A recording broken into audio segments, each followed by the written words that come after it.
Prologue, The Running King. 20th day, 11th month, 1546th year, Continental Calendar, Royal Capital Parnam. The temperature had gotten just a little chilly on this clear day in a temperate autumn. Fall is said to be the season for eating, for reading, and for art, but for me right now, fall was the season for sports. Come on, 3 more laps. Lift those legs more. Focus on your leg biceps. Owen bellowed. Ugh. I groaned. I had been running laps around the Castle Guards training grounds for more than half an hour while my advisor and educator, Owen Jabana, shouted at me with his throaty voice. For some people that might not seem like much, but for an indoorsy guy like me, it was pretty tough. If I had been taking it at my own gentle pace, it would have been easy, but as I stumbled along, I was subjected to Owen's overbearing encouragement. Gahaha. Muscles will never betray your hard work, he hollered. They say a healthy mind resides in a healthy body. Surely healthy politics reside in the body of a healthy ruler too. Now, test your limits. Torment your calf muscles. I am not into tormenting myself. I managed. Ever since I had put Owen in charge of my education, he had taken to dragging me out to the training grounds whenever there was time. Then I would be subjected to a training menu of running, practice swings, mock battles with Owen, and more. The goal was to train me up to the same level as a lance corporal, apparently. With the running finished, I collapsed and lay with my back on the ground. Hey, are you all right, sire? Aisha sounded concerned as she offered me a towel. I seriously think I'm gonna die. When I said that as I accepted the towel and wiped the sweat off, Owen laughed it off. I have a firm grasp of when it would become dangerous, so you'll be fine. I've learned how to work off your excess energy these past few days. You should be good to run another 10 minutes. Have some mercy already. I've got duties to attend to after this, I muttered. You won't be moving then, so how about you rest your body while you do your administrative work? I'm asking you to give me a break because I'll get sleepy if I do that. I snapped. Admittedly, even if my main body fell asleep, the portions of my consciousness that were partitioned into my living poltergeists would remain awake, so it would only be a loss of one man's worth of work power, but this still really wore me out. Sire, if this is so hard on you, perhaps you shouldn't push yourself, Aisha said, concerned. However, physical training is important, Licia said flatly. She had arrived at some point. We need Soma to stay healthy. Besides, Soma doesn't mind it as much as he lets on. What? Is that true? Aisha asked. Soma lived with his grandfather in his old world, right? Licia asked. I'd say the reason he doesn't give up, even with all his whining, is that Sir Owen reminds him of his grandfather, don't you think? Well, that may be part of it, I admitted. When I saw the cheerful old man, I couldn't help myself. You know, my grandpa wasn't a muscle-bound macho man like Owen, but it was true that this reminded me of old times. So, did you come here to see me about something, Licia? I asked. Oh, right, she said. Hakuya was looking for you. He said something about an important report. I see. I said. You heard her, Owen. You'll have to let me off now. Owen shrugged his shoulders in resignation. Very well. Then we'll continue once you've finished listening to that important report. You're planning to keep going, huh? I found the energetic old man's eagerness a little exhausting. When I went back to the governmental affairs office, Hakuya was waiting for me with a composed look on his face. Is the report about the clandestine operation we discussed? I asked. Hakuya bowed politely. Yes. The work is proceeding apace. It's going smoothly, I suppose you could say. HM. Is there something bothering you about it? I asked. I felt like there was something off about the way he'd said that. Hakuya took on a pensive look. I find it has been going a little too smoothly. I feel as though there's a hand other than ours at work. If there is, it's possible to imagine a situation where the result turns into something we didn't expect. I'd like to avoid any surprises, but it's too late to stop now, I said. Indeed. No matter how much my clever vassal and I schemed, the situation never went quite as we envisioned. In the earlier war, unforeseen happenings had been guaranteed to come up. That was why we always had to be prepared. So that, no matter what result awaited us, we could react. We can't make changes to the plan, I said. Move forward cautiously while keeping a careful eye on the situation. Understood. Hakuya bowed. I stretched my arms wide. Well then. Guess I'll get back to the training grounds. If I take too long, Owen won't let me hear the end of it. For all your complaining, you're still going back for more, I see. Hakuya rolled his eyes. I laughed wryly and said, well, I guess you could say I'm preparing for any unforeseen happenings. Chapter 1. Preparing for Innovation. The captain of the Royal Guard, Ludwin Arx. Though only in his late 20s, this excellent man was the captain of the Royal Guard, charged with leading the 40,000-strong Forbidden Army in times of crisis. Ever since the kingdom's Forbidden Army and Army, Navy, and Air Force had been dismantled and reorganized as the National Defense Force, he'd been seen as the next in line to become Supreme Commander. He was currently training under the current Supreme Commander, Excel, as her second-in-command. He was a handsome man with straight blonde hair who came from a good family. He was also highly popular with the maids who worked in the castle. However, despite all that, there were never any rumors of him becoming involved with a woman, and he had once become troubled when weird rumors started to spread that he might swing the other way. Speaking of weird rumors about Ludwin, there was one more. The rumor that his family finances were difficult. That came from the fact that Ludwin, for some reason, was always eating at the cafeteria for the maids and guards who worked at the castle, as if he were trying to keep his expenses to a minimum. He came from a good family, held an important position, and received a good salary, so it was hard to imagine, but from time to time Ludwin was spotted eating the cheapest bun that the cafeteria offered. In response to this, many theories were offered. He wants to share his men's joys and sorrows by eating the same things they eat, or by being frugal. He is preparing himself for a time of crisis, were some of the more positive interpretations. But, actually, maybe he's a penny-pinching miser, said some, and perhaps he has a lover and a secret child, and all his money goes to them, gossiped others. However, while there was no talk of Ludwin making ostentatious displays of spending money, there was no sign of him saving it, either. So where was Ludwin's salary going? The answer to that question was something we would eventually find out. Early in the 11th month, 1546th year, continental calendar, royal capital Parnam. With autumn growing deeper, the days grew gradually colder. With the post-war arrangements with the Principality of Amadonia concluded and the corrupt nobles that had been working behind the scenes to hinder me domestically swept aside, Elfrieden was enjoying a fleeting peace. Because the internal threat of the corrupt nobles and the external threat of Amadonia had both been taken care of at the same time, the people's opinion of myself as king and Hakuya as the prime minister had improved.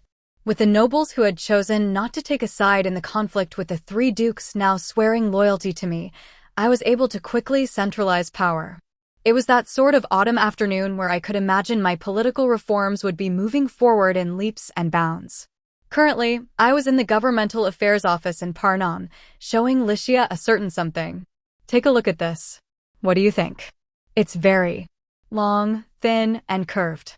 With a curious look on her face, Licia stared intently at the thing I was showing her. Do you want to try it? I asked. Can I? Well then. Licia's thin, white fingers reached for the rapier at her waist. Then, narrowing her eyes, she drew her blade and swung it at the thing. In the next instant, there was the screech of metal on metal, and the tip of her rapier was cut off and fell to the ground. Licia looked back and forth from the severed tip to her rapier, then cried out in surprise, and my sword. As Licia lost her mind over what had happened, I let out a big sigh. What are you suddenly taking a swing at it for? Well, you asked if I wanted to test it, she exclaimed. I meant for you to hold it, maybe take a few practice swings, I said.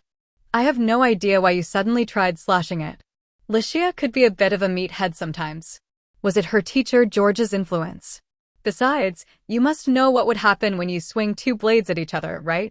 I asked. Licia's eyes wandered around the room awkwardly. Well, you know.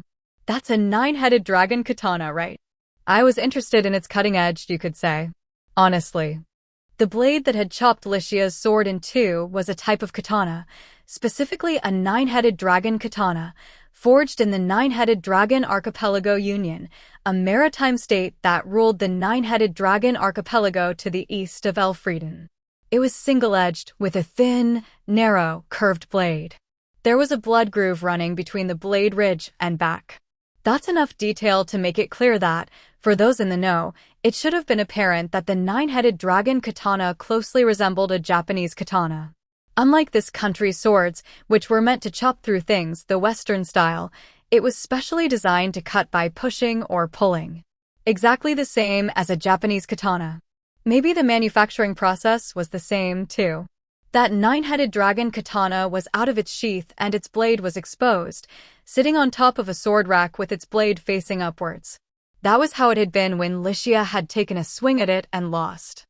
Licia was now staring intently at the nine-headed dragon katana's blade. It's got an incredible cutting edge, huh? We had swords like these in the country I came from, and when it came to cutting power, they were top class, I said.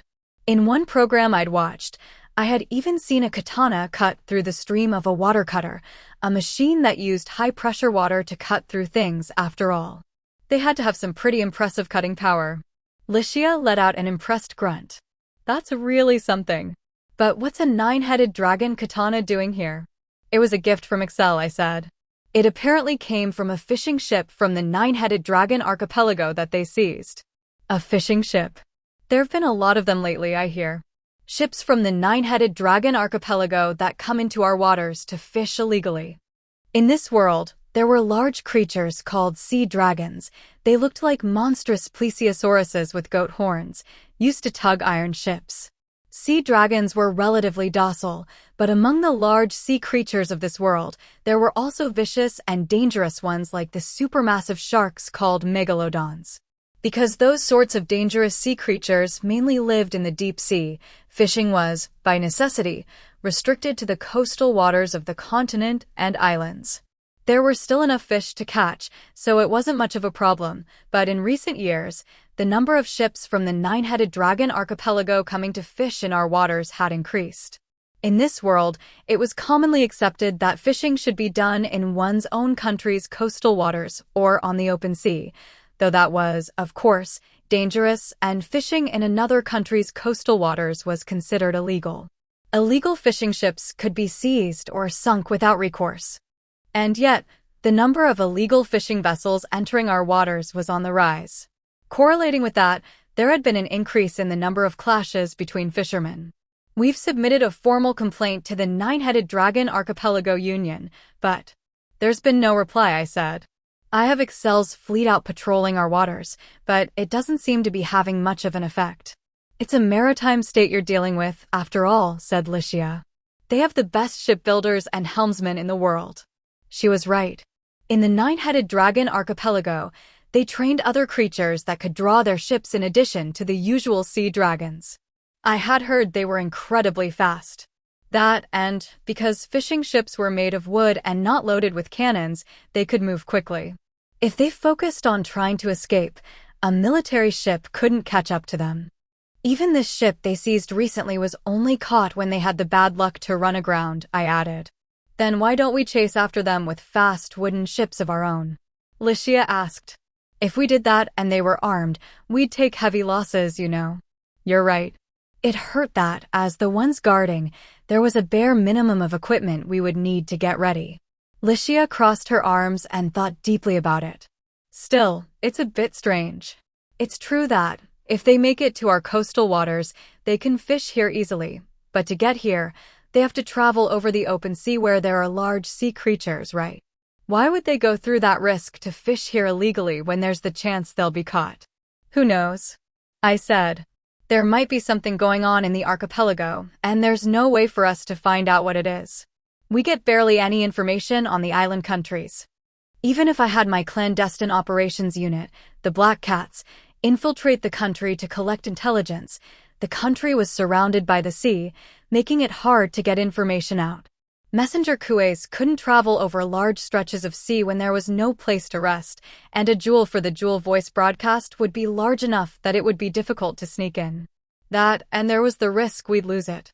In the end, We'd have to resort to sending people over the sea to deliver the information, but that would take days to arrive. Intel had to be fresh. Even if our spies got their hands on important intel, it would be meaningless if there was no way to communicate it back home immediately. I had asked those who, like one of our top Lorelai's Nana, had drifted here from the Nine-Headed Dragon archipelago, but it turned out that, while all islands swore loyalty to the Nine-Headed Dragon King, the living situation on each was different.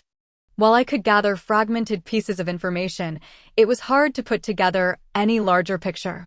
I've got to say, it's harder to deal with a country when you don't know what they're thinking than it is to deal with one that's clearly hostile, I said. I don't even know if we should be getting ready to defend ourselves. That's true. Licia and I both racked our brains, but we came to no conclusion. Well, there's not much point in us thinking about it here, I said at last. Getting back to the topic of the nine-headed dragon katana, the katanas from my world were incredibly sharp, but they had the drawback that they couldn't stand up to impacts and would break or warp easily, I said. But in this world, there's enchantment magic, right? That's how this katana is sturdy enough to stand up to trading blows for a while. That would make it the best in its class as a sword blade, yeah, said Licia. But, well, that's only for the blade itself. Huh, what do you mean? I asked. We don't fight on the strength of our weapons alone. Everyone in this world can use magic to a greater or lesser degree, and most of us use fire, water, earth, or wind elemental magic. When it comes to a fight, we can wreathe our blades with those elements, too. Oh, I've seen that, I thought. I recalled Aisha having used wind magic to increase the cutting power and attack range of her great sword, while Hal had used fire magic to make his weapon explode when thrown at the enemy. That's why the cutting ability of the weapon itself isn't so important, said Licia. Though, that said, I'm sure that in a battle on the seas, where everything but water elemental magic is harder to use, these would be the strongest. The main way people from the Nine-Headed Dragon archipelago fight at sea is to close in quickly and board their enemies, like pirates. It's a weapon suited to a maritime nation, huh? While listening to Licia's explanation, I looked closely at the blade of the katana. But I would like to get my hands on these smithing techniques. Huh. Didn't I just tell you it's largely meaningless? She asked. For weapons, yes. But there are a lot of other uses for sharp blades, aren't there? If we mass-produce knives with a good, sharp edge, I was sure the chefs would be able to produce more delicate and tasty dishes. If we had sharper tools, we might be able to use them to produce even better tools. Then there were medical applications, like scalpels. I thought that might be the most urgent. In surgery, the sharper the tools used, the less stress would be put on the patient's body. It was a technique with all these applications. I wanted it badly. Technically, I have people researching it here, too, but it seems like that's going to take a while, I said. When it came to Japanese swords, I knew that they heated and folded the iron and hid it. That was the sort of rough general knowledge I had. Tamahagane or Hihiirokane, which was the one that actually existed again. With this level of knowledge, there was no way I was going to be able to recreate the Japanese sword. If we just had diplomatic relations with them, I'd pay a good amount for them to transfer knowledge of those techniques to us. I pondered.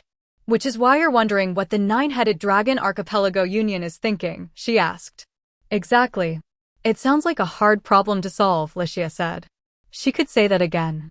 Amadonia had had a clear intent to invade, and I had made the decision to fight them because we'd been in a situation that forced us to, but I couldn't keep this country intact if we were fighting wars with our neighbors year in and year out. I wanted to open diplomatic relations if only to avoid an unnecessary confrontation. Well, anyway, I said at last, we need to develop techniques of our own that other countries won't have. Technology and scholarship will build an unshakable base for the country. That sounds reasonable, but do you have any specific ideas? Licia asked. Techniques are created by people, I said. That's why we have no choice but to go after anyone who might have those techniques. I have just the person in mind, too. Just the right person. Licia asked, looking at me dubiously. I nodded. Ludwin was telling us about it a while back, remember? He said there's a mad scientist in the Forbidden Army. I think I'll have him follow through with his promise to introduce us sometime. Then, Just as we were talking about that, there was a knock and the office door opened, with Ludwin himself rushing through the door.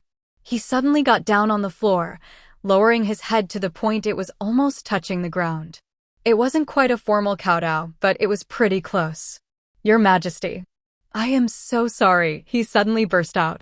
In response, Licia and I opened our eyes wide and spoke simultaneously. "What are you suddenly apologizing for?" I demanded. "Did something happen, Sir Ludwin?" she asked. Ludwin raised his face and spoke, carefully choosing his words.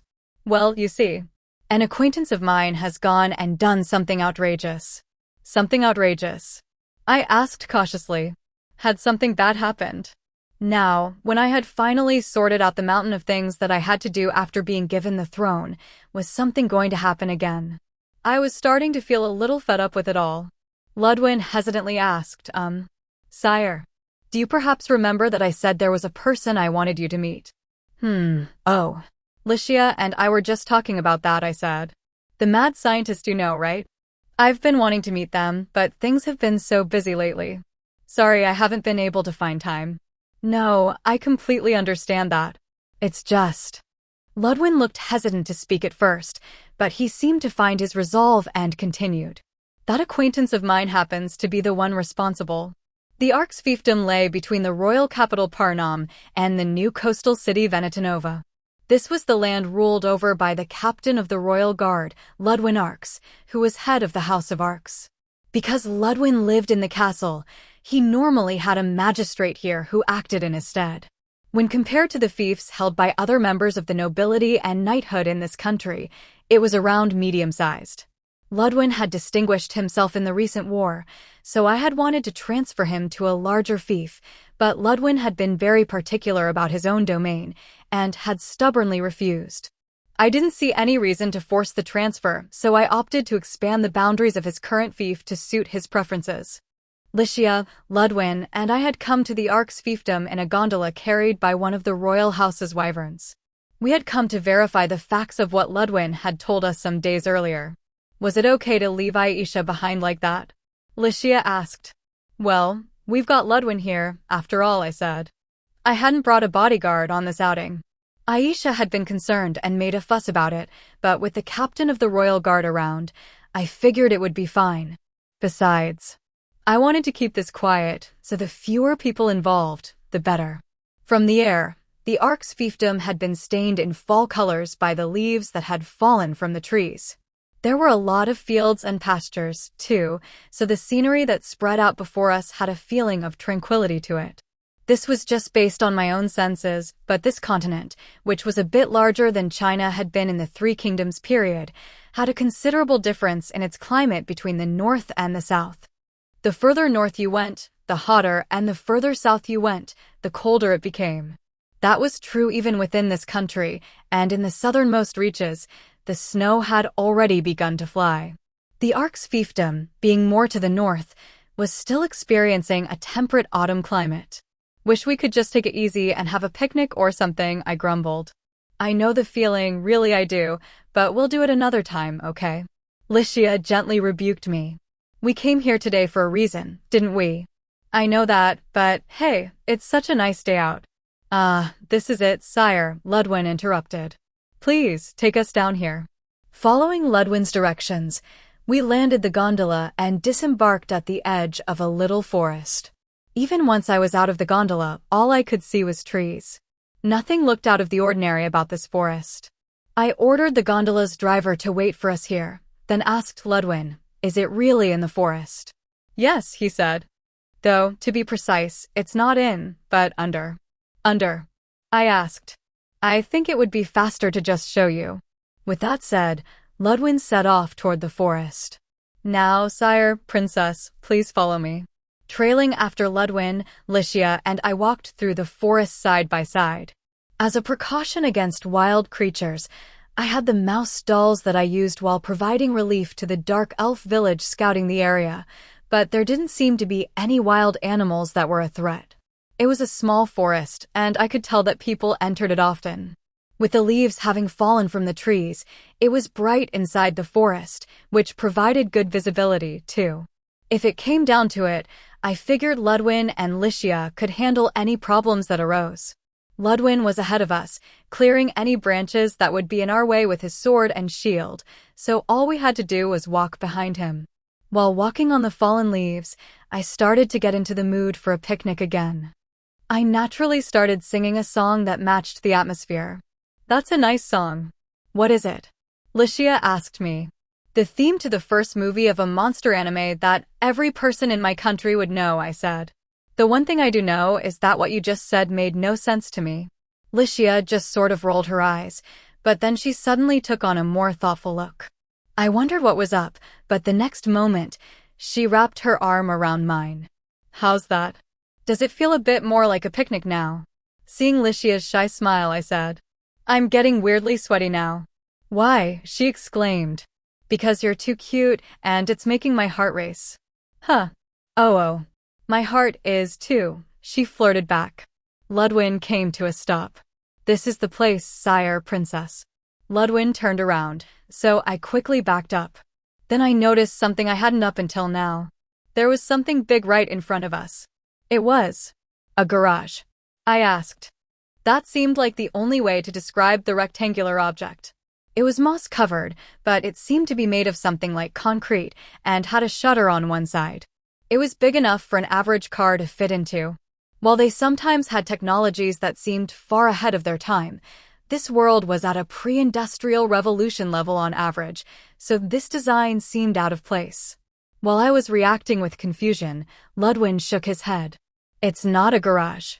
This isn't tall enough for a horse-drawn carriage to enter, after all." In this world, the common assumption would be that a garage was for holding carriages. In my world, a van might not have fit inside, but an ordinary car would have easily fit. Not that there was any point in trying to explain. But, come to think of it, that made the design of this building all the harder to understand. "Well, what is it?" I asked, and Ludwin responded with all seriousness. "The entrance to a dungeon, sire." Dungeons. These labyrinthine places had their own unique and mysterious ecology. They were also the one place where monsters had been confirmed to exist before the coming of the Demon Lord. When I had been using my little musashibos to play at being an adventurer, I had heard about them from Dees, Juno, and the other members of their party. But the one they had told me about had been a cave, like you would imagine. I hadn't heard anything about this sort of clearly artificial entrance. I presented my doubts, but apparently dungeons came in many forms. "There are all sorts of different dungeons," Licia explained. "They appear everywhere from the plains to the forest to the mountains, and even to the depths of the sea. They can be like caves inside, or paved with stone like the basement of a castle, or even a bizarre space with metal walls." I vaguely recalled that the jewels we used for the Jewel Voice broadcast had come from inside a dungeon. I'd heard of other such pieces of over-technology coming out of dungeons, too, so it wasn't strange to find a dungeon itself was made out of over-technology. Maybe. Hey, wait. How did people even discover undersea dungeons? I asked. Licia said, there are races that work underwater, and some of the undersea dungeons have air inside, so in those cases, people go down to them inside these big bell-like things. Oh, a diving bell, huh? That was a sort of diving machine shaped like a bell that you continuously pumped air into as it sank. I only knew them from manga, but I kind of wanted to try riding in one. Well, are there any monsters in this dungeon then? I asked. Ludwin shook his head. No. You could call this a ruined dungeon. The monsters and creatures inside have long since been exterminated. It's already been cleared, you mean? I asked. Yes. And now, this is where a person from the House of Maxwell, a family of eccentrics that were given the rights to this ruined dungeon and turned it into a laboratory, currently lives. Ludwin turned and spoke into a metal tube next to the entrance. Genya. It's me. Ludwin arcs. You rarely go outside, so I doubt you're not there, so respond if you are. It must have been a speaking tube he was shouting into. They'd had them on the battleship Albert, too. And wait, was this person he was calling a shut-in, I wondered. This person called Genya, based on that name, was she a girl, maybe? Coming from the speaking tube. Bang, crash. There was a sound of something falling over, followed by a young woman's voice. Ow. Hey, big brother Lou. What's up? No, not what's up. Ludwin shot back. There was a pretty loud crash just now. Are you okay? I was surprised when you suddenly called out to me, so I accidentally knocked some stuff over, Genya said. Well, it wasn't dangerous chemicals, so it's all good. It's not good at all, Ludwin said. You're always doing this. Aha, getting lectured through a speaking tube is kind of a fresh experience. Faced with a voice that showed no sign of regret whatsoever, Ludwin's shoulders slumped. I felt like I could tell how their relationship worked just from what I'd seen here. One did crazy things and the other chased after her. Ludwin shook his head and tried to get back on track. Anyway, I've brought some important guests to see the place today. Let us in. Important? Genya asked. Okay. I'm opening it up now. The closed shutter began to rise on its own. Was it switch-operated, maybe? It felt more and more out of place in this world. When the shutter had opened fully, there was a set of stairs leading down underground. It seemed this garage really was just the entrance. With no regard for my surprise, this Genya person said in a cheery, sing-song voice, Okay, Lou, and my guests too, come on in. We descended the stairs into the underground and soon came to an open space. From what Ludwin had told me, this wasn't a particularly huge dungeon. It was like a large 6- or 7-floor building, only buried underground. What was more, the House of Maxwell who owned this dungeon had taken out all the walls and floors between levels to secure more space, so it was just one big rectangular space now. The massive staircase that stretched out along the walls of that massive space felt like being at the edge of a sheer cliff face, and it was pretty scary. I wish they had at least put in railings. The walls also seemed to be made of metal. Licia had described dungeons like this as bizarre spaces with metal walls, but to me, it was like being inside a futuristic spaceship. The metal walls seemed to give off a faint light. The way that it wasn't dark, even though we were underground, felt futuristic too. Internally, I was shocked to see this incongruously advanced technology, but Licia and Ludwin didn't seem to be bothered by it. Apparently the two of them thought the walls were shining because of magic or something like that. Because magic could do anything, perhaps the people of this world didn't have much of a sense of wonder. As we descended the stairs, I asked about the House of Maxwell. The Maxwells were the noble house that originally ruled over this area, Licia explained. It must be in their blood, because the House of Maxwell has produced many great researchers, and it's said that they have greatly raised the level of this country's civilization. They're particularly well recognized for their analysis of technologies discovered in dungeons. It was the Maxwells who discovered how to use simple receivers for the dual voice broadcast. Wow, I thought. So it was the Maxwells who discovered how to use those simple receivers, huh? Wait, huh? I burst out. I think they're using them in the Empire too, aren't they? It was a fairly long time ago, after all, Licia said. One king a number of generations ago sold the knowledge to various foreign powers. Well, it's hard for me to say that was a bad move, I guess, I said.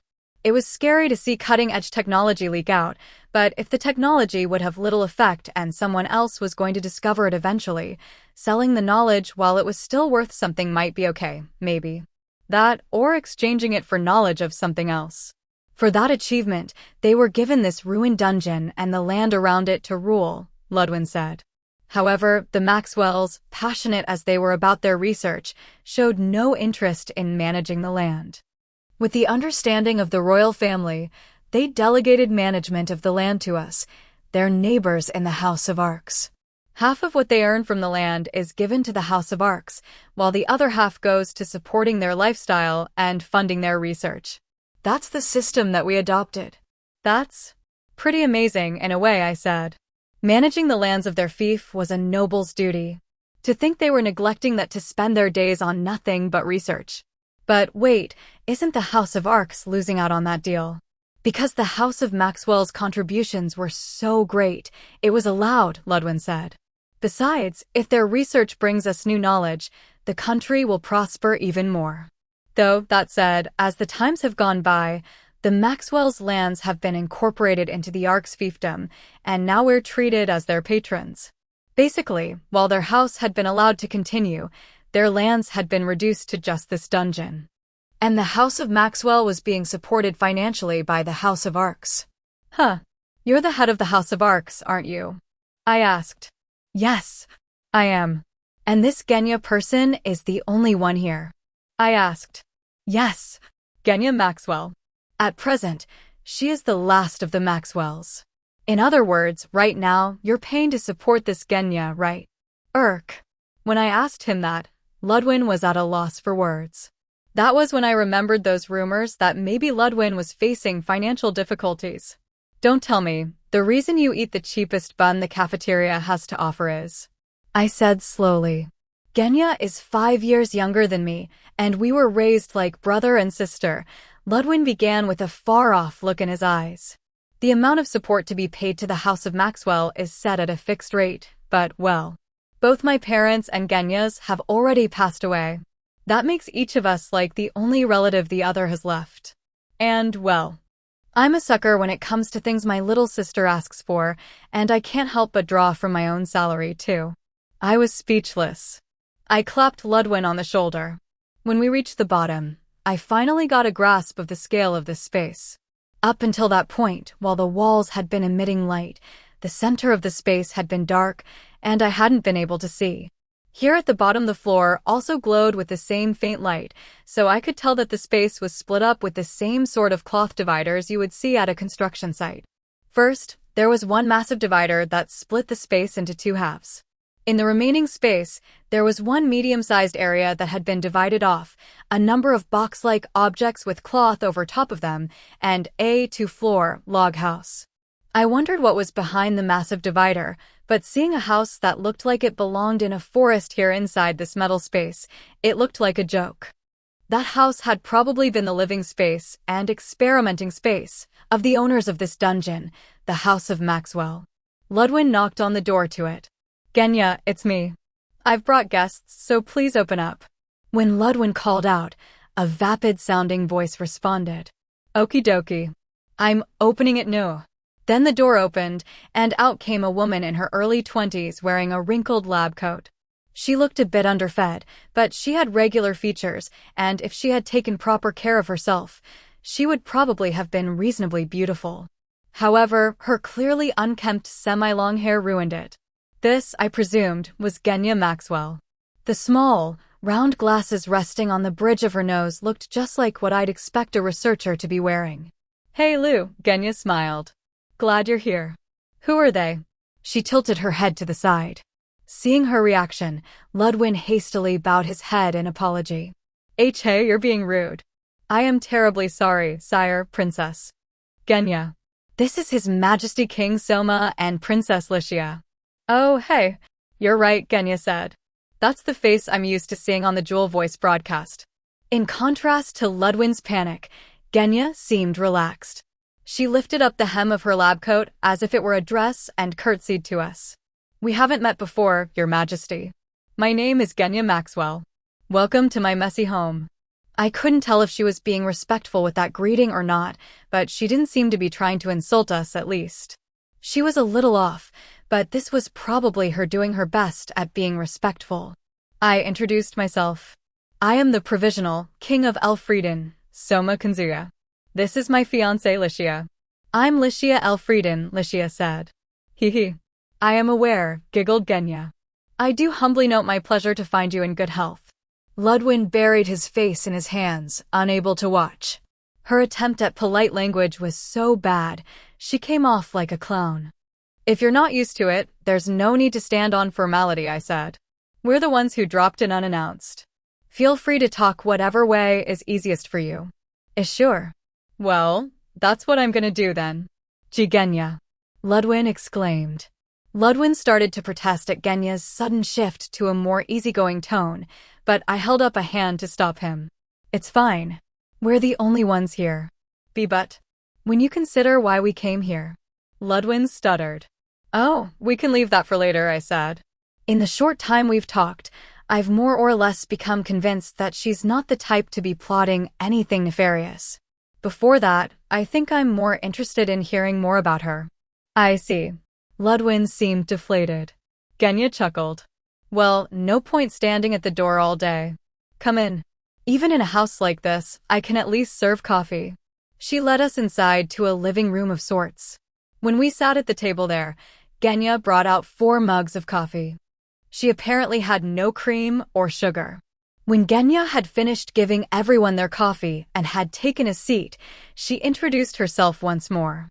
Once again, I am Genya Maxwell. I'm the head of the House of Maxwell, the owner of this dungeon, and also a researcher, scientist, and inventor. Oh, I'm technically a mage in the Forbidden Army, too. I was originally in weapons development, but I did some stuff, you see. It started as a relatively smooth self-introduction, but Genya had gotten vague with that last part. You did some stuff. I asked. Just what did you go and do? She created something outrageous. Ludwin said with a frown. Genya hastily explained. Hey, you know how wars are always laying waste to the land. Well, to make sure the land is full of greenery after the battle, I made these arrows with fast-growing plant seeds loaded into them.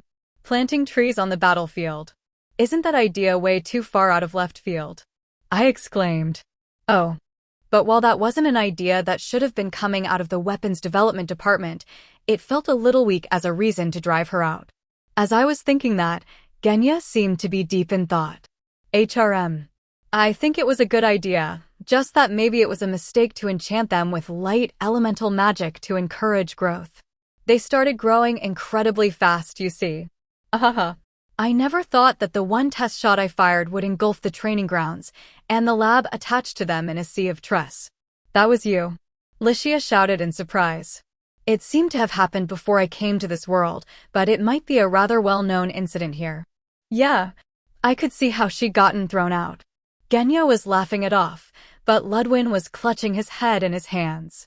Well, I didn't like the atmosphere in the development department much anyhow, so that was fine by me, really, said Genya. They're all just sort of going in the same direction. Wouldn't it be better if they were more free in the way they think? No, in your case, I think you were a little too free, I said. No, I think a superior culture or civilization can only be born from freely pursuing ideas, she insisted. If you ask me, development is an explosion. That's the one thing we don't want to let explode. Please, let art be the only thing that's an explosion. I mean, if whatever you're developing explodes, that's just an accident.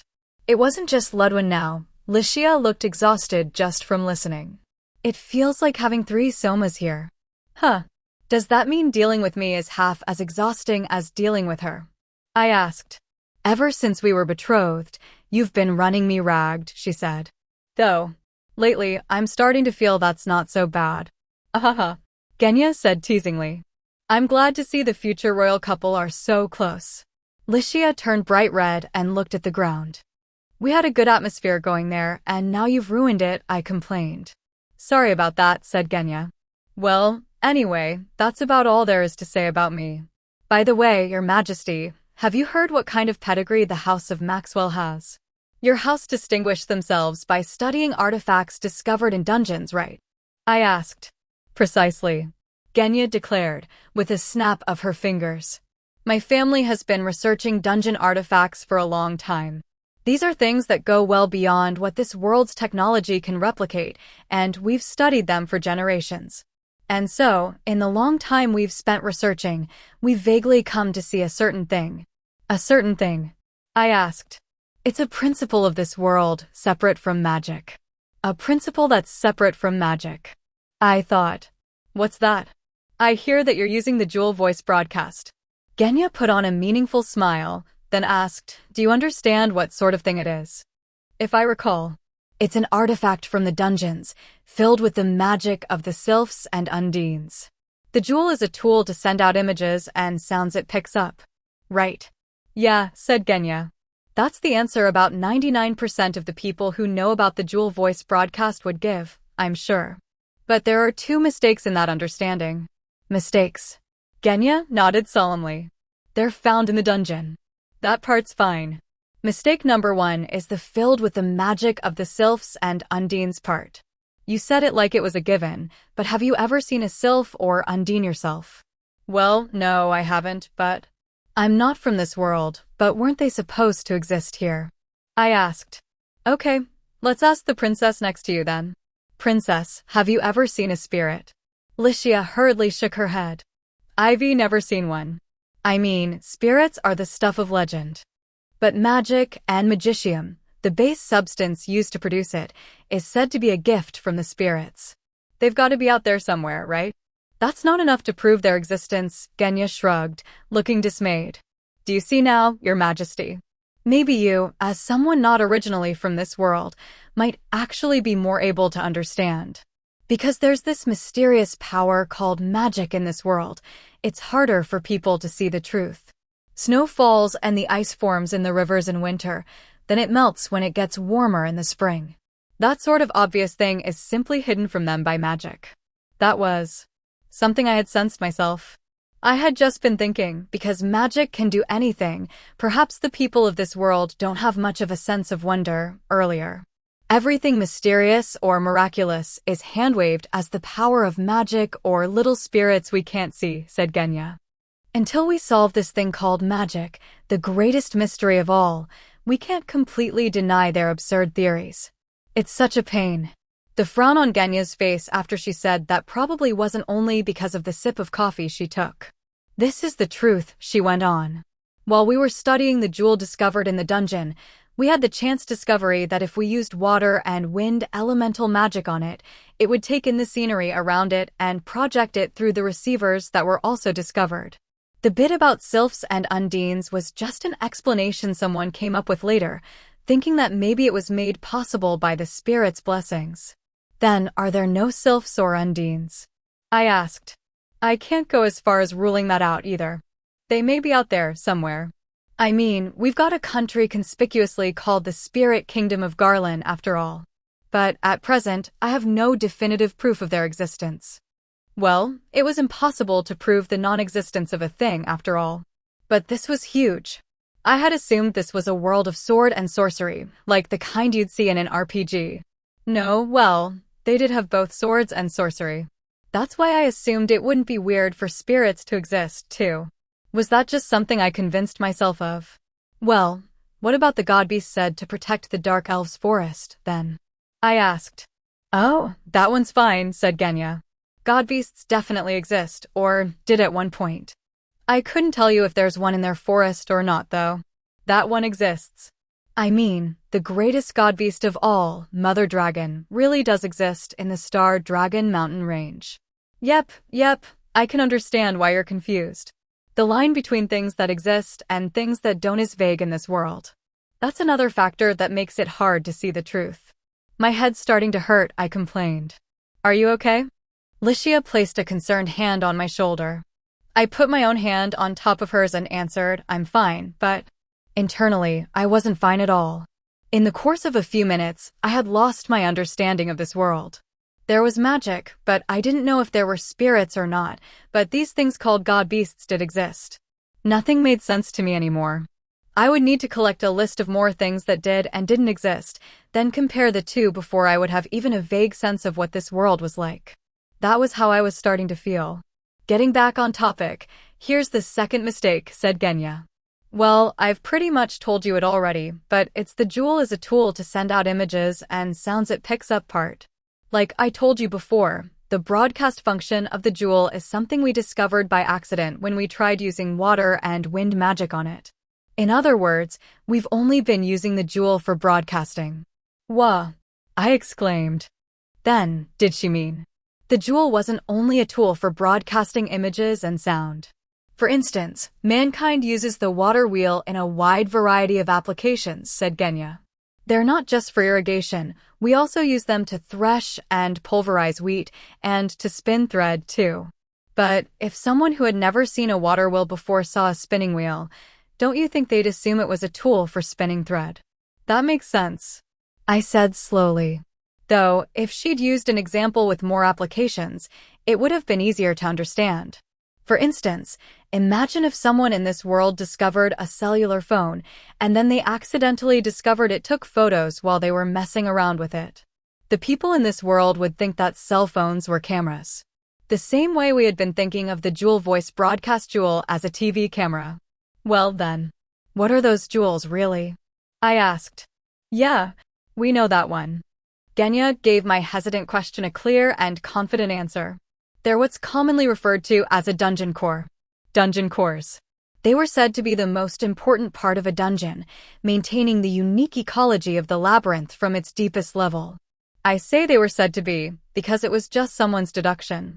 If these dungeon cores were destroyed or stopped, the environment inside the dungeon, the temperature, the humidity, and more, and its ecology would collapse, turning it into a ruined dungeon. While wild creatures might come from outside to live in a ruined dungeon, no more monsters would appear after that point, so it was assumed that these cores were central to a dungeon's function. Incidentally, the adventurers of this world made their living exploring dungeons, but their ultimate goal was to clear the dungeons by stopping these cores. As I had just heard, dungeon cores were used as jewel voice broadcast jewels. If they brought them back, they could sell them to the state for fame and an immense fortune. However, it tended to be that the closer they got to the lowest point of the dungeon, the more powerful the monsters that appeared. Across the whole continent, it was only every few years, or decades, that a dungeon would be cleared. That was why ordinary adventurers like Dees and Juno made their living protecting merchants and caravans from bandits and wild beasts, or killing monsters that came out of dungeons or the demon lord's domain. Even if adventurers occasionally went dungeon delving, most did it to sell materials from the monsters they defeated there, or to sell off the artifacts they might, on rare occasions, find. There was nothing convenient, like treasure chests. Let's get back to talking about dungeon cores. Until a dungeon core was stopped, it would continue to give birth to fierce monsters from somewhere. To this point, no one had ever brought back a core without stopping it. That was because no one wanted to see the surface end up full of monsters as a result of bringing back a working core against all common sense. In other words, dungeon cores had only ever been studied in a broken state. In my earlier cell phone example, it would be like the person playing with it had somehow managed to fix just the camera function and were using it for that. In that case, you might think it would be a good idea to research them and search for other functions they might have, but here's something to consider. Cell phones don't spit out monsters. If you knew that the cell phone had a self-destruct function that would blow away everything around it, would you want to search for any other features it had? That was one of the reasons why research on dungeon cores hadn't advanced. Though, with the level of technology in this world, restarting a dungeon core once it's been stopped is impossible, Genya said. I mean, we don't even know how it worked in the first place. Genya shrugged, looking down into her mug. I can understand why people would want to explain it with magic, I guess. It's fear of the unknown. It's scary to have something exist that you can't see or explain, so people try to force an explanation in order to grasp and understand it. No, just to feel they understand it, maybe. That's why they make it the work of magic or miracles, I said. Precisely. Oh, I'm glad our king is the understanding sort, said Genya. If this had been the Lunarian Orthodox papal state, I could have been thrown in jail or, worse, burned at the stake for talking like this. Burned at the stake. I thought she must be exaggerating, but Genya looked absolutely serious. There's a tendency in this world to think of magic as the grace of gods or spirits, she said. That tendency becomes stronger with the strength of a person's faith in religion. That country's a theocracy. The gods or spirits are the very source of their authority. They can't recognize the existence of any research or researcher if it would pull back the curtain on that divine mystery. You could be right, I said. In countries with too much religious fervor, those who try to discover the laws of nature sometimes become suppressed.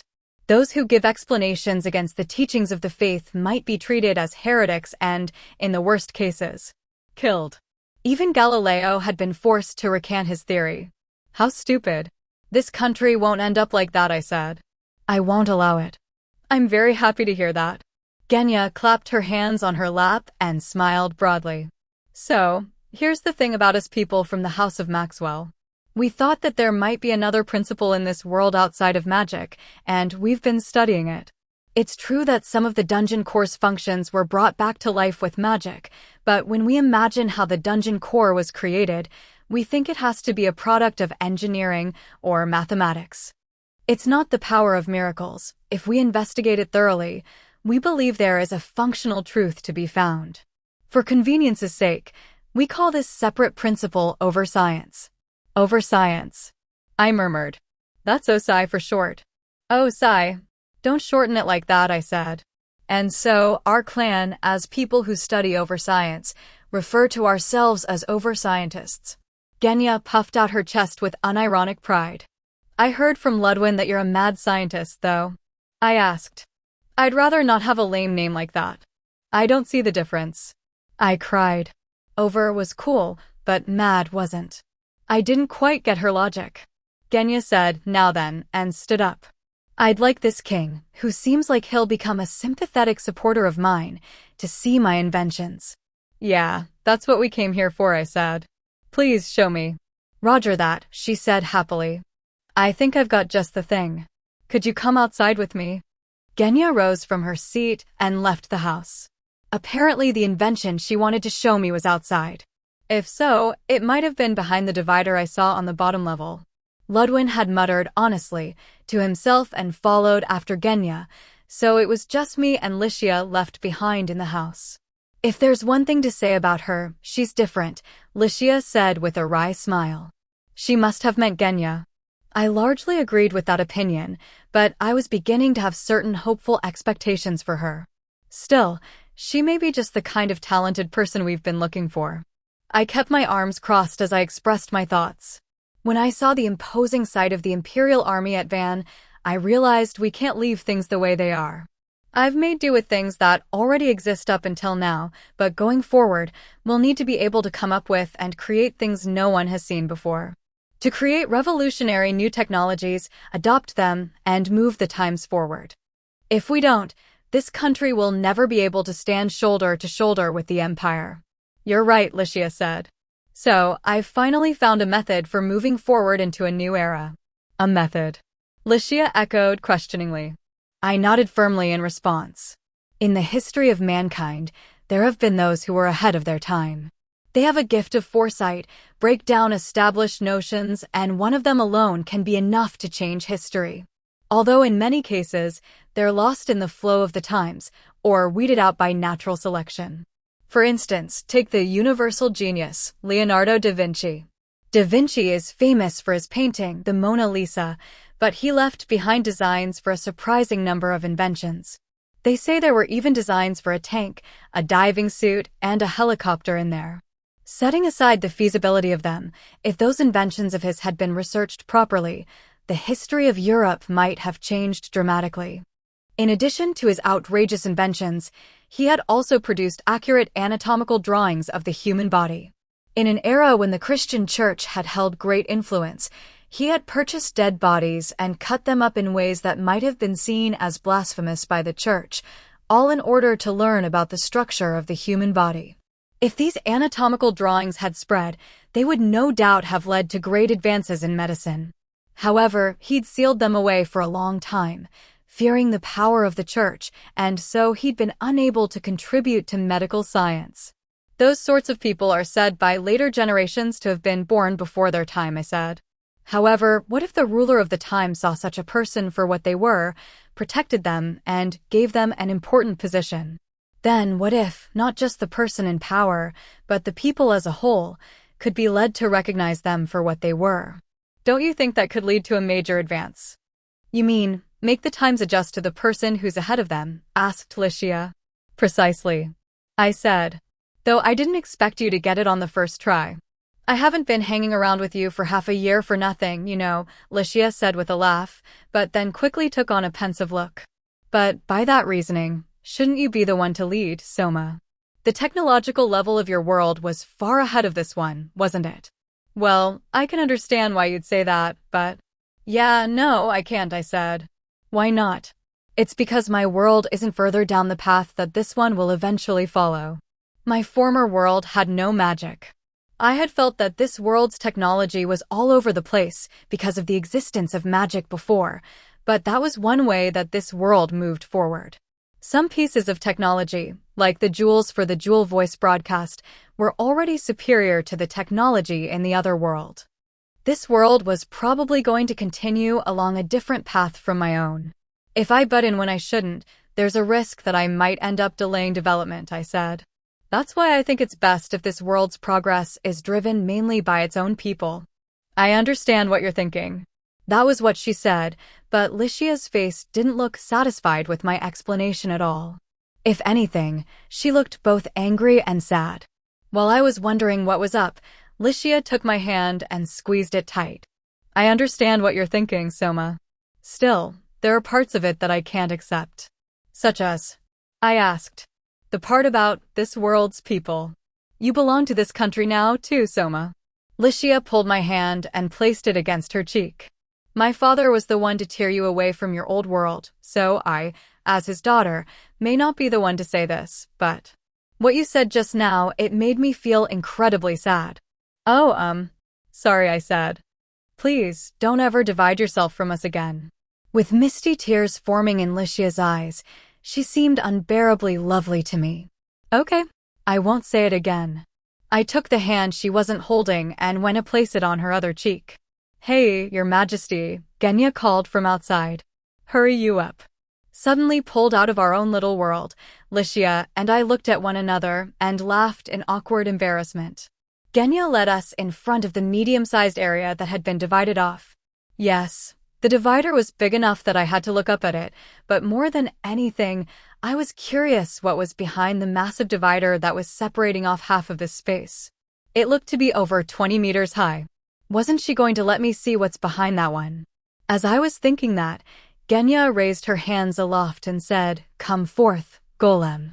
The moment after she did, the earth swelled up in a spot where the ground was exposed.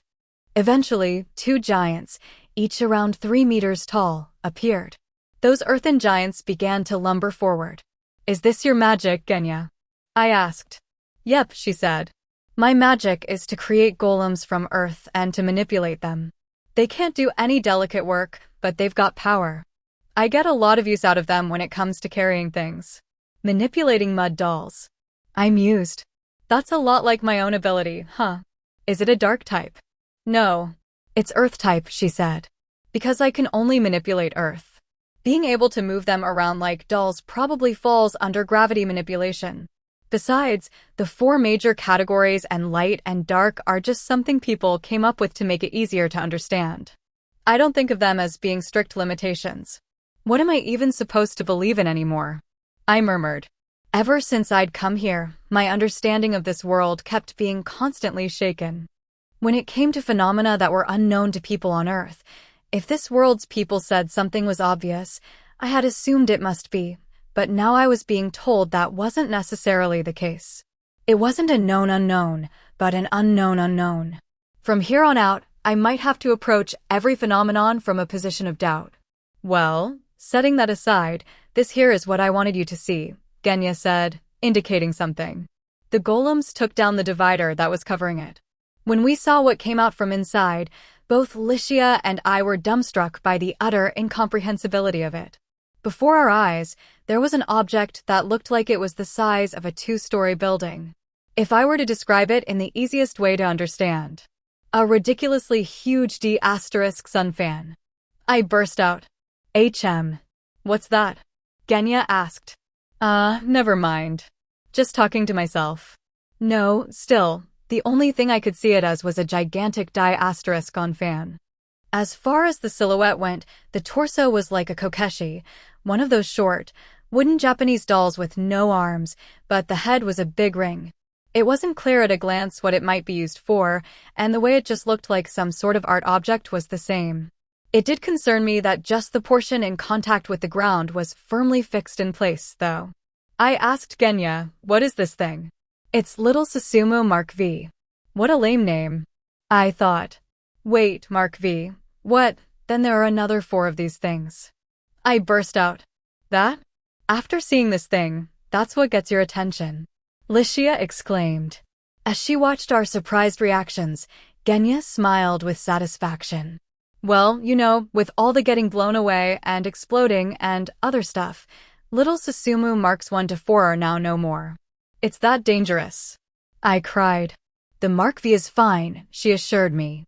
This one is the finished product. Having said that, Genya launched into an explanation of the Little Susumu Mark V. I suspect you're already aware, but the large ships in this world are either powered by the wind or tugged by sea dragons, right? This little Susumu Mark V is a replacement for those sea dragons you see.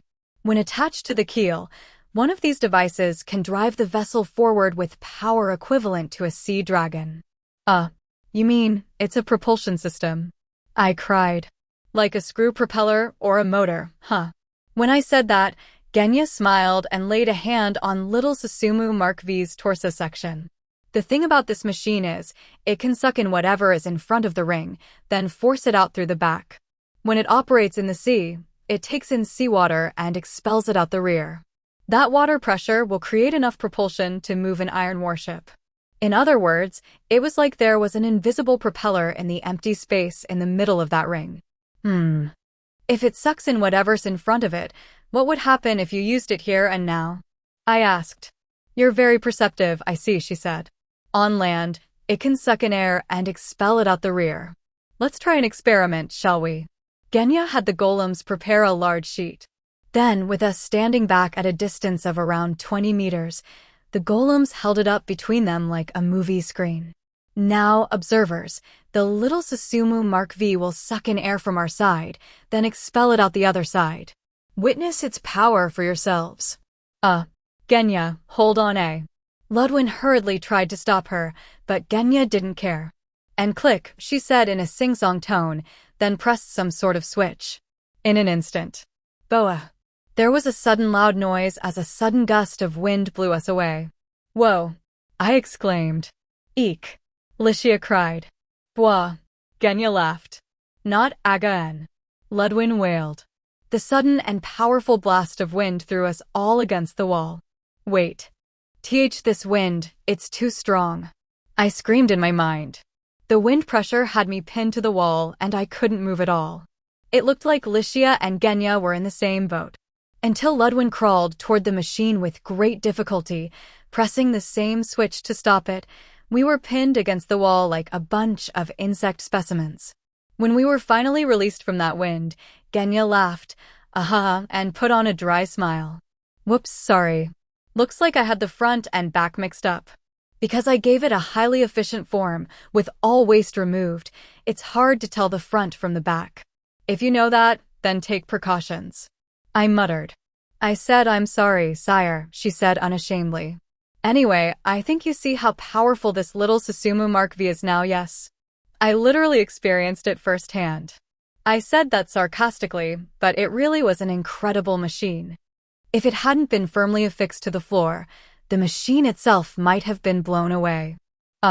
Was that why Marks 1 to 4 had blown up or been blown away? While I was figuring out that strange little detail, Genya launched into an enthusiastic explanation of how the system worked. This ring segment is made of a special metal, and it has a modified version of an enchantment for deflecting energy carved into it. This enchantment was based on a failed version of the enchantment for nullifying magic that the Empire's magic armor core uses, you see. Originally, it was an enchantment for deflecting magic. Deflecting it was good enough for the magic armor core themselves, but the other troops behind them were still taking damage, so they discontinued researching it. That failed enchantment caught my attention. If it was able to deflect magic, I thought it must be exerting some influence on the way magicium worked. They say that magicium exists in both the atmosphere and in our water. That being the case, if I could apply a direction to it, maybe I could create something that would suck it in and blow it out.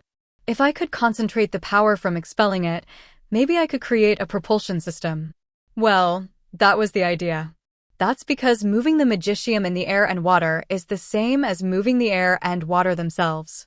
And so, I put a modified version of that enchantment into a metal ring, and that's how I completed the little Susumu Mark V, which sucks in magicium and blows it back out when you run energy through it. I was dumbfounded. Genya was very articulate in her explanation, but the moment she started talking about enchantment magic, it went beyond my ability to judge whether what she said was true or false. Though, given the experiment went exactly the way Genya was saying, I figured she was correct. Probably. Did you understand that, Licia? I asked. Not even the teensiest, tiniest bit of it. It seemed it was a difficult subject for people from this world, too. Realizing we hadn't been able to follow her explanation at all, Genya forced herself to smile and shrug. Well, like I was saying before, so long as you understand that one of these devices can do the same work as one sea dragon, that's good enough. The man who had been clutching his head and his hands up, Ludwin, now spoke up. But isn't this thing kind of useless then? I mean, you spent considerable resources just to build this one device, didn't you? Yeah. Well, it was easily enough to maintain 10 sea dragons for a period of 10 years. Genya said.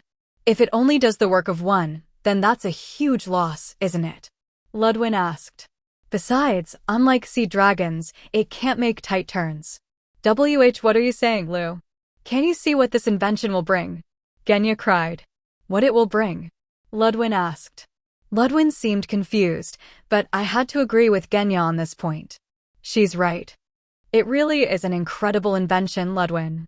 Why you too, sire? He asked. Just think, I said. If one of these can do the work of a sea dragon, then, applying some simple math, 10 of them could do the work of 10 sea dragons, right? I suppose. As Ludwin didn't seem to get my point, I explained it in a way that would be easier for him to understand. Well, can you actually bind 10 sea dragons to something? I thought even a 2-dragon setup like our battleship, the Albert, was unusual. Well, yes, that's right. Even if you could bind 10 sea dragons to something, it would be impossible to make them all follow the same order. Even in other countries, I think 3 is probably the limit. In other words, even its use were limited to ships. With this machine, we would be able to move ships that were more massive than any before. For instance, imagine a cargo ship with 5 of these installed. It would revolutionize shipping. It would allow the shipping of large amounts of freight at once, you see. The reason I had wanted to absorb Amadonia was because more than half of this country's border was with the sea. The new city we were constructing as a focal point for shipping was nearing completion, too, so being able to strengthen our maritime shipping capacity would be huge. That makes a lot of sense. Ludwin stuttered. It looked like Ludwin understood just how incredible this invention was now. I asked Genya, you said something about running energy through it before, right? What's the power source? Since coming to this world, I hadn't seen a single electrical generator, or even so much as a steam engine. Would the energy source for something mechanical like this be magic, like I was expecting? Well, sire, I've installed these inside it. Genya pulled some sort of lump from her lab coat pocket and passed it to me. Though it fit in the palm of my hand, the jet-black crystal cube was heavier than it looked. It felt similar to holding a weight. What's this? I asked. It's a type of crystal commonly called curse or... Did you say curse or... Licia burst out. You know what that is, Licia? I asked in the same tone. You didn't have to say it like that, she murmured. In this world, we also use magic to mine ore. Water magic for digging, earth magic for reinforcing tunnels, wind magic for supplying air, and fire magic for melting down metals. But when we're near a vein of curse, or, for whatever reason, we lose the ability to use magic. What's more, if we try to force ourselves to use it. Licia made a gesture where she quickly opened her closed fist and said boom. It explodes. I cried. Aren't explosions inside a mine really dangerous? It's a real source of frustration for the miners, Licia said. If they're digging a mine and they strike a vein of this stuff, they can't dig any further after all. In this world, we think of magic as the blessing of the gods and spirits, so this ore that makes magic unusable is a cursed rock that can't accept their blessings. Basically, that's why we call it curse ore. The troublesome thing is, it's commonly found underground in Elfrieden, Licia added with an air of self-mockery. The Elfrieden Kingdom was a country with little mineral wealth to begin with. Because of its mostly level terrain, it was possible to get a decent amount of iron, but gold and other such precious metals weren't common here. If there were large amounts of curse ore thrown into the mix, too, then that would make the process of mining itself difficult. There sure were a lot of things I had yet to learn. As I was thinking that, Genya wore a bold smile. This ore is cursed. You shouldn't say such silly things, princess. If anything, you could say this country has been blessed by the gods to have so much of this ore buried underground. Genya waved her arms with an exaggerated reaction. It's because we look at it through the veil of mystery that we come up with childish ideas like it being cursed. Curse or isn't rendering magic unusable. It's absorbing the energy from it. Think about that. If we can't use magic near curse or, and if we do, it explodes, where did you think that explosive energy came from? Isn't it more natural to think that, because it's absorbing the energy from magic, it explodes when it overcomes its tolerance threshold? HRM. So, basically, curse or was like a chargeable battery that had been absorbing the energy from magic. Then, if it was overcharged, it would explode. What was this feeling of restlessness? Were we, right now, witnessing something incredible? Something big enough that it might change the world? Then Genya said something incredible. So, I've succeeded in extracting the energy from curse or once it's absorbed magical energy. That's what I use to power this device. Wah! I yelped. Her words sent a chill down my spine. If that was true, it really was like a battery. There was still a lot I couldn't understand just yet, but I could understand just how incredible the secret of curse ore was, and how incredible the woman who'd discovered it was. This was a world without electricity or even steam engines. If we could acquire a technology for storing energy before any other country, this country would make great strides forward. In fact, it was a big enough deal that even growing more powerful than the empire wouldn't be just a dream. Then, at the same time, the danger of this power occurred to me. First, there were the superstitions surrounding curse ore. If people discovered we were researching curse ore, which hadn't received the blessings of the gods, in this superstitious world, people might grow distrustful of us. If it were only within the country, I might be able to enlighten the people with time, but I was sure to make an enemy of theocracies like the Lunarian Orthodox Papal State. For a nation ruled by religious doctrine, anything that might undermine a part of their dogma, even if it was of superstitious variety, would lead to a decline in their authority. They could never accept it. Furthermore, if they learned a land without much in the way of faith had a technology like this, they were sure to demand we hand it over. From what Licia was just saying, it seemed there was a considerable amount of curse ore in this country too. If we weren't careful, the neighboring countries might invade us for our resources.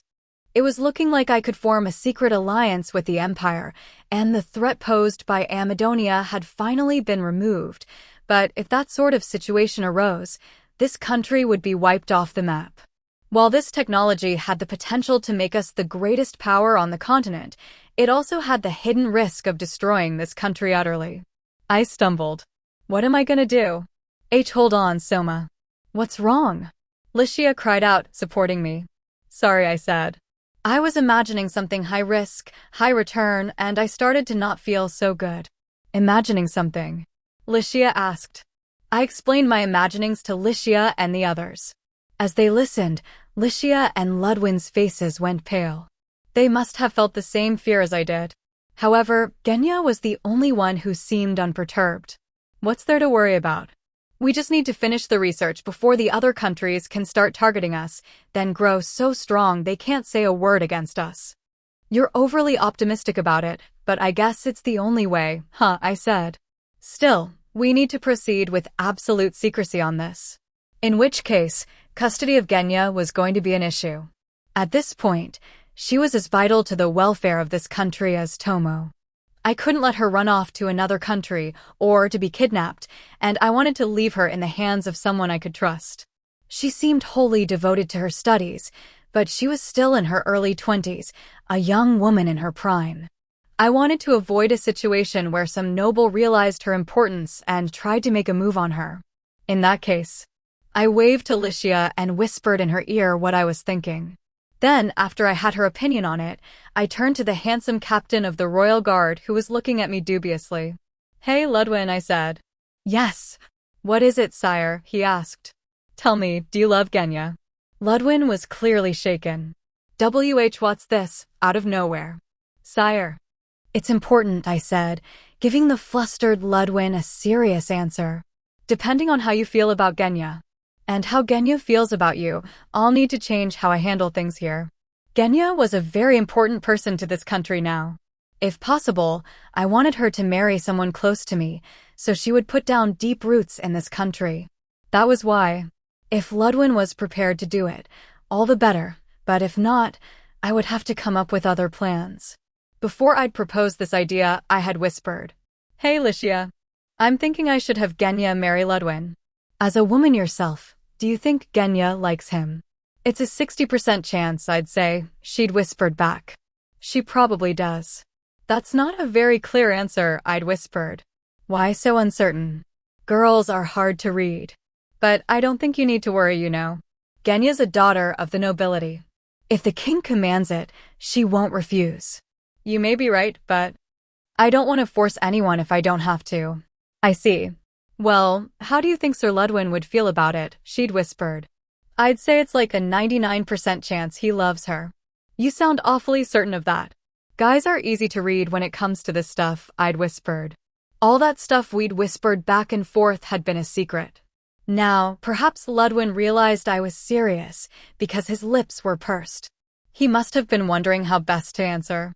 At that point, the other involved party tilted her head to the side and asked, "Am I going to be Lou's wife?" She said it in such a relaxed tone that you wouldn't have assumed it was a decision affecting her. "Would it upset you marrying Ludwin, Genya?" I asked. "Nah, it wouldn't upset me at all." Genya said it so clearly and easily that it was almost a letdown. I'm a woman, after all. I was thinking I'd like to get together with someone eventually, and I was also thinking I'd like that somebody to be Lou. Though, with Lou being as popular with the ladies as he is, I was fine with waiting until he found a proper wife, and then having him take me as his third wife or so. Ludwin's eyes went wide at Genya's confession, but Licia seemed to have found some point in it to sympathize with because she was nodding emphatically. When Ludwin came back to his senses, he said with a pained look, "Sire, I ask you to forgive me for speaking against you," then refuted me. "No matter how important of a person Genya is to this country, suddenly tying her down with marriage seems a little much." "You're going to say that to the two of us?" I asked archly. The former king, Sir Albert, had given his daughter Licia to me in order to make me the king of this country. Conversely, from Licia's perspective, she had been made my bride to keep me as the king of this country. Though our relationship had started out in that warped way, now that we had overcome many trials and tribulations, we were bound by an absolutely unbreakable bond. I patted Ludwin on the shoulder. "Having been through it myself, let me say, how the relationship starts isn't the issue. It's how you two spend your time together after that which is important, don't you think? Besides, you already have all the time you've spent with her as childhood friends, don't you?" "Sire," Ludwin murmured. "Do you need another push?" "If you take Genya as your wife, you can call your house Maxwell Arks," I said. "That way, the house of Maxwell's name will remain. On top of that, the royal house will cover all expenses for your wedding. Also, the country will cover 9/10 of the expenses for Genya's research from here on. The House of Arks won't need to carry that burden alone." "I am very grateful for the offer, but we still have to cover 1/10 of it ourselves," he asked. "If I don't make you pay at least a little of it yourselves, I feel like there would be no limit to the amount of money she'd sink into it," I explained. No matter how useful the invention, I couldn't have Genya appending the country's economy to build it. When I shot her a cold glance, Genya looked the other way and whistled innocently. When he saw that, Ludwin said, "I see," and laughed wryly. "You want me to keep a firm grip on her reins, then? Or to become a workhorse that can support larger expenses, I suppose," I said. "I'm afraid that seems like the more likely outcome," he said wryly. "All right, Ludwin," I said. "Genya's said her piece. Now I think it's your turn, don't you?" "Why, yes, sire." Ludwin and Genya faced one another. Ludwin had turned a bright shade of red, but Genya's cheeks might have turned just a touch more pink. Though Ludwin was the taller of the two if you were to compare, with him freezing up from tension, they looked about the same. I worried if he was going to be all right, given how tense he looked, but this was the handsome captain of the guard who had led an army of tens of thousands. He quickly composed himself. "Genya, will you be my wife?" "Are you sure, Lou?" she asked. "I don't think I'm really noble wife material, you know." "I know," he said. "Still, I want to have you at my side forever. You've got odd tastes. But, sure. Okay. Take good care of me, darling." Then, the two of them shook hands. I had to think, shouldn't you hug instead? But, well, this was more like them. They looked happy, so I wasn't about to say anything. I was glad the matter had been settled quietly. Phew. Is that everything neatly taken care of? I asked. No, sire. The moment I tried to relax, Ludwin said that with a deeply troubled look. Not yet. He looked so happy just a moment ago. What happened in that one instant? I'd forgotten up until now, too, but have you forgotten why we came here today? Ludwin added, his face still looking troubled. Come to think of it, he was right. I had completely forgotten, but we hadn't come here to see her inventions. That was when Ludwin banged Genya on the head with his fist. Ow, she cried. Lou, I don't want domestic violence when we just got engaged. You idiot, he shouted. Listen, just apologize to His Majesty along with me. Having said that, Ludwin grabbed Genya's head and pressed it to the floor. He then bowed low enough himself that his head scraped the floor, too. It wasn't quite the same, but it was this country style of double kowtow. Ludwin apologized as he held Genya's head down.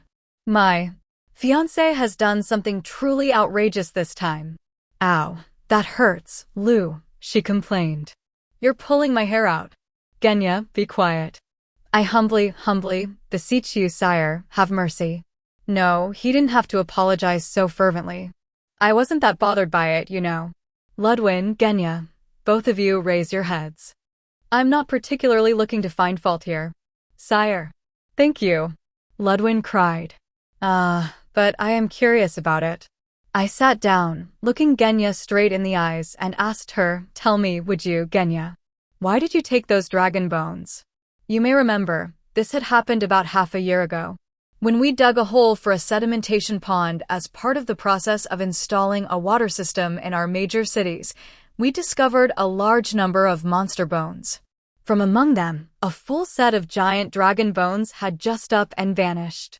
Because I had heard that dragons who died while bearing a grudge could come back as skull dragons, I had worried for a while that that might be the cause.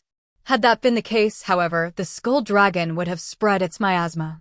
Given that Parnam had stayed peaceful and quiet, that possibility had seemed unlikely. My next suspicion was that someone had stolen them, but I had no inkling as to why they would. If they'd still had magic in them, they might be useful as a magic catalyst or an ingredient for crafting equipment, but these bones had been fully drained and lacking that value. In fact, it was precisely because there was nothing to be done with them that I had been keeping them in storage to eventually display in a museum. So, in the end, people had said a collector must have made off with them. While it was a strange case, I hadn't seen it leading to anything too major, so it had gradually faded from my memory. Or it would have, if the truth hadn't come to light just the other day. There had been a single piece of paper mixed in with Ludwin's work papers. It had simply said, Dear Lou, I'm gonna take the dragon bones. Handle the paperwork peels KTHX, Genya. Yes, the one who had taken the dragon bones was Genya. She had apparently used the golems to carry them off. I suppose it could be said that the way she'd only turned in a single piece of paper saying she'd be doing it, then went ahead and did it without waiting for a reply, was very much like her. That paper had been turned in while things were a real mess, so it had gotten mixed up with some other documents. The other day, when that paper had finally been discovered, learning his childhood friend was the criminal, Ludwin had come to prostrate himself before me in apology. Now, today, to confirm the location of the bones, we had come to visit Genya's dungeon laboratory together. And so, we at last learned where the missing bones had gone. But, what? We cried out in surprise. The bones had changed completely. Or rather, they looked totally different. When asked where the bones were, Genya had led us inside the tent that covered half of this huge space. When we'd gone inside, my eyes nearly jumped out of my skull at the sight of that giant mechanical dragon with its shining, metallic body. The moment I'd seen that thing which was only fit to be called a mecha-dragon, the main theme of Godzilla vs. Mechagodzilla with its low and heavy sounds started to play in my head. No, it wasn't that big, and it was only 20 meters tall at most, but its form was just so far away from anything that felt real. While I was standing there dumbfounded, Genya proudly began to explain, I call this baby Makadra.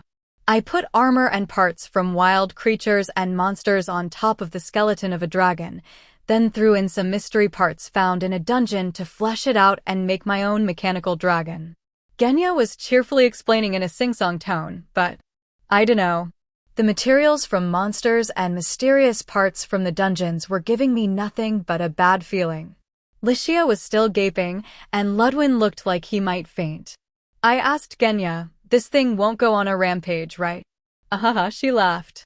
"There's no way it'd do that." Then Genya approached Makadra, touching the underside of its foot lightly. "I mean, it doesn't even move." "Huh. It doesn't?" I asked.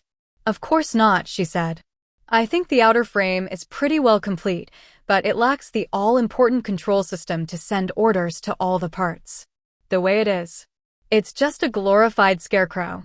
What are you, the I'm gonna kill you new guy?" I thought, making a reference no one was going to get. I saw the situation now. She had made a mechanical dragon, and that was all well and good, but the program and circuits to operate it didn't exist. It was apparently something she had built to study the workings of living creatures' joints, and she had never intended for it to move. But, well, much as that should have been a given with the level of technology in this world, when Genya was involved, my sense for that was numbed, you know.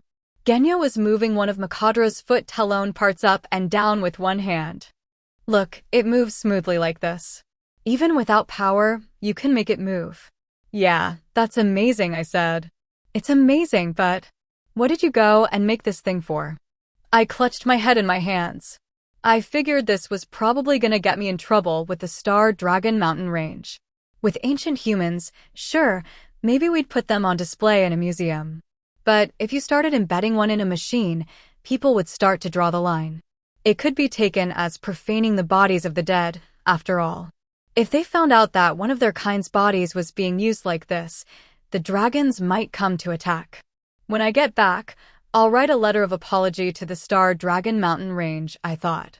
Depending on their response, we'll dismantle the thing and either bury it or send it back to them.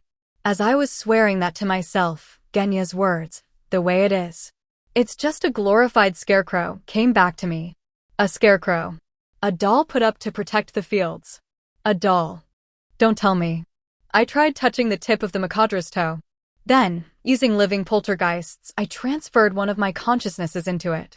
When I did, with a great sound of metal creaking, Makadra began to move. Whoa. I managed to control it. "Hold on, Your Majesty. Did you do something?" Genya exclaimed. Even she had to be surprised by this turn of events. As I looked up at Makadra spreading its arms like a monster from a kaiju movie, then start doing radio calisthenics, I held my head in my hands. Seriously, what was I going to do with this thing? Might the ability to move an iron dragon be seen as a threat by other countries? But even if you can move the iron dragon, will it be any use in battle? Licia asked. I snapped back to my senses. Now that she mentioned it, if all it could do was move around, an iron dragon wasn't going to be much of an asset in battle. With its big, bulky body, it would make a prime target. If the Wyvern cavalry focused their aerial bombardment and dragon breath on it, it would be blown to pieces in no time. Is Makadra armed? I asked. Of course not, Genya said. Even I'm not so whimsical that I'd install armaments on something I never even considered moving. I wouldn't put it past you. I murmured. If that was the case, it really was useless. The best thing I could think to do with it was set it up somewhere like the Odeba G** Dam and use it to attract tourists. It was likely to make other countries cautious of us, but it had absolutely no use.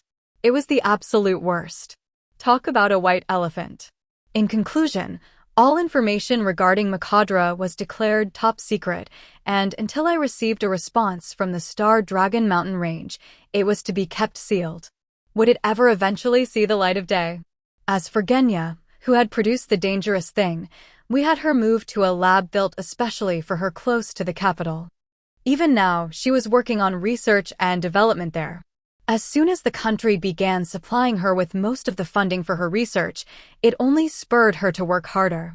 I think I'll send Ludwin some stomach medicine sometime soon. Chapter 2, a story of using shrimp as bait to catch sea bream, but instead catching a shark. Late in the 11th month, 1546th year, continental calendar, royal capital Parnam. It had been close to a month since the war with Amadonia had come to a close. On this day when we began to feel the onset of winter, I was in the room with the Jewel for the Jewel voice broadcast, facing a simple receiver with a certain person's image projected on it. My partner was a single woman. Her well-balanced figure was wrapped in a pure white dress and her light, wavy blonde hair was beautiful. I was acquainted with her younger sister, but she left a very different impression on me. While there was a resemblance in the contours of their faces, when this woman blinked, there was something childlike about her large eyes, making her appear to be the younger of the two. Even though I had been told she was supposed to be a year older than me, she was a very beautiful person. I thought that, having been surrounded by Licia, Aisha, and Juna, all beautiful in their own different ways, I had developed a discerning taste, but at a single glance, I had been struck by how beautiful this woman was. The beauty opened her mouth. "Greetings, Sir Soma. I am Maria Euphoria." She was Empress of the Grand Chaos Empire. "Greetings to you too, Madam Maria," I said. "I am Soma Kanzuya." The heads of the largest nations in the West and the East were meeting for the first time. Normally it would be a time for handshakes, but that wasn't possible through the Jewel voice broadcast screen. "It's a pleasure to meet you like this, Madam Maria," I said formally.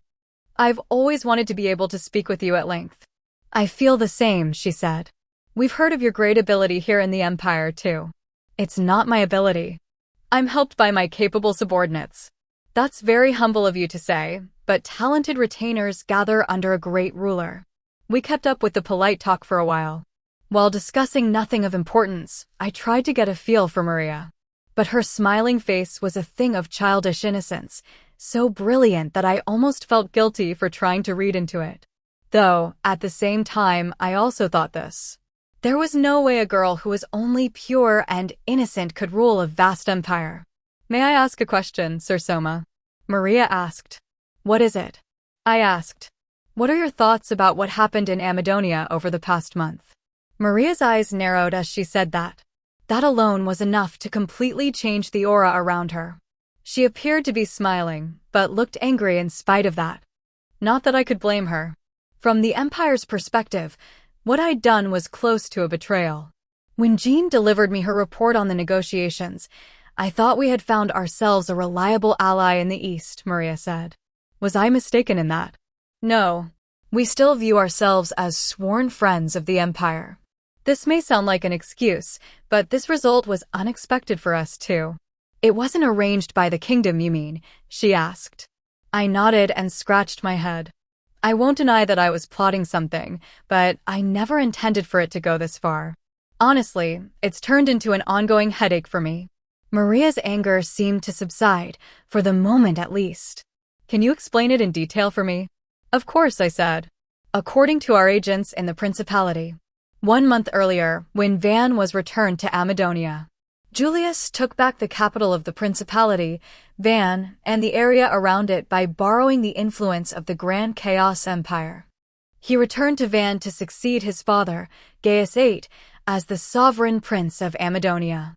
The first thing that Julius's close retainers thought to do after he became the new sovereign was to remove any traces of Elfrieden's influence.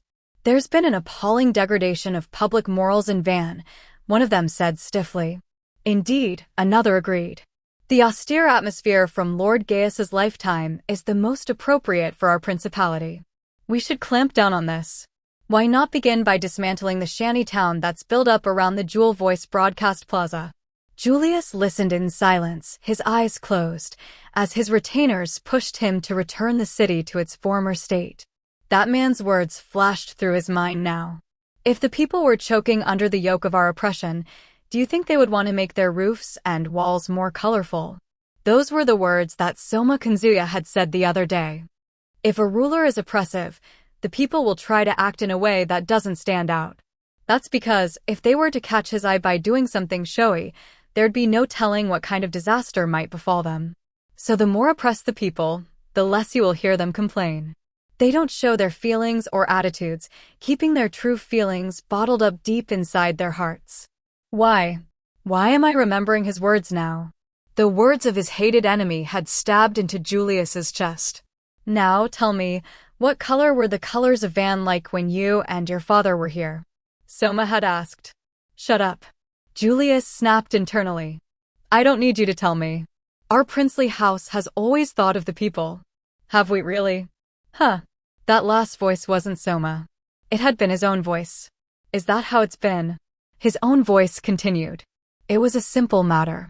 It wasn't that Soma's words had been echoing in his mind. It was that Julius had been asking himself about them.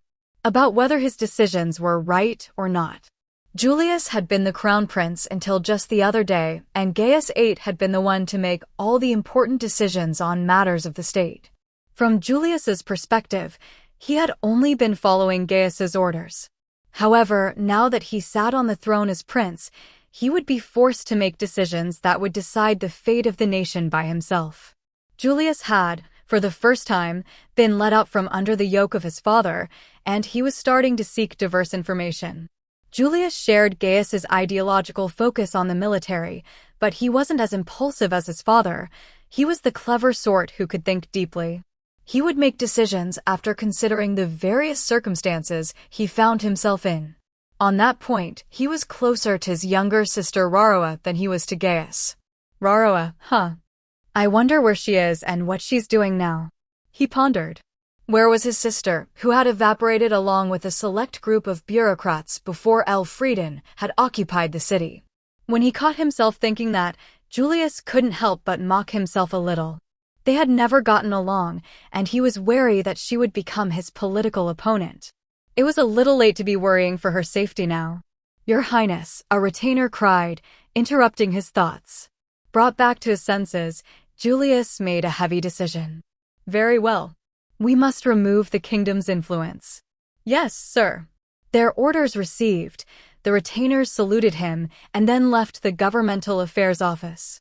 In the end, Julius decided to have the many changes brought about under the kingdom's rule struck down and destroyed so that the principality could return to its former state, wiping out the legacy of the previous administration for the benefit of the new one.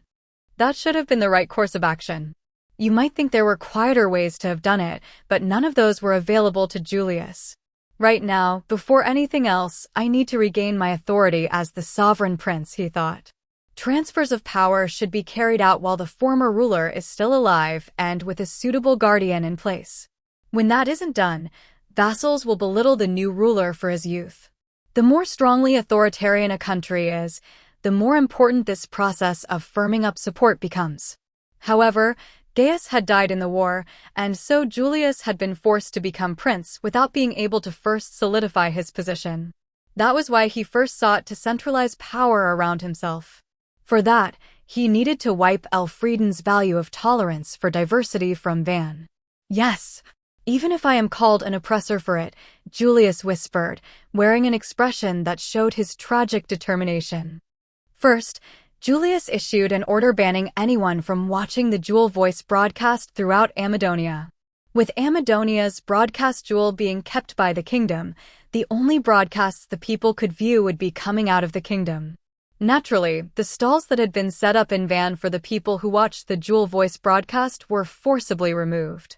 This was easier than expected because the merchants had mysteriously vanished when Julius returned to power, so it was just a matter of dismantling their abandoned stalls.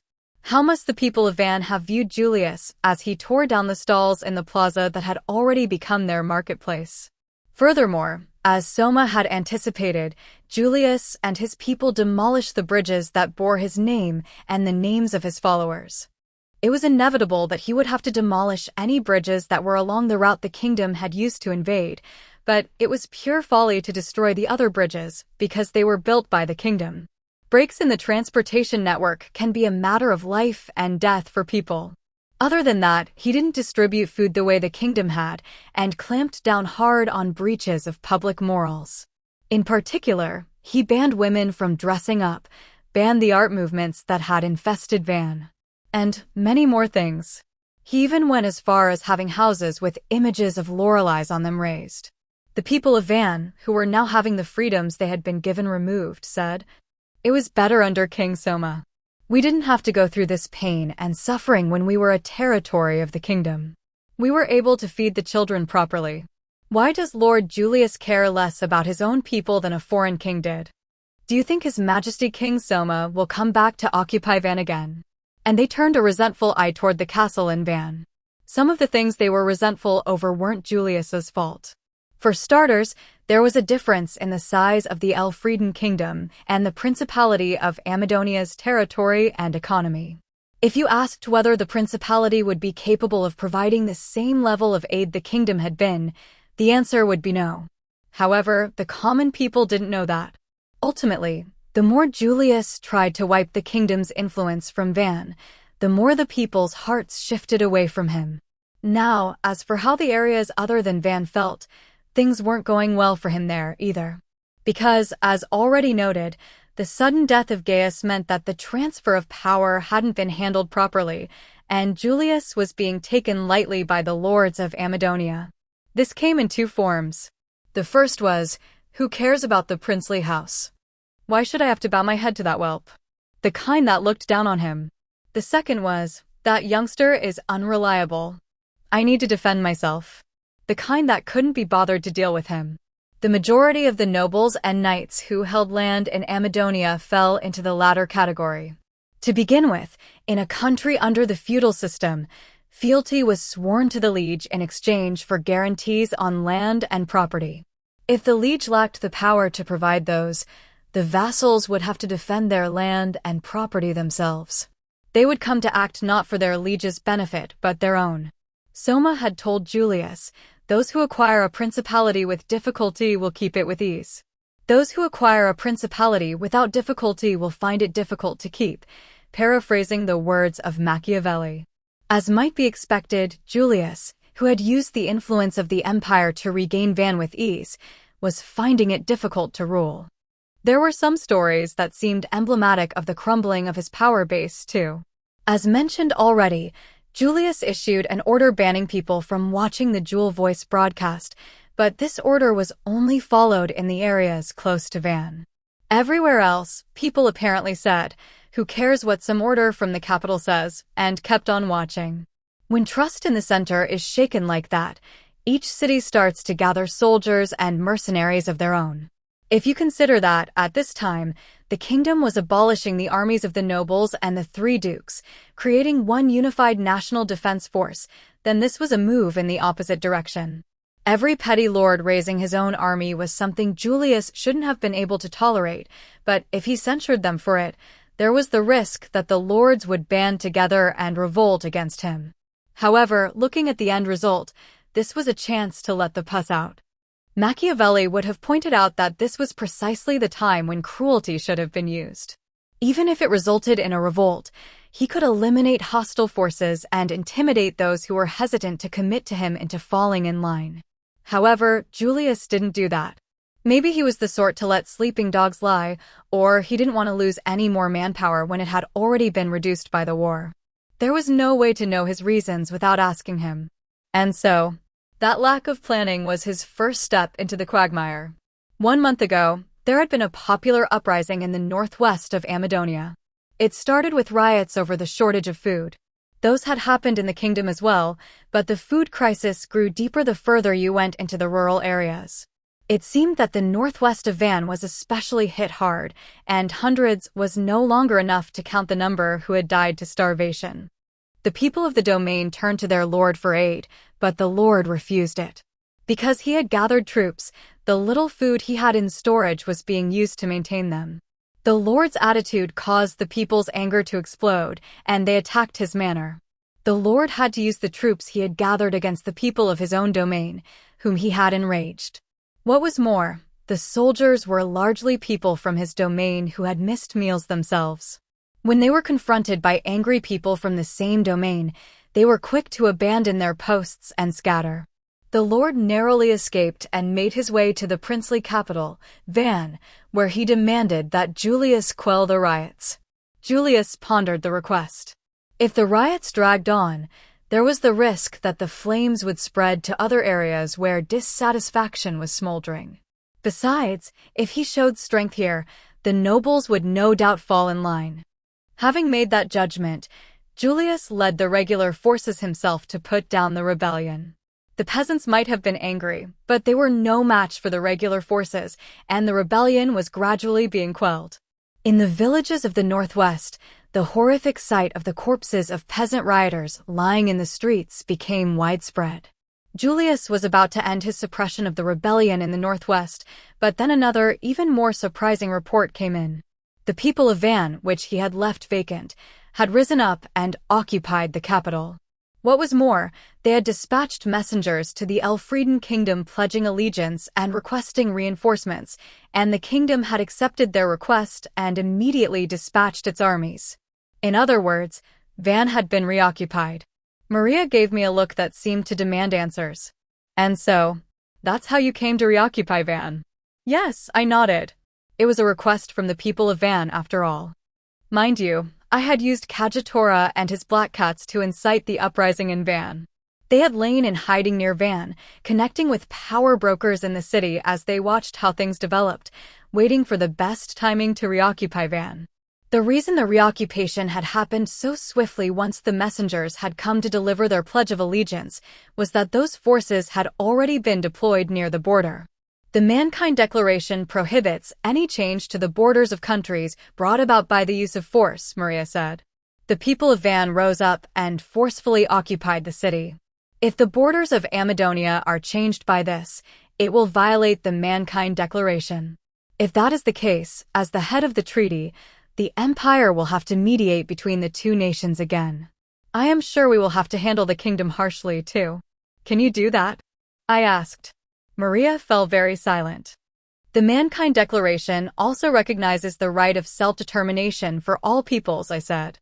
If the people of Van wish to belong to Elfrieden instead of Amadonia, doesn't the Empire, as the chief signatory of the Mankind Agreement, have to accept that and support them? Maria must have known that. That was why she was unable to say anything. I sighed a little, then told Maria clearly, this is why the kingdom didn't sign the Mankind Declaration. The three main articles of the Mankind Declaration were: first, the acquisition of territory by force between the nations of mankind would be deemed inadmissible. Second, the right of all peoples to equality and self-determination would be respected. Third, countries that were distant from the demon lord's domain would provide support to those nations which were adjacent to it and were acting as a defensive wall. It was a wonderful thing ideologically. However, there was a contradiction in these three articles that the Empire hadn't noticed. It was true that, if these three articles were sternly enforced, it would prevent external conflicts. However, this text would make internal issues that arose intractable.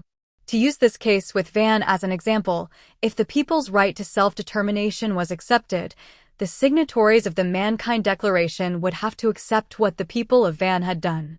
However, if that meant that the borders of Amadonia would change, they also couldn't accept it. Furthermore, the logic that, if Van became independent, it would no longer be a signatory to the Mankind Declaration didn't hold water. If Amadonia suppressed the people of Van who wanted independence, they would be censured for failing to respect the right of peoples to self-determination. In other words, the signatories of the Mankind Declaration would be forced into a state of inaction. Some of you may be wondering how the Empire could have failed to notice this. However, it was the sort of thing that wouldn't occur to anyone until it actually happened. After all, people on Earth in the 20th century hadn't noticed it, either. Have you heard the story I told Jean? I asked. Yes, Maria said. It was a story about people who were afraid of getting caught up in a fight between two gods establishing some rules to avoid a war, right? In the story I'd told, there were two gods, the god of the East, who said the world should be equal, and the god of the West, who said the world should be free. It was an era in which the followers of these two gods were staring daggers at one another. The countries that were close to the boundary between these two gods worked with countries in the East and West to establish some rules in order to avoid being caught in a war between them.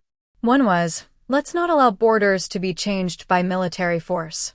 One was, let's let the people of each country make decisions for themselves. One was, let's arrange cultural exchanges between the East and West and try to get along. I heard it from Jean, said Maria. It really is similar to the Mankind Declaration, isn't it? I want to know how the story of yours ends. What happened to the world after that? There were problems, but it was reasonably successful for a time, I said. Eventually, the god of the East broke up, and because the balance of power collapsed, the state of tension was relieved, avoiding total war between the two camps. And wasn't that a good thing? Maria asked. Yes, it was, at that point in time, I said. However, later, in one multi-ethnic country, a certain people started an armed uprising for independence. If their independence wasn't recognized, it would go against the principle of self-determination. However, if their independence was recognized, it would mean accepting a change in borders brought about by military force. That contradiction immobilized the countries that had come up with these rules. Like the empire has been right now. Maria asked. I gave a firm nod to Maria's question. You may have already realized, but this story was about Earth's history. The god of the East that said people should be equal was socialism. The god of the West that said people should be free was capitalism. The worshippers of these two gods had stared each other down during the Cold War. The countries that had engaged in talks to avoid a war from breaking out were the members of the Commission on Security and Cooperation in Europe, CSC. In 1975, later the Organization for Security and Cooperation in Europe, OSCE. The rules they had decided on were what was called the Helsinki Accords. The reason I was able to immediately notice the contradiction in the Mankind Declaration was because I was familiar with the similar Helsinki Accords. I had studied modern history for my university entrance exams, after all. That was why, while I knew the Helsinki Accords had been effective in preventing the outbreak of total war between the East and the West during the Cold War, they had made it impossible for anyone to move during the interethnic conflict between the Serbs and the Croats in Yugoslavia. This is the pitfall you said was in the Mankind Declaration. Maria said with disappointment. Yes, I said. It's a fatal pitfall for a multiracial state like ours. That's why the kingdom can't sign the Mankind Declaration. This might be cruel to say, but if we had been a country like Amadonia, with one subset of races more powerful than the others, it might not have been much of a problem. As long as a race was in a low position socially, or their population was low, they wouldn't be able to get a movement for autonomy going inside the country. But in a country like ours where many races worked together, it was dangerous. It wasn't an issue when the country was being managed well, but if things went downhill, people would start thinking about partition and independence. Even if things were going well today, they might not be tomorrow. Like Machiavelli had said, one had to be prepared for the vicissitudes of fortune. It hurts to hear that, said Maria. Our empire is a multiracial state, too, after all. I'd figured it would be, yeah. The empire had the wind at its back right now, though, so it would be fine. In the current situation, with the Demon Lord's domain slowly encroaching from the north, there was no place safer than the strongest of all mankind's nations. No race in the empire was going to want to change the nation they belonged to. However, if the country were mismanaged, or if the threat of the Demon Lord's domain were to go away, what would become of the empire which had championed the Mankind Declaration? Madam Maria. I began. I know what you want to say. However, I can't lower the flag now. Maria smiled with a strong will in her eyes. Thorny though the path may be, I want the empire to be a light of hope unto all people living today. It's clear as day that mankind needs to unite to face the Demon Lord's domain. Even if it's only for a time, the empire will lift up the flag to unite the hearts of people. I feel like I can see why they call you a saint, I said at last. I found her ideals naive, but she spoke in a way that drew people to her. Though she might have a head-on collision with reality someday, she still held up her ideals, fully accepting that. It was hard to watch her, but I wanted to nonetheless. That was the sort of charm that she had. I'm sure Jean has no end of worries. I thought, recalling the younger sister and general who took a more realistic view of things.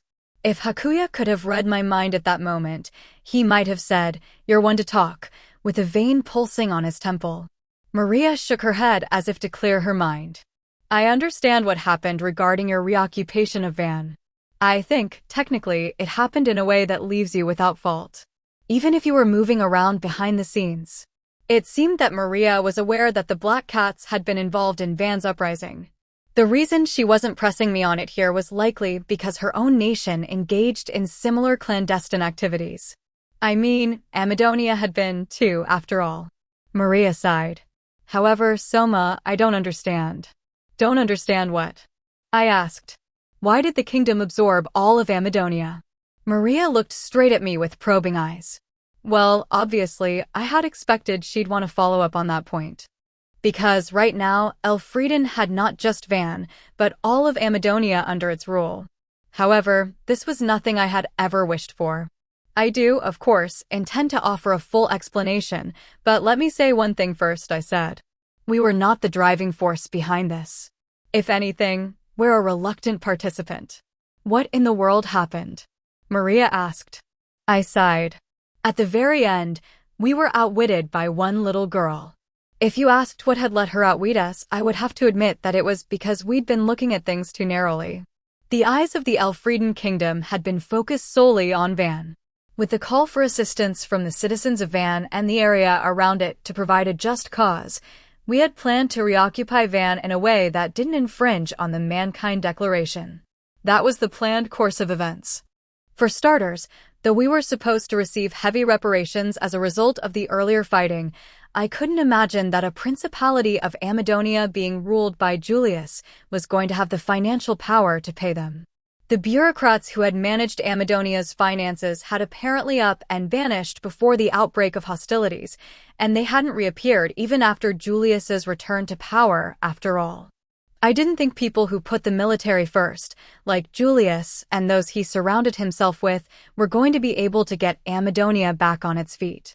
Furthermore, with Gaius's sudden death, the transfer of power hadn't gone well. Even if we hadn't meddled, it was clear that the country would have been heading for turbulent times. The various lords hadn't taken Julius seriously and kept acting rebelliously, and if he'd raised taxes to pay the reparations, the people's discontent would have been bound to explode. If a civil war had broken out, he wouldn't have been able to pay the reparations. That was why I had moved to make it so I could reoccupy Van. Now, even if he had failed to pay the reparations, it might not have been that profitable, but I could still keep up appearances as the victor. I had abolished the Carmine and Vargas duchies, after all, and had secured enough rewards for the domestic audience. Now, as for the request from the people of Van, it was actually a method that was open to me when the Empire came to demand its return. I could have installed an interim Lord of Van, then had them request integration with the Kingdom of Elfrieden. Even so, I chose to return the city for a time before making a move like that, in order to let the Empire take the position that they had mediated. If I had taken advantage of the hole in the Mankind Declaration at that point in time, forcing them to recognize our sovereignty over Van, it would have been throwing mud in the Empire's face. That was why I had agreed to return it, to let the Empire look good. Doing it this way, even if we took possession of the city again, it wouldn't do anything to shake the Empire's authority. So, in that way, while the kingdom's eyes had been only on Van, something unexpected had happened outside of it. The reoccupation force from the kingdom began forming themselves up to defend the city from the forces of the principality, which would no doubt be coming straight back with Julius leading them, but in the end, Julius never returned to Van. When the forces under Julius finished putting down the riots and had tried to return to the newly reoccupied Van, a new report came in. Multiple reports, in fact. At the same time as the Elfrieden kingdom had dispatched its troops, disturbances had broken out in many places, all across Van, and all at the same time. Each of them was different. One said that people who had been oppressed by their lord had rioted, wiping out the lord's family and occupying their city. One said that a major noble who looked down on Julius's abilities had launched a rebellion to replace him. One said that a noble who was pained by Julius's suppression of the people in the northwest had taken it upon himself to shelter those who had escaped and was taking a stance against Julius. One said that Roroa's supporters, upset that Julius had ignored the existence of his younger sister when he'd taken the throne, had raised troops to resist him. The list went on, and there were as many reasons as there were uprisings.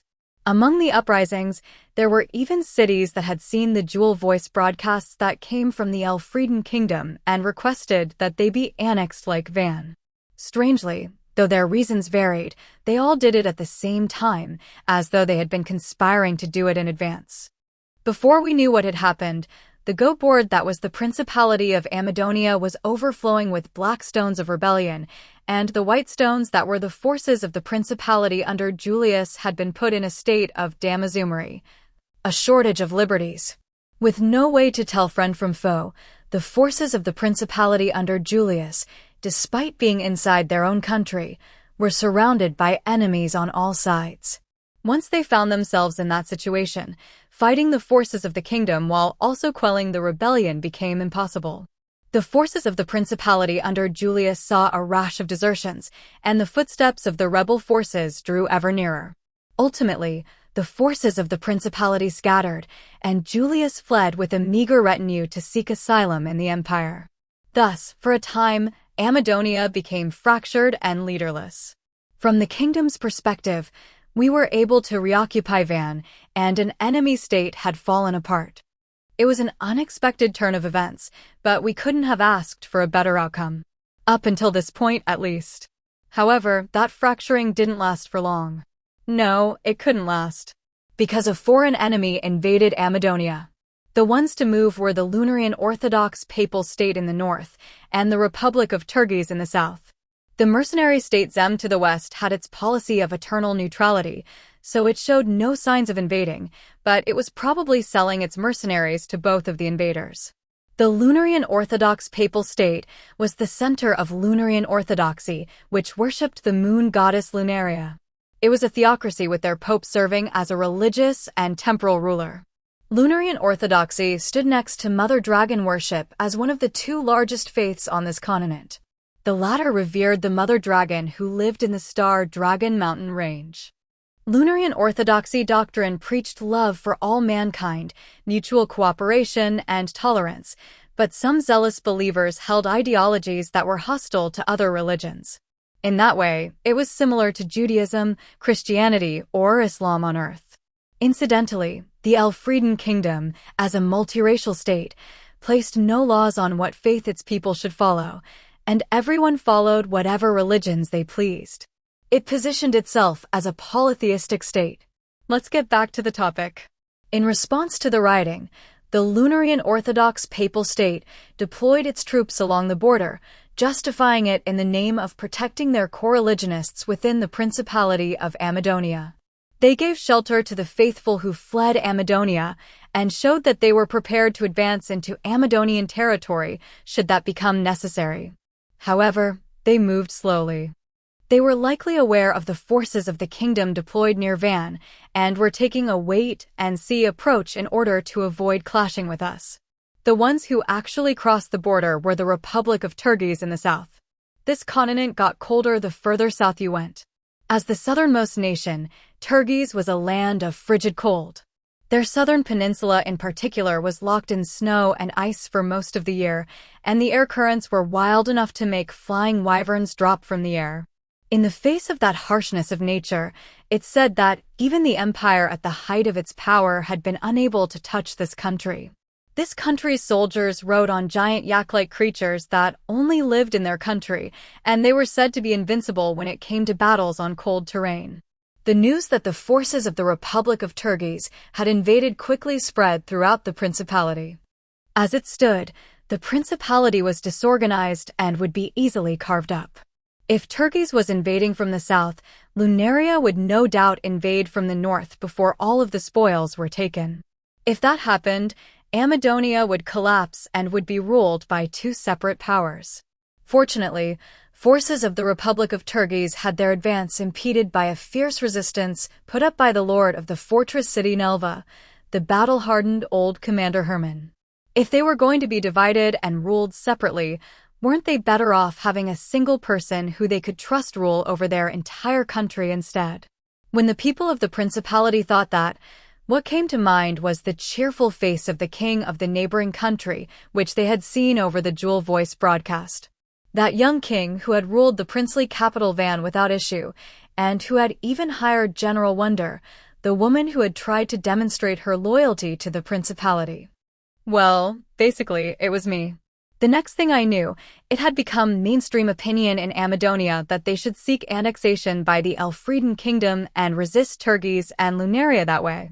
In the process, anyone who was attached to maintaining Amadonia's independence, which was pretty much all people who had launched rebellions to usurp Julius's position, was eliminated by the annexationists. Hermann Neumann, the old general who had stopped the Turkish advance at Nelva, along with the former Minister of Finance, Gatsby Colbert, who was staying with him, both lent their names to support the annexationist faction, which was a major factor in that. It seems Colbert was well trusted by the people for his reputation as a great minister who supported the country through financial difficulty. And so, a request for the annexation of the entire principality was delivered to me.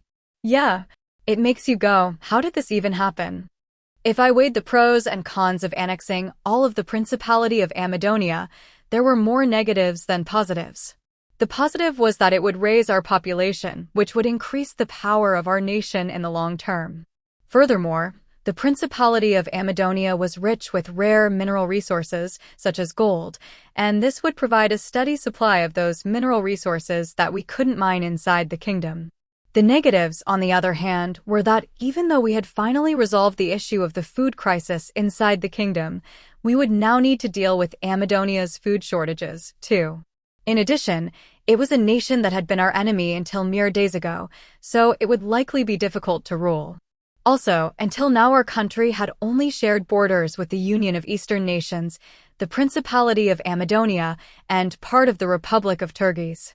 With the change in borders, in exchange for the disappearance of Amadonia, we would now border the mercenary state Zem and the Lunarian Orthodox Papal State, which was another downside. The more nations we bordered, the more difficult our diplomacy would be, after all. Another thing was that, though I hadn't ever been counting on them, the war reparations would stop being paid, too. Since the citizens of Amadonia would become part of our country, the border between those paying the reparations and those receiving them would be gone. When I looked at it this way, it seemed like there were more negatives than positives to annexing Amadonia. However, we didn't have the option of refusing. That was because the negatives of choosing not to annex Amadonia were even bigger. First, it would shake our just cause in claiming we incorporated Van into the kingdom at the request of the residents. If we took in just Van, but not the rest, then, in the end, the kingdom just invaded the land they wanted, people would point out. Furthermore, if we left Turgeis and Lunaria to invade the country, ultimately, we would still end up bordering more countries. Also, ruling Amadonia while it was facing food shortages would be difficult. If the two countries failed to rule properly and famine and civil war were to break out in the former territory of Amadonia, we would see a fresh influx of refugees. That being the case, it would be better if we took responsibility for caring for all of it from the very beginning. It would be difficult now, but in the long run, our investment would pay itself off. In the end, I accepted the integration of all of Amadonia with the kingdom and notified various foreign countries. As I did that, I also moved a naval unit under the command of Excel that was standing by in the southwest of the Elfrieden kingdom to the border with Turgeis, putting myself in a position to invade at any time. From the Republic's perspective, they wouldn't want an attack on their mainland while their primary force was laying siege to Nelva. They immediately withdrew from Nelva, and the forces of the Republic pulled back from Amadonia like the receding tide. Also, seeing that the chaos in Amadonia had subsided, the forces of the Lunarian Orthodox Papal State that were deployed along the border stopped preparing for war. Unlike Turgeis, they hadn't made any major moves. Because of that, it was hard to gauge what they had been thinking, and it felt creepy. Anyway, that was the sequence of events that led to my annexation of Amadonia. Sometime after the Republic of Turgeis withdrew, I was back at the castle in Van to handle the post-annexation paperwork, and on this day, I was seated on the throne in the audience chamber to present awards to those who had contributed to defending against the Republic of Turgeis. It had come up suddenly, so I hadn't brought many of my followers with me, but, as per usual, Licia and Aisha stood on either side of me, while Hakuya carried out the ceremony. There were two people receiving commendations on this occasion. The old general who had defended Nelva, and by extension Amadonia, Herman Newman, and the former Minister of Finance Gatsby Colbert. His first name was Gatsby, but because he was a former minister, I felt like I should call him Colbert, who had worked with him to unite the fractured Amadonia. Herman was a battle-hardened old general, like George or Owen, while Colbert was a more delicate intellectual type in his mid-20s. Behind them were two piles of something, but I couldn't tell exactly what because they were covered. Whatever it was apparently a gift to our country.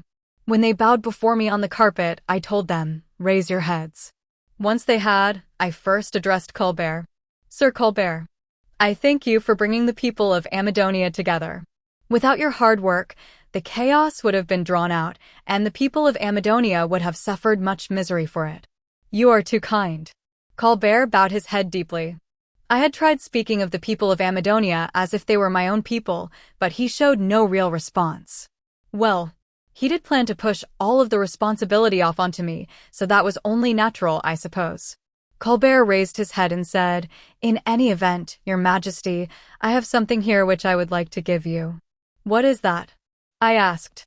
Colbert removed the cover from one of the two piles. What appeared from beneath it was a mountain of documents. Hakuya, who was standing beside him, said, "I see," with a strained smile.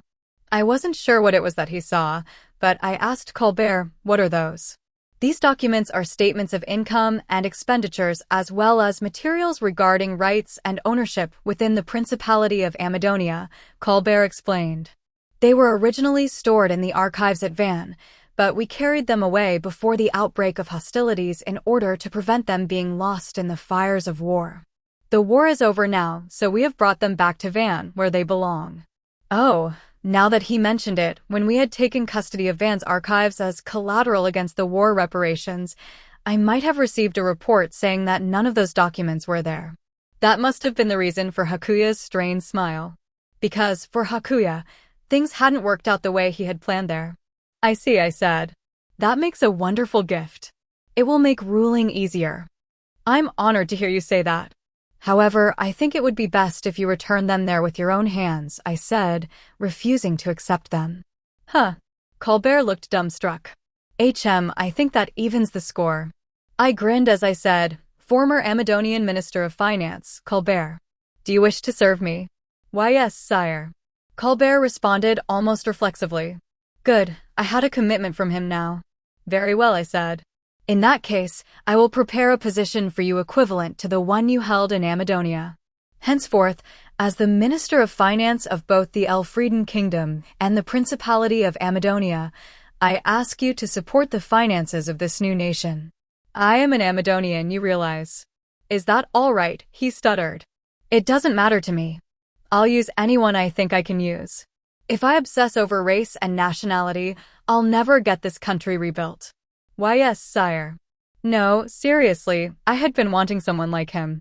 I had been studying the humanities, so mathematical calculations and decisions involving the economy were always difficult for me.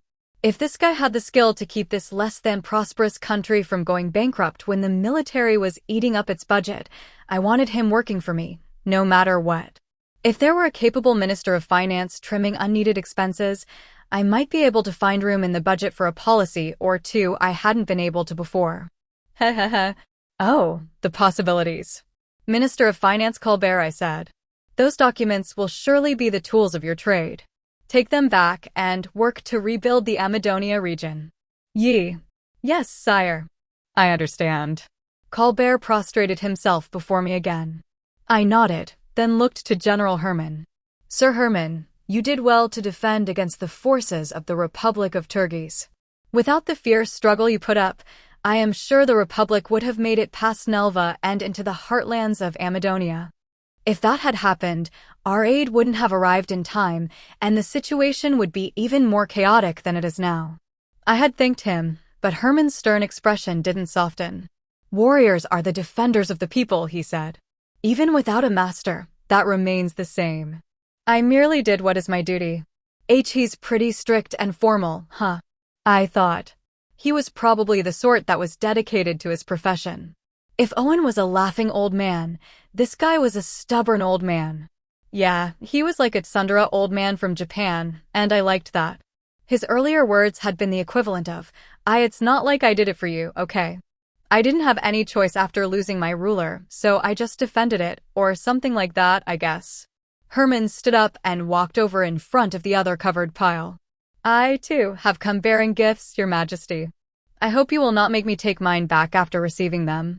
With those words, Herman pulled back the cover.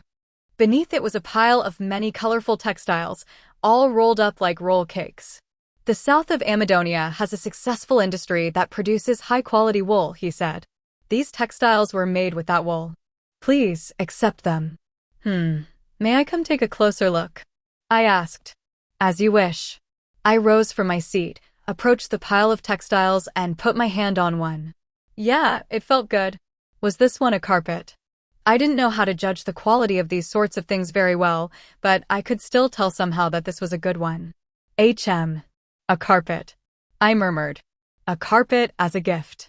I dunno. I feel like I've heard of this scenario somewhere before. If I recall, there was a scene like this in Earth's history. Sir Herman, I said. What is it? There wouldn't happen to be a woman hidden in that carpet, would there? The moment I said that, Herman's face stiffened. Wait, seriously. One of the textiles in the pile began wriggling. Had an assassin slipped in? The soldiers and Aisha were on edge when... No fair, no fair. It was gonna be the surprise of a lifetime. Why'd you have to go and figure it out? A girl's voice exclaimed. The moving textile slowly came unfurled, and out popped a girl who was somewhere between middle school and high school age. Her long hair was tied at the nape of her neck into ponytail-style twin tails, and she had lovely, regular features and beady little eyes. That was the kind of girl she was. The young girl put her right hand on the back of her neck and her left hand on her hip, shaking back and forth a bit while she posed like a model. Welcome or not, here she is, dun-da-da-dun. It's Raroa. Then she gave a coquettish giggle and tried to act sexy. She was slightly shorter than Licia, and her body had a distinct lack of curves, so she just looked like a little girl trying too hard to seem like an adult.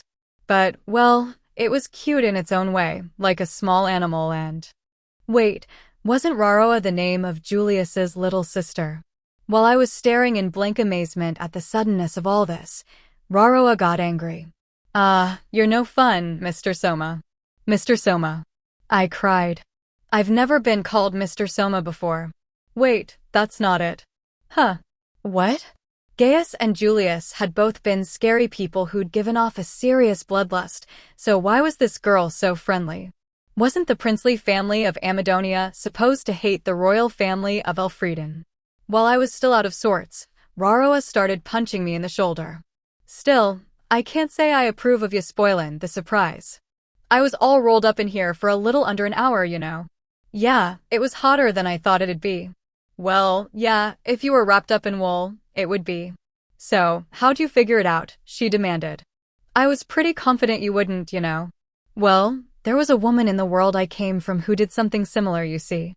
My trick overlapped with someone else's, she cried. What a blunder. Though, that person was apparently naked when she did it, I said. Opinions vary about this. What's with that woman? Raroa cried. Was she some kind of pervert? I shrugged. It's been said that she was so great that if her nose had been shorter, the whole face of the world would have been changed. Opinions vary here, too. I looked at Raroa, who was hugging her rather meager chest as if to hide it. She let out a sigh. Raroa, by the way, was clothed. If she had been naked, we wouldn't have been able to have an easygoing chat like this. My two fiancés were right behind me, watching, after all. Do you mind if I call you Raroa? I asked. You're the princess of Amadonia. Darn tootin', she said. These clean-cut features, this charm and wit, oh yes, the breathtaking beauty of Amadonia, Raroa, that's me. Oh geez, I don't even know where to start poking holes in that.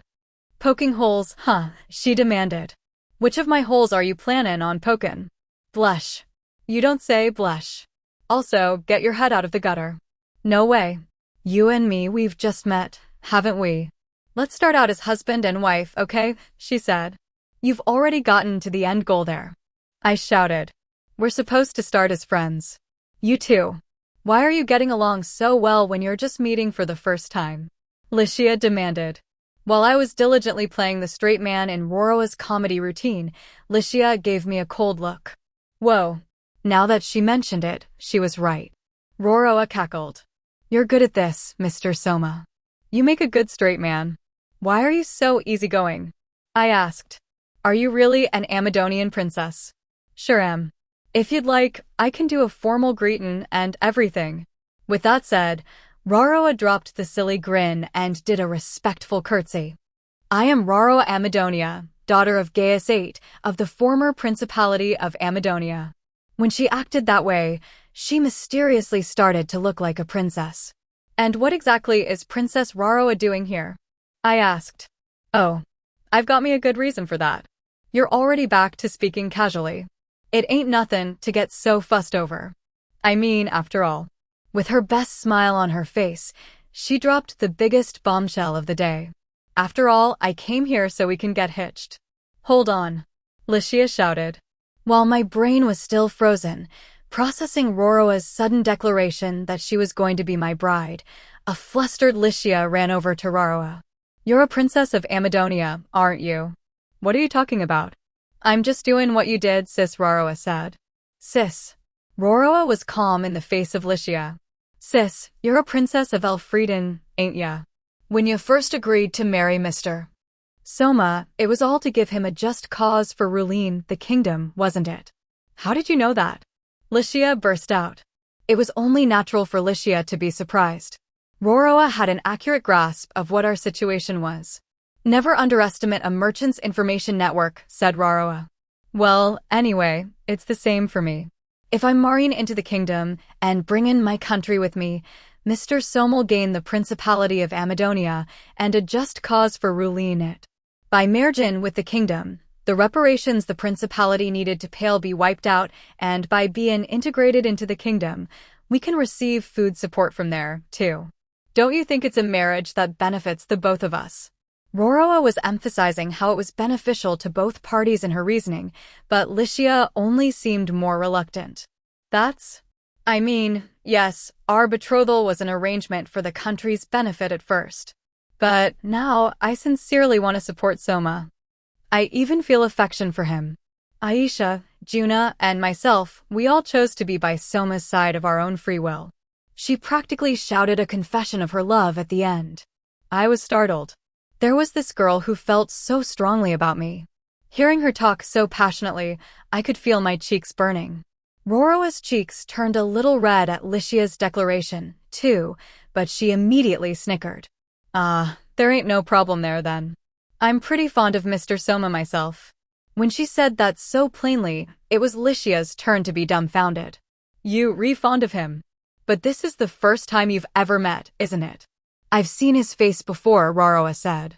When I was in Haydn, he was on the music program. That sure was a revolutionary new way of using it. I can think of more applications too. Depending how it's used, you could make a real min off of it. Roroa snapped her fingers gleefully. I know. The royal and princely families have got a system of royal warrants of appointment, yeah. It's a system where high-quality gifts we receive are given our official approval. It's a guarantee of the product's quality, but it's also an advertisement that there's something good enough about it to make it worth guaranteeing. So, how about you make even just a small amount of time on the dual voice broadcast where, for a price, you'll show advertisements for people's products. If there's a big business looking to advertise themselves and their product, don't you think they'd pay good money for that? I see, I said. Run commercials, huh? I had overlooked that. Because the dual voice broadcast was currently being used as a public broadcaster, I hadn't considered the idea of running commercials at all. I had never thought it would occur to anyone in a world without television to want to sponsor commercials on it, anyway. But, like Roroa was saying, there were merchants who advertised themselves as purveyors to the royal family. If we set up a place for them to advertise, the funding might start to pour in. If that let us cover the costs of producing programs, it would mean that much more room in the national budget. While I was thinking that, Roroa put her hand on her hip and smiled. I think you can bring the kingdom and the principality together and lead us into a more prosperous era, you know. Besides, if I'm with ya, I figure I'll probably be able to see more fun things like that, and I've always thought, if I've gotta marry someone, it'd better be someone interestin'. I understand your thinking, but are you okay with this, Raroa? I looked Raroa straight in the eye as I asked her that. I'm the man who killed your father, Gaius 8, you know. The moment I said that, a wave of tension ran through the people from the kingdom's side. Raroa's father Gaius 8 had fallen in battle with the kingdom, and I was the one who had led that force. In other words, to this girl, I was her father's killer. Raroa shrugged, seemingly unconcerned. If you're gonna say that, well, I went and drove my own brother out of the country. Used my connections with the merchants to set up simultaneous revolts and everything. Wah, that was you. I burst out. The only riots that the kingdom had stirred up were the ones around Van. We hadn't been involved at all in the revolts by vassals or the popular uprisings that had broken out elsewhere, but who would have thought that she was behind it all? What a girl. While I was still trying to process that, Raroa waved her hand. You don't need to feel bad for what happened with my old man. Or would you rather I give you a vengeful, how dare you kill my father? Then do you want to force me to submit to you, and make me say, I can't believe I had to bear the child of my father's killer? I don't have that kind of sadistic fetish. I shouted. Soma, Licia muttered, looking disturbed. That's a little much. Why are you acting a little creeped out, Licia? That's just something Raroa came up with on her own, all right. I didn't know what to say. Maybe because I'd been raising my voice a lot more than I was used to, I was starting to feel dizzy. This fake Kansai accent girl totally had me dancing to her tune. I sighed. Listen, Raroa. What? You really don't hold it against me. Not in the least. Well, when you say it like that, it's not like I feel absolutely nothing about it. Raroa crossed her arms in front of her chest and closed her eyes. Even with the way he was still my old man. But he was trying to kill you too, wasn't he? On the battlefield, it's kill or be killed. There ain't much you can do about that. It sounds like you returned his remains good and proper, so you won't hear any complaints out of me. I was silent. Well, it just means the two of us got on poorly enough as father and daughter that I'm able to leave it at that. Raroa looked a little lonely. My old man and my brother were so obsessed with talking revenge on the kingdom, they couldn't see anything else. Amadonia's a poor country. We've got valuable mineral resources. But that's it. Our food self-sufficiency rate is low. It ain't the royal house of Elfrieden or the people of the kingdom that remakin' our people suffer right now. It's hunger and poverty. What we really needed were jobs and food. That's what Colbert, the bureaucrats, and I were all thinkin' when we desperately worked to scrape together money. But my old man and his lot, they would immediately put it all into the military. As Raroa talked about that, her eyes went ice cold. The playfulness from before was gone, and her voice was filled with disappointment in her family and a sense of resignation. If they'd used it right, the starvin' people, the girls forced to sell themselves, the children sold off so there'd be less mouths to feed, we could have cut down on all of that, she said.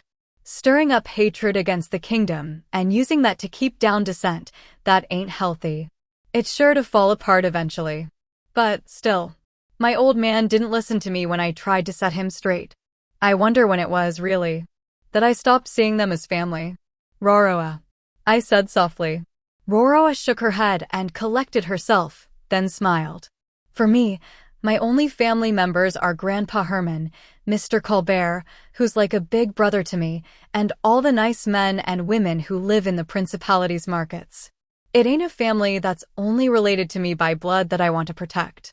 It's a family that I care about. A family she cared about who wasn't connected to her by blood, huh? During the post-war talks, Julius had given up on Raroa because she might have become a political enemy of his. And now Raroa had also turned her back on Julius. Though they were on even terms, why was it I felt more of an affinity with Raroa? It was probably because, unlike Julius, Raroa understood the importance of family. I want to ask one more thing, I said. The other day, there was rioting in the north of the country that was put down by Julius, right? Was that something you instigated, too? I'd never do that. Here, Raroa was indignant for the first time. In fact, I arranged for the revolts to all happen at the same time to prevent a situation just like that. It'd get my brother tied up so he couldn't suppress the people. IDV never allowed an uprising that was sure to meet a horrible fate like that. Despite her vehemence, her voice was full of sorrow. It didn't seem like she was lying. Well, was the revolt in the north a natural occurrence, then? I asked. That ain't it, either, she said, shaking her head. Look at the geography. What's near the north where the riots broke out? Wasn't there some people actin' shifty up there? The Orthodox Papal State of Lunaria. Amadonia bordered the Orthodox Papal State of Lunaria in the north. What was more, the Orthodox Papal State of Lunaria had gathered its forces along the border in the name of defending their coreligionists. Roroa nodded with a frustrated look on her face. There ain't no borders when it comes to religion. As close to the Orthodox Papal State as that region is, there are a lot of followers of Lunarian Orthodoxy. The Orthodox Papal State probably stirred up the believers there, telling them it was a direct order from the Pope, or something like that. I'm sure they planned on sending in troops to protect those believers. But the north is hardly fertile land, I said.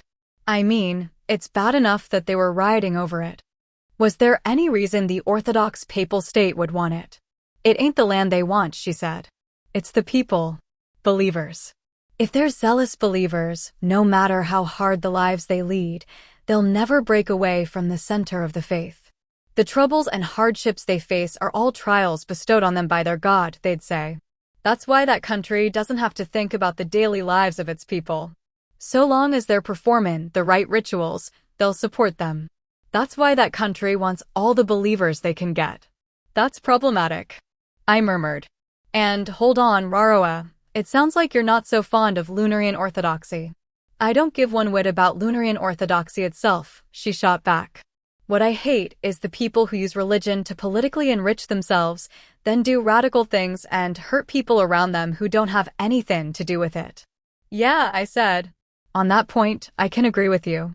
It seemed that mixing politics and religion was trouble, no matter what world you lived in. Normally, religion was something that existed to soothe the hearts of people, but some people used it as a justification and excuse for their actions. Interpretations of doctrine changed with those in power at the time, and those who didn't adhere to their doctrine would be branded as heretics and punished in the name of their God. Honestly, there was nothing worse than that. If it were an option, I'd go the rest of my life without ever having anything to do with them, I said. Too bad it's not, Roroa said bluntly. That country's sure to try and make contact with you. Why? I'm not religious at all, you know. I said. Because that country hates the Star Dragon Mountain Range and the Grand Chaos Empire, that's why. I can sort of see why they'd hate the Star Dragon Mountain Range, but why the Empire? I asked, surprised. The Star Dragon Mountain Range was essentially a nation for the sentient dragons. The faith which worshipped Mother Dragon who lived there was one of the two largest faiths on this continent, tied only with Lunarian Orthodoxy. Though I didn't know what kind of faith was practiced in the Demon Lord's domain. So I could understand the Orthodox Papal State hating the Star Dragon Mountain Range, which was the center of Mother Dragon worship. But why would they hate the Grand Chaos Empire too? You know how Empress Maria of the Empire is called a saint, right? Roroa said. That's just something the common people saved by her policies started calling her on their own. But in Lunarian Orthodoxy, the Pope is the only one who can recognize someone as a saint. In fact, there's a woman in Lunarian Orthodoxy who's called a saint. That's why the Orthodox Papal State of Lunaria sees Madame Maria as an unforgivable villain who's misrepresenting herself as one. If the people just started calling her that on their own, I don't see how that's any fault of Madame Maria's, I said. They don't care about that, she shrugged.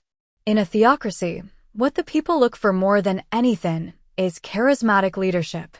If they recognized a saint who appeared naturally, it'd impact their credibility.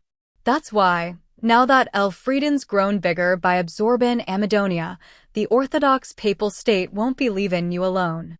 Somewhere, somehow, they'll try to make contact. Could be they'll offer you some made-up title like Holy King and try to drag you into their conflict with the Empire. Ugh. That sounded both possible and undesirable. Because my secret alliance with the Empire was just that, a secret. Other countries couldn't find out about it. Actually, it would be a problem if they did find out about it, so the intelligence branches in both of our countries were working hard to conceal it. That meant I couldn't openly admit to being allies with them. The church offering those in power religious positions in order to make their own influence unshakable was something that had been seen in Earth's history. They might try to turn us into the Holy Elfrieden Kingdom and have us lead the charge against the Empire for them. That said, I wanted to avoid conflict with the Orthodox Papal State as much as possible. The troublesome thing about religion was that even if you crushed the center and their leaders, the believers would still be left behind. When believers were oppressed, it formed stronger bonds between them, and when their leaders were killed, they only became more revered as martyrs. Worse yet, the vast majority of believers were ordinary people, unconnected to any scheming inside the organization. If I tried to eliminate all of those believers, it would make me the primary culprit of a genocide. The Orthodox Papal State of Lunaria.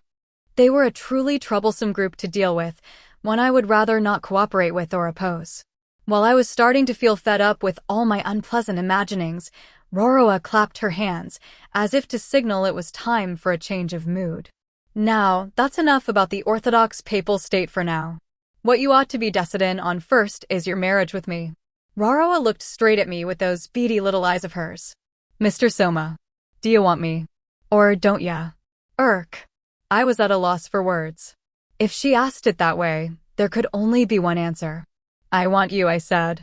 Desperately at that. There was no room for doubting it. After all, the benefits of taking her as my wife were too great.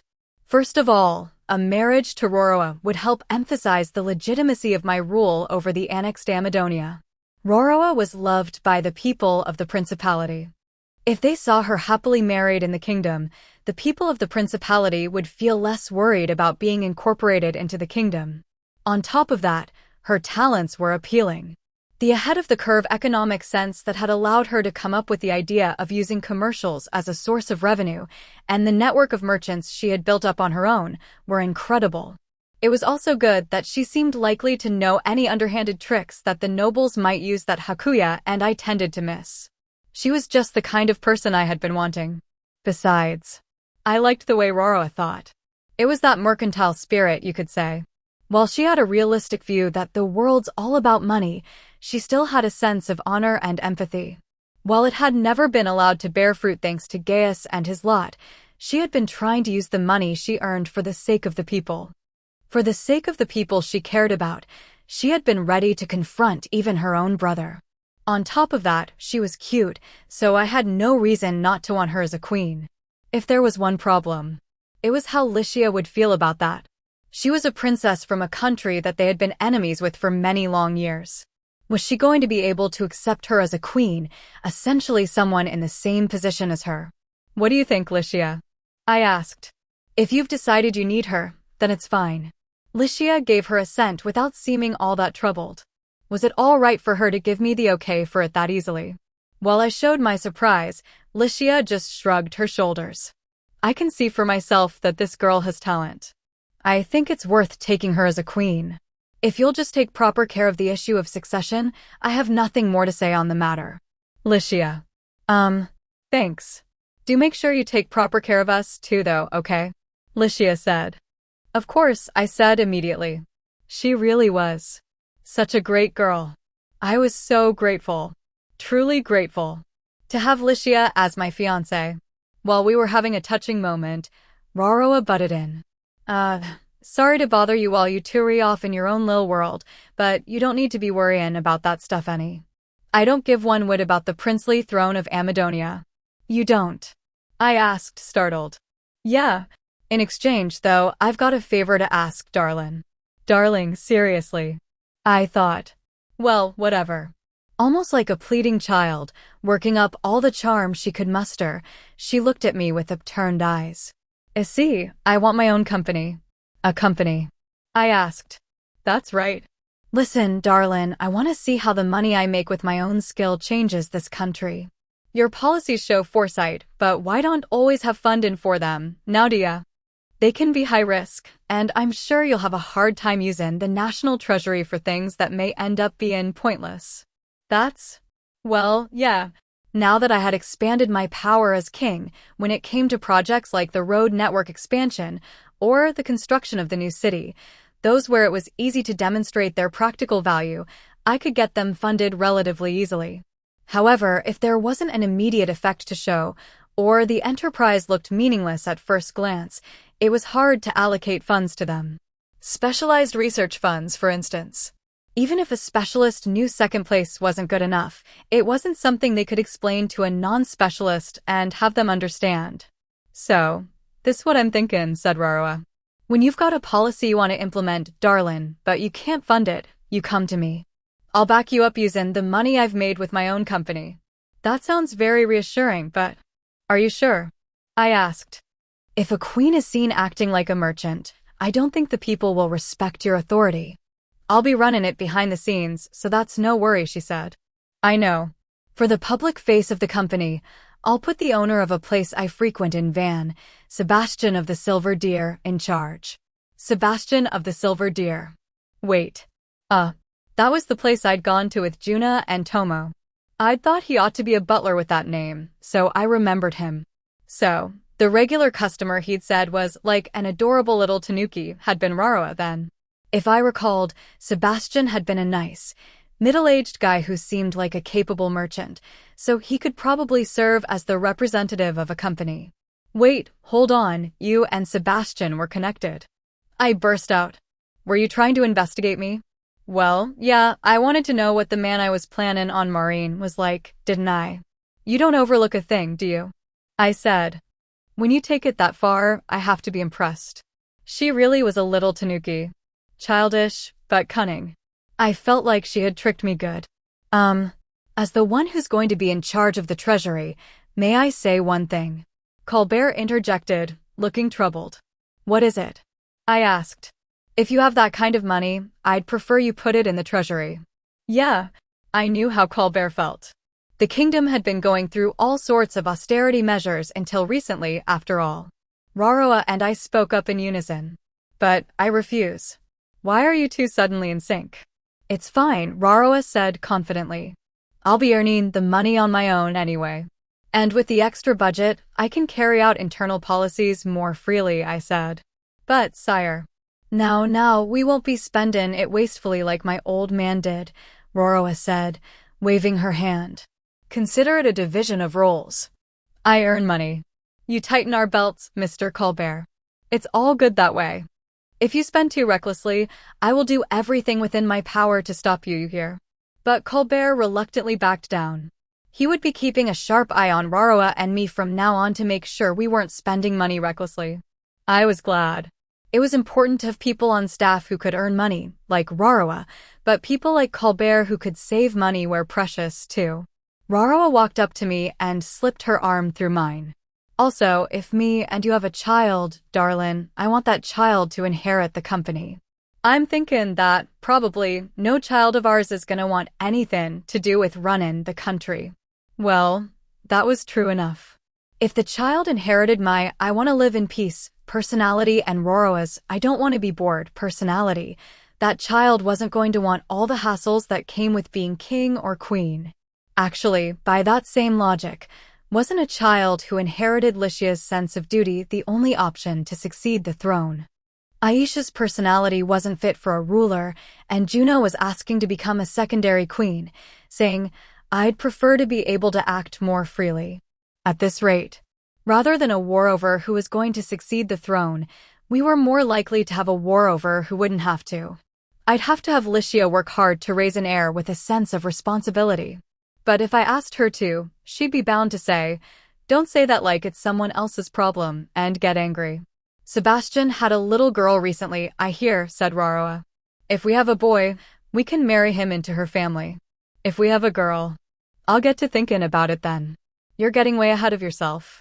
Lycia shouted. And, hey, get away from Soma already. Lycia started trying to pry her off of me, but Raroa used my body as a shield, switching the arm she was clinging to from left to right, and clinging to me all over again. Don't be so stingy, Raroa said. You've had plenty of time for flirtin' with him up till now, haven't ya, sis? What's wrong with me talking a bonus turn for the next little while? I have not had plenty of time, Licia said angrily. We've been too busy for any of that. Roroa looked at her blankly. Don't tell me you two still haven't. We haven't yet. Is that a problem? When Roroa heard that, she turned a cold eye in my direction. Darlin', that's a bit much. I'm the one being criticized now. Yes, it's because you're not taking care of me properly. Licia snapped angrily. Yeah. Roroa wore a smile like a mischievous child. Why were these two so in sync? Aisha, who had been watching over all of this from behind me, tugged on my sleeve. I hope, I'd like you to do things properly with me too. Ugh. At some point, I had been encircled by 3 fiancés. As I broke out into a cold sweat that just wouldn't stop, my retainers watched with wry smiles and a roll of the eyes. Some days later, the Elfrieden Kingdom, having annexed the Principality of Amadonia, formed the United Kingdom of Elfrieden and Amadonia, popularly known as the Kingdom of Fredonia. From this point on, as a magnificent king who expanded the country's territory less than a year after ascending the throne, I came to be called Great King Fredonia. Now, that Great King name, I wasn't terribly fond of it. It made me think of giant squids, giant isopods, and also Dedede, all of which had Great King in their Japanese names.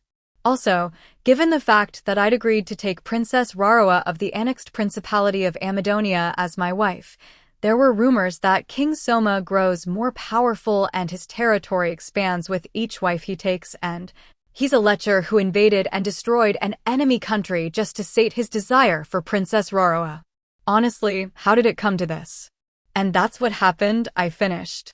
Well, I don't know what to say. Pfft. On the other side of the simple receiver, Maria was holding her shaking shoulders. Something had struck her funny bone, apparently. This was supposed to be a meeting, so she seemed to be trying to hold the laughter in, but I'd feel better if she'd just let out a big laugh at this point. Hee. It seems that turn of events was completely unexpected for you, too, she giggled. Yeah, I muttered. I feel like I was using shrimp as bait to catch a sea bream, but instead I ended up catching a shark. Do be sure that you take proper care of what you caught, she said. I can't release it. Can I? I asked. Maria continued giggling for a while, but she eventually returned to a serious expression. Now, about what the Lunarian Orthodox Papal State was doing behind the scenes. Roroa was saying that they hate you for being called a saint. That's true, she said. I received a request to stop calling myself a saint. Or rather, a formal complaint over it. But I've never called myself one, so there's nothing I can do about it. It's a bit strange to ask you to not let the masses call you a saint, I agreed. But that being the case, the Orthodox Papal State is going to continue to be a potential enemy of the Empire. They may try to make contact with us like Roroa was suggesting they would. Sir Soma, do you want the authority that the Orthodox Papal State could give you? Maria asked me with probing eyes. I firmly shook my head. Don't be silly. I'm trying to move forward into a new era. I'm not about to take a step backwards into a time of rule by divine right. Our country didn't need a Girolamo Savonarola. My firm rejection of the idea seemed to have relieved Maria. The Orthodox Papal State is a headache for the Empire. There are many followers of Lunarian Orthodoxy in the Empire, and the Mankind Declaration is meaningless against a religious body. If anything, there's the risk that they would make use of the hole you pointed out. Something like gathering their believers into one place and having them declare independence, maybe. Once a group of believers had formed, it would be difficult to eradicate them. Religion was something that burned all the hotter the more you tried to stamp it out. About the only countermeasure would be to round up those plotting to declare independence one by one before they could form into a group. The flag called the Mankind Declaration drew people to the cause, but it also had large holes in it. Will the Empire still not abandon its position as the leader of the Mankind Declaration? I asked. Yes, Maria said. We need to unite around the Mankind Declaration. If there needs to be someone to wave that flag, the Empire will take on that role. Even the Orthodox Papal State must understand that. If mankind is unable to deal with the encroaching threat of the demon lord's domain because of internal squabbling, it will all be pointless in the end. I don't think they'll try anything strange just yet. I wonder about that, I murmured. I felt like this wasn't an issue we could take such an optimistic view toward. The more chaotic the times, the more religion showed its true value. It found its root in the hearts of people seeking salvation. Despair for society or the times they lived in would drive people toward religion. Now, when there was the threat of the demon lord's domain, some were already viewing this as the end of days.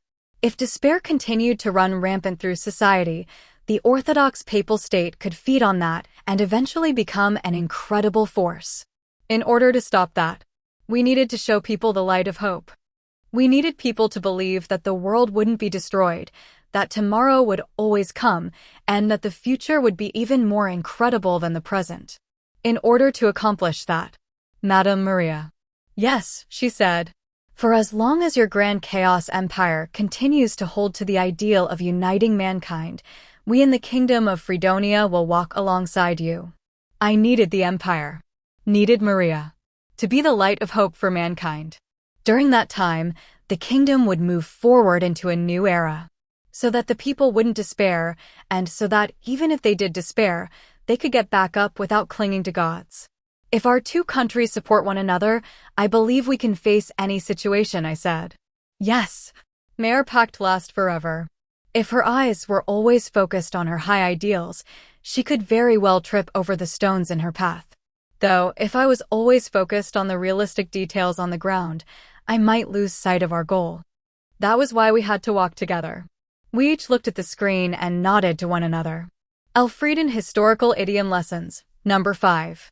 To use shrimp as bait to catch sea bream, but instead catch a shark. Type. Idiomatic expression. Meaning, 1. To attempt to achieve great results with minimal effort, only to be disappointed by an unexpected outcome. 2. When something that was initially thought to be a disappointment turns out to have a surprising upside. From the fact that, even though shark meat does not taste very good, their fins are highly valuable. Origin. These words were spoken by great King Soma, who had tried to annex Just Van, the capital of the Principality of Amadonia, and was disappointed when the rest of that impoverished country came with it. In the case of 2, the shark fin would be Princess Raroa. Synonyms. Counting your tanuki before they're caught, a jewel and a dunghill. Chapter 3. An unusual slave trader. 30th day, 11th month, 1546th year, Continental Calendar, Royal Capital Parnam. With the confusion caused by the annexation of Amadonia having settled, the people had regained their calm. It was fully winter now, and on this morning I was finding it harder to leave the warmth of bed. When I woke to the sound of a door hurriedly being shut, I began to stir, my mind still only half awake. VRR. I'm cold. Also, my head feels heavy. Did I catch something? I ought to get more blankets for this simple bed in the Governmental Affairs Office. I'll ask the maids about it later. While I was thinking that, I turned over and something soft touched my forehead. On, said a strangely amorous voice. Something strange was going on. As my head cleared, I came to understand my current situation.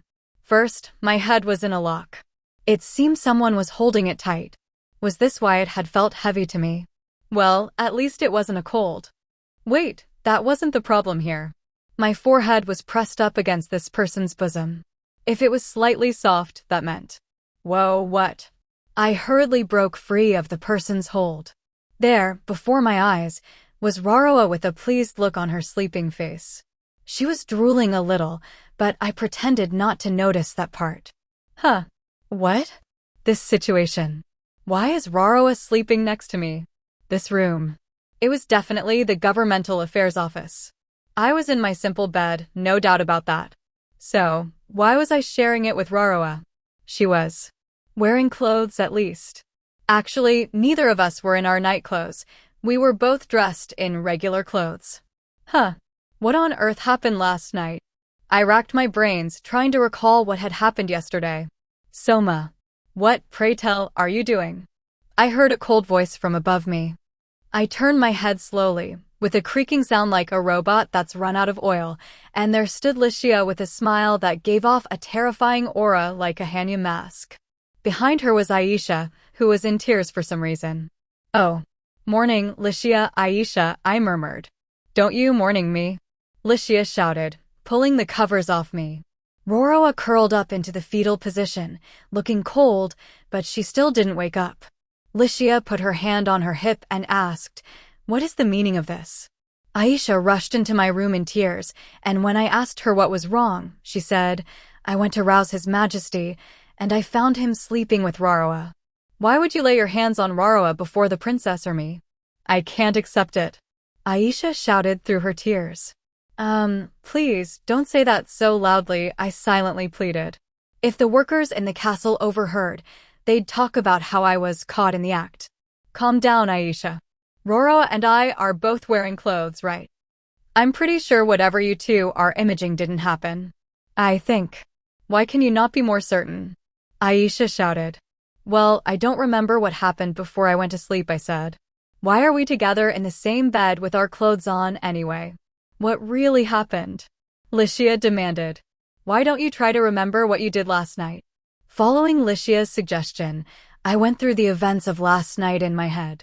I recalled having done some work to sort things out after the annexation of Amadonia. In order to adjust the taxation scheme, the Principality of Amadonia had a lower population than the kingdom, and, to compensate, the individual tax burden was higher.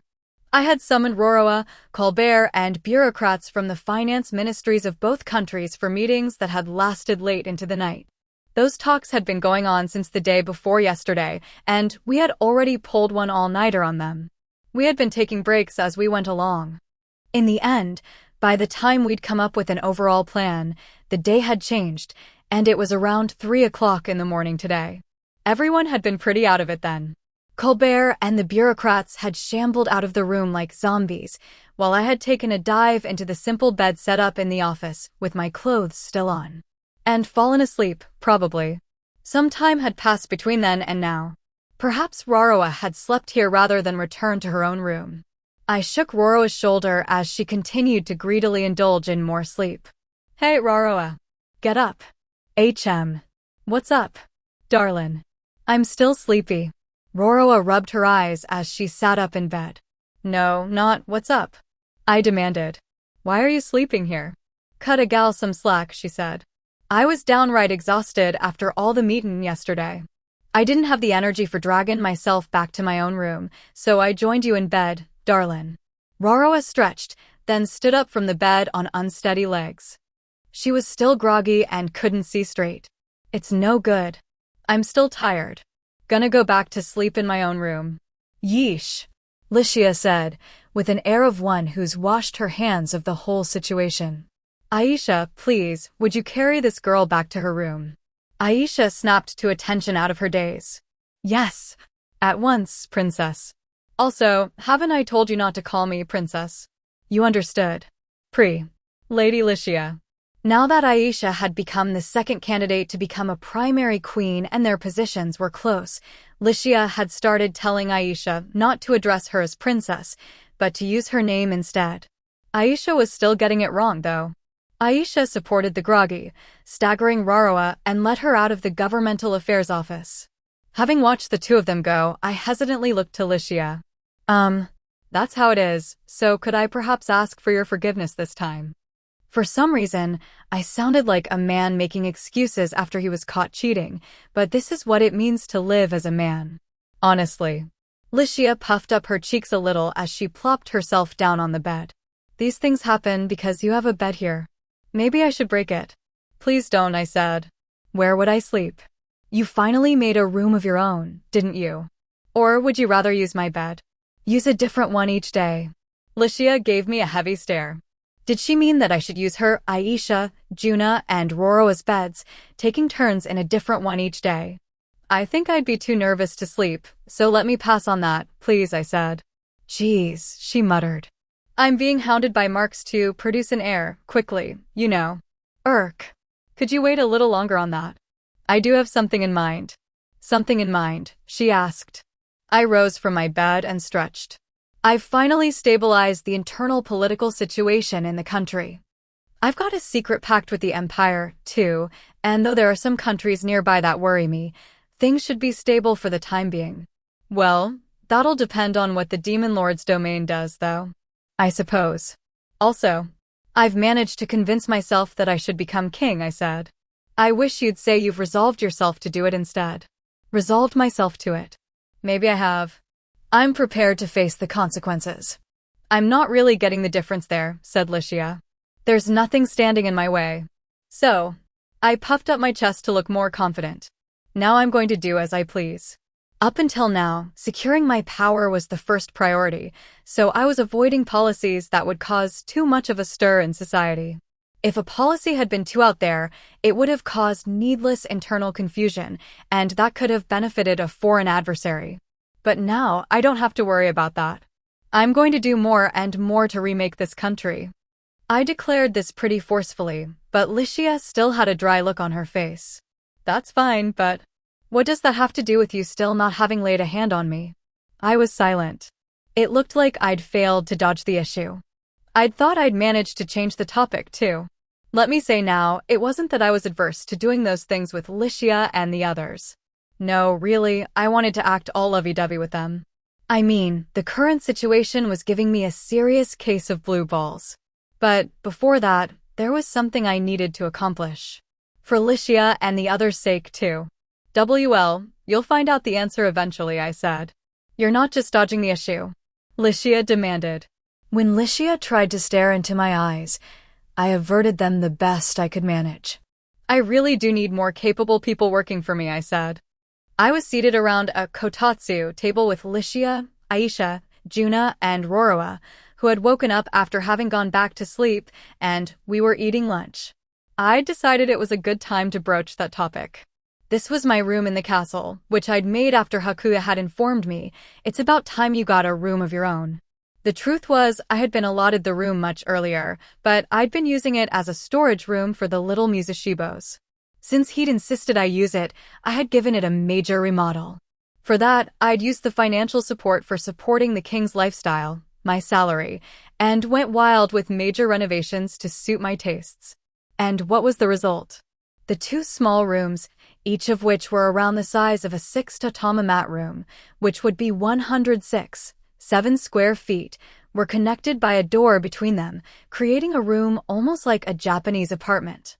One room had carpet laid over wooden flooring, and that was where my workspace with a treadle sewing machine was. It was a room where I could focus fully on making clothing or accessories, purely as a hobby, or dolls like the little Muzashibos. The room that would serve as my ordinary living quarters was, thanks to some nice touches by the designer, a perfect reproduction of a Japanese-style room. As soon as I'd heard that there was a tatama culture in the Nine-Headed Dragon archipelago, I had procured a number of those straw mats and laid them in this room.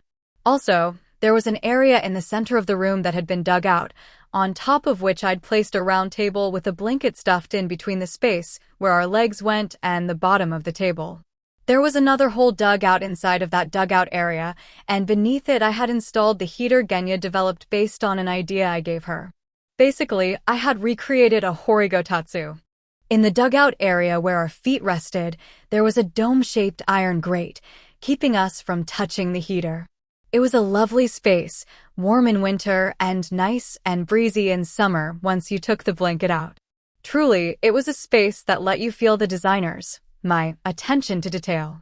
And, well, that was the sort of room I'd made, but all of my fiancés really liked it, especially Licia, and they had taken to staying here. The horigotatsu was really popular with them. It had gotten pretty cold outside, after all. After the annexation of Amadonia, Hakuya had said, "Please understand, this is necessary to maintain your authority," and forbade me from using the general cafeteria, so I had taken to having my breakfast and dinner. Lunch was usually in the governmental affairs office, here around the table with Licia and the others. Most of the meals were made for me by the castle chefs, but on days like today, when I wanted to eat something Japanese, I made it myself. I had rice, soy sauce, and miso to work with, after all. The meals I made were a novelty to them, So Licia and the others liked them, but Hakuya and Marks weren't happy about it. It wasn't the taste they didn't like. It was that I was making plain-looking food, serving it to my fiancés, and we were all eating it like it was delicious, which was pretty far from their image of what a king should be like. I didn't see why even the food I ate had to be fit for a king, though. For starters, neither Licia, nor the others were the type to indulge in luxury. Juna and I were both former commoners. Licia had lived a military life where supplies were limited, and having grown up in the forest, Aisha would eat anything so long as it tasted good. Even Roroa seemed interested, saying, "If we could make eaten food from your world a hot trend, it'd sell, don't you think?" Besides, even though the food might be simple in appearance, it used rice, which wasn't that common yet, so the cost was actually pretty high. Today's lunch, by the way, was oyakudon, miso soup, and nukazuke. "Big sister AI, could you pass the pickles?" Roroa asked. "MMF, MMMMMF. Here, Roroa," Aisha said through mouthfuls of food. "Hold on, Roroa," said Licia. "You have rice on your face." "HM. Thanks, big sister CIA." Roroa let Licia pick the grain of rice that was stuck by her mouth off of her face for her. Juno looked on warmly as Aisha shoveled food into her face. If you could cut out just the scene of all of us around the kotatsu, we looked like a real, happy family. "Lady Aisha," said Serena, "would you perhaps like another serving of miso soup?" "MF. I would, Madam Serena." "Ma." "Lady Juna," said Carla. "We've got. There is another serving of rice for you too." Hee. "No need to be so stiff and formal, Carla," Juna giggled. "Why, you are too kind." I have to correct myself. There was one thing that was strange here. There was something like the sort of serving table used at elementary schools during lunchtime in the corner of the room, and there, the maids Serena and Carla were waiting to serve us food. That was out of place. And wait, were any of you listening to me? I protested. "Sure," said Roroa. We're listening. There's a response from someone who's clearly not. I muttered. "I am listening. You're short of hands, right?" When Roroa said that, Licia furrowed her brow. "Are you going to gather people again?" "I think we have a pretty diverse group of people already. The more talented people we have, the better," I said. "What I'm after this time is a bit different, though." "What do you mean?" "HM.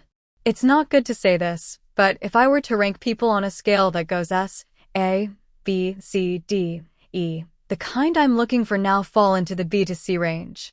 I want a very large number of them." "Sorry," said Licia. "I'm not sure I get what you're saying." I put my hand on Roroa's head. She was sitting next to me with a spoon in her mouth. For instance, Roroa's economic sense is anything but mediocre. She can manipulate large amounts of money, find funding, and bring in greater profits. If I were to rank her as a member of my staff, she'd get an S. But one Roroa isn't enough to run a country, now is it? Roroa needs a bureaucratic system that will serve as her arms and legs. On top of that, she needs people who are capable of doing math to work under her. What we're short of is those people who can do the math. The literacy rate in this world was low, and pretty much the only ones outside of the nobility and knightly class who could do arithmetic were the merchants. Basically, in this world, those who could both write and use numbers would be B or C class personnel. Right now, in this country, we had a shortage of them. If that's what you're looking for, how's about hiring some merchants who were closing up shop 'cause they couldn't turn a profit, or who were reduced to being slaves for one reason or another? Roroa suggested. But I shook my head. I tried that already, but it didn't pan out. If anyone is the least bit talented, someone from the nobility or the knighthood will already have taken them in. Well, that's my own fault, though, I said, scratching my head. Roroa tilted her head quizzically. What do you mean, your fault? I changed the way evaluations work, I explained. In this country, the nobility and knightly classes were, to put it simply, the landholders. Military officials with land were called knights, while civil officials with land were called nobles. That was why there was no distinction between counts and viscounts in the nobility, and anyone with a large amount of land was just addressed as lord. There were bureaucrat nobles who traveled to the capital and regional cities to work in the bureaucracy, leaving their lands in the care of magistrates. There were also regional nobles who went to their own domains to manage the land personally. In terms of those I knew personally, Hakuya and Marx would be bureaucrat nobles, while Weist, the Lord of Altamira, would be a regional noble. The balance of power between the two groups worked in a variety of ways. There were bureaucratic nobles who were involved in affairs of state like Hakuya, while there were also bureaucratic nobles who went to serve in the cities of powerful regional nobles. In comparison, knights generally left their lands in the hands of a magistrate while they served in the military. This wasn't absolute. Retired knights, like Weist, might become nobles, and there were also knights who passed their duty to serve in the military on to their children while they managed their lands. Now, as to the promotion and demotion of these nobles and knights, or, to put it in another way, their acquisition or loss of territory, up until now, the knights had been promoted if they distinguished themselves in battle and their rank had risen in the military, while if their conduct had been bad and they'd violated orders, or they'd failed to carry out an operation successfully, they'd been demoted. In other words, knights had never been held to account for the management of their lands. So if their lands had been mismanaged, the fault had lain with the magistrate, and if they'd sacked and replaced that magistrate, the knights themselves would not have been held responsible. Then again, if the same thing had happened over and over, there would of course have been repercussions. As for the nobles, they could be promoted by traveling to the capital or cities to work as bureaucratic nobles. For those who didn't have a strong desire to involve themselves in the affairs of state, it was normal for them to switch to being regional nobles once their lands had expanded to a degree. That was because being a regional noble was more profitable. If there was a noble who had no strong drive for self-advancement, if they were satisfied with their current holding, in many cases they would become a regional noble. However, once they did become a regional noble, they were responsible for any mismanagement of their lands.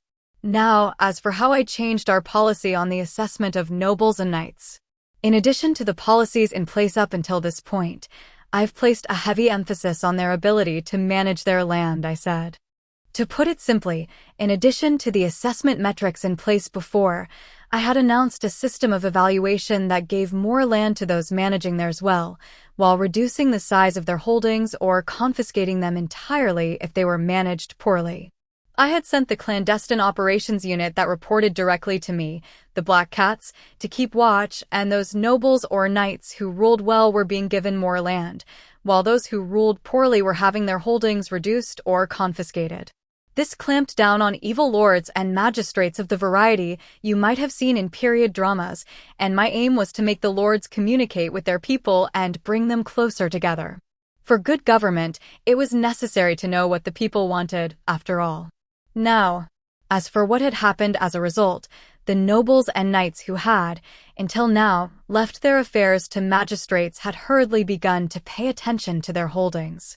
If their magistrates were capable or average, there were no issues, but if they were incompetent, that could now affect a noble's own advancement.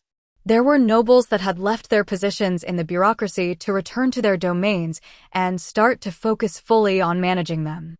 However, for the majority of knights who had no talent for ruling, and for the nobles who still had a path to advancement in their bureaucratic positions, they had rushed to find capable magistrates and personnel to serve under them. When I explained that, Juna brought a finger to her lips as if recalling something. Now that you mention it, grandmother was saying that it had thrown things into utter chaos.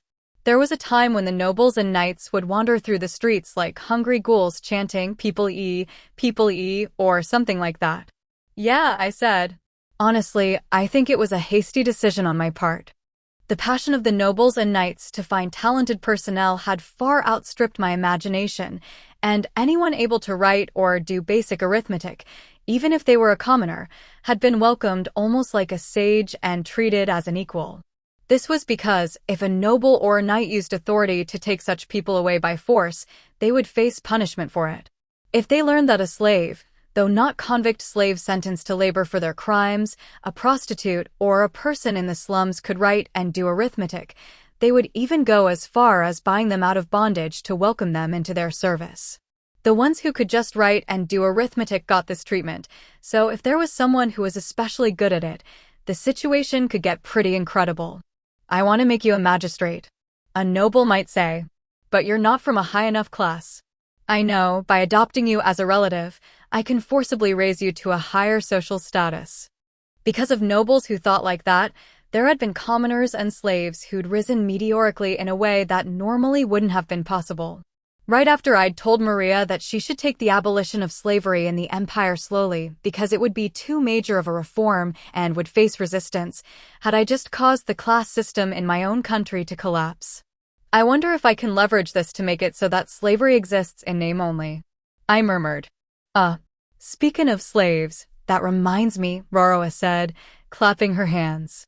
Now, this here's some information I received through Sebastian after he opened a second location for the Silver Deer here in Parnam, but there's an unusual slave trader in the city. An unusual slave trader? I asked. Roroa laughed mischievously. I'm thinking they're the sort of person you'd like to have working for you, darlin'. Hee. How's about you and I go bumble around town sometime, and we can meet up with them then? Merg. Would that not be a date? Aisha complained, looking a bit upset. No fair. Roroa waved her hand. From what I've been hearing, all of you have had dates with our darlin' before. We're engaged to get hitched now, so I want to have some lovey-dovey time with my darlin' too. I was only there as a bodyguard. He never took me on a date. Aisha protested. Well, you can come along too then, big sister AI, said Roroa. We'll be needin' a bodyguard anyway. In that case, I see no problem with it. Having been invited along, Aisha was easily mollified. Licia and Juna both said, we'll let Roroa have this one, so it was decided that Roroa, Aisha, and I would go out into the town of Parnam together. An unusual slave trader, huh? I was a little interested to find out what they were like. I'm Ginger Kimu, age 17. I'm from the Elfrieden Kingdom. Oh, I guess it's the Kingdom of Fredonia now, huh? Anyway, I'm a slave trader in the capital of the Kingdom of Fredonia. Yeah, I'm a slave trader. Not exactly a respectable job, huh? It's people buying and selling people after all. Well, aside from the convict slaves, most of them were economic slaves who couldn't afford to eat and didn't want to go hungry, or who had sold themselves because they needed money. So, in a way, it could have been seen as a sort of welfare system, but it wasn't a job you could do without having thick skin. Mine was thin, you know. Like, paper thin, okay? I fought with stomach pain every day. Now, you might be wondering what a guy like me was doing as a slave trader. It was because my grandpa, who was also a slave trader, had passed away. My parents had already passed on, and my grandpa had raised me all by himself, and I'd literally never found out what he did until after he died. When the funeral had ended and I'd been sorting through his estate, that was when I'd come across the store and the slaves he owned. I can't do this. I had wanted to scream. Even if you leave all this to me, I have no idea what to do about it. I had thought of just selling them all off to other slave traders, then finding some other business to make whatever meager living I could, but when I actually looked at the slaves who were property, I was wordless. I had gathered all of the slaves who were the merchandise in one place. There were around 20 slaves of various races and genders, ranging from children to middle-aged, lined up in front of me. They each wore a thin, crude outfit consisting of a large piece of cloth with a hole in the middle for the head, and they looked at me with fear and anxiety in their eyes. What were they so scared about? Don't you understand, shopmaster? One slave girl with a defiant look in her eyes stepped forward. She was maybe a little older than I was. She was a pretty beast man girl with masculine features, triangular ears, and a thick, long, striped tail. With the thin clothes she had on, I could see she had a shapely figure, too. You're a mystic tanuki? I asked. I'm a raccoon person, she said, glaring at me. As a human, I couldn't tell the difference, but because the mystic tanukis and raccoon people looked similar, they apparently hated being mistaken for the other race. Sorry, I said. You are. Pardon me. I am Sandria the slave. Okay, San then, I said. Nice to meet you. Huh. Right? San took the hand I offered her, her eyes wide. I didn't know what she was so surprised about, but it seemed like she could explain the dar mood here to me. San, why is everyone frightened? I asked. Because your grandfather has passed away, shopmaster, she said. Even though you're slaves, you're sad that grandpa died. I asked. That's because, compared to other slave traders, your grandfather treated his slaves well. According to San, the treatment of slaves differed from trader to trader. Technically, because the system of economic slaves was in part a system of social welfare to at least keep people from dying, violence and sexual abuse were forbidden.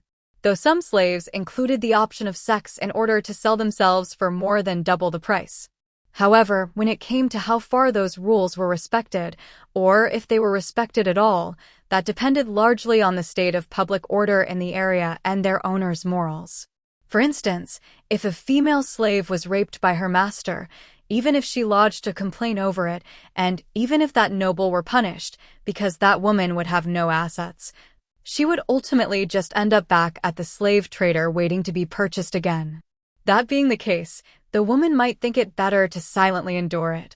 Unless her life were in danger, that would be another matter entirely. In the case of male slaves, they were mostly purchased to be used as manual labor. Even if they were worked until they collapsed, it would be difficult to prove that that was a case of abuse. In the world of slaves, that sort of darkness ran rampant. The slave traders themselves also came in many shapes and sizes.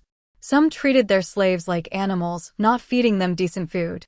They permitted them to wear nothing more than their collars, and on cold nights, they wouldn't give them even a scrap of cloth as a blanket. Even if their slaves fell sick, they would let the sickness run its course. They had exclusive contracts with nobles with certain proclivities, and no one knew what happened to the women they sent them. The list went on. It seemed there were still a large number of slave traders with those sorts of dark rumors swirling around them. It seemed the new king had been alarmed by the current situation, and a number of them had been apprehended, but some were still out there in the rural areas and in the dark places in the cities.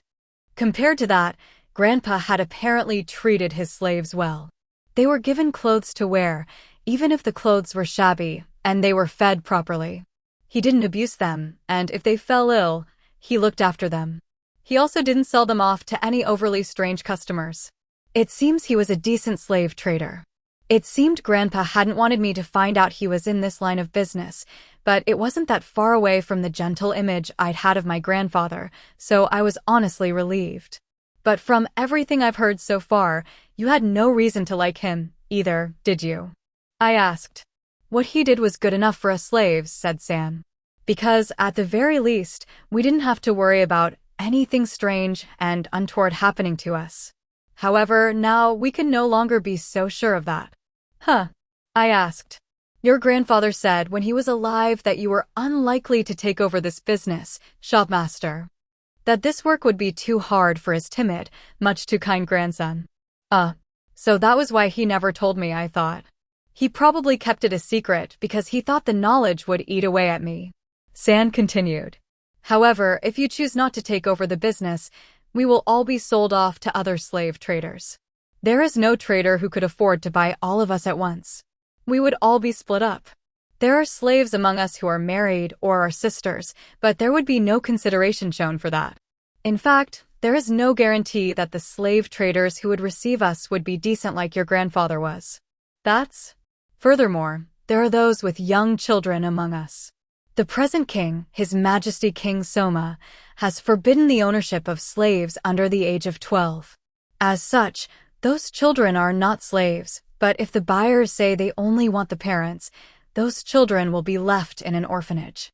This is why we are all sad for the death of your grandfather. That made sense. They weren't sad about Grandpa's death itself, but for the situation it had left them all in. That was likely it. I wasn't a slave, so I couldn't understand their suffering. Still, not being able to envision a bright future for themselves was, probably, even harder than I'd imagined. While I was still at a loss for words, San handed me something. It was a riding crop. While I was wondering why she would give me such a thing, Sen turned her back to me and suddenly began to take off her clothes. Then, having stripped down to only a single pair of underwear, her top was completely naked, and covering her front with the clothes she had been wearing, she knelt as if in penance. Her smooth back and fluffy tail were exposed to my eyes. Wait, San. What are you doing? I shouted. I have spoken above my station as a slave. I want you to punish me. But why? Voicing an opinion to the shopmaster is something no slave should ever do, San explained. Even if you were to kill me, or torture me, or sell me to the worst kind of owner for it, I would be in no position to complain. I do not want that. Once you have whipped me in front of everyone, I beg you, please forgive me. No, that's not. It will be fine, San said. That whip is of a special make. It causes intense pain without wounding the place where it strikes.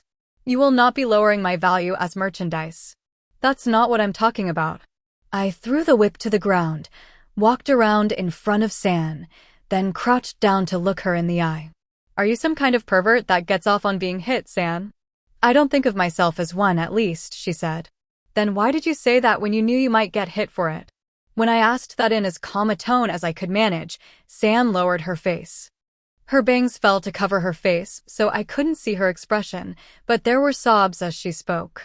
So that even if you do close this store, you might pay the slightest bit of concern to our situations. At the very least, you might look for buyers who will let the families stay together. Do you have family here, San? I asked gently. San shook her head. She did that even though she didn't have any herself. I looked around at each of the slaves. There was a woman who was squeezing her child to her breast, looking at me with uncertainty. There were a pair of 2 slave girls, both around 17 years old, who looked like sisters and were holding hands. One girl was quiet, but she seemed to have a mental fortitude, the elder sister.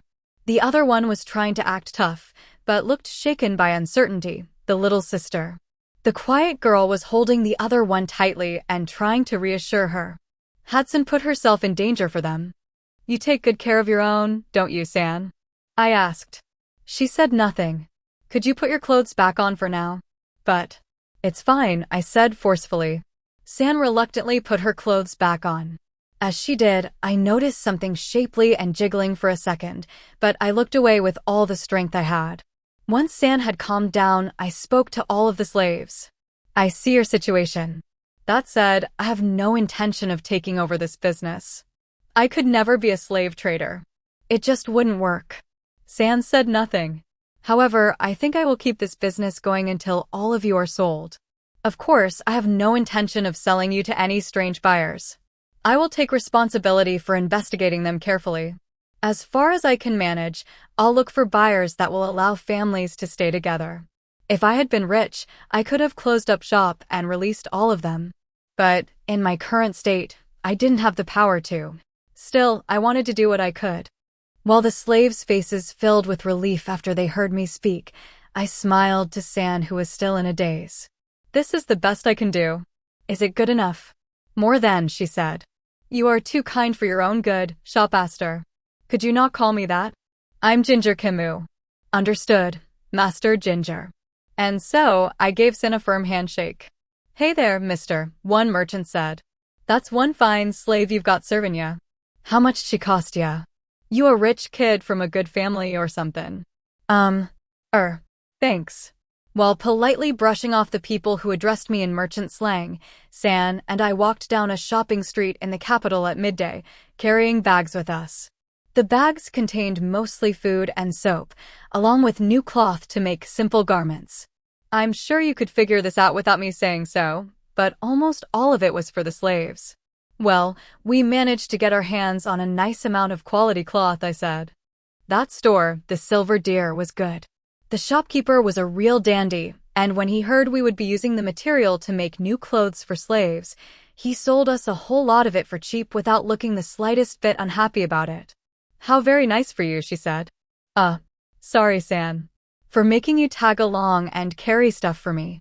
You needn't show such concern for a slave, San said nonchalantly.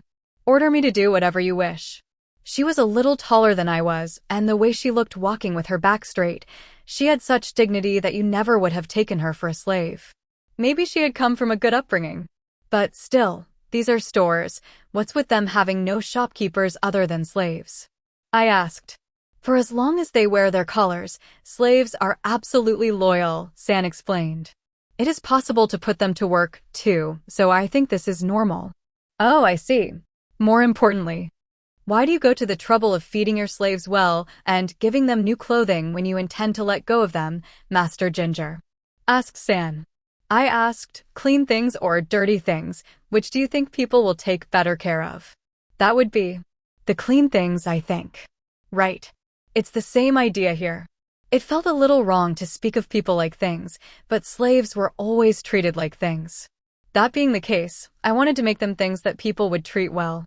I was well aware of how hypocritical that was, but it was all I could do right now. Slaves that are clean, of good pallor, and well-dressed appear more valuable, I said. I think it'll help keep away the buyers who just want to use them as disposable labor. Being able to sell the merchandise is the most important thing in business, said San. I am not sure if you have the right approach to this as a seller. That's why I told you I'm not cut out to be a slave trader, okay? Aren't you? I think you might make a surprisingly good slave trader. That's the exact opposite of what you were saying just a moment ago, you know. It is just the mindless prattle of a slave. Pay it no mind. San smiled mischievously. She was definitely messing with me. If I have angered you, then use the whip. I'm not going to hit you, okay? But if you do it just once, you might awaken to something inside you. I don't want to awaken anything. You're sure you're not one of those perverts who gets off on being hit, right? Perhaps that is just a question of who is whipping me, she asked. Huh. What's that supposed to? Hee. It was a joke. San gave me a cheerful smile, then walked off briskly, leaving me in the dust. For a moment, I stood there dumbfounded before I hurriedly collected my wits and followed after her. It made you question who was the possession and who was the owner here. Some days later. Okay, everyone, I said. Let's move on to the 3 times table. 3, go. 1 3 is 3, 2 3s are 6, 3 3s are 9. At my instruction, the slaves began to sing out their 3 times table. Next to them, another group of slaves were practicing their writing, using water to wet a slate. Paper and ink were expensive, so that was what we were using as a substitute. I wanted to have them available, but I really didn't have that much financial leeway after all. What are you doing this time? San asked, sounding exasperated. She'd just returned from the errand I'd sent her on. I thought I'd teach everyone to write and do arithmetic, I said. Why? I did some thinking. When it comes to tools, those with some added functionality are better taken care of, right? Well, what sort of added functionality can you give humans? I wondered, and the answer I came up with was, education, maybe. The sad truth was, many people only thought of slaves as a cheap source of labor, meant to be used until they broke and then thrown away. True, that was an extreme position, but it was also true that for ordinary slaves, hard manual labor was about the only use for them. Now, what about a slave that knew how to write and do arithmetic? If a slave could read, write, and do arithmetic, wouldn't that make them too valuable to waste as disposable manual labor? The fact of the matter was, those with such skills who fell to become slaves, they sold at a higher price, and they were used in a wider variety of ways than slaves that were only capable of manual labor. They served as shopkeepers, and were even sometimes hired as servants and secretaries to the nobility. You might think, well, we should teach all slaves to read and write then, but that would be inefficient. It took time to educate slaves, which meant they'd cost that much more in upkeep. Besides, most of the people who visited slave traders were looking for manual laborers. There were a limited number who would buy educated slaves. If too many were available, they would go unsold, and if the slave trader became forced to sell them as cheaply as manual laborers, it would defeat the point. This was, ultimately, a business after all. Still, that wasn't something that was a concern for me right now. I had no intention of continuing with this work. Even if I had to pour some of the savings my grandpa had left me into it, I was fine with that so long as I could arrange for the people here to pass into the hands of as reasonably good buyers as I could manage. Even if I didn't turn a profit, I would actively work to sell them to buyers I thought would be good, and once I had seen everyone off to their various fates, I would close up shop. I thought of it as a way of paying my respects to Grandpa. That's how Grandpa taught me, and I've learned enough that I can teach the same to everyone, I said. Would you like me to teach you too, San? I will be fine without, San said. I came from a family of merchants, so I can read and do arithmetic. A family of merchants. How had she ended up a slave then? Do you mind if I ask? I ventured. It isn't a terribly interesting story. The owner of a store who was swindled by others found himself needing to sell off one of his daughters in order to protect his store and family. That's all there was to it. What do you mean, that's all? It is a common story, said San. The kind of misfortune you could find anywhere. No matter how prosperous the country, no matter how good its governance and public order, the malice of people will never go away. No shortage of these things will happen. I just happened to be the one to fall into it, San's cold eyes told me. It was as if she had given up on everything. Well, it is an ability I am lucky to have, so allow me to teach them with you, San said. Please do.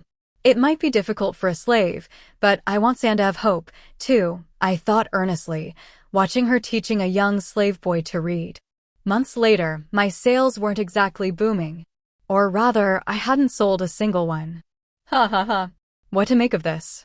While I was sitting at the counter clutching my head, Sin brought out some tea for me and asked, I believe there were customers. Why did you not sell to them? Yes, it was true. A number of customers had come saying they wanted to buy slaves. However, from what I'd seen in my interviews with them, none of them were the sorts I could ever bring myself to sell to. If I have confidence in one thing, it's my ability to see through people, I explained.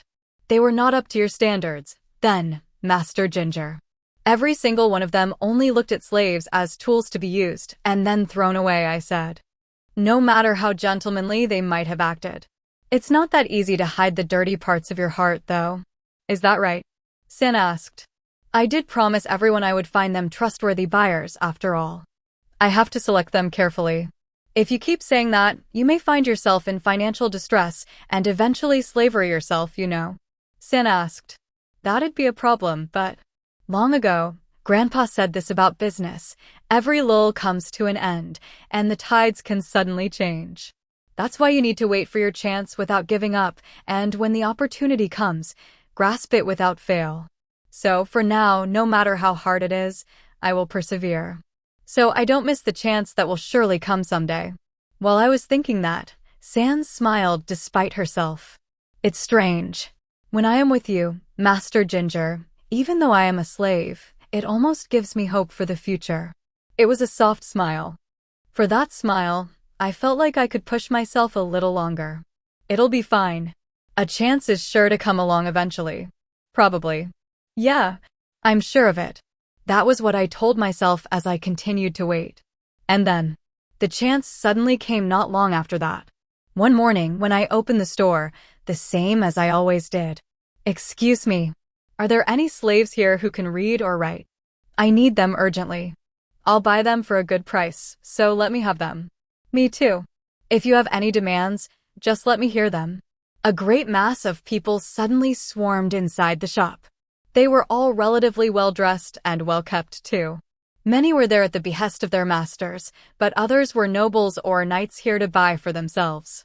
Both San and I were flabbergasted. All of our slaves can write and do arithmetic, actually. I said. Is that true? Please. Oh, please. Allow me to buy them off of you. I was here first. Our domain is in trouble. See, calm down, please. What exactly is the situation here? I cried. I had San and the others prepare enough tea for everyone, then asked the customers to explain what was going on. It seemed that it had all started when our young sovereign, His Majesty King Soma, had changed his policy on how nobles and knights were to be evaluated. His achievements in the time since the former king abdicated had been exemplary. He had put down the 3 dukes who opposed him, defeated the Principality of Amadonia, which had attacked us, and just the other day annexed them. At this point, his position in power was secure. It seemed that the king had suddenly said, starting now, I will be adding the ability to manage your domain to the list of factors considered when deciding promotions and demotions for the nobility and knights, so good luck with that. Though I doubt he'd said it quite so frankly. The ones who were panicking were the nobles and knights who hadn't given much thought to their own lands, leaving the ruling of them to magistrates instead.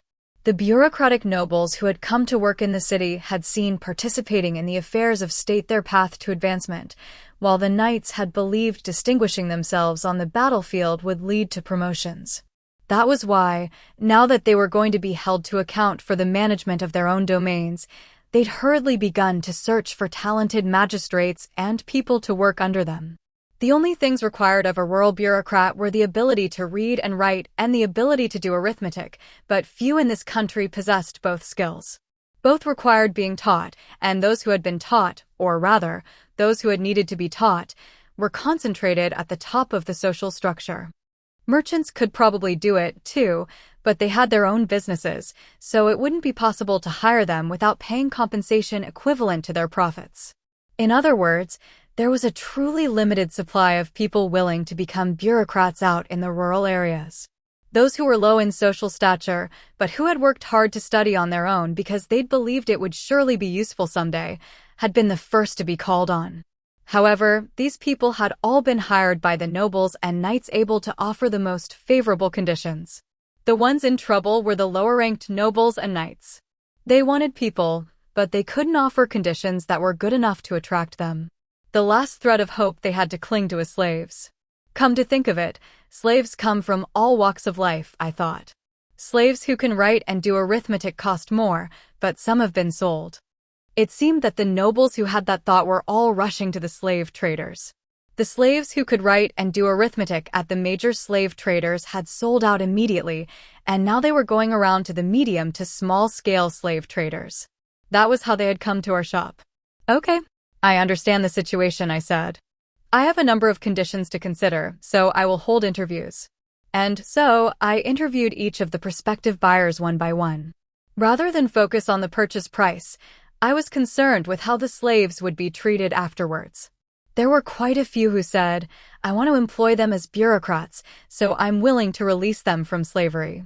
Those people were given preference when I set them up with slaves. I didn't sell to those I could see clearly had ill intent, and decided to keep relatives together as much as possible. For the mother with the infant, I'll release her from slavery. The child can come too. So, please, I'm begging you, have her come to my domain. Is what one female knight begged me, half crying, so I let her buy them. She had apparently become a knight because she'd admired the gallant Princess Lycia, but her abilities were completely biased toward the martial side of things, and she had no idea how to manage her domain. That was why she was in a desperate hurry to find good help. She seemed like a good sort, and I figured they'd be fine with her. The slaves kept getting sold off one after another like that, but the ones that really surprised me were those two sister slaves. It seemed one young noble was so enamored with them, he would not only set them free, but also wanted to take them as his wives. What was more, this noble was apparently from a fairly major family. Were you not here to look for potential magistrates and bureaucrats? I asked. Of course that was my original intent, but I was smitten by their beauty and intellect, said the noble. My house is presently in a situation where it is best that we do not form blood ties with other houses. I am sure that it would reassure His Majesty if I were to take a wife of common birth. Besides, when I think of the posting that awaits me, I cannot say that I see the daughters of any other house wanting to wed me. That noble's name was Piltry Saracen. He was apparently the young head of a fairly major lineage in this country, the House of Saracen. He was passionate and seemed to be every bit the affable young man he looked like. Why does a man of his stature want slaves? I wondered. Probably, his situation and post had something to do with it. I can't have you take them anywhere too dangerous. I began. I want to assure you, I simply have to leave the country for a short time, he said. If they are to be my wives, I swear I will defend them with my very life. Let me pledge here and now that they shall never perish before I myself do. For now, let's hear what the two of them have to say about it. I found myself overwhelmed by his passion and allowed Sir Piltry to meet with the sisters. It turned out, the sisters were quite fond of the young man, too. He was handsome, affable, and rich, all of which made him a real catch, but it seemed the clincher was that the two of them would be able to stay together. They were a little worried that Sir Piltry's posting was going to be in a foreign country, the Grand Chaos Empire, but the two still decided to go with him. Well, I can tell he's definitely a good guy, so if the two of them are all right with it, I guess I am, too, I thought. After that, even though I put some serious conditions on their treatment of the slaves, buyers came in every day, and within a few days, the only one left with me was San. The reason San had been left for last was because she was helping me. It had been too much for me to handle all of those people by myself, and San had been a tremendous help to me. Of course, with her beauty and shapely figure, there had been many buyers who'd wanted to buy her under conditions no less good than the sisters Anzu and Shiho had received. However, San herself said, "I will stay to help you until all of the others have been bought, Master Ginger." So I'd indulged in her kind generosity. We were in the shop before opening. While sitting at the counter, I looked to San, who was beside me, offering me tea. "San, you." "What is it, Master Ginger?" she asked. Well, it's nothing."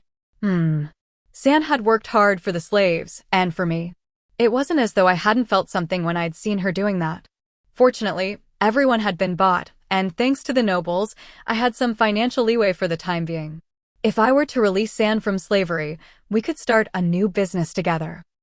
I had started to wonder about the possibilities. But I'm sure someone better will come along for San, I thought. There's no guarantee that my new business will succeed, and maybe San would be happier that way too. While I was thinking about it, the door that I was sure I had a closed sign on it opened. When I looked up, wondering what it could be, there was a single young man there. "I have a request," the young man said. "Could I ask you sell that slave to me?" The young man was dressed like a traveler from another country. He wore a conical straw hat low over his forehead, as well as a traveling cloak. The way he looked. Was he from the Nine-Headed Dragon archipelago, perhaps? We aren't open for business yet," I said. "I apologize," said the young man. "I was charmed when I saw that raccoon girl, and I simply couldn't help myself. Is there any way you could give me that slave? Of course, I intend to pay well more than she's worth. Once I've bought her, I will also set her free." "How much would you be paying exactly?" San asked.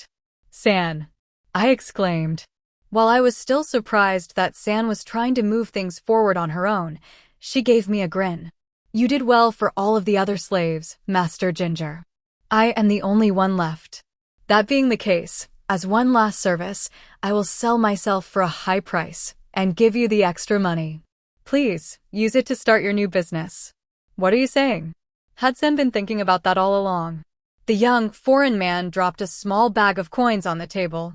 "In this bag there are 10 large gold coins and 50 gold coins. Will this price be acceptable?" 10 large gold coins and 50 gold coin was 1 million G. The average slave went for 10,000 G to 20,000 G. Could he just plop down that kind of money? This young man. There's something strange about him. He was acting like rich men often did, using the power of their money to get their way, but I didn't get that same unpleasant feeling from the young man in front of me. Unlike Sir Pilteri, who had taken the two sisters, it didn't feel like he was in love with San either. If anything, I felt as though his attention was focused on me. Like he was watching to see what I would do when presented with a large amount of money. While I was eyeing him cautiously, San bowed her head to the young man. "It is enough. Please take me." "I told you, don't decide that for yourself." I stood up and placed myself between them, picking up the bag of coins and thrusting it back toward the man. "I'm terribly sorry, but she's not for sale. When I start my new business, I want her there to work for me." Master Ginger. San's eyes were wide with surprise. This was my selfishness. "I'm sorry, San," I said. "It may be better for you to be bought by this person. He clearly has considerable finances, and I can't guarantee my business will succeed." But I couldn't do it. When San was about to be stolen away from me, I finally realized it. How strongly I felt that I didn't want to lose her. "But out of my own selfishness, I don't want to let go of you," I said. "Master Ginger." I acted presumptuously. San teared up as she said that. Then she walked over to me and bowed her head. "Please, let me stay at your side, Master Ginger." "Yes, of course I will." I gently embraced San. After doing that for a little while, I recalled that we were completely ignoring the young, foreign customer. When I looked at him, the young man had an awkward, forced smile on his face. I let go of San and bowed to the young man. "I am sorry." "No, I was wrong, too," he said. "I had just meant to test you, but I didn't expect you two to suddenly start confessing your love for one another." Congratulations. Thank you. Very much, I stumbled. How embarrassing. Just remembering that whole sequence of events made my face feel like it was on fire. Wait, testing me. Had this guy just said he was testing me? Out from behind the young man, an adorable girl in a hooded robe who wore her hair in bunches entered the shop. That girl came up beside the young man with a cheery smile on her face. See, he's an interested slave trader, just like Sebastian said. Huh. You can say that again, said the young man. I doubt there's another like him anywhere in this world. I guess, as the saying goes, it's always darkest under the lamppost. Who would have thought there was still a talented person like this hidden in the royal capital? This is why I can never get tired of headhunting. Then the young man removed his hat. That face. I had seen it on the Jewel Voice broadcast. Why, Your Majesty? I yelped. There stood His Majesty, Soma Kanzuya. What was more, the girl standing next to him was Princess Raroa of the former Principality of Amadonia, whose betrothal to King Soma had been announced during the Jewel Voice broadcast earlier. San and I hastened to bow before them, but His Majesty said, I'm here in secret right now, so none of that, and stopped us. Sire, what are you doing here? I asked, my head still a mess of confusion. Soma grinned. I've heard good things about you.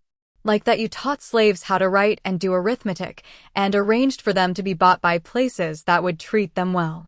From now on, slave traders around the capital will start imitating you and educating their slaves. It seems the treatment slaves receive has gotten better, too. I see. From the looks of it, you don't realize your own incredible accomplishment, he continued. Well, maybe you were able to pull it off precisely because you're that humble. King Soma nodded to himself, seeming satisfied with that explanation. Ginger. You tried to improve the treatment of those in the weakest position in society by giving them jobs. As a result, those slaves are slaves no more. This is something that people at the top, like Madame Maria and I, couldn't have accomplished so easily, even though we wanted to, you know. Yet you, out here in the field, pulled it off.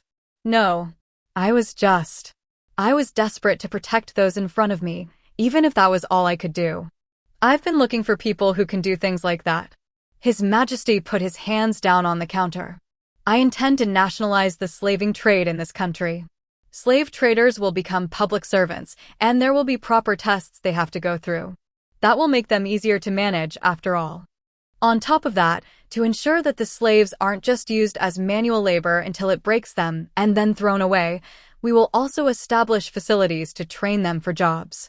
At the same time, I also intend to create an intermediary service to help people find jobs so they won't be reduced to slavery in the first place. Yes, he said. It's exactly the same as what you've been doing. That's what the country is going to do. That's incredible. Doing that will surely save people like San. I thought. While I was thinking that, Soma extended his hand to me. And I want to hire you as the first head of the jobs training facility. And me. I yelped. You came up with the idea and implemented it yourself, he said. I think you're the best person for the job. You can take that money I showed you earlier to help with the preparations. Why don't you use that money to set her free and start working on it together? I looked over to San. San nodded to me with a smile, then spoke these words. Every lull comes to an end, and the tides can suddenly change. Yeah, that's right, San, Grandpa. This is that opportunity. I nodded back to San, then took the hand Soma had offered me. I'll do it. Please let me. Thanks. I'll be looking forward to seeing your skills in action. We exchanged a firm handshake. The contract was sealed. Grandpa, I'm going to be serving the king now. You don't have to worry about me anymore, okay? While closing my eyes and reporting this to my grandpa, who had surely gone to heaven, Lady Raroa said, looks like you got that all settled then, and wrapped herself around Soma's arm. Well, let's leave it at that for work today. For here on, I'm thinking it's time we had our date, ain't it? Right, big sister AI. When Lady Raroa called out toward the door, a strong and beautiful dark elf woman came inside. Wasn't this person the second candidate to become King Soma's queen, Lady Aisha?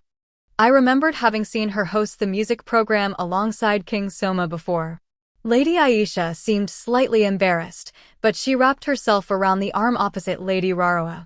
Yes. We should do that. You too. Could you not do this in public? The king said. No. Oh, okay.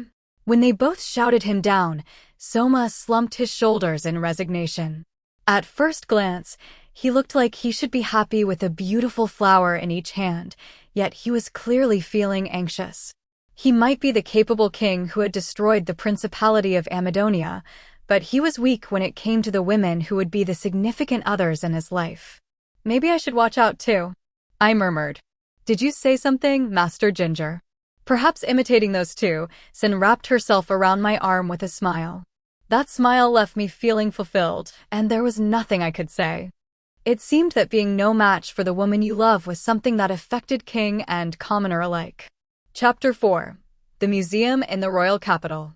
It was just after noon on the day I had unexpectedly discovered Ginger Camus. Having finished recruiting him, and having left to shop, Aisha, Raroa, and I decided to wander around the castle town of Parnam. Raroa was calling it a date. I was walking through the streets with a pretty girl on each arm. Though, even though it's a date, we're not really dressed up for the occasion, Raroa said, sounding dissatisfied. I was dressed in my usual outfit for when I went out in secret, nine-headed dragon archipelago union travelers fashion, Kitike's Kozu style, and today the two of them were wearing hooded robes over the top of their regular outfits. Our faces were all well known to the public, so we were dressed this way to keep from making a scene. It would seem unavoidable, Aisha said. If we are discovered, we would not be able to have our date. Raroa stuck out her tongue. True that. Considering my position, I really can't show my face. I'm sure some folks here are none too fond of Amadonia, after all. Raroa said that jokingly, but I was pretty sure she was right. While our two countries had been peacefully united in a way that served the interests of both, the Elfrieden Kingdom and Principality of Amadonia had been enemies for a long time. That fact wasn't going to go away so easily. I was overcome by a feeling I couldn't quite describe, but Raroa put on a bold smile. Well, I'm a real lovable gal. It's only a matter of time before I grab the people of the kingdom by the heartstrings. I'm more worried about you, darling. If you don't learn to be more sociable, the people of the Principality'll hate your guts. I suppose you're right, I murmured. I thought Raroa's ability to blast away negativity like this was wonderful. I can't act like you do, Raroa, so I'll slowly but surely protect the people of the Principality's lives and property, then get them to recognize me as their king. Hee, Raroa giggled, hugging me. Also, if you're seen actin' all lovey-dovey with Lilloel, me, don't you think that'd put the folks from the Principality at ease, too? Aisha pulled her off of me. We are in the middle of a public street. What you are doing is enviably scandalous. What's the matter with it? We're on a date, ain't we? Raroa demanded. How's about you get all lovey-dovey with him too, big sister AI? I would love nothing more than to do so, but out of consideration for the first primary queen, Licia, who allowed us to go on this date, perhaps we should not get too carried away. Aisha pointed out. Aisha was the second primary queen, while Raroa was the third primary queen. In this country where polygamy was commonly practiced by the nobility, knightly class, and wealthy merchants, polyandry, while less common, existed as well. It seemed that respecting this sort of pecking order among the queens or wives was key to preventing later troubles in the home. Raroa seemed dissatisfied. I say that, but Darlin and big sister Licia V been betrothed for, like, half a year, ain't they? They may not be gotten down to baby-makin' yet, but they've gotta have kissed, at least, right? Raroa looked in my direction, forcing me to blatantly avert my gaze. If I were to list the romantic things I had done with Licia, there was resting my head in her lap, a kiss on the cheek, sleeping next to each other, and that was about it. Having discerned that from my demeanor, Raroa looked at me coldly. Darlin', you ain't gonna tell me you haven't even done that, are you? No, you see. I've been very busy and don't you feel bad for big sister CIA doing that to her? Raroa snapped. So you think that, too, Raroa? Even Aisha jumped in to agree. I know you were hesitant at first, sire, because the betrothal was something decided on without either your or Lady Licia's permission. However, now it's plain for all to see that you love one another.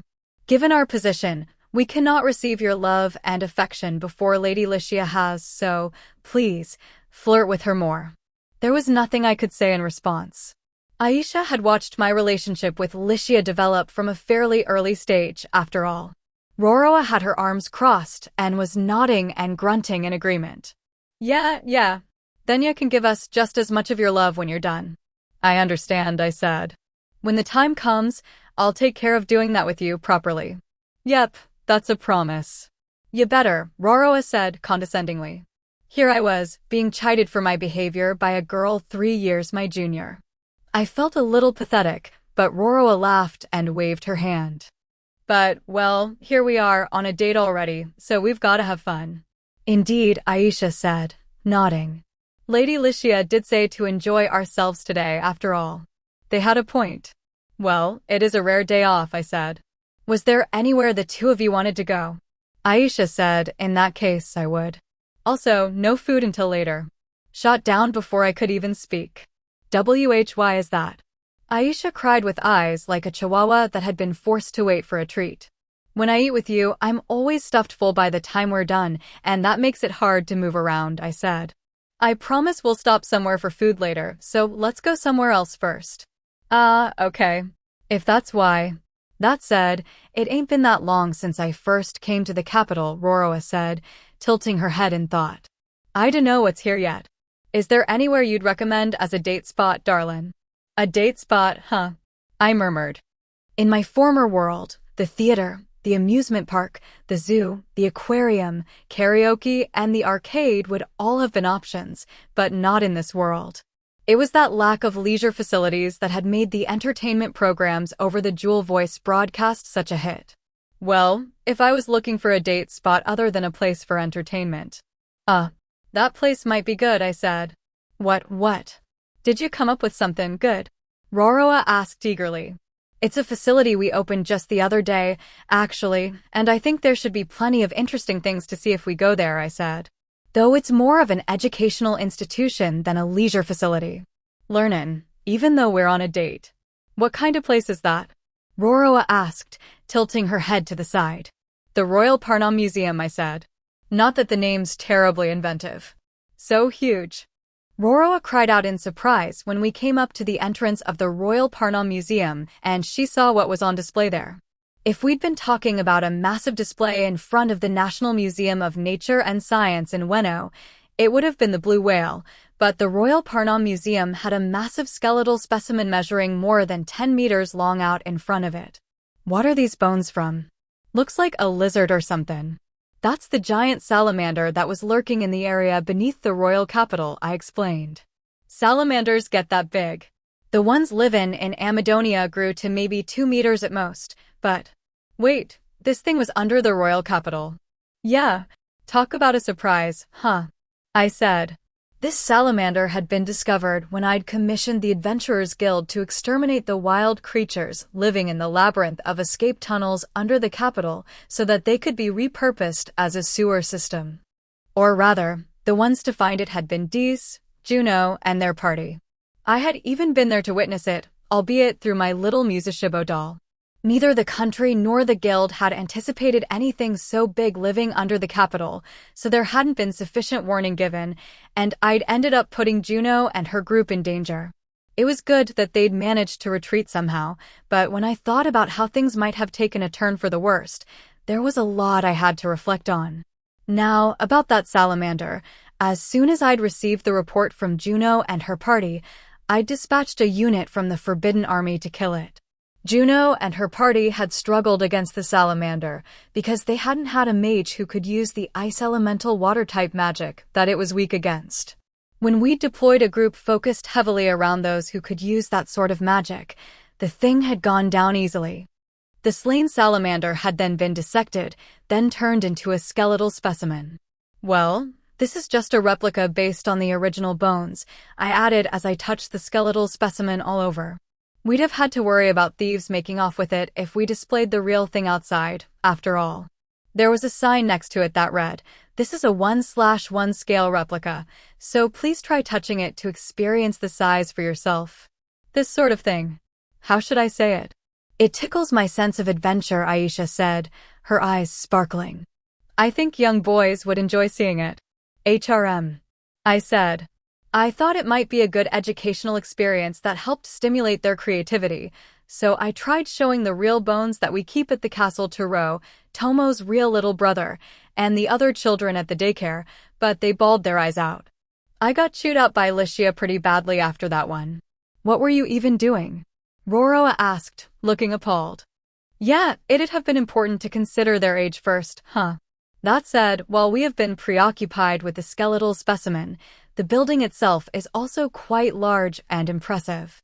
Almost like a noble's manor, Aisha said, looking at the building. That was a sharp observation. No, not almost like, I said. We actually remodeled a noble's manor. Is that right? Aisha asked. Yeah. I executed those influential nobles who were colluding with Amadonia and manipulating the corrupt nobles in the war, remember? This building used to belong to one of them. It really was. One massive house. The main building was as big as the school building of a university, with a lot of history behind it, and then there were 2 annexes that were also quite big in and of themselves. There was a well-maintained garden, too, and I had to be impressed with the wealth this noble had managed to amass, while the kingdom was in financial trouble. According to Hakuya's investigation, they had been taking a cut of the money that the corrupt nobles had embezzled. Regardless, when this mansion had become vacant after the noble who owned it was executed, it had been remodeled as the Royal Parnam Museum.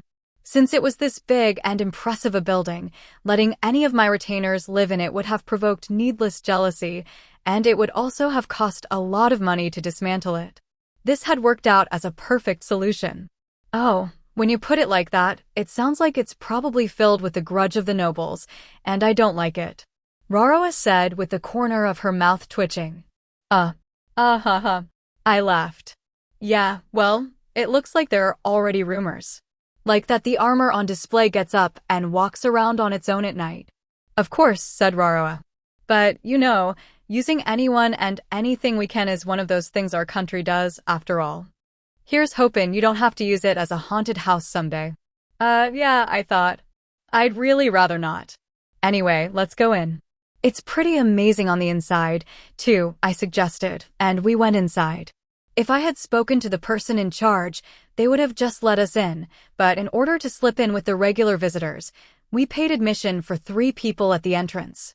The first thing to greet us inside was a lineup of armor. These were the suits of armor that had been worn by the past commanders of the Royal Guard. They were no longer used and were gathering dust, so I'd taken this opportunity to drag them out of storage and donate them to the museum. They must have drawn Aisha's interest as a warrior herself, because she was looking at them in admiration. They're old, but when you have so many lined up, it makes for quite the spectacle, doesn't it? Hold on, darlin', what is a museum anyway? Roroa asked. Huh, even that part wasn't clear to you. I asked. Come to think of it, when I'd first established the Royal Parnam Museum, Hakuya had said, I hadn't heard the idea before, but that is an interesting facility. I'd very much like to go look through it myself, hadn't he? In other words, this was the first museum to be built in our kingdom, and it was only natural that Roroa and the others wouldn't know what one was. Were there museums in the Empire, maybe?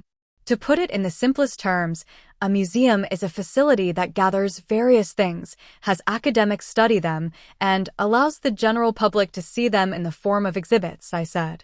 The goal of the institution is to deepen the understanding of those who come to see their collection, but it's just fun to see all the novel things on display. People went on dates there in the world I came from. It's like puttin' the royal treasury on display for the public then. Roroa asked. Yeah, I said. That's pretty much exactly it. The collection contains things with literary or artistic value, as well as skeletons and preserved specimens of animals for their value in the field of natural science. Then, while I was explaining, I noticed a familiar set of armor in with the collection. Is this not the armor that the captain of the Royal Guard was wearing? Aisha noticed it, too, and asked. It was true, though its back was turned to us, that silver armor closely did look like Ludwin's. But that's strange, I thought.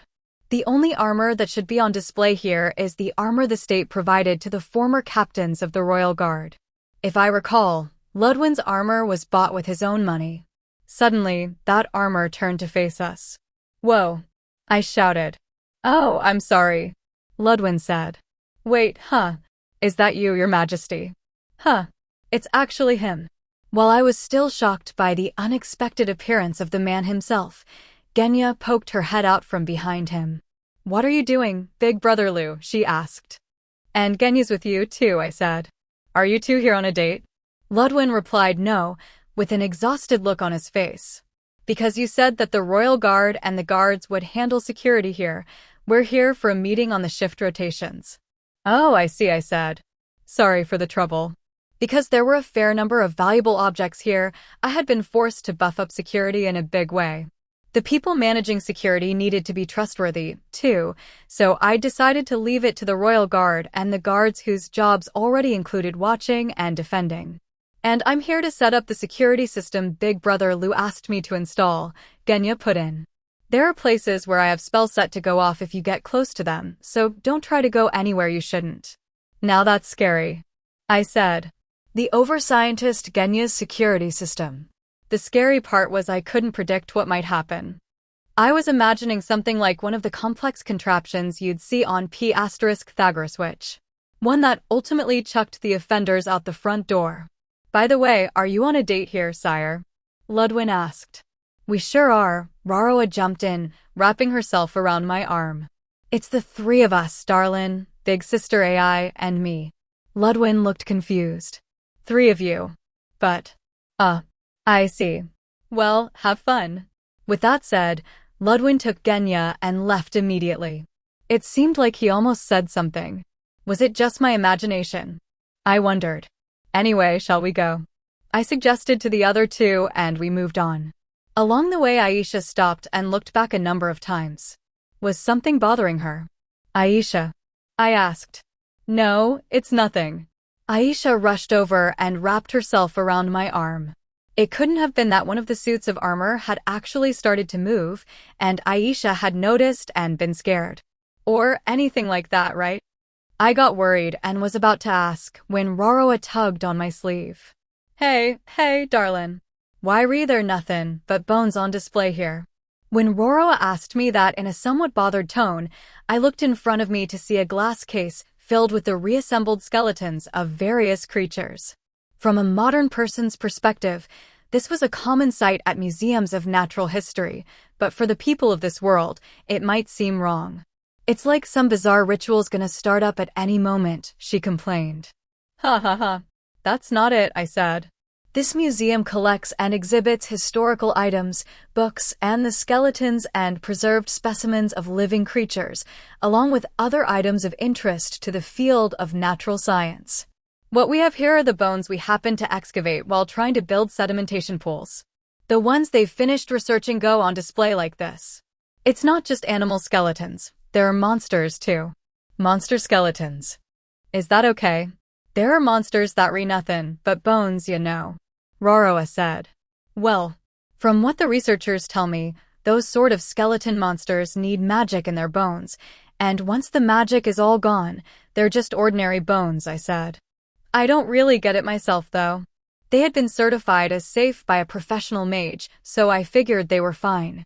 "Probably. Still, there sure are a lot of bones," Aisha commented. "Is this a giant deer?" She sighed in admiration at the fossil that looked like an even more massive version of the Irish elk. "I have never seen such a massive deer before, not even in the god-protected forest. It's surprising to hear a creature like this once lived near the capital." "Yeah," I said. "The way they stir up the imagination like that is one of the best parts about museums." "Yeah, the appeal of that's not totally lost on me," Raroa said, staring at the fossilized remains of a massive water buffalo-like creature. "I wonder what the going price for a creature like this be. You could get a lot of meat out of it, but it wouldn't have much flavor. Though, at this size, they ain't gonna be much use for farming, I'm sure. I guess meat really is the best use for them." "That's what you're imagining. How to sell them off?" "Meat, is it?" Aisha asked with an audible slurp. "Oh shoot," I muttered. Now Aisha's totally imagining them roasted whole. Well, it wasn't like everyone was going to have the same reaction to seeing the same things and making a fuss while we looked at the exhibits like this was fun, too. Even if we had to do it quietly. Huh. I muttered. When I stood in front of what seemed to be the bones of ancient people, something stood out to me. With a human skeleton and a beastman skeleton on display side by side, I could see quite a few differences. The beastman's skeleton had bones for the tail, as well as long canine teeth. What is it, sire? Aisha asked, so I tried to explain it while not really understanding what I meant myself. No, when I see them side by side. It's a mystery to me, you know. A mystery, you say? Yeah. Like, how did they evolve to be like this? I'd been studying the humanities, so I was no expert on biology, but I knew about the theory of evolution at least. Humans had evolved from ape-like ancestors, and those ape-like ancestors had evolved from rat-like creatures, or something like that. So what had the many diverse beastmen, elves, and other races evolved from? Actually, did the theory of evolution even apply to this world? Though this was partly because there hadn't been much of a search for them, we hadn't found fossils from 100 million years ago like the dinosaurs on Earth, so it was possible things had a different origin here. Darlin. Roroa's voice brought me back to reality from the sea of thoughts I had fallen into. Huh. What is it, Roroa? Geez, she said. We're supposed to be on a date here, so you can't be ignorant the girls you're with and staring off with a difficult expression on your face. Sorry. True, this was no time for me to be getting lost in thought and neglecting Aisha and Roroa. There was too little evidence for me to come to any conclusions anyway. Well, shall we get moving on to the next thing, she asked. With Roroa pulling me along by the arm, Aisha and I followed after her with wry smiles on our faces. When we left the floor with the creature exhibit and went up the stairs, next were the various implements of civilization. Tools that people from long ago had used were lined up on display here. Ancient weapons, armor, farming implements, and even yellowed paper that looked every bit as old as it was. What's this floor all about? Roroa asked. A while back, in order to find the money for war subsidies to the Empire and to fund my reforms, I reorganized the castle's treasury, I said. At the time, treasures were sorted into 3 categories. Category A, items with historical or cultural value. Category B, items without historical or cultural value, but with monetary value. And Category C, items related to magic or which otherwise required caution in how they were used. We only sold off the stuff in Category B, and most of the stuff on display here was sorted under Category A. Basically, this is the history floor. Roroa furrowed her brow. Historical or cultural value. Does this yellowed paper have it too? Naturally, I said. That's a letter sent by a former king to one of his retainers. Letters are an intimate part of a people's lives. They're a valuable resource for information on the time in which the writers lived. I get that it's valuable, but I wouldn't go out of my way just to come see it, she said. Well, how about this one over here? I asked. This one's a syrupy love letter written by a certain noble from long ago to the object of his affections, along with the reply gently letting him down that the lady sent back. Sure, that's interesting, but don't you think that noble's crying in his grave? She objected. You could be right. While it was academically valuable, we were still putting something that the man himself probably wanted to forget on display. Roroa crossed her arms and groaned to herself. But letters and tools, it's all a bit plain. Don't you have a chief attraction of some sort that could draw a crowd? I have just the thing to show you. I led Roroa and Aisha in front of a certain display. When they saw it, they both burst out despite themselves. It was a cool yet beautiful suit of armor that was made of silver and ornamented with gold. It had been lit up using light moss, like was used in the street lamps, making it shine almost blindingly. The bracers, the boots, and even the sword and shield were all of the same design, and the breastplate and shield bore the crest of the royal house of Elfrieden in a way that couldn't possibly have emphasized it more. This is the chief attraction of this museum, I said, pointing to it like a tour guide might. The full equipment of the first hero king. It was the equipment of the first hero who was said to have been summoned from another world, just like I had been, and who had built the Elfrieden kingdom. It was on display right in front of us. Incidentally, this was the genuine artifact. If we tried to make replicas, they'd look cheap, and it would be expensive too. Both Aisha and Raroa's eyes went wide at the majestic sight of it. What beautiful equipment! Aisha murmured. You said it. Wait, this is a real national treasure, ain't it? Raroa burst out. Well, I guess you could call it that, yes. Is it really okay for you to be puttin' it on display in a place like this? Raroa demanded, holding her temples as she did, but I laughed it off. I looked into it, and the only enchantment on this equipment is one that boosts the wearer's magic resistance ridiculously high. Something like the armor the Empire's magic armor core wears. Since it's the armor of the hero king, it'd be problematic to let anyone but me use it, and there are probably not going to be many chances for me to use it, either. If it was just going to be sitting and gathering dust in the royal treasury, I figured having it on display here was a more effective use for it. If more people came to the museum to see it, it would help cover the cost of running the museum. The problem was keeping it guarded, but that was what I had an elite unit from the Forbidden Army on security detail here for. After watching me confidently explain all this, Raroa sighed. Good grief. Wouldn't Big Sister CIA pitch a fit if she heard about it? Oh, yeah, that was for sure. These items could have been said to be the face of the country. Well, it's not like I'm selling them off or anything, I said. I'm putting them to good use here, so I don't think there's any need to go out of my way to tell Licia about it. I think it's probably too late for that, Aisha said apologetically, at which point I felt a tap on my shoulder. Huh. Sumayuma. When I turned around, Licia was standing there with a smile on her face. Behind her was Juna, with her hands held together as if to say she was sorry. What are the two of you doing here? I stuttered. I said I'd let Raroa have this one, but I never said I wouldn't secretly be following you, Licia said, taking a tone that made it sound like she had done nothing wrong and had the right to be upset with me. I'm sorry, Juna added apologetically. We were supposed to just watch over you from the shadows. They'd been following us all this time. Aisha nodded knowingly. So the presence that I felt really was the two of you. Aisha. If you noticed, you could have told me. Soma. Licia barked. Why yes. From the next little while, it was time for Licia to lecture me.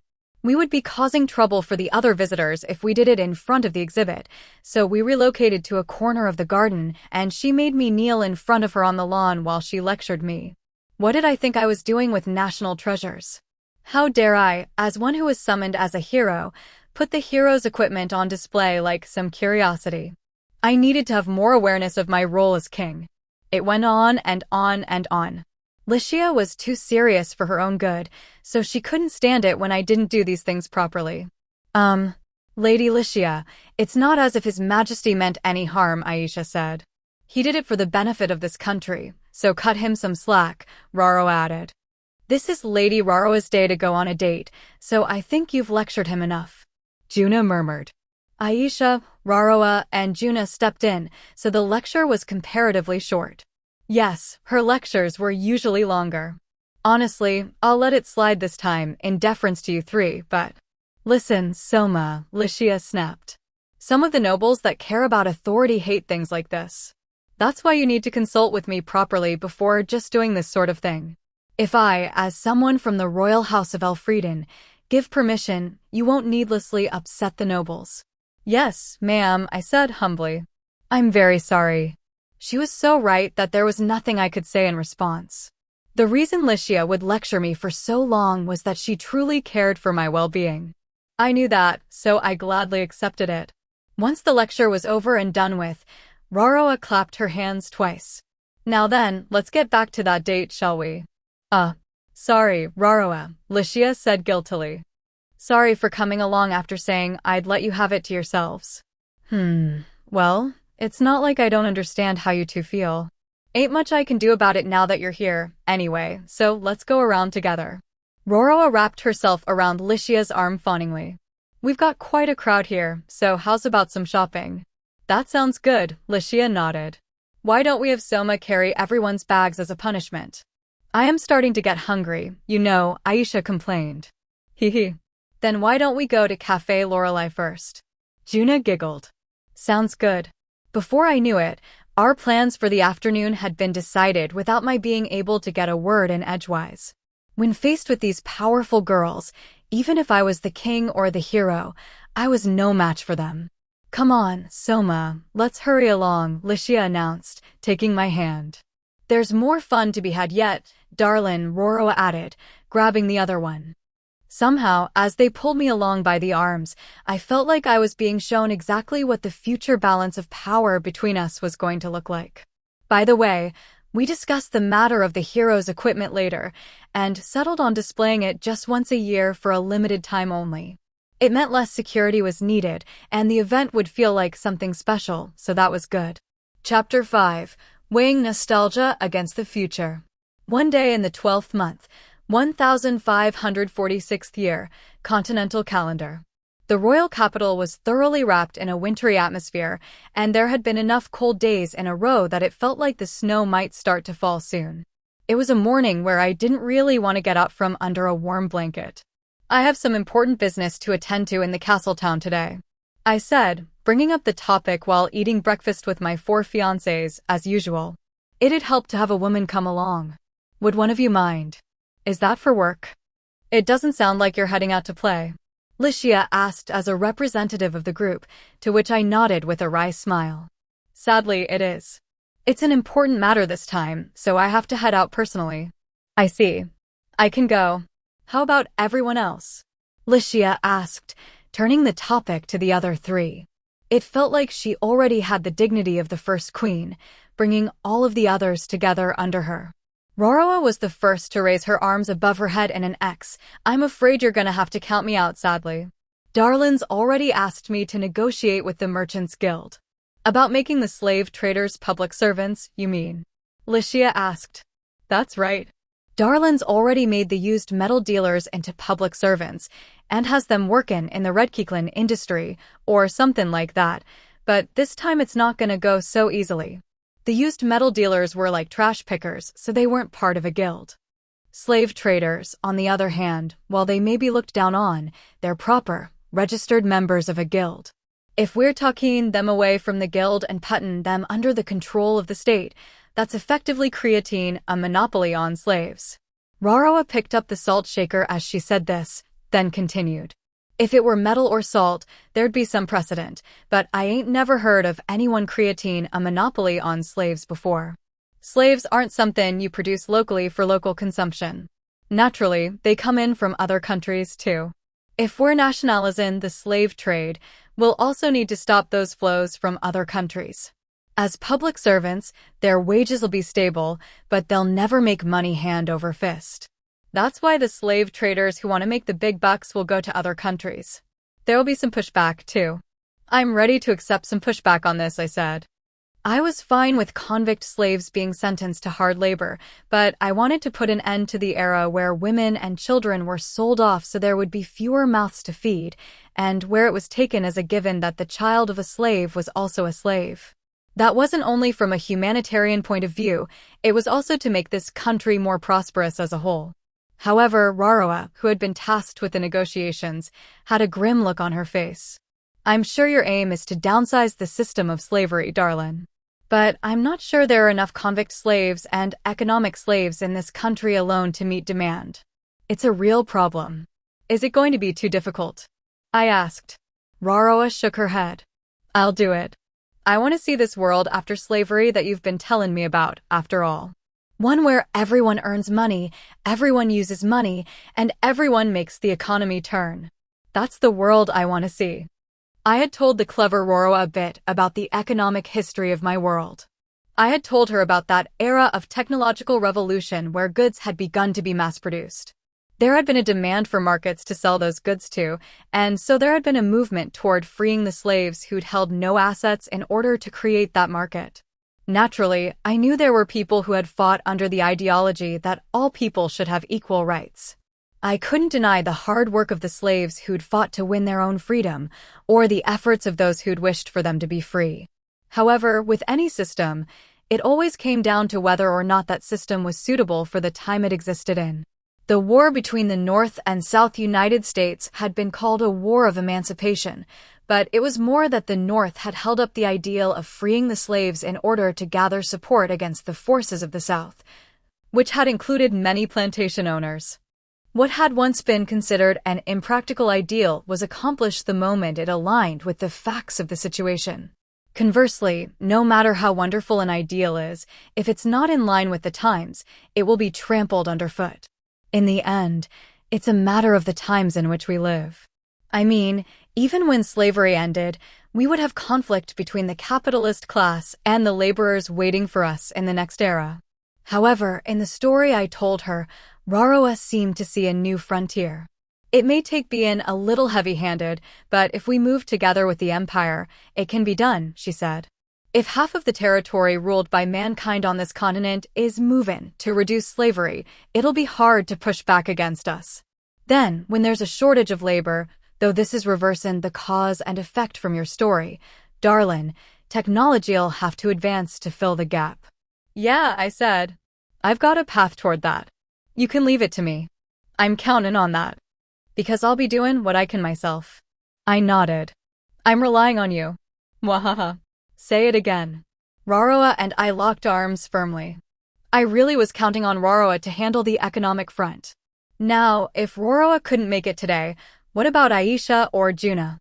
I am sorry to have to say this, but I have a meeting for our next music program, so I won't be able to accompany you, said Juna. I was asked to join the new recruits for training, said Aisha.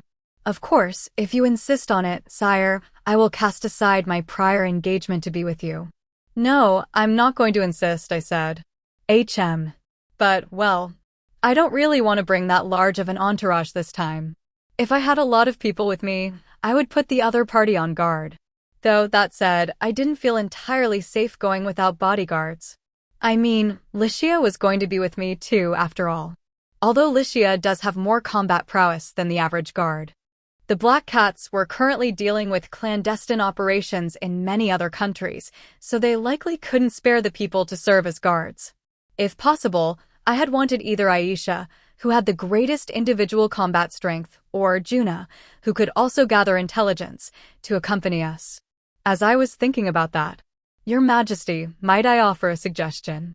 The head maid Serena, who was standing ready by the wall, gave an elegant bow. Serena, did you have an opinion on this? I asked. Yes. If you are looking for a guard, there is an individual I might like to recommend. Who might that be? I asked. Your Majesty's personal trainer, Sir Owen. Ugh. Old man Owen, huh? She was referring to the old general and head of the House of Jabana, Owen Jabana. He was a hearty old man whose personality was serious and honest to the point of being excessively passionate. I had liked his willingness to express an opinion and had taken him on as my sounding board and educator. True, he's a capable warrior, and given his post, he wouldn't have much to do while I'm gone. He's always noisy, and I don't think he's suited for going out discreetly, though. While I was considering the idea, Serena continued. You should also take Carla from the maid corps with you. Huh. Me. Carla, who was standing beside Serena, cried out in surprise. Carla is enlisted with the maid corps, but she is your Majesty's slave, said Serena. At times like this, you really must use her as your meat. Work her like a horse. Were you about to say meat shield? Carla protested. Wait, even now that you've corrected it to horse, that's still pretty bad. Serena whipped out her maid training crop. Yes, ma'am. I will serve with sincerity and devotion. Carla hurriedly saluted. She's been completely broken in, huh? Anyway, Carla, I'll be counting on you, I said. You understood, master, she said. So for now, it was decided that 4 people of Licia, Owen, Carla, and I would be going to the castle town together. I already felt exhausted just from having come to that decision. And so, we came to the castle town of Parnam. Licia, Owen, Carla, and I were walking down the shopping street in the middle of the day. Because we were here in secret, we were traveling on foot and not by carriage. Gahaha. Owen laughed. I am pleased that you would choose me as your bodyguard, Shoo, Owen. How many times do I have to tell you not to call me your Majesty in the middle of town like this? I hissed. Oh, my apologies. The way Owen laughed it off without looking the least bit guilty made my head hurt. Owen seemed to be in a good mood over being chosen as my bodyguard, so he was even more high-strung than usual. We're here in secret this time. So, please, I'm begging you, I said. But of course, I am aware of that, boomed Owen. Was he really? For a group that was trying to be discreet, we stood out to a strange degree. There was me wearing the Kitaka's Kozu-esque traveler's clothes that had become my go-to outfit when undercover, Licia wearing the same student's uniform she'd worn when we'd first gone into the castle town together, Carla the Dragonoot in a maid uniform, and an old, macho man in light adventurer's armor. All of us were walking together. What was with this completely mismatched ensemble? I couldn't blame passersby for turning their heads to take a second look at us. Even a hastily assembled adventuring party would look more like a unified group than we do. I murmured. If you had just worn a student uniform like last time, wouldn't that have been fine? Asked Licia. It's not like Sir Owen couldn't pass for a teacher in his outfit. By the same token, if you had dressed like an adventurer, we might have looked like an adventuring party, I said. While we argued back and forth, we both looked back at the dragon maid behind us. What? Why are you both looking at me? Carla cried. Either way, Carla was going to stand out, Licia nodded. I mean, yeah, she's wearing that highly revealing maid dress after all, I said. She'd be out of place no matter how we dressed. Aren't you being awfully mean when I don't even wear this by choice? Carla protested loudly, but I mean, it was a maid dress. Of course, we had proposed that she change into something else, but Serena hadn't been willing to hear of it. Carla's maid uniform wasn't the classic type with a long skirt, it was a frilly dress type, or, to take it a bit further, a maid cafe type. Serena was a total sadist to make her walk around town in it. Carla had been bright red with shame for a while now. By the way, Sir Kanzuya, is this really the road you want to take? Owen asked somewhat confusedly. Yeah, it is. Why? I asked. No, it is just that, if I recall, this way leads to… That's right. Licia seemed to have realized something, too, but didn't seem to want to say it. If we continue down this road… Oh, so that's what it is, I realized. If we keep going, we'll hit the old slums, Indeed, said Owen. It is not a place I would want to take the two of you. Even in the royal capital Parnam, there was a dark side. Because of the large population, there were those who succeeded in business, those who earned a middling profit, and those who failed outright. The slums were a place where those who had failed, but who hadn't fallen far enough to become slaves, would drift to and work for their daily wages. Many of the homes were shanties. It was unsanitary and prone to outbreaks of disease. The people who gathered here were of questionable origin, and the crime rate was high. That was the sort of place it had been anyway. That's all in the past now, I said. It's changed. Licia asked. It'd be faster to just show you. I mean, when I was considering what to do about the future of the slum town. I made a gesture like I had something like a hose in my hands as I spoke. I met someone who was strangely enthusiastic, going around saying, filth will be sterilized. As we arrived in the former slum town. Licia tilted her head to the side in confusion. Owen did the same. When she saw their reaction, Carla did too. Is there something strange here, Licia? Even after she had fallen to become a slave, Licia had forced Carla to keep talking to her the way she had before. They were still good friends. It would be an issue if it happened in public, but I wasn't about to tell Licia how to behave herself in private. Still with a blank look on her face, Licia responded to Carla, Oh yeah. I've never been to the slums before, but I'm surprised at how different it is from everything I'd heard. What had you heard? Asked Carla. That it's a dark, dank, moldy place with poor public order. I've heard the same, Owen explained. He was right. The slums had been like that before. It's true that they look sparse, but the place looks pretty clean to me, said Carla. What we saw before us now was a scene of houses that just looked like white blocks of tofu lined up. To put it in terms that a modern audience will understand, imagine the sort of temporary houses that are set up in the affected area after an earthquake. While they were Spartan, they got a lot of sun and were bright. They also were well ventilated, so they weren't dank. Admittedly, they could get a bit too dry in winter. Even so, when we saw children drawing on the ground and playing, it was hard to imagine that public order was bad here. Is this really the slums? Licia asked. Yeah, it's gotten a lot better, hasn't it? I responded, puffing up my chest proudly. When I was addressing the sanitation problem in the city, I worked hard to get everything in shape here. The sanitation problem? Asked Licia. If I recall, you mentioned that when you were banning carriages from going down all but the largest roads, and when you set up the water and sewer system right. Was reworking these slums a part of that, too? I'm glad to see you remember, I said. Yeah, it's easy for pathogenic bacteria to grow in dark, dank places that are poorly ventilated. On top of that, this being a slum town, the residents don't get proper nutrition, so it's easier for them to get sick. If an epidemic had gotten started, this would have been fertile ground for it to spread rapidly. Pathogenic bacteria.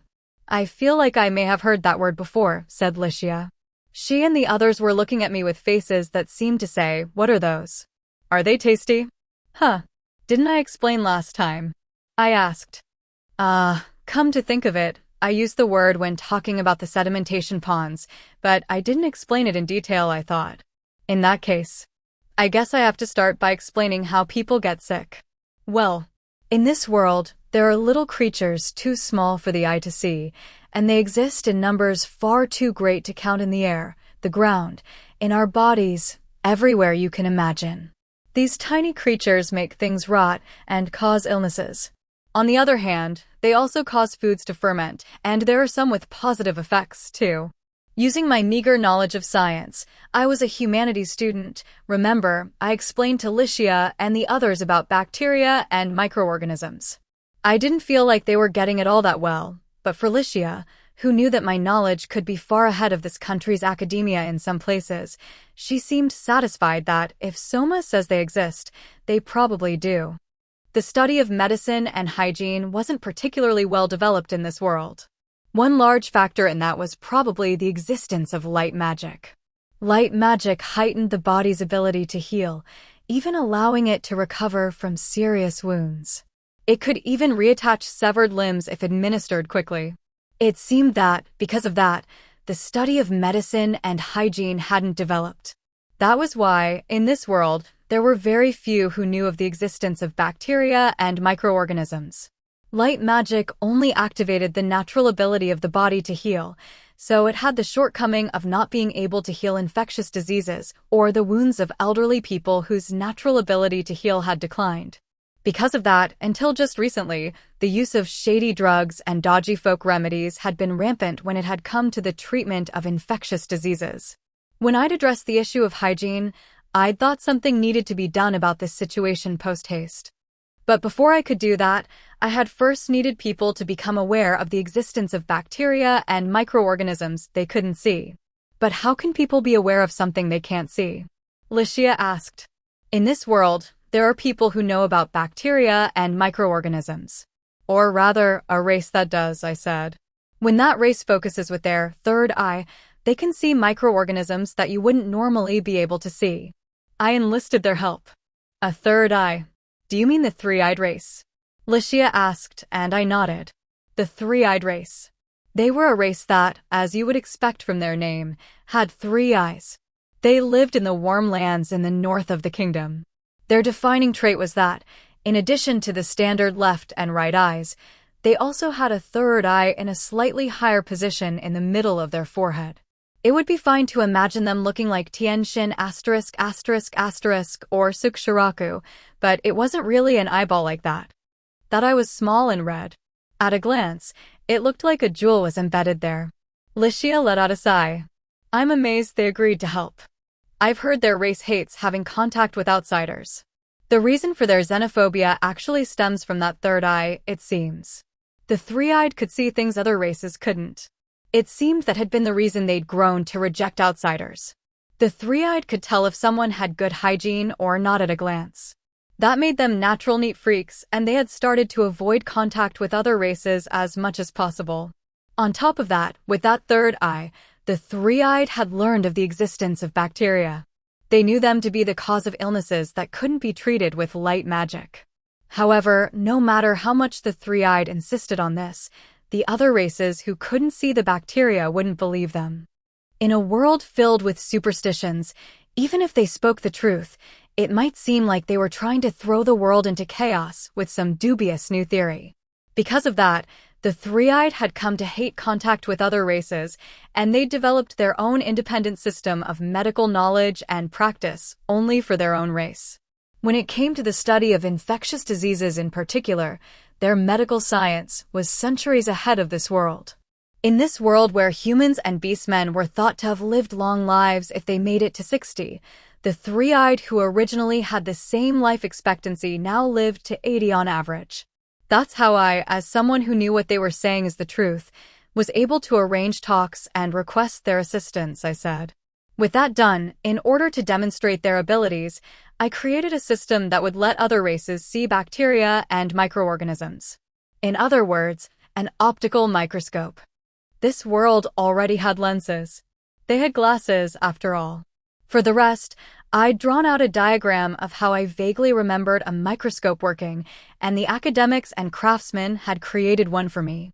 That optical microscope had proved that the three-eyed were telling the truth.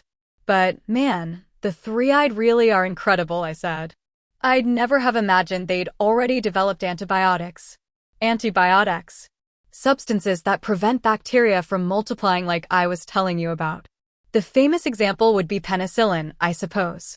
I mean, even a humanities student like me had heard of it. Though it was knowledge I'd picked up from manga. It was extracted from a blue-green colored mold, I think. In the case of the three-eyed, they were extracting theirs from a special sort of slime creature that could live in unsanitary conditions. They were a subspecies of gelin, and they had the same sort of shape as liquid metal asterisk limes. They had no name, but I'd taken this chance to christen them gelmetics. From what I had heard of its effects, there was no questioning it was an antibiotic, but while it was similar to penicillin, it might also be very different. Incidentally, the three-eyed just called this drug the drug. That felt like it was just going to get confusing in the future, so I'd used my authority as king to give it the name three-iodine. It was the three-eyed race's medicine, so I'd shortened that to three-iodine. I mean, it would have been fine calling it the drug or the pill. But as a former Japanese person, I'd always have been thinking of completely different drugs. This three-iodine was it? Licia asked. It prevents the bacteria from multiplying, but what good does that do? It's a cure for infectious diseases, I said. Basically, you can think of it as a wonder drug that treats epidemic diseases and will prevent wounds from festering, I guess. Treat epidemic diseases. It can do that. I couldn't blame Licia for being surprised. While this country's medical treatments, in particular regenerative treatments, could be, in some limited ways, ahead of modern science on the whole, they were at the same level as Japan in the Edo period. When it came to infectious diseases, they would drink medicinal teas, trying to ease the symptoms. However, with antibiotics, it was possible to treat the underlying cause of illnesses to some degree. Licia looked taken aback. That's terrible. We've been overlooking an incredible drug like that all this time. Well, the other races didn't recognize the existence of bacteria and microorganisms, so even if the three-eyed had told you that antibiotics could fight them, you probably weren't going to believe them. If you turn it around, the three-eyed were only able to find this way of fighting bacteria because they could see them. So, can we mass-produce this three-iodine? Licia asked, looking desperate to hear more. Yeah, I could understand how she felt. I'd had a similar response myself during talks with the three-eyed elder. However, Carla and Owen, who were watching us, were wide-eyed with surprise at the way Licia was acting. I nodded to Licia. We don't have the capacity for it yet, but we're slowly increasing production. I had already distributed it to the military when the war with Amadonia broke out, actually. Didn't you notice? Fortunately, I never needed to take any. Now that you mention it, I did think the number of fatalities was low given the number of wounded in that battle. Was that thanks to three-iodine? Could be, I said. Bacteria getting into a wound and making it worse is one of the things it can help to prevent, after all. Incredible, she whispered. Anyway, the three-eyed are giving their full cooperation, and the country has no intention of being stingy when it comes to medical care. The biggest bottleneck will be the number of gelmetics that they can extract 3-iodine from, but thanks to Tomo, we easily solved that problem. Slime creatures like gelins were actually categorized as plants, and she couldn't communicate with them as well as animals, but from their thoughts, she had still been able to learn their preferred environment and the conditions needed for them to multiply. Now we had the gelmetics actively multiplying in their breeding grounds. Our little sister is way too convenient, isn't she? I added. She sure is, said Licia. The public had started calling Tomo the wise wolf princess. Given the rhinosauruses, the orangutan army of Van, and now the gelmetics. There was no doubt she was living up to that name. And, well, on that note, our country is in the middle of a medical and hygienic revolution, and one part of that was fixing up these slums, I said. We tore down the old houses to improve the sunlight and airflow. While we were at it, we stamped out the criminals and illegal drugs, which was cleaning up the area in a different way. We had all the residents move to new, prefabricated huts. The huts are small and cramped, but they're free. On top of that, by having them work at cleaning up the city, we're able to both support them financially and manage the city's hygiene. You're doing all sorts of stuff, huh? You're not pushing yourself too hard, are you? Licia asked, looking concerned. I put a hand on her head. It's a struggle, yes. But it's rewarding. I get to see the city and the country rebuilt the way I want them to be. If the result is more people smiling in the end, all the better. Well, okay then, she said. But if there's anything I can do for you, just say the word. Of course. I'll be counting on you. Licia and I smiled broadly at one another. But just as we had a good mood going, P.S. Suddenly, we heard a sound like air leaking out of something. When I looked up ahead, wondering what it could be, I saw someone with a large barrel on their back using a metal cylinder on the end of a hose extending from that barrel to spray some sort of mist on the ground. That person was an exotic-looking woman with skin not quite as dark as a dark elf, but still brown and blonde hair. She looked to be in her mid-20s. She was probably beautiful, and she had a shapely figure, but with the triangular mask she wore over her face and the barrel slung over her back, it all went to waste. That woman's forehead had the third eye unique to the 3-eyed race shining on it. Hee hee. Ho ho ho. Ah ha ha ha ha. Filth will be sterilized. After that 3-stage laugh, the woman enthusiastically sprayed the ground and huts with some sort of mist. That all-too-incredible scene left Licia, Carla, and Owen all speechless. As for me, I felt my head starting to hurt again. What are you doing, Hilda? I asked wearily. Her name was Hilda Norg. In a show of appreciation for our support and the redemption of their honor, the 3-eyed had lent her to us to help reform our system of medicine. She was their one and only doctor. In this world, there were very few doctors in the sense that a modern Japanese person would think of the term. The ones who carried out the vast majority of medical treatments were light mages, and the ones who administered herbal remedies to help ease the symptoms of illness were medicine men and women. Many of those light mages were affiliated with the church, and therefore most of the hospitals were also attached to church buildings. That was why it was normal for people in this world to go to the church when they were sick, but for the 3-eyed, it was a little different. Because their medical technology was far more advanced, they could treat most illnesses and injuries in the homes. When they came down with an illness so serious that it couldn't be treated in the home, that was when they would first seek medicine mixed by the doctor. Naturally, that doctor was the foremost expert of her race, and so she could only prepare medicine for so many of them. The one over there spraying a disinfectant, lime water, probably Hilda, was the one and only doctor of her race, considered to have a high degree of medical knowledge, even by the standards of the 3-eyed. However, with the way she was dressed now, she just looked like a farmer spraying agricultural chemicals. Hilda had been letting out a loud, enthusiastic laugh until a moment ago, but now she wore a dark smile and had a heavy atmosphere around her. Honestly, haven't I told you people to pick up your cat's droppings? Because you people keep leaving them lying out in the open, there's bacteria all over this place. Oh, for goodness sake. Unclean, unclean. This time, as he sprayed disinfectant, she stamped her feet indignantly. She might have seemed emotionally unstable, but this was business as usual for Hilda. She, with her knowledge of pharmacology and an eye for bacteria that was considered excellent even by the standards of the three-eyed, also demonstrated an obsession with cleanliness that was strong even by the standards of her race. To the point that it was normal for her to walk around with disinfectant like that. It wasn't always good to be able to see too much. "I see you're the same as ever, Hilda," I said. Who are you?" I took off my conical hat and showed my face. Without much surprise, she said, "Oh, just the king, huh?" and returned to the work of spraying disinfectant. "Calling me just the king is a little mean," I said.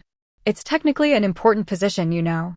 "Then try to dress the part, why don't you?" she asked. "I thought you were some hobo." She was as harsh as ever. I'd had an image of doctors being harsh even back in my old world, and it seemed things were the same here.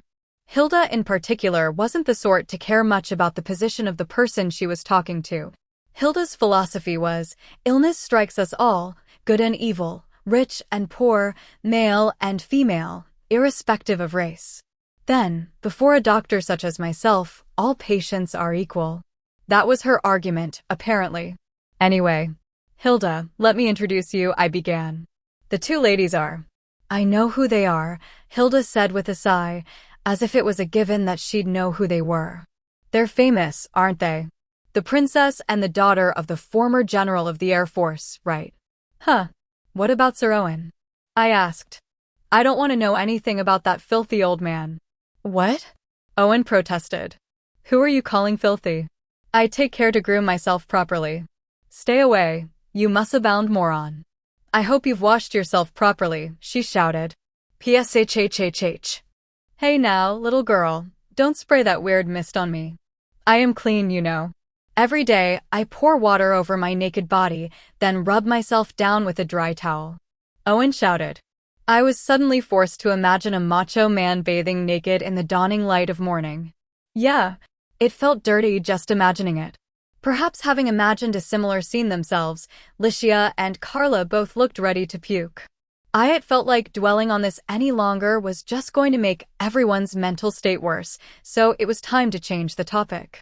By the way, Hilda, what are you doing here today?" My forced attempt to change the topic got a snort from Hilda.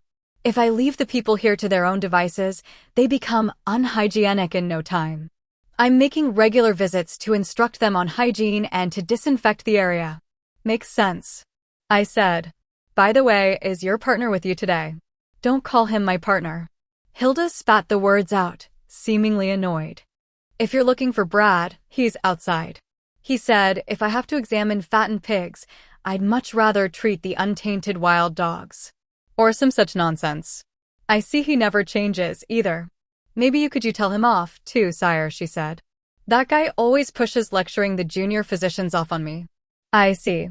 The Brad who had come up in our conversation was the other doctor acting as a pair with Hilda to push forward the reform of this country's medical system. His full name was Brad Joker. He was a human male, and his skills as a medical practitioner were good, but his personality was a bit of a problem. I can't see Brad ever being able to explain things to others. Showing off practical skills in the field will offer guidance to his juniors, but Hilda's going to have to be the one to hold lectures. "Hey, are you listening to me, Siri?" Hilda snapped. "I get it," I said. "I'll try talking to him at least." If she was going to press me on it with that angry smile, I just had to nod and agree with her. "So, what is the king and his entourage doing here?" Hilda demanded. "Oh, I was planning to visit the chief of the Mystic Wolves," I said. "While I'm at it, I thought I might poke my head in at the job training facility I have Ginger running, too." "Oh, so that's the sort of business you had." Licia clapped her hands as if she finally understood something. "Oh, now that I thought about it, I hadn't told her what we were doing, had I? Then, once I've had the Mystic Wolf Elder make a connection for me, I plan to go outside," I added. "Oh, you're going outside, are you, sire?" Hilda asked. "In that case, maybe I'll tag along." "Huh. Why is that?" "That should be obvious. To knock some sense into that examination-obsessed idiot, that's why." Hilda had a smile on her face, but her eyes weren't smiling. Just try to not to go overboard, okay? I asked nervously.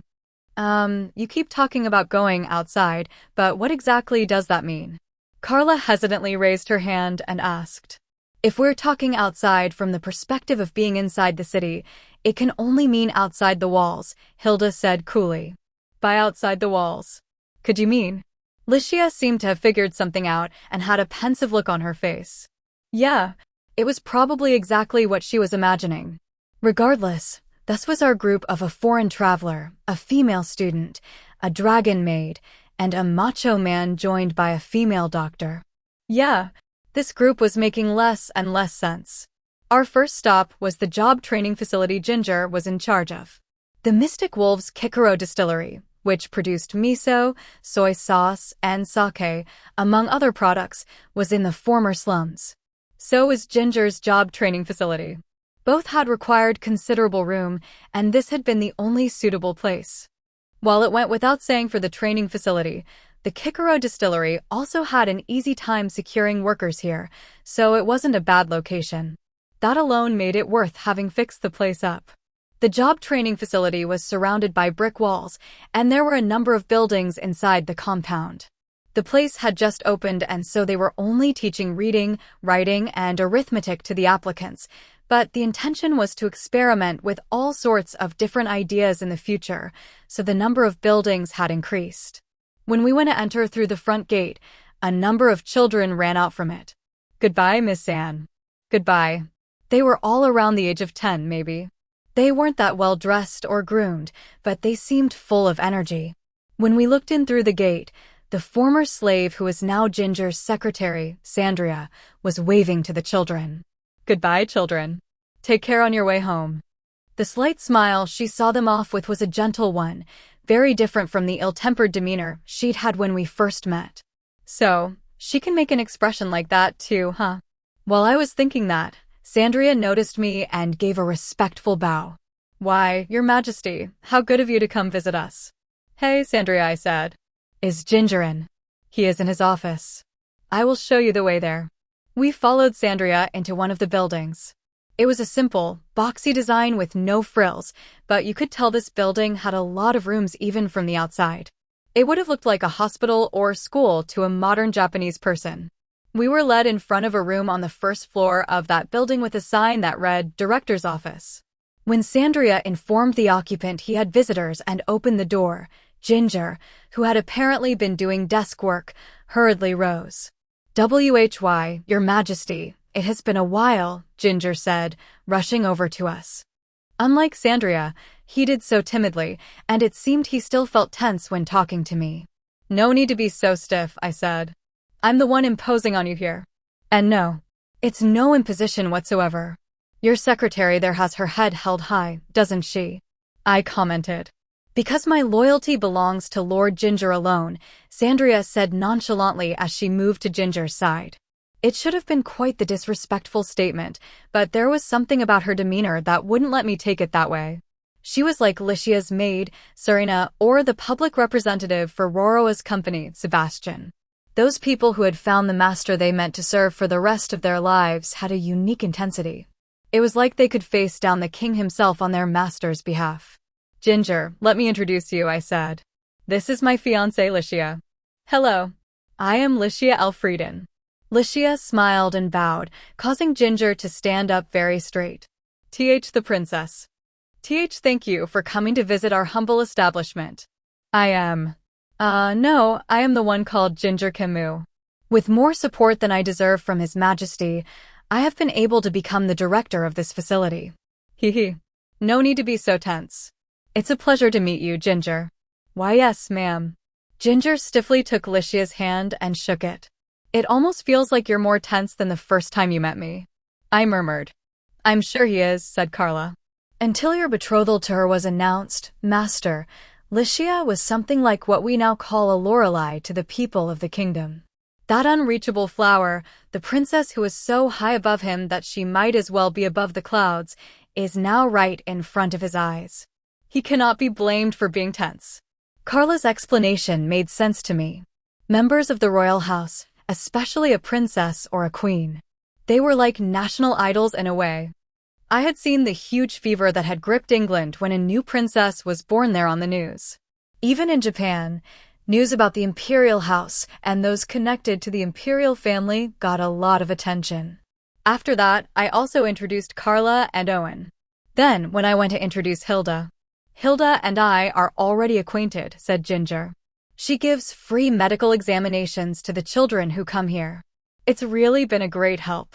Ginger bowed his head to her, causing Hilda to take on an awkward expression. The brats are filthy, that's all. Who knows what diseases they're carrying around? You say that, but you still come to visit us once or twice a week, said Sandria. If the children get injured, you heal them. I think that, for all that you say to the contrary, you really do like children, don't you? Sandria. If you say too much, I'll sew your mouth shut, you know that. Hilda snapped. Oh, pardon me. Sandria apologized nonchalantly while Hilda glared at her. Yeah, looking at Hilda just now, it made me remember the old lady at the bakery in the neighborhood where I'd used to live a long time ago. Whenever the children came up to her, she'd say, "Look at the noisy visitors," taking a sour attitude, but then she'd add, "What hungry little brats you are," and would often give away leftover sweet buns. Now that I thought back on it, it had been her way of masking her shyness. Hilda snorted. I'll be waiting outside until you're all done talking. The children have all gone home, just so you know. Shut up, Sandria. Whoever said they wanted to play with the children? Hilda snapped. I didn't say that much. Sandria said. When Hilda left, violently slamming the door behind her, we all saw her off with wry smiles. Now then. It was time to get back on track. Licia, Ginger, Sandria, and I sat down at a conference table. Licia and I were seated on one side, with Ginger and Sandria sitting across from us. Carla and Owen were standing behind us. Licia raised her hand. I have a lot of questions. What exactly do you two do here? For the moment, we teach applicants how to read, write, and do arithmetic, Ginger answered with a gentle smile. Is that something like a school? Yes, it's a school where anyone can come learn, regardless of class. In this country, there were already proper educational institutions. The uniform Licia was wearing belonged to the Royal Officers' Academy, and there was also the Royal Academy, which pumped out researchers in every field, as well as the Mages' School, which specialized in the study of magic. However, those educational institutions were almost entirely for the children of the knights and nobility. There were no general schools meant to serve the common people. This job training facility was serving as a test case for that sort of general school. Also, it's not only for children, said Ginger. Adults can learn here, too. Adults, too? Licia asked. There are many adults who say they cannot read, write, or do arithmetic. The poorer their background, the more likely that is to be the case. We provide those people a place to learn here, too. During the day, children learn, and then at night, adults who have finished working during the day come here to study. So you've got them properly segregated into separate time periods. It was His Majesty's idea to set up a time at night for adults to learn, said Ginger. It hadn't really been my idea. I had just recreated the night schools we'd had back in the other world. Ginger brought his hands together in front of his mouth. This is all we can do right now. However, from here on out, we'll be able to do more and more. Isn't that right, sire? Ginger had turned the conversation over to me, so I nodded firmly. Yeah.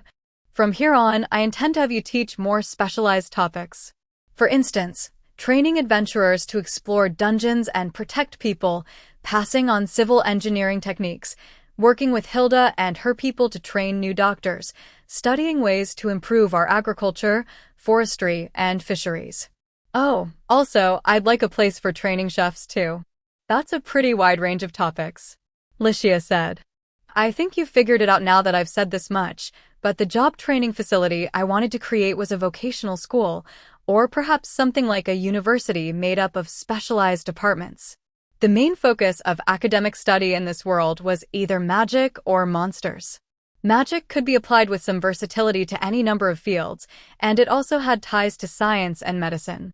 As for the study of monsters, ever since the Demon Lord's domain appeared, it had become one of the most important research topics. Before that point, the monsters that had only appeared in dungeons had been the subjects for this sort of research. However, after the Demon Lord's domain had appeared, the number and variety of monster sightings had increased by a factor of 10. Research on the topic had been rushed along in order to find some solution to the problem. Also, research on the materials that could be harvested from monsters was indispensable for the development of technologies.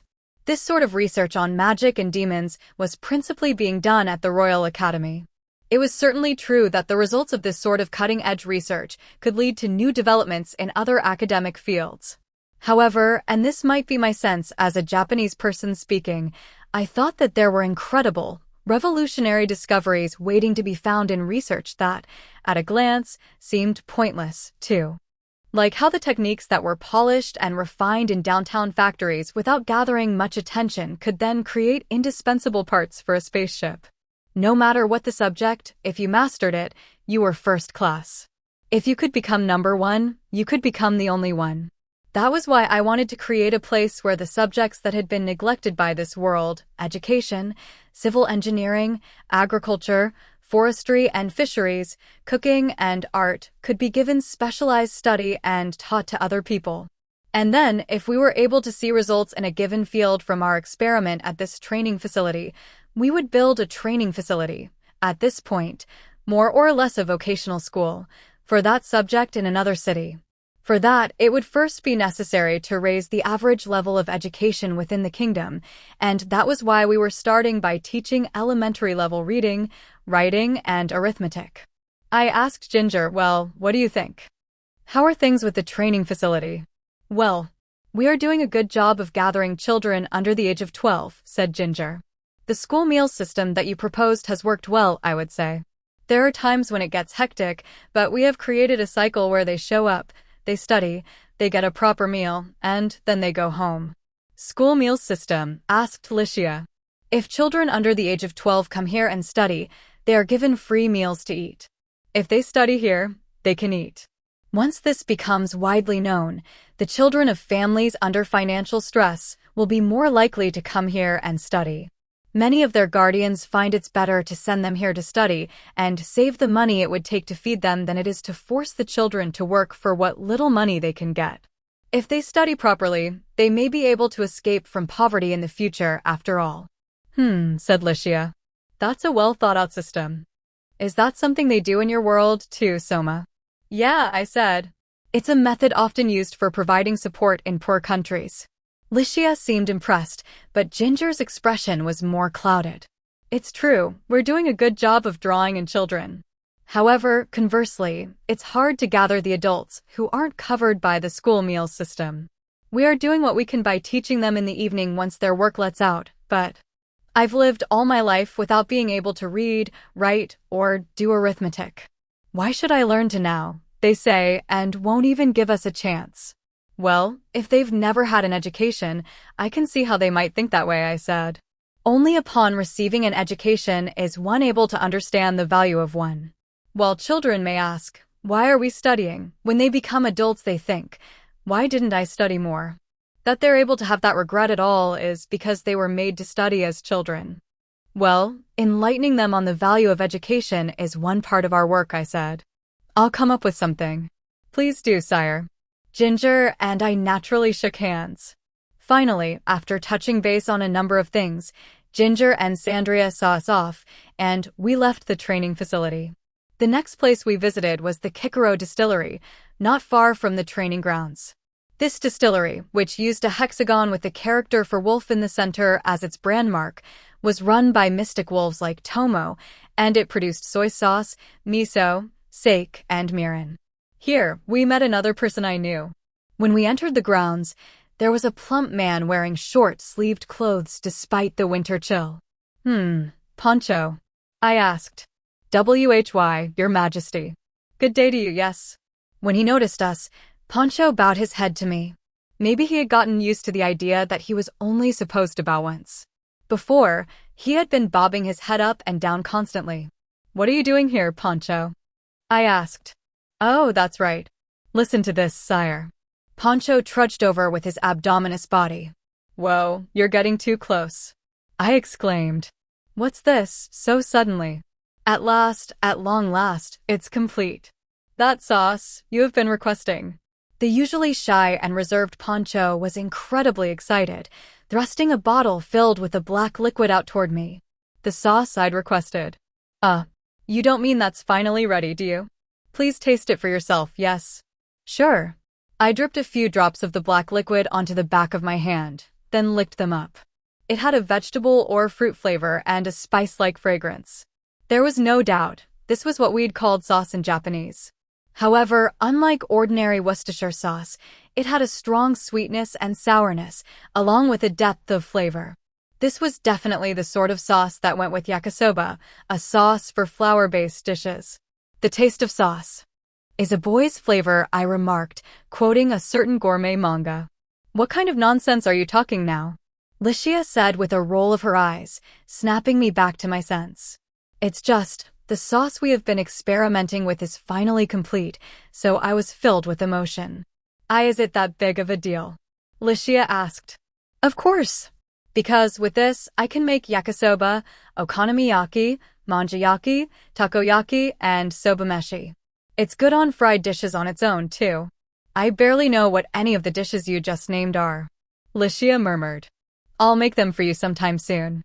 I mean, even if there are leftovers, I'm sure Aisha will make them disappear for us. But still, at last, we had perfected this sauce for flour-based dishes. It had been a long process. There had already been a sauce similar to Worcestershire sauce in this world, but it hadn't been the sort of thick sauce that would work well with yakisoba.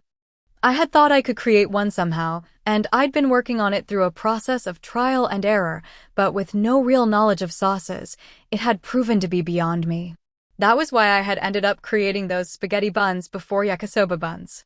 I had half given up on the development, but it looked like Poncho had continued it for me. I'm impressed you were able to recreate it, I told him. You'd never tasted it yourself before, right? I had your Majesty's words. It's thicker than ordinary Worcestershire sauce, sweet, and I think it felt a little sour. The knowledge that there was a noodle dish, yakisoba, which you would pour the sauce over and mix, and the memory of the pasta dish you call spaghetti Neapolitan, which gave me the hint I needed. The spaghetti did. I asked. Yes, it did, yes. That spaghetti uses the tomato sauce called ketchup that I developed with you, right, sire? I knew that ketchup went well with noodle dishes, so I thought something similar to ketchup might have been used with this noodle dish called yakisoba, yes. I cried. I saw now. This sweet and tangy flavor came from fruits and vegetables. In other words, this sauce for flour-based dish was made by adding tomato sauce and other ingredients to a thick Worcestershire sauce, then. Poncho had an incredible sense of taste to be able to figure that out on his own. Then, in order to give the Worcestershire and tomato sauce mixture a greater depth of flavor, I tried adding the soy sauce and mirin produced here at the Kikoro distillery. How do you think I did? He asked hesitantly. I put my hands on Poncho's shoulders. Poncho, you did well. Sire, you are too kind, yes. Now, can this sauce be mass-produced? I asked. It seems the Kikoro distillery will take on the job for us. That was wonderful. Now I could write another page in the culinary history of the kingdom. When Poncho and I started excitedly talking about the topic of sauces, the other members of the group, particularly the women, Licia, Hilda, and Carla, looked on, rolling their eyes. Soma's not a big eater, but sometime, he can be pretty picky about the strangest details, Licia said. I wonder why that is. That's just what men are like, Princess, said Hilda. They pour needless passion into things women don't understand, and they think nothing of the trouble they go to doing it. They're such bizarre creatures. You speak like you have personal experience with this, said Carla. Do you know someone like that, Madam Hilda? Don't ask about things you shouldn't, Dragonoot girl, Hilda snapped. I'll stitch your mouth shut, you know. Why yes, ma'am. I won't ask you anything, yes. Carla hurriedly saluted, seemingly having been infected with some of Poncho's speaking style as she did. And, well, I was excited by the unexpected result, but it was about time to accomplish my real objective here. I parted with Poncho and then, in the director's office of the Kikoro distillery, I met with the elder of the Mystic Wolves who was also the director of this place. We sat across from him in the same arrangement as when we'd visited Ginger. The elder's white hair, white eyebrows, and white beard were all long and thick, reminding me of a Maltese. Except that inside all that hair, there was an old man. The elder bowed his head deeply while still remaining seated. "We, the Mystic Wolves, are endlessly grateful to your majesty for your protection, the construction of this Kikoro distillery, and all of your other support." "I thank you on behalf of my people." "It's fine," I said. "Little Tomo's done a lot for us, too. Besides, it was fortunate that people like you who knew how to grow rice and produce soy sauce, miso, mirin, sake, and more came along. I get to eat tasty food, and I can feed it to other people, too." "You are very kind to say that," said the elder. "Now, sire, what manner of business have you come here on today?" "Yeah, I was thinking it was about time we resolved the issue outside." "By outside, you mean the refugee camp?" I silently nodded. When I'd been summoned to this world, this country had been facing a large number of problems. The food crisis, corrupt nobles acting against the state, neighboring countries plotting to invade, how to deal with the demon lord, its relationship with the empire, the list had gone on. However, I felt like the vast majority of those problems had been resolved now. We had gotten through the food crisis somehow, and the domestic situation was looking good. Our foreign enemies had been swept away, and when it came to the demon lord, we had formed a secret alliance with the empire to handle that matter together. I had worked through all those problems one by one, and the last one left was this refugee camp issue. Outside the castle walls that surrounded Parnam, there was a village of refugees that had drifted here from the north after the appearance of the demon lord's domain. I called it a village, but it was really just a group of tents and hovels concentrated in one place. Of the many races that made up the refugees, I had been able to lift up the Mystic Wolves in the name of putting their special talents to use, but they only made up a small percentage of the overall refugee population. Even now, many refugees still lived in that refugee camp. Technically, even when things had gotten chaotic, basic food relief had been provided to them the whole time, but they couldn't stay like this much longer. There were issues of hygiene, and if I supported them for too long, it was bound to create friction with the people of this country. If possible, I wanted the rest of them to choose to live as people of this country, just like the Mystic Wolves had, but it seemed that would be difficult. Their wish was to return to their homelands. If they accepted citizenship in this country, that would be the same as giving up on returning to their homeland. To these people who wished for the threat of the demon lord's domain to someday be swept away, allowing them to return to their homelands, it was simply not something they could accept. I had sent my vassals to the refugee camp a number of times to negotiate, but they had always been rebuffed. "We want to return to our homeland," they said. "Or let us remain here until that time comes." I understood how they felt when they said these things, so I couldn't be too firm with them. However, there was no time left now. "The chill of winter will only grow more harsh from here," I said. "If they stay in crude tents and hovels, the weakest among them, the children and the elderly, will be the first to freeze to death. Before that happens, I want to go there personally and press them to make a decision." "Sire," said the elder, "in order to do that, I'd like you to send a messenger to the refugee camp for me first. Have the messenger tell them I'm coming. It's unlikely that chaos will break out that way." "I understand." The elder rose from his seat and then knelt on the floor, bowing his head deeply to me. "We Mystic Wolves have already been saved by your majesty's hand. If it is possible, we ask of you to save the rest of our fellows as well." "Yeah, I plan to do everything I can to," I said as the elder ground his forehead against the floor and beseeched me. "How about you more clearly say, 'Leave it to me'?" Licia said, but that seemed like it would be taking the task on lightly. "I'll try to persuade them, but the one who'll make the final decision isn't me," I explained. "They're the ones who should decide their own futures. Once I receive that decision, that will decide how I'm going to deal with them, even if that means forcing them to see the harshness of reality." "Soma." Licia had a worried look on her face, but there was no avoiding this. Hopefully, they would look to their reality, not an ideal, when they made their decision. Heading outside the castle walls that surrounded Parnam, the refugee camp was in a field about 100 meters away. The tents and hovels were scattered around haphazardly, and there were crude vegetable fields in some areas. This was where the roughly 800 refugees were living. There were various races here. Humans, elves, beastmen, and dwarves too. That was just how many countries had been laid waste by the Demon Lord's domain and how many peoples had been forced to flee. They had set up camp here and had been living a nearly primitive lifestyle, sharing the resources and supplies the kingdom provided to them, then hunting and gathering to make up for what they didn't have. Normally, hunting and foraging required permission from the country, but the former king, Albert, had left them to their own devices.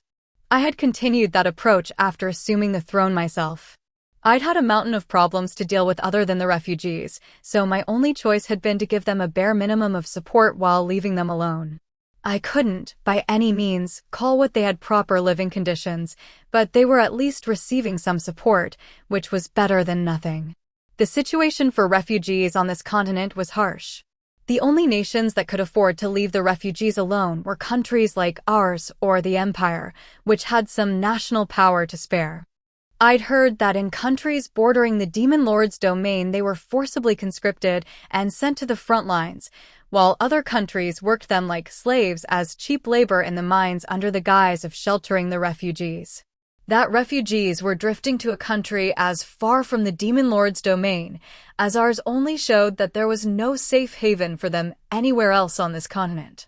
I walked through that refugee camp, following after the young man the mystic wolf elder had sent as my guide.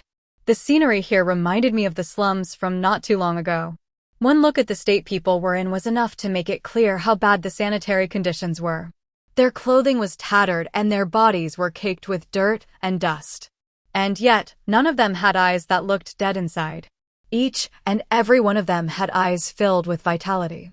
It's squalid, but they all have this strange strength in their eyes, said Hilda, who had been covering her nose and mouth with a cloth ever since we entered the village. It wasn't an easy scene for a clean freak to look at. Licia and the others all had pained looks on their faces. They came here from far to the north with only the will to live, I said. I'm sure the people here are probably far hardier than we imagine. The people who face hardship they can do nothing about in times of war or natural disasters, yet still refuse to give in to despair, have a unique strength. Still, that strength can also be a danger. While it strengthens their will to pull together and overcome the situation, the group consciousness can become too strong and weaken their sense of individuality. If a strange leader figure appeared at times like this, the group as a whole could easily be swayed by that person's opinions. I absolutely would not want anyone connected to the Lunarian Orthodox Papal State to come in contact with them. While I was thinking about that, Licia spoke up. By the way, Kanzuya, you said you gave them support, but what did you do? She'd nearly called me Soma just now, but this being the sort of place it was, I had asked her to refrain from using my name. Well, it was my family name, to be precise, as much as possible. It wasn't much, but we provided foodstuffs and firewood, among other basic necessities, and we also commissioned the Adventurers Guild to guard this place as a quest, I said. I understand providing food, but why hire the adventurers as guards? These people aren't citizens of this country. What's more, they've lost their own countries, which would usually stand behind them and defend them. For instance, if civilians from our country were slaughtered without cause in a foreign land, and then the culprits went unpunished, I would submit a complaint to that country as king and would place sanctions on them if the situation merited it. It works the other way around, too. In other words, it would create an international incident. The potential for something to cause an international incident is a restraining force that keeps our own citizens from suffering from crimes in another country. But I paused and looked at the people in the camp. I went on, there is no such restraining force when it comes to people with no country of their own. You'll have people who falsely think if it won't cause an international incident, then it's okay. Just because it won't cause an international incident doesn't mean they won't be judged under the laws of this country, but it can still lower the psychological hurdles for committing a crime enough for some people to do it. That's precisely why I want the refugees to hurry up and naturalize as citizens of this country. If they did that, I could offer them shelter and treat them as my own people. However, I was well aware that that wouldn't be as simple as it sounded. Not everything in this world could be approached with reason. When people's hearts are involved, things get really difficult, I said. They do. Lycia nodded. We suddenly heard screams from inside the village. At the same time, there was the sound of metal on metal. Lycia furrowed her brow. It sounds like someone's fighting. Multiple someones at that. Let's go, I said. Everyone rushed toward the sound of the commotion. When we reached the center of the commotion, there was a group of men and women that seemed to be an adventuring party who, alongside a handful of people from the village, were fighting against more than 10 men who seemed to be mercenaries. The adventurers included a young swordsman, a macho brawler, a woman wielding a short sword who looked like a thief, and a beautiful mage. Hold on, those were a lot of familiar faces. So, Juno and her group took on this quest, huh?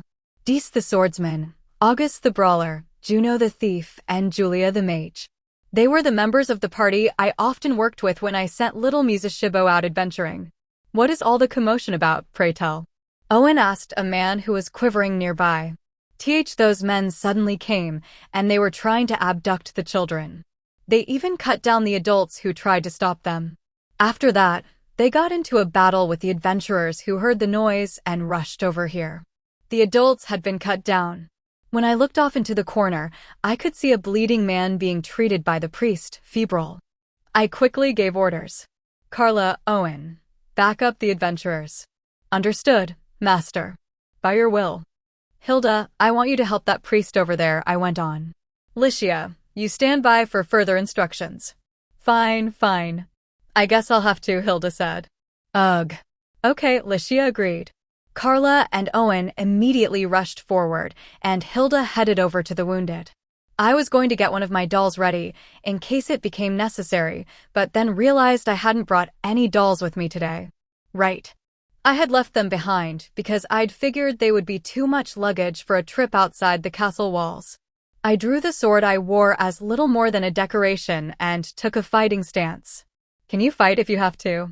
Lycia asked me, her rapier at the ready. I don't know, I admitted. Owen's been putting me through the ringer lately, but he says I'm still a little better than a fresh recruit. That's not very reassuring, she said. Still, from what I can tell, they have numbers on their side, but none of them are particularly strong. I doubt any of them are below the level of a fresh recruit. If it comes to it, hide behind me. Pathetic as that is, I guess I'll have to, I said. I didn't like being weak, but if I butted in, I was probably just going to cause trouble for my own people. I was in a position where I couldn't afford to take getting injured lightly.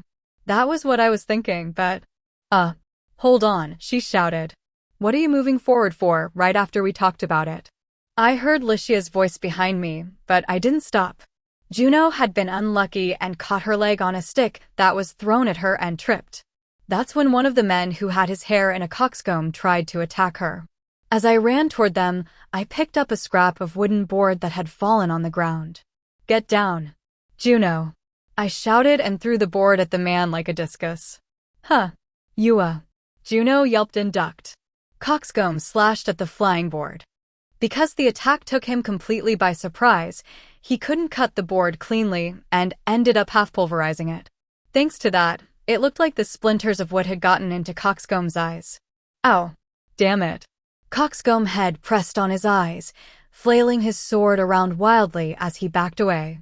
I took that opening to step into the gap between the two of them. His vision must have recovered, because Coxcomb came at me. Calm down. One exchange of blows. I only need to hold out for one exchange, and then Juno will have regained her footing. Just remember the basics that Owen's beaten into me.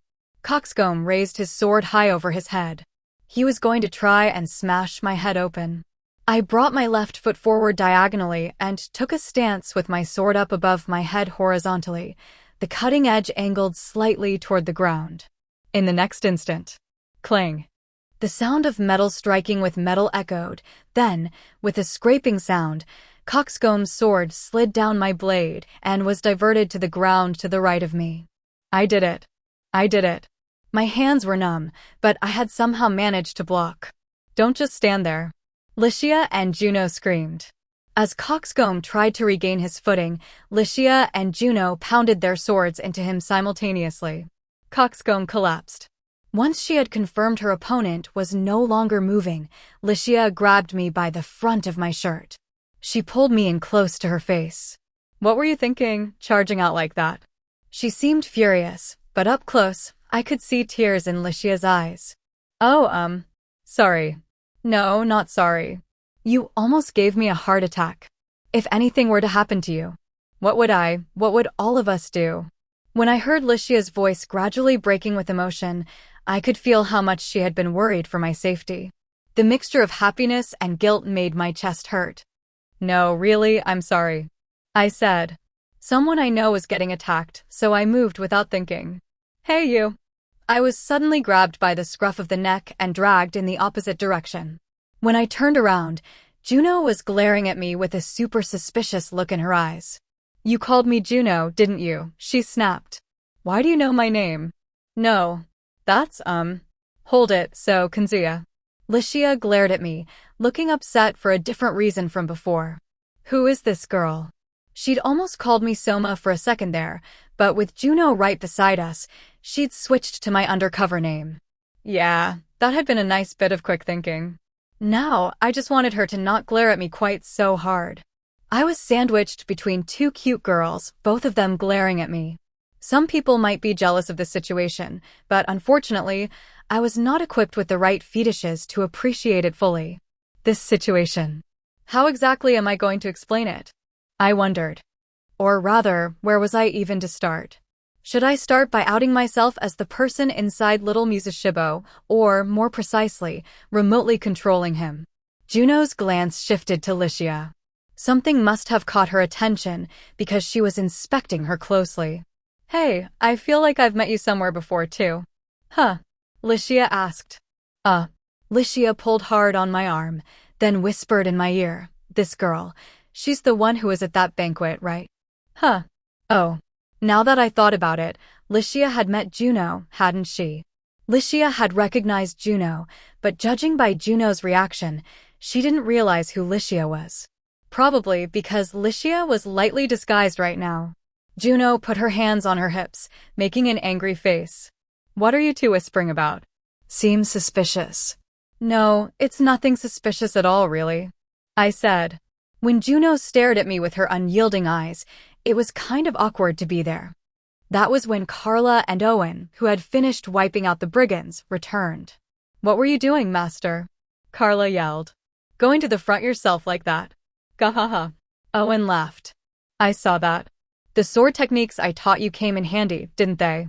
Seeing this as my chance to break out of the current atmosphere, I slipped out from the middle of the Licia-Juno sandwich and rushed over to the two of them.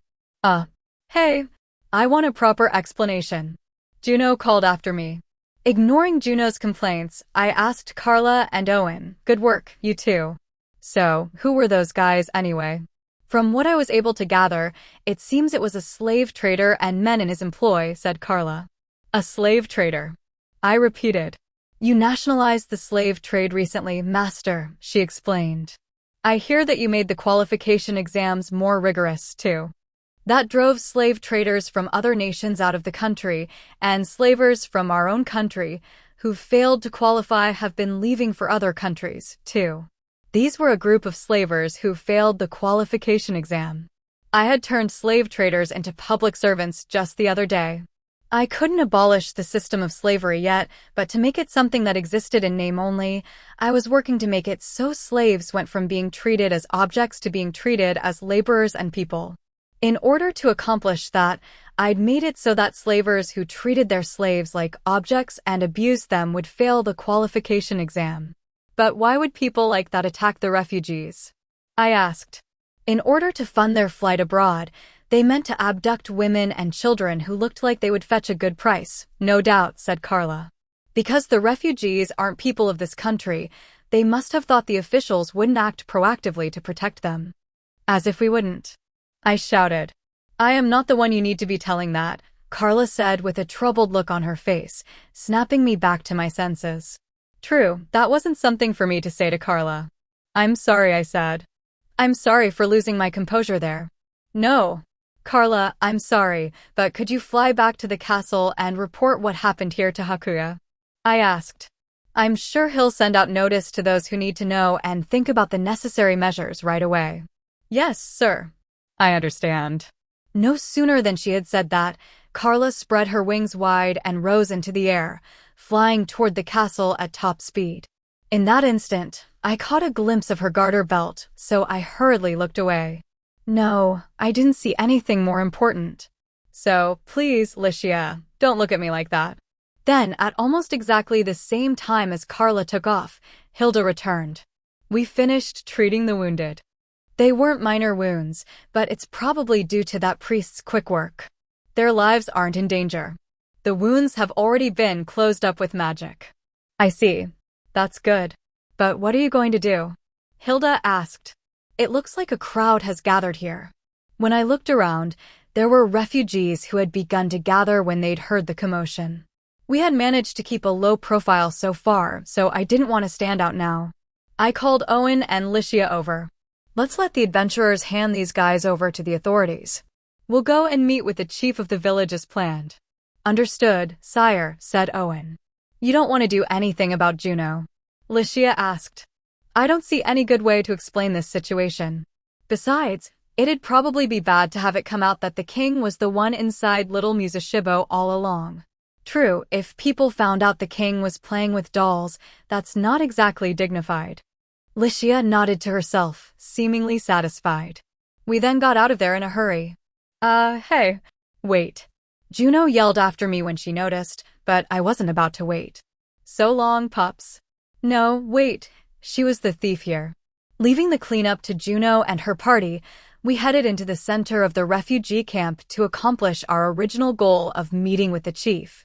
After following our guide for some time, eventually we were led into a large tent that resembled a Mongolian gur or yurt. When we entered the tent, there was one large human male, sitting cross-legged with both hands on the ground, bowing his head to us. It was a pose I'd often seen vassals take toward their lords in period dramas. The large man, who looked to be around 30, wore, if I were to describe it simply, garb that looked to me like Native American clothing or something similar. He had a tanned, muscular physique, and though it was already quite cold, his leather clothes were sleeveless. He wore magical-looking paint on his face. Behind him there was a girl wearing similar attire who was sitting in the same pose. Her age probably wasn't that different from Licia or Roroa's.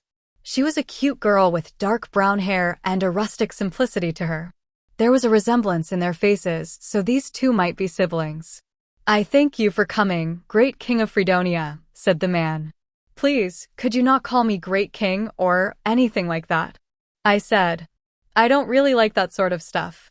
I sat down in front of the big man. Not on a chair, but directly on the carpet that had been rolled out. It was a familiar thing for a Japanese person to do. From the feel of it, I could tell there were probably wooden boards beneath the carpet. It didn't seem to have been rolled out directly on the dirt. Licia sat next to me, while Owen, Hilda, and Carla, who had already returned, sat behind us waiting. The big man said, I see, a pensive look on his face. Then what am I to call you? King Soma. Your Majesty. Call me whatever you want. Understood, King Soma. I am Jirikoma. I am the chief of this refugee village.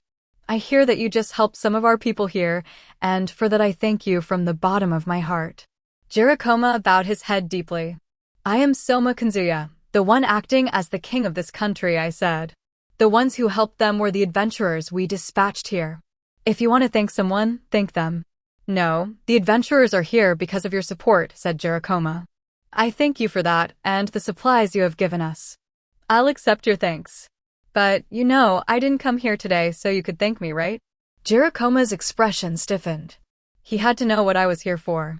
After all, he had already spoken many times with the emissaries I'd sent to discuss this matter. I've come to push you to make a decision, I said. You've listened to the counsel of my emissaries, right?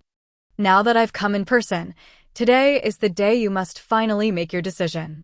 Which will you choose? That's... Stop, Komain, the man said. But, brother. The girl tried to rise, but Jirikoma motioned for her to stop. This girl's name was Komain, huh? They were apparently siblings, just like I had thought. Jirikoma told her, Our words will decide the fate of everyone in this village. We cannot be quick to anger. I understand. Comaine sat back down. For a moment, Owen and Carla behind me had tensed themselves for a fight, but Comaine had laid down her arms, so to speak, and so they'd calmed down too. A heavy air fell over us all. Perhaps out of concern for that, Licia spoke up. Soma, I'd like you to explain the situation. Right. I want this whole refugee problem solved already, I said. Because no good will come, either for our country or for the people living here, from leaving things the way they are. That's why I've forced the refugees to make a decision. A decision, she asked. I gave a heavy nod, then said it clearly. They can abandon their longing for home and become people of this country, or they can leave. For the refugees who'd lost their homes to the appearance of the Demon Lord's domain, their true wish was to return to their homelands and take back the lives they once had. However, in the current situation, there was no indication of when or if that would be possible. The major incursion that had been launched into the Demon Lord's domain had ended in failure, instilling a fear of the Demon Lord's domain into the forces of mankind. Even the largest nation on the side of mankind, the Grand Chaos Empire, was unenthusiastic about the idea of another invasion. The nations were focused solely on keeping the Demon Lord's domain from expanding any further. Even if, at some point in the future, something was going to change the situation for the better, it wasn't going to be in the next few days. It wouldn't be in the next few months, either. Even with years, it still might be difficult. That being the case, what should the refugees do in response? Continue to pray for their return, swearing allegiance to no country while they stay in a foreign land. That was no good. That sort of warped arrangement was sure to cause trouble later. The former king turned a blind eye to their presence, I said. I've had a mountain of other problems to deal with, so I've carried on that way until today. I've even provided some support, though only a little. Jirikoma said nothing. But now, with solutions to all of the other problems worked out, I have to tackle this one. We can't simply provide support forever, and you remaining here illegally is a problem. We've turned a blind eye until now, but hunting and foraging without a license is against the law. If we tolerate these illegal acts, it is guaranteed to stoke resentment from the people of this country. Because they didn't belong to this country. For now, there was still an air of sympathy for them because they had lost their countries when the Demon Lord's domain had appeared. However, air was air. You could never tell when the winds might shift. They had no prospect of returning home. If we supported non-citizens indefinitely and continued to overlook their illegal behavior, it wouldn't be long before the people's resentment boiled over. In the worst case, there could be clashes between the people and the refugees. That's why I've pressed the people here to make a decision, I said. They can give up on returning to their homelands and become people of this country, or they can choose not to give up on returning and leave this country as people of a foreign land. I'm here today to have them make that choice. But, Soma, that's... Licia had a pained look on her face, but I shook my head silently. You may think it cruel, but it's necessary. In the world I'd come from, there was a book that likened a commonwealth to a monster and its people to countless scales covering it. On the cover of that book, the monster was depicted as a person larger than a mountain. A country is. Ultimately, something like a giant person, I said. And people are mirrors that reflect one another. If someone loves you, you can love them back and you'll want to protect them no matter what. If they're indifferent, you will be indifferent to them. And unless you're a saint, you can't love someone who hates you. Countries are the same. Is what you want to say, Jirikoma said gravely. I nodded. I could clearly see that, if things continued as they were, the people would be dissatisfied. That was why I needed to move to assimilate them while people were still sympathetic. This was a multiracial state. Compared to a state dominated by one race, the ground for accepting them was relatively fertile. However, that was dependent on the refugees being able to accept becoming members of a multiracial state. I'd spoken about this when I'd pointed out the flaw in the Mankind Declaration, but when ethnic nationalism grows too strong, it can be the cause of civil war. If you, Sir Jirikoma, and your people stubbornly cling to the idea of returning to your homelands and say you cannot identify with this country, then I will be forced to exile you. Jirikoma ground his back teeth. All we want is to return to our homeland. I understand that feeling, I said. I don't care if you hold on to that feeling in your own heart. If the situation changes for the better, allowing you to return, I won't mind if you do so. However, at least while you're in this country, I need you to have a sense that you are a member of this country. If you can't do that, there's no way I can let you stay here. Giacomo was at a loss for words. Komain, who had remained quiet up until this point, stood up. What? Would you know? Stop, Komain. Giacomo ordered. No, brother, I will speak my mind. You are the king of this land, are you not? You have your own country. The pain of losing your country is something that you could never. I do understand. I cut in. Komain was shouting in rage, but I looked her straight in the eye and spoke calmly. You must have heard that I was summoned here from another world. It was a one-way ticket. Unlike you people, who have at least some hope, I have no way of ever getting back. That's why I can understand the pain of losing your homeland. Ugh. Komain couldn't find the words to say. Licia lowered her face. Being the serious sort she was, Licia was probably feeling guilty that it was her father, even if he'd done it at the request of the Empire, who had torn me away from my homeland. That longing for home. It's hard to wipe it away, I know, I said. The land of our birth is special for every person. It's when we lose something we've taken for granted that we're first forced to see how precious it was. It's easy to say that this is a story that's played out over and over, but it's not so easy to accept it logically like that. Soma, Licia said, her heart clearly aching. I placed my hand over hers. Licia's eyes opened wide with surprise. I gave Licia a slight smile in order to reassure her. But, in my case, I had Licia and the others. I had people who would be at my side and support me. I had people who were thinking about me. I worked desperately on behalf of this country in order to respond to their feelings. While I was doing that, at some point, I began to think of this country as my own. To the point where I was able to think that, if I lost this country, I would probably be just as sad as I was when I lost my homeland. Ultimately, a homeland was a connection. It was a connection between the land and the people who lived there. If anything could fill the hole left by losing it, it would have to be another connection. Komain sat down, her strength gone, and hung her head. It wasn't something she would be able to accept immediately. But they couldn't move forward by staying still. That's why I want to do for you what Licia and the others did for me, I said gently. If you are willing to love this country and become members of it, this country will accept you. To be specific, how will it accept us? Giacomo's eyes grew more stern, probing me to find my true intent. I know it is incredibly rude to ask you this when you have offered to accept us. However, we have seen and heard many harsh realities on our way here. There were countries that claimed to accept refugees, then put them to work doing hard labor in the mines for little pay. There were countries that sent them to fight as soldiers on the front line in the battle against the Demon Lord's domain. The ways they were treated were many and varied. I've heard that, yeah, I said. I can only see those as stupid plans, though. Are they stupid plans? Giacomo asked. Yeah. First off, sending them to the front lines is the stupidest plan of all. National defense is the basis of any state. If they're entrusting that to foreigners, eventually they're going to end up facing a serious national crisis. There had been many examples of this in Earth's history. For instance, the Western Roman Empire during the migration period had tried to use the Germanic peoples who had settled peacefully in the empire to deal with the Germanic invaders, and they'd centered their forces around German mercenaries.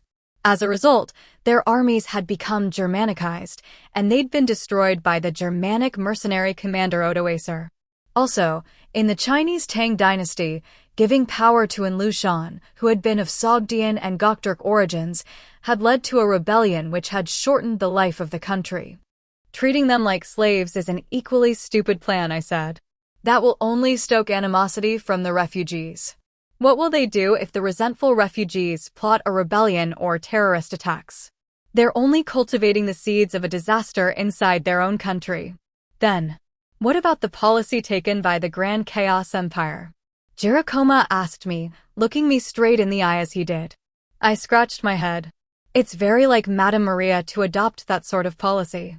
The empire had received a considerable number of refugees, too. The empire had provided them with uncultivated land within their country, following a policy of recognizing the refugees as temporary residents if they worked to cultivate it. In other words, they'd created refugee villages, allowing them to manage themselves. If they were able to sustain themselves, it didn't hurt the empire's coffers any, and if they were able to return north at some later date, they would leave behind all of the land they had cultivated. Either way, the empire couldn't lose. Well, that was probably how Maria had sold it to the people around her. This was a woman so gentle she had been called a saint. In her heart, she'd probably done it because she'd felt sorry for the refugees. By making them be self-sufficient, she had made it possible for them to remain inside the empire while not giving up on their desire to return home. Even if they couldn't return home, because their territory was inside the empire, she probably thought they would naturally assimilate with the people of the empire. It was the opposite approach to what I was doing now, making the refugees give up on their desire to return home and forcing them to assimilate. But that's a policy our kingdom can't adopt. Why not? Jericoma asked. It's dangerous. If they gave them uncultivated land and had them develop it, sure, that didn't hurt the empire's coffers. For as long as the empire's power didn't wane, the refugees would obey them and would likely feel indebted to them, too. If that lasted for 100 years, they could be expected to gradually assimilate with the local population. However, there was no telling when times would change. It was the nature of our world that power we held today could be lost tomorrow. If the worst were to happen, and something caused the empire's authority to weaken, what would the refugees do in response? It's land that they cultivated by the sweat of their own brows, I said. Might they not feel like it was their own? That's not an issue with the generation that longs to return home.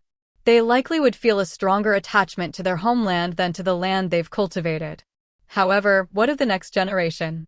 The generation that was born there and has never known their homeland. Would they be able to accept the fact that the land their fathers sweated to open up to development was merely on loan to them from the empire? Wouldn't they think of it as their own land?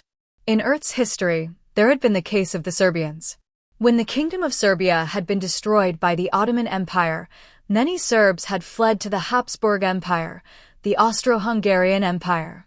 The Habsburg Empire had actively welcomed the Serbs. They had them develop land near the front lines with the Ottomans, using them as colonist soldiers to defend those front lines.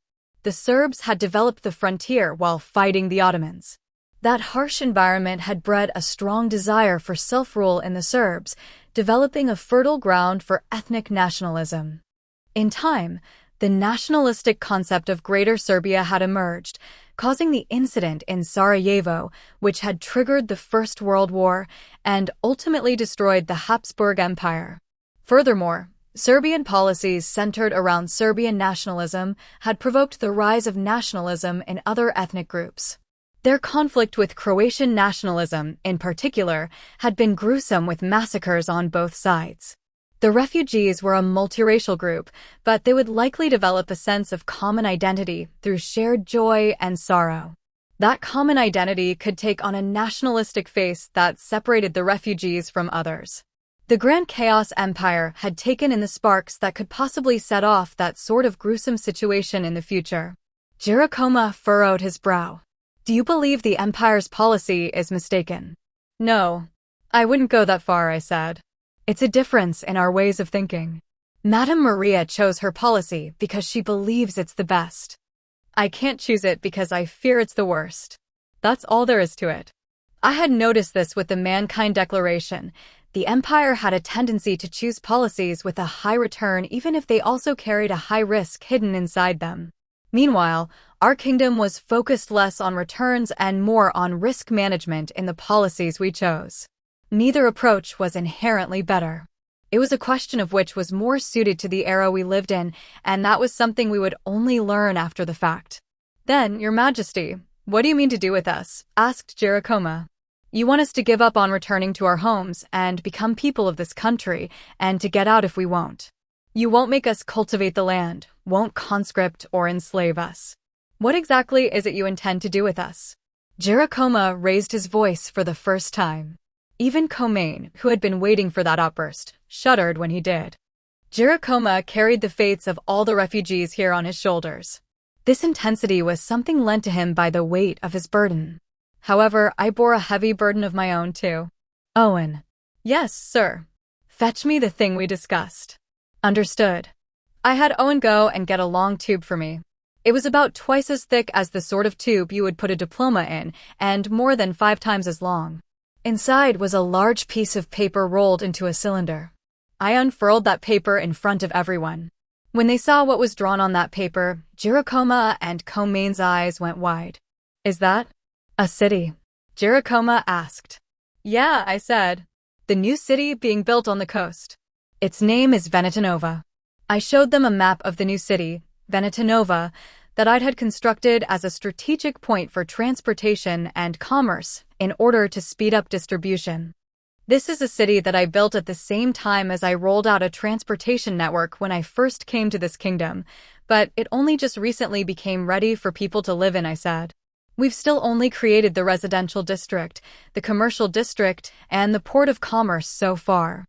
From here on, there will be more institutions being added, and I plan to develop it as a city at the leading edge of culture. Also, we're going to be putting out a call for residents soon. I looked at Jirokoma and Komain and said, I am thinking of including the refugees in that group of residents. My words made Jirokoma and Komain gulp. If you will give up on returning to your homeland and become people of this country, I will prepare residences for you, I said. This being a new city, there will be lots of work available. Everything from physical labor like the transportation industry to employees in the stores. For a while, I'll continue to provide financial support too. If you become members of this country and work honestly like the Mystic Wolves, I am prepared to give you a place where you won't starve and you won't freeze. That's... Jirokoma and Komain's expressions trembled. It's weird for me to say this myself, but I wonder how I look through Jirokoma and Komain's eyes right now. Am I a savior reaching out to them in their time of need? Or a devil, tricking them with sweet words? Jirokoma and Komain opened their mouths at practically the same time. Can you really offer us something so wonderful? Jirokoma burst out. What you're offering us is horrible. Komain screamed. Jirokoma and Komain turned to look at one another. The two of them seemed more surprised than anyone that, although they had spoken at the same time, their opinions were total opposites. What are you saying, brother? It's the same as if you were saying, here's some tasty bait, now wag your tails for me. Komain, said Jirokoma. His Majesty is offering us a foundation to support our lifestyles, without the need to cultivate the land ourselves like in the Grand Chaos Empire. Even so, how can he demand we give up on going home? Doesn't it frustrate you? If we can set aside that frustration, he's saying he'll keep us from starving or freezing. Don't you understand how important that is for refugees? The siblings had two completely opposite views of my offer. That was probably just the way it was. It's little surprise that the two of you don't agree, I said. I myself think that this proposal could be considered very sweet or very cruel. There's no guarantee that two people looking at the same thing will necessarily come to the same opinion. Whether someone will think it is kind or unkind will depend on how that person looks at and feels about things. They were both silent. I took a deep breath, then put my hand down on the map. This is the best that I can do for you now. Now, all I can do is hope you'll take the hand I've extended you. From here, it's up to you to decide. When I said that, Jirokoma groaned in distress. There are those in this village who will remain intent on returning home. You mean, like your little sister? I asked. No. Komain is flexible. She only objected earlier to represent the people living in this village who cannot give up on their feeling for their homelands. Be brother. I am sure that is true, said Jirokoma.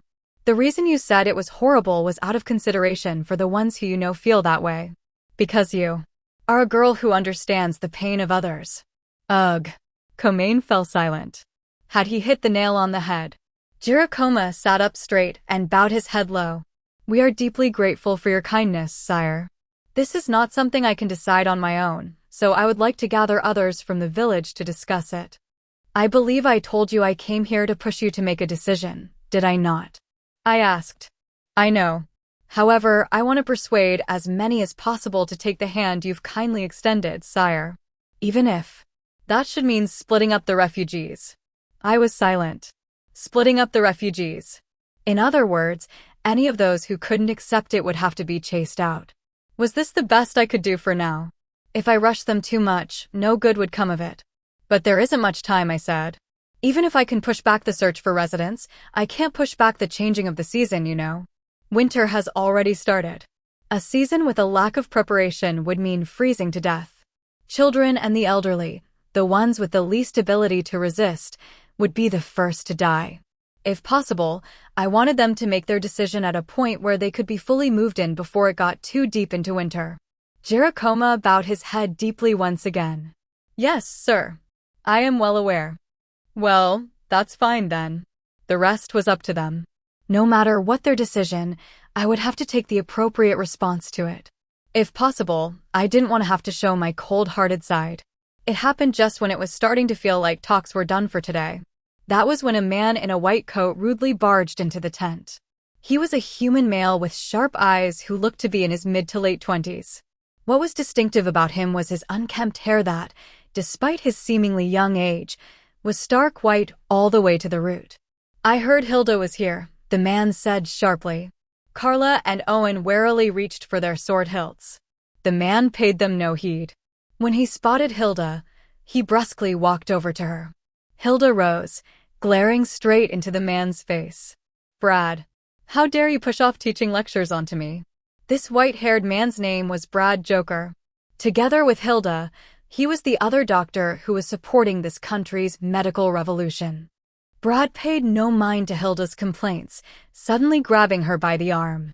Wait, what are you doing? Hilda shouted. That's not how you treat a woman properly. If you want to complain, I'll hear it later, he snapped. Sorry, but I need you to lend me a hand. Maybe she sensed something from the earnestness in Brad's eyes, because Hilda now had a serious look on her face. Did something happen? Brad released the arm he was holding, then nodded quietly. Yeah, we have an emergency case. Brad Joker was the traitor doctor. On a continent where almost everyone in the medical profession was a practitioner of light magic, recovery magic, which worked by activating the systems of the body, he was this country's sole surgeon. He attempted to treat serious illnesses without relying on magic, using only medical examinations and surgery. Even without clinging to the gods, people can heal one another with their own power. That was Brad's personal view. On this continent, people had a tendency to see light magic as the blessing of the gods, especially in Lunarian orthodoxy, where it was seen as sacred. That made it a pretty dangerous opinion to hold. Brad had wandered across many battlefields in many different countries. He would take custody of the remains of unknown soldiers who died in combat, dissecting their bodies to study the structures of the different races' bodies. He developed his own independent field of surgical treatment, which used anesthesia and operations. He had also approached the knowledge of the three-eyed race without prejudice and absorbed it. He knew a lot about the existence of microorganisms and the effects of antibiotics, and he applied those techniques to his work. His skills were such that it would be fair to call them godly. Though, for the god-hating Brad, it would come across as sarcastic. The biggest factor in this was that he had been able to cure malignant tumors, which had been untreatable using light magic, by removing them with surgery. Light is not the only thing that can cure people. The dark can comfort, too. It sounded like he had a case of middle school syndrome when he said it like that, but I could sympathize. I'd requested his assistance, but it hadn't been easy to convince him. By which I mean, I sought this power, surgery, so that I could save the poor who couldn't afford treatment and the people in remote areas where there are no light mages. I have no interest in money, power, or the like, was what he had said to me. Now, as for how I got him to cooperate, I hooked. Negotiated with him. Using not money or power, but things. To be precise, in order to make it so everyone in the kingdom had easy access to medical care, I created a national system of health insurance like the one in my world and promised to have the finest blacksmith in the country forge a scalpel, suturing needles, and a full set of medical equipment for him. Then, By arranging a system where he would be a collaborator, not a vassal, he finally agreed to cooperate. Up until now, I'd had him working with Hilda to guide this country's system of medicine forward.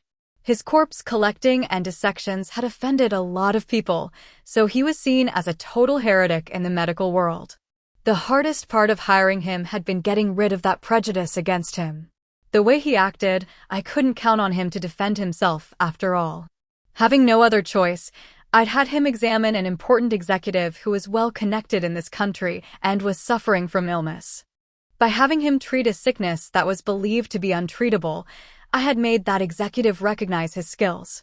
Once people know something is effective, their views change quickly. The number of medical practitioners seeking to learn surgery had begun to increase, too. That being the case, by putting the important executive he had helped to make a full recovery in charge, we were now training new surgeons in this country. As for me, I was currently rushing to rework the laws and issue surgical licenses so that fake surgeons who lacked the necessary skills wouldn't appear. At first, I would only require licenses for surgery. Eventually, I intended to make treatment with light magic and everything related to pharmacology require licenses, too. Anyway, let's get back to the story. When she heard about the emergency case, Hilda's expression turned serious, as if someone had flipped a switch. Tell me about the patient. She totally had the face of a doctor now. That was a professional for you. Brad explained the situation to Hilda plainly. It's a pregnant woman from this village. Her water has already broken. The baby could be born at any moment, but the position of the fetus is bad. It's lying with its back against the exit to the mother's womb. Transverse lie, huh? That's unusual and dangerous. I didn't understand what they were saying, but I gathered it was going to be a difficult birth. The midwife has already given up, it seems, said Brad. Well, no surprise there, said Hilda. It will get caught on the pelvic bone. Normally, the mother or the child. One of them would have to be sacrificed here, in order to save both. Yeah, a surgical incision is probably the only option. Surgical incision. Oh, a cesarean section. But Hilda was looking at him dubiously. Can you do that? I've heard that the survival rate for mothers who have their womb opened is less than 20%, you know. There's one very clear reason why that survival rate is so low. Oh, and what would that be? Neither you nor I performed the procedure, Brad said, as if it were obvious. When he spoke with such confidence, it made Hilda furrow her brow. You say the most incredible things as if they were nothing. It's a matter of fact, he said. To be more precise, it's because they lack my skills and the three-eyed's knowledge of infectious disease. Their process is only cut open the belly, take out the fetus, close up the wound, then heal it with light magic. They don't have anesthetic, so the pregnant mother suffers.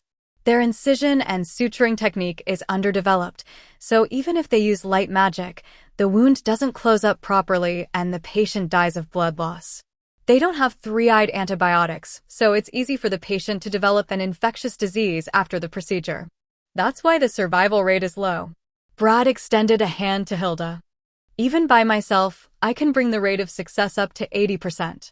However, if you're at my side doing hygiene management, we can bring that incredibly close to 100%. Geez, that doesn't leave me with much choice, does it? Hilda scratched the back of her head before taking Brad's hand. Before a doctor, all patients are equal. That's why doctors don't get to be picky about who they treat. Thank you. Having you there is as good as having 100 of anyone else. Hilda turned to face the rest of us. Your Majesty. Refugee boss. It's just like you heard. Sorry, but we'll be wanting to borrow your underlings for this. Sure, of course you can, I said. Of course, said Jericoma. We are a family.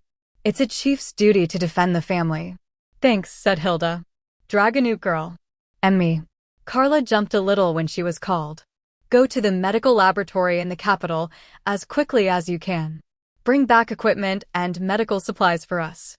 If you ask for my black bag, the researchers there will know what you mean. You can just bring the whole bag. I understand. Carla hurried out of the tent. Next, Hilda looked to Jericoma. Refugee boss, I want to borrow this tent. It's best to move her to the most hygienic place we can manage. I don't mind, said Jericoma. Use whatever you want. Also, we'll be searching for someone with the same blood as the mother, so gather the refugees around. Understood. I learned this later, but this world also had A, B, and O, though their naming scheme was different, blood types. Mysteriously, even across races, if the blood types matched, they could almost always be used for blood transfusions. I said almost always because there were some blood types that couldn't accept transfusions regardless of the blood type used. Maybe that could be because there was Rh positive and negative blood types in this world, too. Next, you know something about hygiene, right, sire? Asked Hilda. Explain it to the boss here and his people. I want the environment we work in to be as good as possible. Also, boil a lot of water for us. We'll want to disinfect our tools. Got it. Licia, Owen, let's do this. Okay, said Licia. Understood, agreed Owen. Let me help too. Comaine broke in. Comaine followed us around, setting up things inside the tent and helping boil a lot of water. With no regard for our respective positions, each of us worked hard to do what we could. Those who could do something did it. In a way, I felt like we were embodying the current state of this country. Once the preparations were finished, there was nothing left for us to do. Inside the tent, Brad and Hilda must have been performing the procedure now. I could hear the mother's ragged breathing from inside. All we could do was wait outside the tent for the procedure to finish. Licia, who was watching the door, spoke in a voice filled with concern. I heard they're splitting open the mother's belly. Is she going to be okay? If that's all you heard, it does sound like a bizarre crime of some kind, doesn't it? I said. There's nothing to worry about. I put a hand on top of Licia's head. Caesarean sections are a method that is commonly used for difficult births in the world I came from, and the rate of women dying in childbirth is pretty low. The vast majority of people there don't even think about the fact that a pregnant woman might die when she gives birth. They just assume the child will be born fine. The world you came from is as amazing as ever, Soma. Yeah, kinda, I said. Also, those two can do something similar to my country's medicine. Well, my world lacks light magic, so it's not easy to do a straight comparison. I turned to Jirokoma, who was standing beside me. What about the mother's husband? We don't know if he's dead or alive, he said. It seems they were separated while escaping from the north, you see. Still, she said she was determined to give birth to the child in her womb, and they would wait for the father together. I see. Mothers are strong. It seemed that was true in any world. For the people of this village, the child inside her was hope, said Jirokoma. It gave us a sense that we wouldn't only be losing things. That's why we had all decided that the entire village would raise the child together with love. I see. Hey, Jirokoma. I turned to face him. I know how capable Brad and Hilda are. That's why I'm confident both mother and child will survive. With that in mind, I want to say something. What is it? That child is being born into this country. This country is where it will grow up. It will call this country its homeland, having never known the land of its forefathers. Jirokoma closed his eyes and was silent. It seemed he understood what I was trying to say.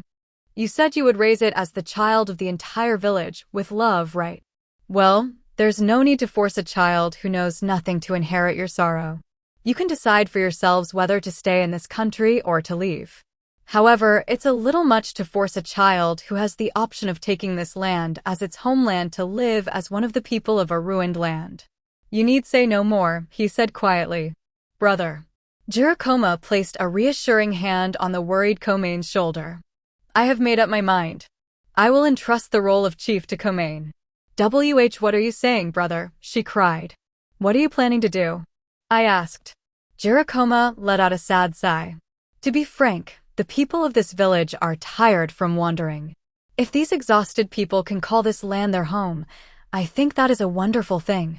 However, there are a handful of hardliners who can't give up on returning to their homelands and are currently trying to drive the people on. Jirokoma turned to the northern sky.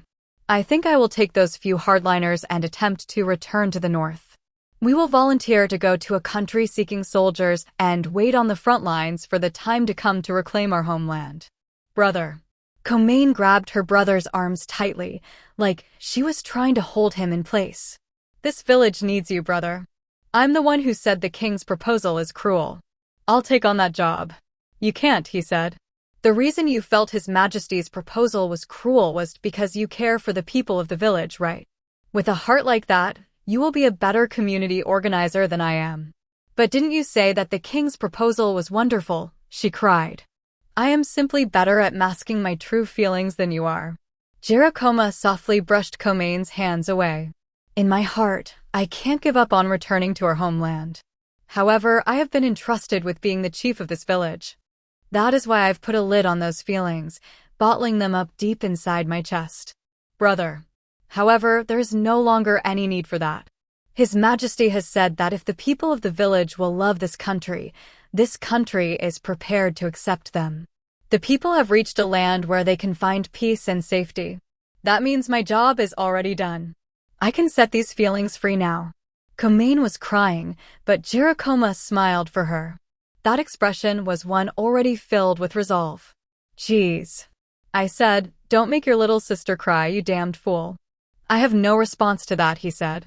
Please, take care of Comaine and the others for me. About all I'm good for is handling the paperwork, I admitted. If anything can truly protect them, it's the country itself. Then, please, make it so that this country stands the test of time. So that no one can destroy it. I'll try. That was when we heard a weak cry from inside the tent. While I was wondering what it was, Licia shouted out, it's been born. Oh. So that was a baby's cry, huh? I asked. I've always thought it would be louder, more shrill. The child was born safely. Now, it's just a matter of the mother. We looked at the entrance to the tent, praying for the mother's well-being. 1 week later.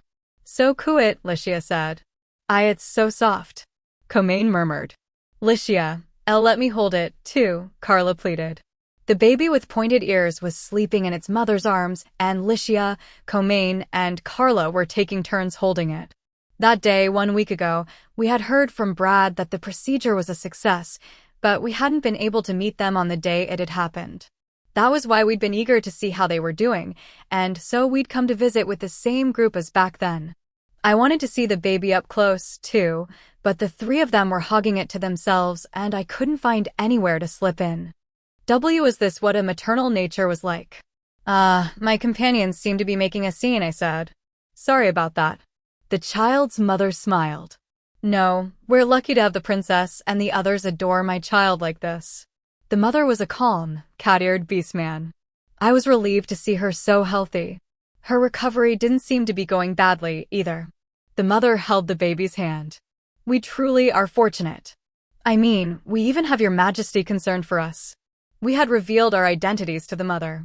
My face and Licia's were both widely known, so it seemed futile to try and keep it a secret. At first, the mother had been terrified, almost like after Master Kumon takes out his seal, but now, she had largely gotten used to us. Well, I agree with you that the child is lucky, I said. Incredibly lucky, in fact.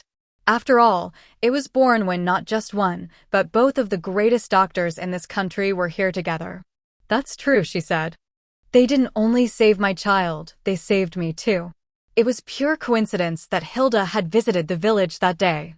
Because she had met us by chance in the former slums, because we happened to have business in the refugee village, and because Hilda decided to tag along, the two great doctors had both been present. If the child had been born a day sooner or a day later, she wouldn't have been able to receive the care of these great doctors. When I thought of it that way, this child had even saved its mother's life. Almost like a god of Fuku. I murmured. Fuku, she asked. It's a word from my world. It means good fortune or happiness. Happiness. Your Majesty. The mother rushed over to me. That name, Fuku. Could you give it to this child? You're not asking if you can give it that name, but for me to give it that name. I asked. Licia was holding the child. She explained, in this world, when a person of high status or a great person gives you your name, it is believed you will receive some of their momentum. So, please, give the child that name. Well, I guess I had no problem with that. It's a boy, right? Yes. Well, his name will be Fuku then. Raise him to be healthy. When I said that and patted him on the head, Little Fuku let out a cute little baby sound and nodded with his eyes still closed. He responded to me while asleep. This kid. He might be a big deal when he grows up. While I was thinking that, Licia peered closely at my face. What? I asked. Other people's babies are nice and all, but having our own baby would be so much cuter, right? She asked, shooting meaningful glances in my direction. Yeah. That probably meant exactly what I thought it did. Hakuya and Marx were telling her we needed to produce an heir already. Now that the country had stabilized, they were probably pressuring her even more. Yeah, you're right, I said shyly. We have the method for births by cesarean section established, and there are more and more obstetrics and gynecology specialists. It'd be safe for you to give birth any time now. Licia's eyes went wide. I thought you were going to wimp out again. Now listen. Okay, yeah, that's part of it, I said. Because I'm prepared to be your husband, but I'm not ready to be a father yet, you know. Oh, all right. I see. I wanted to get all lovey-dovey with Licia and the others. But in order to increase the number of royals, which had declined precipitously in the succession struggle after the death of the king before the last one, the Chamberlain, Marx, had insisted. I won't stand for you using birth control until you produce at least one child. You can see why I would be cautious. Well, aside from that, this high rate of death during childbirth in this world had been concerning me, too, I said. When I looked into the population of this country, I was surprised how high the death rate was for newborns and pregnant women. In modern Japan, while we might worry about whether the baby would be born safely, we hardly ever thought about the mother potentially dying in childbirth. However, it seemed that, in this country, pregnant women died sometimes. If there were 1,000 women pregnant, a handful of them were going to die. In this country, which lacked a formal study of obstetrics and gynecology, pregnant women were literally putting their lives on the line to give birth. As the king, I was being told to produce many children with multiple women. If a child were born to Licia, Aisha, Juna, or Roroa, and I were to lose one of them during the birth. I couldn't stand that. In order to make sure that doesn't happen, to keep the risk of losing any of my family to an absolute minimum, I've pushed forward with medical reforms, I said. It might be abusing my authority a bit, though. It's fine, isn't it? The result was that you ended up helping everyone. Licia wrapped her arm around mine. Hey, Soma. If making babies is okay now, do you want to try working on that tonight? When Licia said that, fidgeting shyly, I couldn't help but love it. But, as I'd said earlier, I wasn't able to convince myself I should be a father yet, so I had to turn my head and look away. Oh, do you think you could wait a little longer, after all? Jeez. You still wimp out in the end. Licia shouted. When Licia raised her voice, it startled Fuku, and he started making a fuss. Juan. We handed him back to his mother and tried to amuse him with funny faces. Owen tried to join in and do the same, but his face startled Fuku again, causing him to cry loudly and make a big scene. Someday we'll make a big, noisy scene like this in the royal castle, too. In the midst of that noisy happiness, that was what I thought. Final chapter, in the snow. 31st day, 12th month, 1546th year, continental calendar, royal capital Parnam. There were 8 days in this world's week. With 4 weeks in a month, that meant each month had 32 days. There were 12 months in a year, so the year ended on the 384th day. The 3rd through 5th months were spring, the 6th through 8th were summer, the 9th through 11th were fall, and the 12th through the 2nd of the next year were winter, the same as Japan. Today was the 31st day of the 12th month. In Earth's calendar, this would be New Year's Eve, but in this world's calendar, it was just another day at the end of the year. In this country, New Year's Eve and day were generally celebrated quietly with one's friends and family. Normally, the castle wasn't all that busy. The political year began on the first day of the 4th month, aside from priests who carried out the New Year's ceremony, but right now the Great Hall in Parnam Castle was in a state of pandemonium. Aisha, carry that set over to the right, Licia ordered. Understood, Prin Lady Licia. Following Licia's directions, Aisha picked up a stage set that would normally have taken multiple adults to lift and easily slung it over her shoulder. Aisha could always be counted on to do the heavy lifting. "Oh, Carla, Hal," I directed. "Line up those 2 pillar props over here." "Understood, master." Right, Hal said. Sigh. With my directions, Carla and Halbert, a vanguard commander from the National Defense Force, were affixing fake, marble pillar-like objects that looked like they belonged in the Parthenon to the floor. From there, Licia and I kept giving orders to my vassals and betrothed, following the plans in my hands. Still, to think you'd not only use the National Defense Force, but also a future queen to do hard labor for you, Ludwin said with a wry smile. Behind us, Ludwin, the captain of the Royal Guard, and his second-in-command, Keed, were finalizing the details of their plan for on-site security. "It would be unthinkable in any other country, you know," said Keed. "Also, Hal, work faster." "Chop chop." "I am Keed." I waved my hand dismissively at Ludwin. Now, Aisha said she wanted to help herself. Besides, it's just a fact that there's no one in this castle stronger than Aisha. If we'd had earth mages for gravitational control, this would have been easy, but they had all been sent out to lay roads in the newly absorbed Principality of Amadonia. We didn't have cranes for indoor use, meaning we had to rely on human labor for all of this, and I couldn't see a reason to let Aisha's muscles go to waste. Licia let out an exasperated sigh. "Honestly, if you had just said something sooner, we wouldn't be dealing with this tight schedule." "It's not like I could have," I said. "I mean, I only came up with this idea a week ago." "It's pretty incredible that everyone said, 'Let's do it,' to something you came up with on the spur of the moment, though. Lately, it did feel like my brakes were starting to break down. With Roroa and Colbert joining us, there was more funding at my disposal, and Genya the over-scientist was merrily giving birth to new inventions. Also, because of the many new policies we had instituted, the people of Fredonia themselves had developed a fondness for the strange and were overflowing with curiosity. It was like the Japanese craftsman's spirit, or something like, no matter how meaningless, when you master a thing, it becomes an art. That was how an idle thought that had come out of my mouth 1 week ago. "Oh, hey, it's almost the end of the year." If it's the end of the year, it's time for the Kahaku Year-End Song Festival. Had ended up being implemented like this. The first one to hear me, Roroa, had said, What? Tell me more about that wonderful name that sounds like profit." So I ended up having to explain Kahaku, the red and white song battle, to her.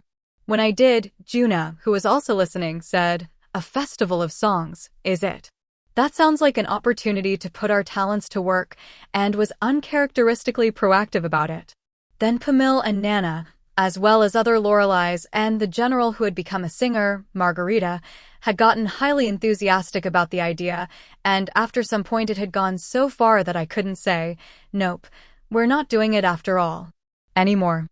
Between Loreleis from the singing Café Lorelei, which had at some point turned into something like a production company, and participants from the Noto Jaimin amateur singing contest program we ran in Van Gathering, it had turned into a fairly large-scale event. That was when the sudden rush to get things ready had begun. Well, having everyone work together to create something was fun in a culture festival sort of way, but it meant my workload had gone up just that much more. The hard part was going to be the white part of Kohaku's red and white. The red team, female singers, led by Juna, had variety and flair, but the male singers just didn't leave as much of an impact. The vast majority had come up through Noto Jaimin, and they all sung this world's folk songs. If there were no male idols participating in Kahaku, and it were all Enka singers, that wouldn't be very stylish, now would it? Because of that, I had decided on a big experimental deployment of my male idol response to the female Loreleis, the singing knights, Orpheuses, which I had been developing for some time. "Now, my Orpheuses, gather." I called. "Yes, sir." When I called out to them, 3 young men who were discussing something off in the corner came over to me. One of them, the tall, silver-haired, 20-something man, saluted me and said, "The Orpheus unit Yaiba is ready and awaiting your commands." He was a human from Van and the leader of Yaiba, Axe Steiner. He was an attractive man with striking, cool eyes, but his overly formal speech that was characteristic of young men from Amadonia gave him a straight-laced image. When he saw the way Axe was acting, the comparatively easygoing young man with tiger-striped hair laughed wryly. Sheesh, our leader's such a stiff. Am I right, Kukri? I think you're a little too laid back, Kotetsu, Kukri agreed. The frivolous and superficial-looking young tiger beast man was Kotetsu Burai. He was a fiery man with distinctive yellow and black stripes, athletic, and his sharp dance moves made him stand out even in this group. The one he had turned to for agreement was a middle-school-aged pretty boy, Kukri Carroll. I think you'll have realized this from his surname, but Kukri was a Kibito and Pamil Carroll's big twin brother. He was clearly filling out the Shota position in the unit, but he was still the eldest of the three. Man, the Kibito race were scary. Well, anyway, these were the three members of Fredonia's first idol unit, Yaiba. The name had come from the fact that all three of them had names that sounded kind of like bladed weapons. I hadn't had much time to come up with a name, after all. Incidentally, I'd considered including Hal, who also had a weapon-like name, in their members, but he had firmly refused. According to Keed, Hal can control his pitch, but he's tone-deaf, you know.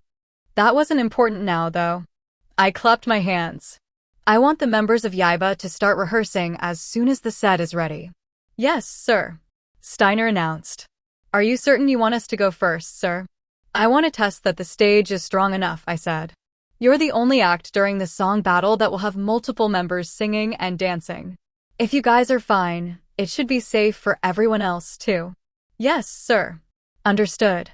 When Axe, who was as stiff and formal as ever, headed toward the finished stage, the remaining two smiled wryly and followed after him.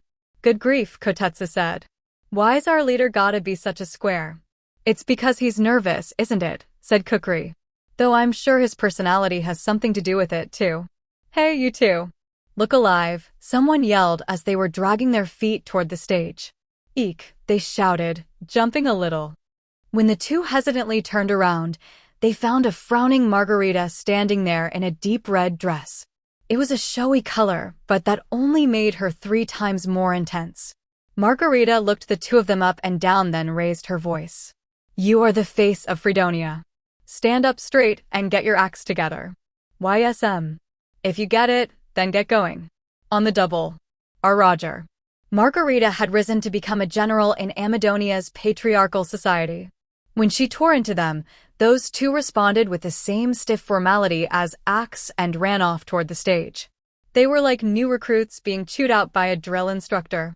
Then Margarita noticed me and hurriedly bowed her head. WHY, Your Majesty, I've let you see something most embarrassing there. Oh, I don't mind, I said. They're a bunch of strong personalities, so having you take charge helps.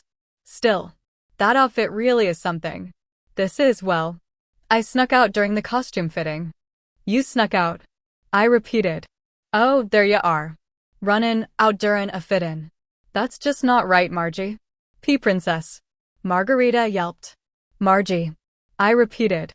I turned to look because Margarita had let out a scream, and there was Raroa rushing over to us. She reached us and smoothly wrapped herself around my arm.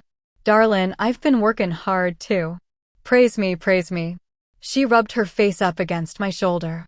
Her adorable little animal-like gestures felt somewhat calculated, but still, she sure was cute. The fact of the matter was, without Raroa's financial cooperation, this plan wouldn't have been possible. I petted her on the head. You've been a big help. Thanks, Raroa. Woohoo, she giggled. Come on, Raroa, said Licia sternly. You've gotten your praise, and you're satisfied, right? We're working here, so it's time for you to let go. Licia grabbed Raroa up by the scruff of the neck like she might do to a cat and pulled her off me. Raroa got into it and even threw in a playful meow. Wait, I didn't have time to be doing this, Raroa added, interrupting herself. I'm gonna take Margie back with me. We're still in the middle of her costume fittin', after all. Costume?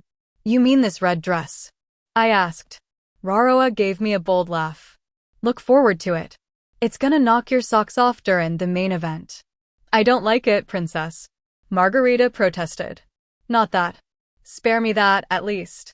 I already put in the order, so give up and just accept it, Raroa smirked. No, not 18 meters. Margarita was dragged off by Raroa, looking more frantic than I'd ever seen her before. Margarita could scare your average man senseless, but she couldn't stand up to Raroa, the former princess of Amadonia. I didn't really get the balance of power between the former Amadonians. And wait, what did she mean by 18 meters anyway? I added. The length of her dress, apparently, said Juna. The Lorelei had come over here because she was the next one going on for rehearsal after Yaiba. She wasn't wearing her usual easy-to-dance-in outfit. Instead, she wore a shining blue dress and looked very pretty in it. Wait, an 18-meter-long dress? I asked, startled. Raroa was saying she wanted something that would knock the audience's socks off, Juna said. She's going to be putting Madame Margarita on stage in a massive, 18-meter dress. I hear that the dress is painted with powdered light moss, like the kind we use in the street lamps, and it lets off a dazzling light. Well, that's gaudy as all hell, I said. I dunno. Somehow, I could see this becoming an annual event and it getting gaudier every year. Margarita. I had thought she was the big boss of the entertainment industry, but she was apparently the last boss. What should I do? I wondered. I had planned to have Margarita sing the Japanese version of Snake Eater, but maybe I ought to change that to Kaze to Isho Enai. That was when I noticed another girl standing behind Juna. She was a simple-looking young girl of 15, maybe 16 years of age. She was cute, but didn't stand out in any way. It was a sort of natural, girl-next-door type of look. Juna, who's the girl? I asked. Let me introduce you, sire, Juna said. This girl is Komari Korda. She was in training at Lorelei until just recently, but I'm thinking of having her debut in this song battle. I am Komari Korda. It is a pleasure to meet you, the girl gasped. While tripping over her words spectacularly, Komari bowed her head deeply to me. While I laughed wryly at how tense she was, Juna explained a little more about her. She has a voice with room for growth and an enthusiasm for practice that makes me think she'll transform in the future. I think she may have the hidden talent to surpass me as a Lorelei. Well, that is impressive, I said. I could never. It's too much of an honor for you to suggest I might surpass you, Lady Juna. Komari yelped. When I saw Komari hurriedly try to act humble, I thought, oh, I can see it. Her appeal likely lay in how unpolished she was, unconsciously making you want to cheer her on. That was a charm that the already perfected Juna didn't have. When this girl was finished, she might be a Lorelei who could lead the kingdom's singing world forward. She was someone whose development I would look forward to seeing. That was when the current finance minister of the kingdom of Fredonia appeared. Madame Juna, Madame Komari, said Colbert. So this is where you two were. For some reason, Nana, the cat-eared beast man, was hanging around his shoulders. Pamil the Kabito was standing behind him, too, holding on to Colbert's sleeve. I don't know what to say. They looked like father and daughter. They're awfully fond of you, Colbert, I commented. You're the one who pushed them off on me, Your Majesty. In addition to his duties as finance minister, I had Colbert handling their finances and the paperwork. This country was in the middle of an unprecedented Lorelei boom. For Juna, Nana, and Pamil, in particular, as the first Lorelei's, there was far more money moving around them than they could ever use personally. Setting aside Juna, who was at the castle as a candidate to become a secondary queen, it was dangerous for Nana and Pamil, who were still ordinary citizens, even if they were Lorelei's, to be given too much money. That was why I had the financially talented Colbert handling their assets, arranging bodyguards, primarily women from the National Defense Force, and handling other general business for them. In a way, he was like their manager. I could understand that was why he spent a lot of time with them, but why did they love him so much? When I asked them, they said, the meals. He treats me. I get to eat lots of fish. Nana squealed. After meetings, Mr. Colbert often takes me out for dinner, Pamil added. When we go, he never treats me like a child. He always treats me like a proper lady. There you have it. He was taming them with food, huh? No, in Pamil's case it was a little different, but... Colbert, if you're going to lay your hands on them, Wait for the two of them to grow up a bit first, I said. I'm not going to, okay. I won't be getting any bigger, though. Pamil had a sour look on her face. Sorry. The four of you have rehearsal now, right? I asked, hastily covering my mistake. Yes, said Juna. When Yaiba finish, we're up next. I looked toward the stage where the three from Yaiba were singing passionately. It was a song from a male idol group back in the other world. I hadn't been familiar with what was trendy, but the sort of songs that they played all the time during commercials had stuck in my head. They were a bunch of cool, young people singing cool songs with all their heart.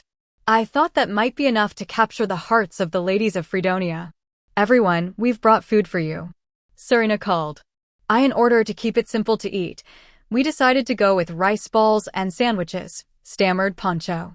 Of course, there are spaghetti buns too, yes.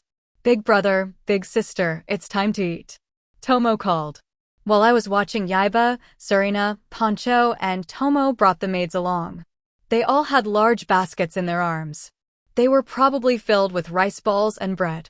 When they spread them out on a long table, everyone gathered around. Oh, that looks good, Hal said. Can we have some? Hal, you have to wipe your hands first, Keith scolded. Carla, please prepare tea for everyone, Serena ordered. Roger that, head maid. As the area started to grow more lively with conversation, I stared off absently. Things sure have grown. They have, Licia agreed. It looked like Licia had overheard the thought I'd let slip. I felt awkward, but Licia gave me a big smile. You've gathered people have gathered around you, and before we knew it, we've become surrounded by this huge crowd. It's reassuring, but it also makes me nervous, I confessed. It means I have that much more that I want to protect, after all. What are you saying? Licia put her left hand on her hip, pointing her right index finger at my nose. The people you want to protect, they want to protect your reign too. That's why. Those that you want to protect will surely protect you. When Licia firmly declared that, mysteriously, it made me feel like she was right. They will, huh? I asked. Yes, they will. I see. Well, Licia, could I ask you to hold down the fort here for a while? I can, but... Where are you going? She asked. It turns out there are some people I have to meet. Look, Hakuya's here for me now. When I looked to the entrance, Hakuya had just come in. Bye, I said. I'll be back soon. Sure. Leave things here to me. With Licia seeing me off, I left the great hall. Then, together with Hakuya, I walked down the hall. We didn't talk along the way. It was already pitch black outside the windows. It was around 8 o'clock. I thought back to how things were now in the Great Hall. If that was how far along they were at this time, we were in for an all-nighter for sure. I needed to make sure to send the performers home early to get some rest. It was going to be broadcast live, so if we made them stay with us and then they went and collapsed on us during the main event, it would be a total disaster. While I was thinking about that, we arrived at the room which was our destination. In front of the door, Hakuya stepped aside to make way for me, standing with his back to the window across from the door. He probably meant to wait here. I hadn't forbidden him from entering the room, but Hakuya had decided to refrain from doing so on his own. Then, crossing his arms in front of himself, he gave me a respectful nod. I have the black cats patrolling the area, he said. Take as long as you need to talk. Got it. I nodded, then opened the door and entered through it.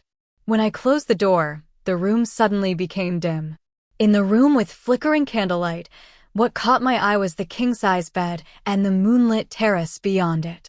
The people I was looking for were drinking tea at the glass table by the windowsill.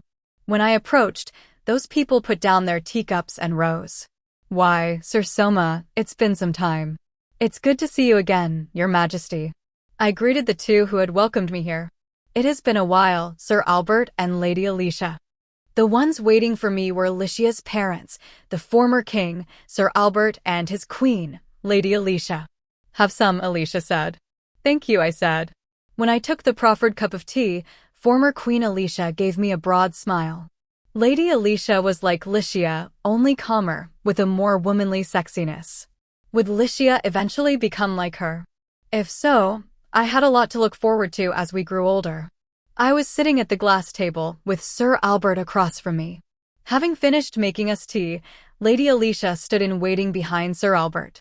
It seemed she intended to stick to the role of server. When I thought about it, I hadn't spoken much with Lady Alicia, had I? She was my mother-in-law-to-be, but she was a woman of few words, always just standing at Sir Albert's side with a warm smile. From what Alicia had told me, she had always been a quiet person who never said much. While I was thinking that, Sir Albert opened his mouth to speak. "I am glad that you have come here today," Sir Albert greeted me and then smiled gently. "I would also like to congratulate you on your victory in the war with the Principality of Amadonia and subsequent annexation of the Principality. It has only been half a year since I passed you the crown, and yet your deeds are great. I believe, with your accomplishments, you needn't be embarrassed if people call you Soma the Great. No, it was only possible with Alicia and everyone else's help." I took a sip of tea and looked Sir Albert straight in the face. "Finally, we're able to meet." "I am sorry for making you wait so long," the former king said and bowed his head to me. I had sought to meet with Sir Albert a number of times before today, when I hadn't known anything, when I'd wanted to have him convince the three dukes to cooperate, and when I'd requested his help in convincing Castor not to rebel against the sudden change of power. Then, once I'd understood everything, I had asked for an audience a number of times to seek an explanation. However, each time I'd asked, he'd said, "In the earlier instances, this country is yours now. It is not my place to do anything. In the later instances, I will reveal everything to you soon. Please, wait until then." And that was all I could get out of him. Once he'd started saying, "I will tell you soon," all I could do was wait for him to do so. Because if I pressed him, there would be no way to be sure he was telling me the truth. At last, today, I was here because he'd said he would tell me everything. "You're going to tell me everything, right?" I asked. "If that is what you wish," Albert said. "I think it's time you finally cleared some things up for me. Like what you were thinking." He'd said he would tell me everything. I figured I might as well go down the list. "I have 3 things I want to ask you. The first is about when you ceded the throne to me. At that point, when I had just been summoned to this world, we were meeting for the first time. Yet, just from hearing my plan to enrich the country and strengthen the military, you turned over the throne to me, with a betrothal to Alicia as a nice bonus. That did give me the freedom to move, but it was also unnatural. Why were you able to give your crown to some kid from another world whom you had only just met so easily?" Sir Albert listened to me in silence. It seemed he meant to answer only once he had heard everything I had to say. In that case, I might as well ask him everything I had to ask at once. The second concerns George's devotion. Our former general of the army, George Carmine, took all of the blame on himself while committing suicide and taking all of those who might become my enemies with him. Looking at the result, and even considering the letters Alicia sent to try to convince him, I have to think that George had prepared this plan in advance. That's bizarre, too. I only met George once at the very end.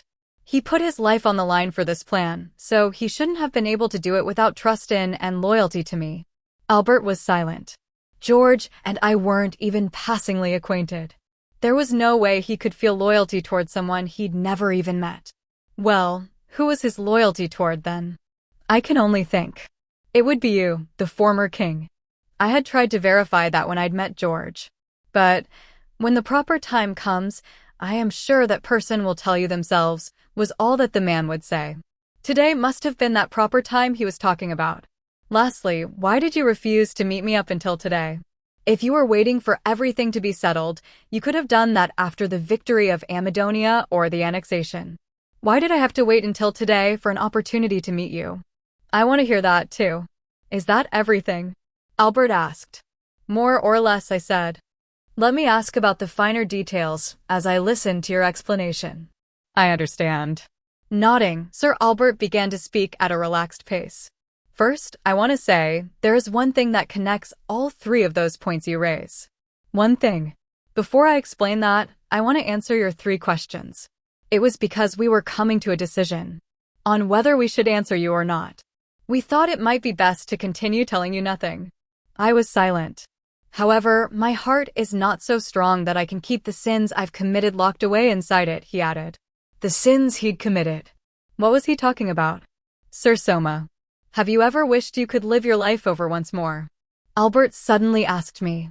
I answered him, somewhat suspicious. All the time. A lot had happened since I'd been handed the throne. I had carried out disaster relief and experienced war. I couldn't help but think. Hadn't there been another way? A better way? Couldn't I have saved more lives? Even when it came to those I fought as enemies and cut down, I sometimes thought that, maybe, we could have come to an understanding. Even though I knew it wasn't reasonable to think that. But why do you ask? I went on. What I am about to tell you is the story of a certain world, a certain country, and a certain foolish king, Albert said. With that introduction, Sir Albert began to smoothly relate this tale. In a certain country, there was a king. The king was not wise, but nor was he a fool. He did not govern well, but he did not govern poorly either. That was the mediocre sort of king he was. In a time when the world was stable and the country was already set up for success, he would have been called a good king without faults. However, in his time, the demon lord's domain appeared, and the threat of monsters threw the world into chaos. The fires of war might not have spread to his country yet, but there was a food crisis, and the economy was slowly inching toward collapse. The mediocre king could do nothing effective to deal with these issues. Then, one day, there was a request from the great land in the west to carry out the hero summoning told of in this king's kingdom. It was worded as a request, but he had virtually no option to refuse it.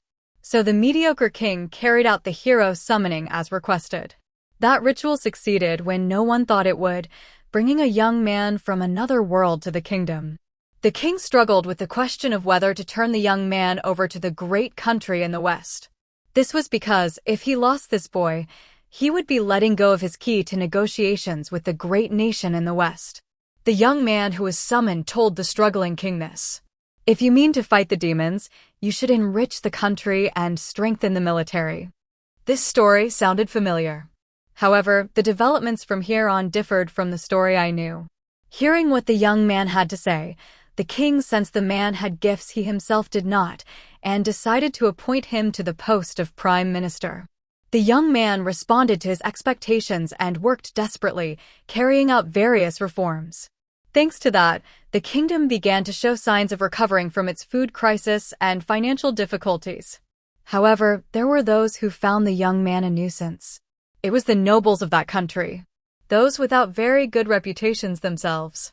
They had been angry when a youth they had never heard of before was chosen as the prime minister, but they were even more incensed when he began his reforms. The young man had rooted out corruption to find the funding he needed, carrying out reforms that cut into the wealth of the upper class. They visited the king many times, trying to persuade him he was harming the country and should be removed from power. However, the young man had an ally. The general of that country's army. The sober and honest general of the army was able to accurately judge the young man's talents and became his backer. However, the nobles of ill repute were not amused by this development, only intensifying their slander against him. Hearing their libelous words day in and day out, the king gradually became stricken with uncertainty. It was true that the young man was gifted, but he had far too many enemies. The country might be split if things were left as they were. With that in mind, the king made a decision that, in retrospect, he never should have. The young man was removed from his post as prime minister. Having been dismissed, the young man went to stay with the general of the army at his castle. The king felt sorry for the young man, but this was to prevent the splitting of the country. Ultimately, it would be saving the young man's life. That was how the king convinced himself. However, that was not the end of it all. The nobles of ill repute were more persistent than the king had thought. No, if anything, considering their secret ties, it was best to read it as them not being able to leave the young man be.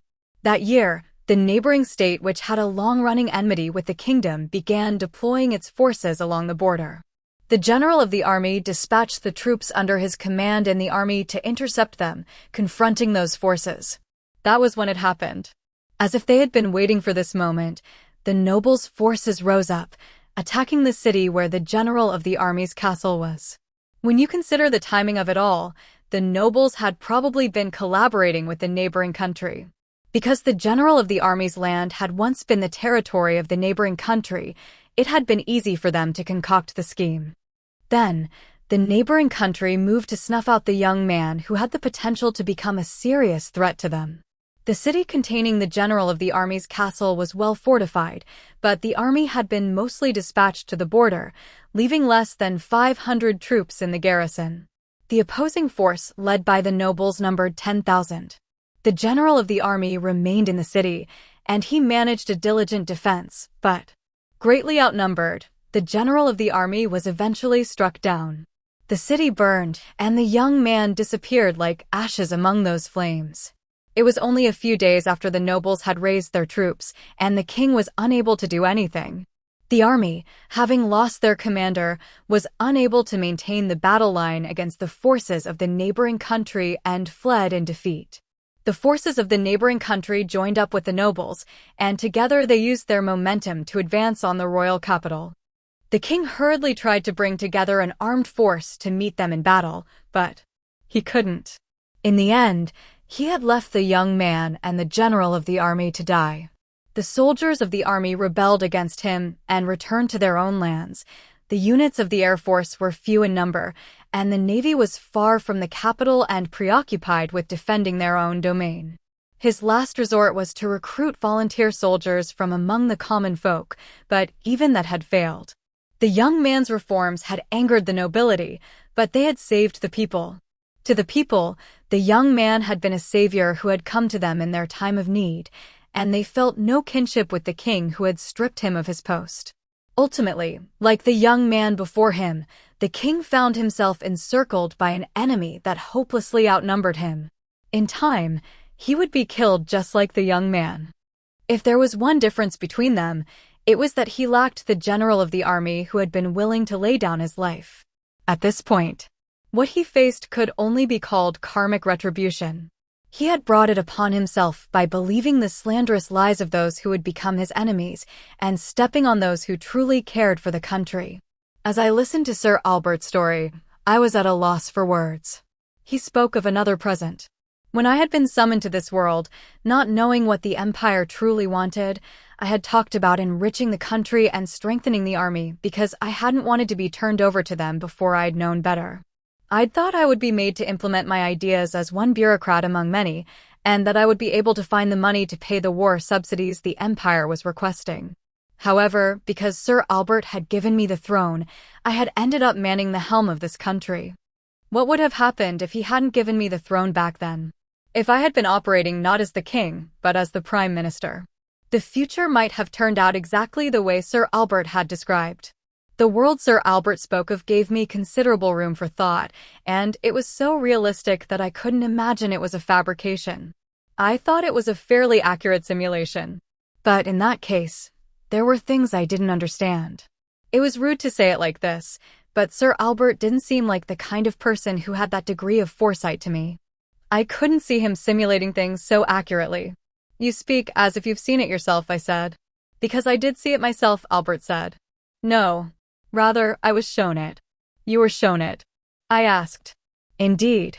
By my wife's ability." His wife's ability. I looked at Alicia despite myself, and she returned the look with a broad smile. "Did you know that my wife is a user of dark-type magic, just like you are?" Albert asked.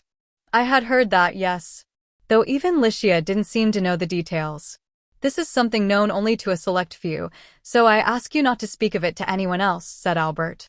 "My wife's ability is to transfer memories into the past." Sir Albert moved on to continue his story. The king, who was about to have everything taken from him by the nobles, was gripped with a deep sense of regret. Why had he dismissed the young man? Why had he not valued him more? If he had not been shaken by the nobles' slanderous lies, if he had instead taken the hands of the young man and the general of the army, if he had continued with reforming the country, at the very least, he would not be in the difficulty in which he now found himself. Were he truly rotten, this is where he might have raged. This is all the summoned young man's fault, or, if not for him, it would never have been like this, ignoring his own responsibility. However, this king might have been foolish and weak, but he was generally soft on others, so the idea never occurred to him. What he did think was that he had needed to value the young man more. If, at the very beginning, rather than prime minister, he had just made the young man king to begin with. If he had, surely he would have reigned over this country far better than the king himself could. If that had happened, then his daughter. The king sunk into despair. Having lost hope in that king, the queen said, "You have failed. Our fate is already sealed. However, if we use my ability, we can tell our past selves about this failure." The queen had a mysterious ability. It allowed her to transfer a person's experiences to their past self. The past self who received them would experience them as if for themselves, and it would feel as if time had been wound back for them. It was using this power that the queen had survived the bloody war of succession. Or to be more precise, she had repeatedly sent back her memories moments before her death, then avoided the danger. After explaining this, the queen had apologized to the king. It turned out that she had used this power to choose her husband, too. It seemed no matter how fierce of a warrior she had taken as her husband, no matter how wise a sage, the kingdom was destined to be destroyed. Invasions by foreign enemies, attacks by monsters, plots by the nobility, uprisings by the people. While the reasons differed, the result was always that the royal capital was engulfed in flames.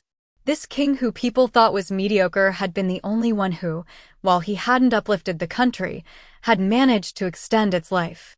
It seems this king was the only one whose child the queen had given birth to. "Even if I use this power, we cannot change our present," Elisha had explained to him. "However, we can lead our past selves to a future different from this one. Dear, if our lives are to end here anyway, would you like to try creating a future like that?" When the queen told him this, the king came to a resolution that he would send word of this failure into the past. Then he would have his past self leave the throne to the young man. It may only have been to satisfy himself, but it felt like it might offer him some atonement for the things that had been lost due to his failure, so the king entrusted everything to his past self. The king and queen transferred their memories to their past selves. Those memories had come back to him as he'd listened to the young man speak about enriching the country and strengthening the army. "To put it simply, I am the king who inherited those memories," Albert finished. While I listened to Sir Albert's story, I was in a state of confusion. Was this a time slip? No, a time leap. He'd said it was dark-type magic, but it could even do stuff like that. Oh, but all that was inherited were the memories, so it wasn't as if the person's consciousness returned to the past. If those memories were truly being transferred into the past, that should have created a time paradox. Because the Sir Albert sending the memories had no memory of having them sent to him. In that case, could it be that Elisha's power was one that let her intervene in an alternate dimension that was highly similar to her own? Less like the life do-over machine and more like the what-if phone box, huh? To put it simply, that would mean this world wasn't the past of the sending world, it was an alternate dimension. Though, even if I brought this up, I doubted the two of them would understand. They probably didn't have a concept of other dimensions to begin with, and I couldn't exactly say I understood it that well myself. Geez, this place wasn't just a simple world of swords and sorcery, I thought. While I was busy being confused, Sir Albert took a sip of his tea and sighed. Honestly, it must have been hard on the one who sent me the memories, but it's not easy being the one to receive them. From my perspective, I feel like I've lived a life in which I made you my prime minister, acted like a fool, and then turned back time. If I hadn't heard Elisha's explanation on the other side, I would have thought time had just turned back. I, myself, haven't done anything, but the guilt I feel toward you won't go away. I apologize on behalf of the former me. I'm terribly sorry. Sir Albert bowed his head deeply. No, apologizing to me doesn't help. I mean, I have no recollection of any of it. I know that. This is only for my own self-satisfaction. I want to apologize. Please, let me apologize. Well, if that's how it is. If he said he wanted to apologize, the best thing to do was probably to let him. The situation was well beyond my understanding, so I couldn't put myself in his shoes. Sir Albert looked me straight in the eyes and said, "And so, to keep things from turning out the way they did in my memories, I ceded the throne to you. I believe this should answer your first and third questions." "I'd have to agree with you," I said.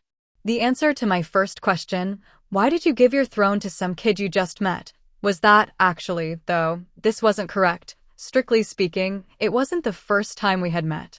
The answer to the third, why did it take so long for you to meet with me, was likely that he hadn't been sure whether or not to reveal the existence of this ability. It might have been because he'd wanted to see for certain that we had reached a different future from the prior world first. That left my second question. The issue of George's loyalty. Don't tell me you told George about all this. I cried. I am weak, said the former king. I wasn't strong enough to carry this burden alone. Sir Albert looked out the window. It had started to cloud over a bit. It might start snowing. I couldn't believe that, with my power alone, I would be able to call forth a different future. I told everything to the one man in this country I could trust, George Carmine, and asked for his help. That was why he came up with a plot to exterminate the corrupt nobles who had become your enemies in that time. It was our fault that Castor grew suspicious of you. However, because the plan was already in motion, we couldn't reveal it, and I apologize for the undue suffering that put you through. That had been George's reason for the staged treason then. To have all of my potential opponents taken down in one fell swoop, and for him to fall alongside them. That plan had coincided with the one Hakuya, and I had been working on to keep Amadonia under control, which had turned it into a grand stage none of us had expected. It looked like Raroa had been planning her own script of events, too, so it had become a grand stage with many playwrights. Those who'd thought they would be making others dance had been forced to dance themselves, and though we'd felt like we were cutting our own paths, we had actually just been walking atop the rails someone else had laid for us. I don't know what to say. It makes me lose confidence in myself, I admitted. There's no need for that, Albert said. The fact of the matter is, you managed to reach a different future, no? You annexed Amadonia, and you rebuilt this kingdom which was nearing its end into the kingdom of Fredonia. I can say with confidence that I was not wrong to give the throne to you. I'm glad to hear you say that and all, but in the end, where do you think the future changed? I asked. The very beginning, no doubt. Because, this time, from the very start, you had Lycia by your side. Lycia? I asked. It was true, Lycia had been supporting me from the very beginning, but why was her name coming up now? Here, Sir Albert put on a slightly sad expression. Lycia was at your side in the future where I made you my prime minister, too. She was serving as George's secretary, so the two of you met through him. In that world, just like in this one, Lycia recognized your true talent and fell in love with you. Even when I dismissed you from your post, she came to appeal directly to me to reinstate you. However, that time I didn't heed Lycia's advice. Disappointed, Lycia returned to Randall where you were. To Castle Randall, which the nobles burned to ash. I'm sure she spent her last moments together with you. Lycia had died at my side, huh?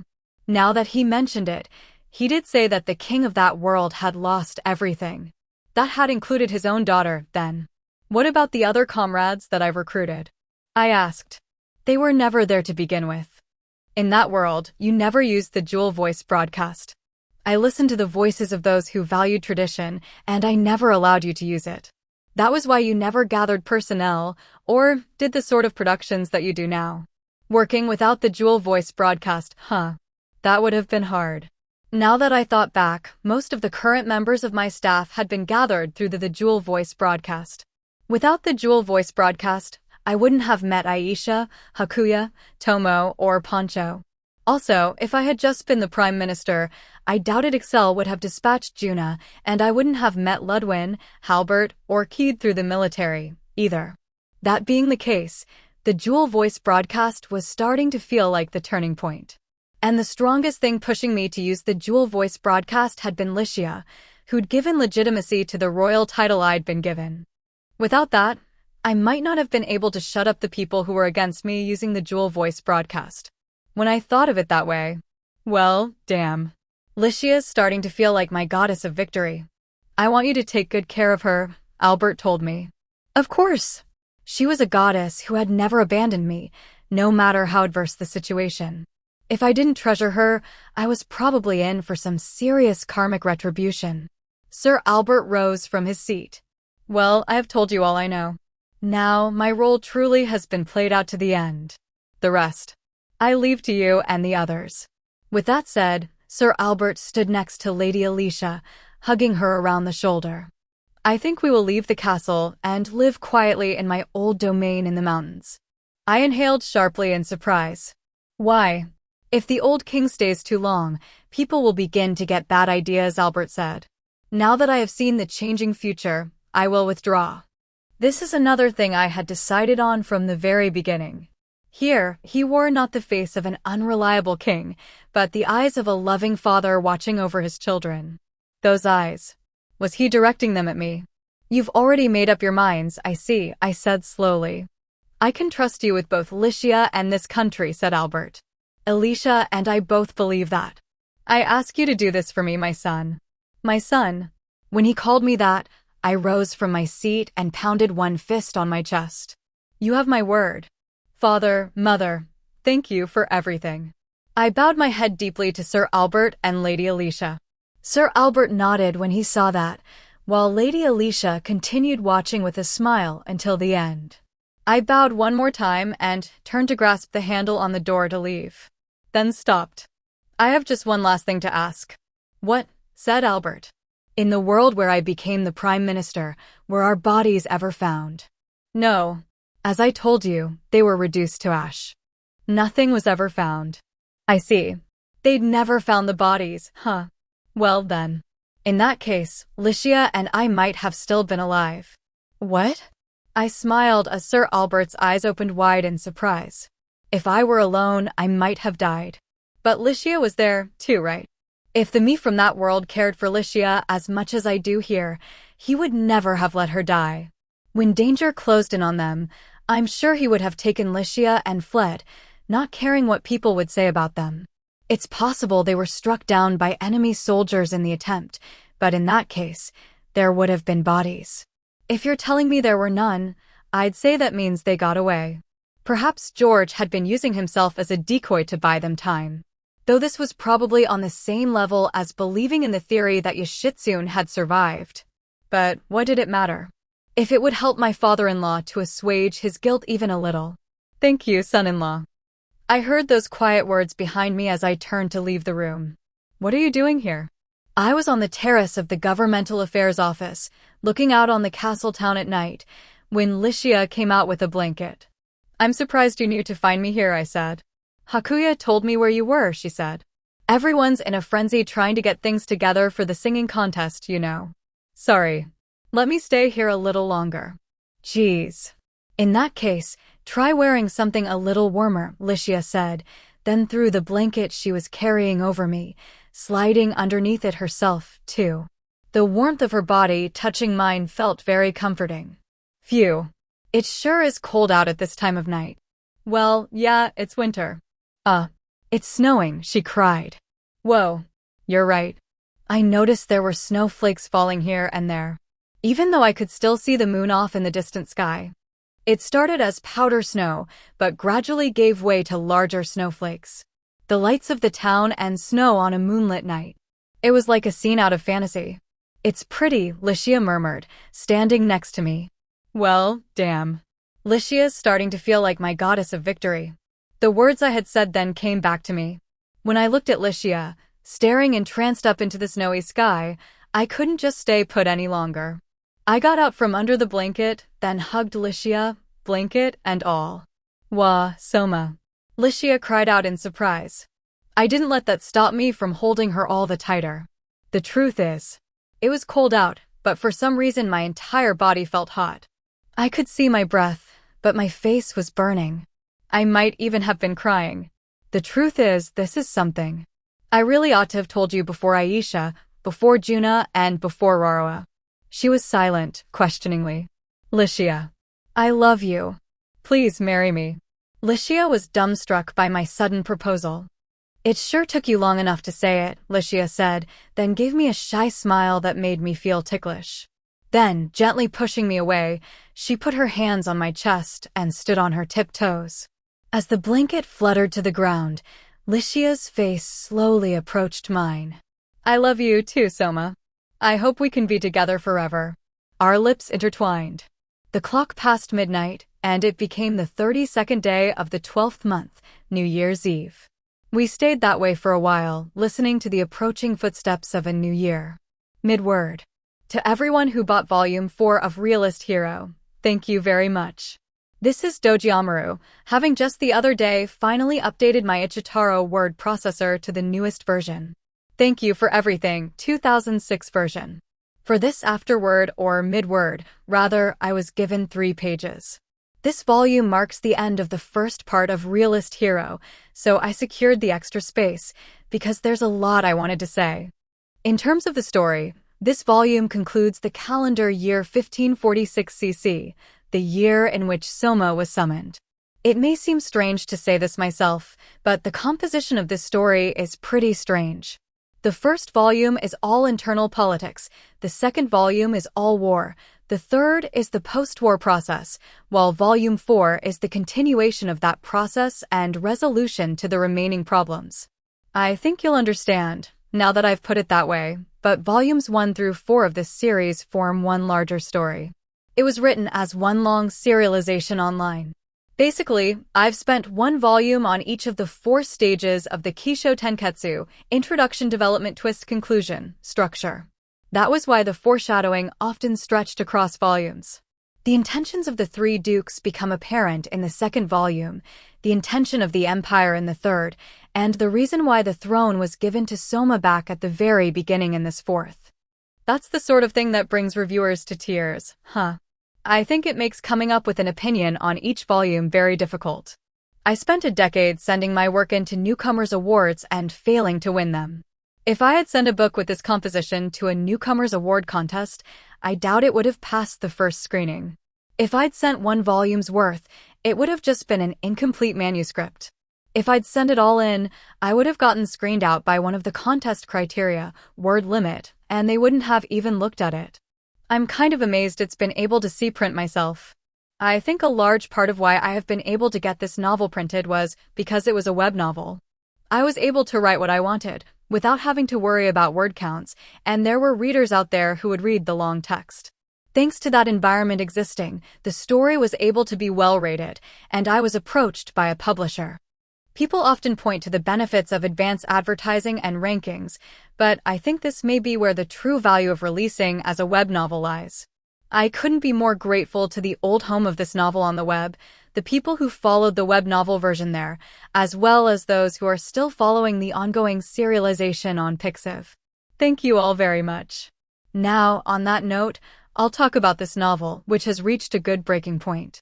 For me, I had been thinking of this volume as a sort of cancellation line. That is to say, if I could just make it this far, then even if this series was cancelled, I would at least have something worthwhile to show for it. That's because, in the web version, this is where the title changes from How a Realist Hero Rebuilt the Kingdom to How a Realist Hero Redeveloped the Kingdom. It looks like I'll be able to keep writing though, so I'm relieved to hear that. By the way, because I'm told a title change after only a few volumes would cause confusion, the plan is for the next volume to be How a Realist Hero Rebuilt the Kingdom V. Though the rebuilding is pretty much done at this point, you know. Still, there are a lot of long-running programs that have titles that don't really match what they do anymore, aren't there?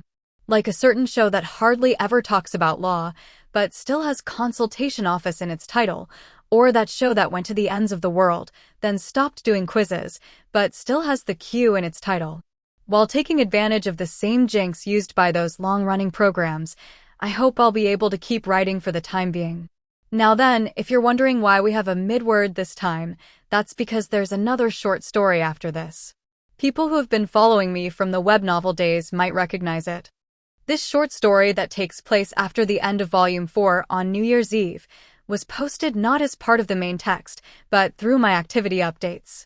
It was in the middle of this story that I announced the series would be getting a print edition, too. I liked the fluffy feeling of that short story, and I wanted to fit it in somehow, but it felt slightly redundant after the conclusion to this volume, so I decided to mark an end to things with this midword, and then include it as a sort of bonus. I do hope you'll stick with me until the end. Now, I give my usual thanks to Fuyuyuki, who draws the illustrations, my former editor, who I congratulate on being promoted to assistant chief editor, my new editor, who will be looking after me from here on, the designers, the proofreaders, and everyone who now holds this book in their hands. This has been Doji Amaru. Bonus story. The beginning of 1547, Continental Calendar. Just past 11 p.m., 32nd day, 12th month, 1546th year, Continental Calendar, Soma's room. The spur-of-the-moment project that was the first Fredonia Kahaku year-end song festival had, partially due to it being the first time it was held, had a shortage of singers and ended at 7 p.m. after only 3 hours. The cleaning was now done, and the 5 of us, Licia, Aisha, Juna, Raroa, and I, were in my room relaxing at the kotatsu. We had been up nearly all night the night before working, though we had taken naps somewhere in the middle, so everyone was as tired as you might expect. This end-of-year business shared a lot in common with the New Year's Eves I had experienced in my old world. If I'd just had New Year's soba noodles, it would have been perfect. But we hadn't been able to get soba ready in time, so I was substituting yakisoba with sauce instead. New Year's yakisoba with sauce. It felt incredibly off, somehow. How is IHT? MMPH, it tastes very good, Aisha said with a blank look as she slurped down a plate of yakisoba with sauce. She had spent the past 2 full days or so doing nothing but grunt work, but for some reason she was still full of energy. Well, you would think that, wouldn't you, Aisha? I asked. Aisha, you have sauce on your face, you know. Juna commented. MMPH. Thank you very much, Madam Juna. Juna was wiping Aisha's face with a napkin for her. It was nice to see the fellow queen candidates getting along so well, but somehow, they totally looked like a caretaker and her charge. Roroa, who had been watching, opened her mouth and spoke to Licia. Big sister CIA, do me too. Why should I? Licia asked. You can wipe yourself, can't you? Where's the harm? Your adorable little sister is asking for it. Oh, I've only ever had a big brother, so I've always wanted a big sister. So, come on, do it for me, do it for me. Jeez. I was an only child, too, so I don't know how to treat a little sister. Even as she said that, Licia wiped Raroa's face for her. For all her complaining, Licia was good about taking care of others. If anything, she was more of a mother than a big sister, though. Go at it until you can see a reflection in my face, Raroa said. Is your face supposed to be a mirror or something? If it is, CIA, the expression I'm wearing right now is actually your face. Hey, don't make a weird face when you say that. Licia whacked Roroa upside the head. They had a complete sister man's-eye comedy routine going on now. While enjoying the easygoing atmosphere, I took a sip of tea and let out a deep breath. It's been a while since things have felt this laid back. True, Licia said, responding to the thought I had let slip without meaning to. The days and months have gone by so fast ever since you've arrived. It's been such a frenzy of activity. I feel like we've come so far in that time. Though it's been a wild ride. Licia looked off into the distance. Huh. Was that being made my fault somehow? Why you think? I said. I feel like we've been able to catch our breath here and there, you know. Look who's talking, she retorted. Why don't you try asking the others how they feel? I looked to Aisha and Juna, and they both blatantly averted their eyes. Okay, apparently she was right. Roroa was nodding along with a knowing look. Yep. It sure was a hassle. Why? Licia shot back. You only joined in halfway. No, big sister CIA. These 2 to 3 months I've been at Darlin's side have been more eventful than the over 10 years I spent living in Amadonia. It's been hectic, yeah, but also real fulfillin'. Oh, I feel that way, too, said Juna. For me, up until half a year ago, I was just a Lorelei at a cafe, the sort of girl you might find anywhere. No, Juna, I said. Don't go naturally inserting lies, please. What Lorelei other than you is the Admiral of the Navy's granddaughter, as well as a commanding officer in the Marines. When I pointed that out, Juna stuck her tongue out teasingly. It was very charming. Seeing us like that, Licia let out an exasperated sigh. All we're talking about is this year, but the coming year will be just as busy, I'm sure. True, Aisha agreed. We have His Majesty's coronation ceremony to handle next year, after all. As Aisha was saying, next fall we would be holding my coronation, which had kept getting put off. That I had been given a royal title but hadn't been crowned yet was like having the crown but never having put it on my head. It was something that probably ought to be fixed quickly, but, well, Plans being the way plans were, it was entirely possible it would be postponed again. That's not all, Licia added, shaking her head. Have you forgotten? We have our wedding ceremony, too, don't we? It's at the same time as the coronation. I was silent. Right. Because doing multiple major ceremonies in a row would put a burden on our finances, my coronation would be held concurrently with my wedding to Licia and the other girls. What was more, with the two events being merged, the scale had increased, and with Rarawa, who always loved a good event, thrown into the mix, we were going to be going all out. Everything was still in the planning stage, though. Still. Marriage, huh? I thought. Somehow. It still doesn't feel real, I murmured. What? Licia asked. Last night, you were the one who. Last night. Did something happen? Rarawa perked up. And nothing happened, okay. Licia was quick to dodge the subject. She had been trying to bring up my proposal, I was sure, but she was too embarrassed to talk about it in front of Rarawa and the others. It was a little embarrassing for me, too, so I was happy to keep it our little secret. Do you not want to marry us, Soma? Licia looked straight into my eyes as she asked the question. The way she said it, she didn't sound upset, but there was an uncertainty in her eyes. That look just wasn't playing fair. Of course not. You know that, I said. It's just that in the world I came from, it was pretty early for a man to be married at 20. Many of us were still students in our early 20s there. Really? Licia said. In this country, human girls are considered to be of marriageable age at 15, you know. Well, that changes from race to race. Right, Aisha? It does indeed, said Aisha. Dark elves are long-lived, so we're considered to be of marriageable age for a long time. It's just that, because we're long-lived, we have a hard time producing children. Oh.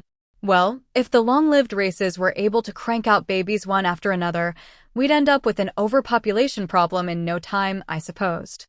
There was a trend for longer-lived creatures on Earth to have fewer babies, too, so that sort of law of nature might be unchanged here. But I think I should be able to have at least one during your life, sire. I'll work hard at it. Clenching her two fists hard, Aisha flared her nostrils. No, I'm not sure I need the passionate declaration of that right now. I murmured. Make sure you do work hard at it, Licia hinted, with a teasing wink. With all of us, okay? I'll try. Gong, gong. Off in the distance, we could hear the sound of a bell. If we were hearing this, it meant that it was now midnight and the new year had come. Listening to the New Year's chapel bell, I sat up straight and bowed my head to the four of them. Licia, Aisha, Juna, Rarawa, Happy New Year. What's this all about, Soma? Licia asked. Why so formal? It was the custom back in the world I came from. Don't you do it here? No, we don't, said Juna. Here, the most we do is have a toast, saying to the new year. I'm sure down in the marketplace, people are gathering around and having a riot. According to Juna, at this time, there was a giant bonfire in the plaza. They would set up stalls around it, and the adults would drink and sing and make merry. Like a New Year's event, huh? That could be fun in its own way. Next year, maybe we can leave the Kahaki Year-End Song Festival to someone else, and we can all go join in the festivities, I said. That sounds swell, Raro agreed. If I were to put out a yakisoba stall, do you think it'd sell? Geez, Rarawa, you're always so quick to think about money, Licia said. But that could be nice, too. Everyone else seemed to be enthusiastic about the idea, so maybe I'd give it serious consideration. It might be hard to arrange security, but everyone other than me and Rarawa could hold their own in a fight, so I felt like we could work something out. The new year, huh? I murmured to myself, resting my elbows on the kotatsu and my face in the palms of my hands. I wonder what kind of year it will be. A good year. I'm sure of it. When I looked up, Licia was smiling softly at me. No matter what's waiting for us, if everyone here pulls together, we can overcome it. Just like you once said you would protect your family, come whatever may, we all want to protect this family, too. She paused. When I say this family, it includes you, Soma. Aisha, Juna, and Rarawa all nodded in agreement. I see, I said. Thanks. I'm confident of it now. This year will be a good one. Bonus short stories. Licia and Aisha's emergency conference. It was a few days after Roroa had come to stay with Soma. It was the middle of a clear autumn day, but the curtains were drawn shut in the castle's governmental affairs office, leaving only a slight gap to dimly illuminate the room. Its sole occupant was seated at the desk, elbows resting on top of it. Then another person knocked and entered with an "Excuse me." "Thank you for coming," the person at the desk spoke. The one who had entered responded with a dubious look, Princess, what are you doing in His Majesty's seat?" The person who had entered the room was King Soma's bodyguard and also the candidate to become his second primary queen, Aisha. Licia rose from her seat and drew back the curtains. Suddenly, the room was flooded with light. "I was just trying to set the mood. Also, I've told you, don't call me princess." Not quite able to parse the situation, Aisha gave her a troubled smile and asked, Lady Licia, did you call me here to joke around?" "No, that's not it. I do have serious business with you." Licia seated herself at the desk once more. "The other day, Roroa joined us as another of Soma's fiancés. It wouldn't do to make her position too strong, so she will be the third primary queen, ranked after both you and me." "Oh yes," Aisha said. "That gave His Majesty a just cause for absorbing the principality, and Roroa is quite a capable individual herself, so it all worked out well." "Right." When Aisha asked that question with a prodding tone, Licia nodded. "It was the best result that the country could have hoped for. But it has also created a grave situation for both you and me." "A grave situation? What do you mean?" Licia said, with a face like she was announcing a death sentence. "Roroa can cook." "Come again." For a moment, Aisha didn't understand what Licia was saying. Licia continued, paying no mind to the blank stare Aisha was giving her in response. "It was a careless mistake. I was sure she would be one of us. But it looks like while she was helping all her uncles and aunties in the market, she picked up the ability to cook simple dishes. She covers it up by speaking in merchant slang, but that girl has some serious housekeeping skills." Lady Licia, is that supposed to be a crisis?" Aisha asked. "Even if Roroa can cook, what effect does that have on us?" That was what Aisha was thinking, but Licia banged her hands down on the table. "It's a huge problem, Aisha. Can you do anything like cook meals?" "Oh no. I'm not very refined, and I've never done anything like that." "Neither have I," Licia said. "I was in the military until not long ago, and I had been running away from anything that seemed like bridal training because I wasn't very good at it. I can't make anything fit to serve to family." Licia joined her hands together in front of her mouth and put on a pensive look. "Juna is the one who's always kept things in order while we ran around willy-nilly. Coming from a merchant family, she was already able to cook, clean, and do laundry. Even if they were to get married tomorrow, she would already be a good wife. She's a wonderful woman, even looking at her from our perspective," Aisha agreed. They were speaking of the prima Lorelei, Juna Doma. She was beautiful, shapely, gentle, and good at household chores on top of all that. She was like a manifestation of everything men sought in their ideal woman. "You need to understand this, Aisha. 2 out of 4 of the candidates can cook. In other words, the family will be divided into those who can do these things and the group who can't." "We're in the group who can't." Aisha nodded and looked Licia straight in the eyes, saying, "No, I don't think it's shameful that we can't do those things, but if it's 2 against 2, our numbers are even, aren't they? Those 2 have made their achievements in art and economics, which are cultural pursuits, but we've primarily been focused on military matters, so there's no reason to look down on ourselves for it, is there?" That was what Aisha had wanted to argue, but Licia shook her head in silence. "The numbers aren't even. You're forgetting." "Forgetting? What am I forgetting?" Aisha asked. "I said the family. There's one more, isn't there? Someone who will be joining our family who has even greater housekeeping skills than Juna." "No, you can't mean." With that strong of a hint, it finally dawned on Aisha. There certainly was one such person. "Is it His Majesty?" "Yes. You know as well as I do that the dishes Soma makes are delicious, right?" "But of course. My stomach remembers them well." Soma had worked with Poncho to recreate many of the dishes from his own world. Recently, they had often been gathering around one table to eat the Japanese-style breakfasts that Soma would make. Every one of those dishes was delicious, and they had ensnared Aisha's heart and tongue. Even the memory of them was enough to make her drool. It's not just cooking, Licia continued. He's good at sewing, too. One moment he's hand-sewing a doll, the next he's working a treadle sewing machine to produce a robe for Tomo. He's good at both cooking and sewing, Aisha said. If I were a man, I would want him as my wife. I feel the same way, but unfortunately we're the ones who are going to be the wives, Licia said, clenching her fist tightly as if she were giving a speech. In other words, we, the ones who can't cook, will be the minority in this family. Don't you think that would feel humiliating? The fact that we aren't even up to the same level as a man like Soma is already a black mark on our pride as women. We need to come up with countermeasures immediately. I understand what you want to say, but what exactly do you plan to do about it? Aisha asked. Even if we were to undergo bridal training, neither of us would know where to begin. Licia nodded in agreement with Aisha's concerns. You're right. We'll need someone to cooperate with us. Someone to cooperate with us. Just who do you plan to turn to for help? Aisha asked. We have just the person, don't we? One who's been married several times over the past 500 years, has had many children, and had lived with her husbands until death did they part. What we could call a pro-wife. The image of a blue-haired beauty with a mysterious, sexy smile flashed through Aisha's mind. She resembled Juna, but she set off alarm bells in Aisha's instincts as a woman even more strongly than Juna did. That lady. You mean?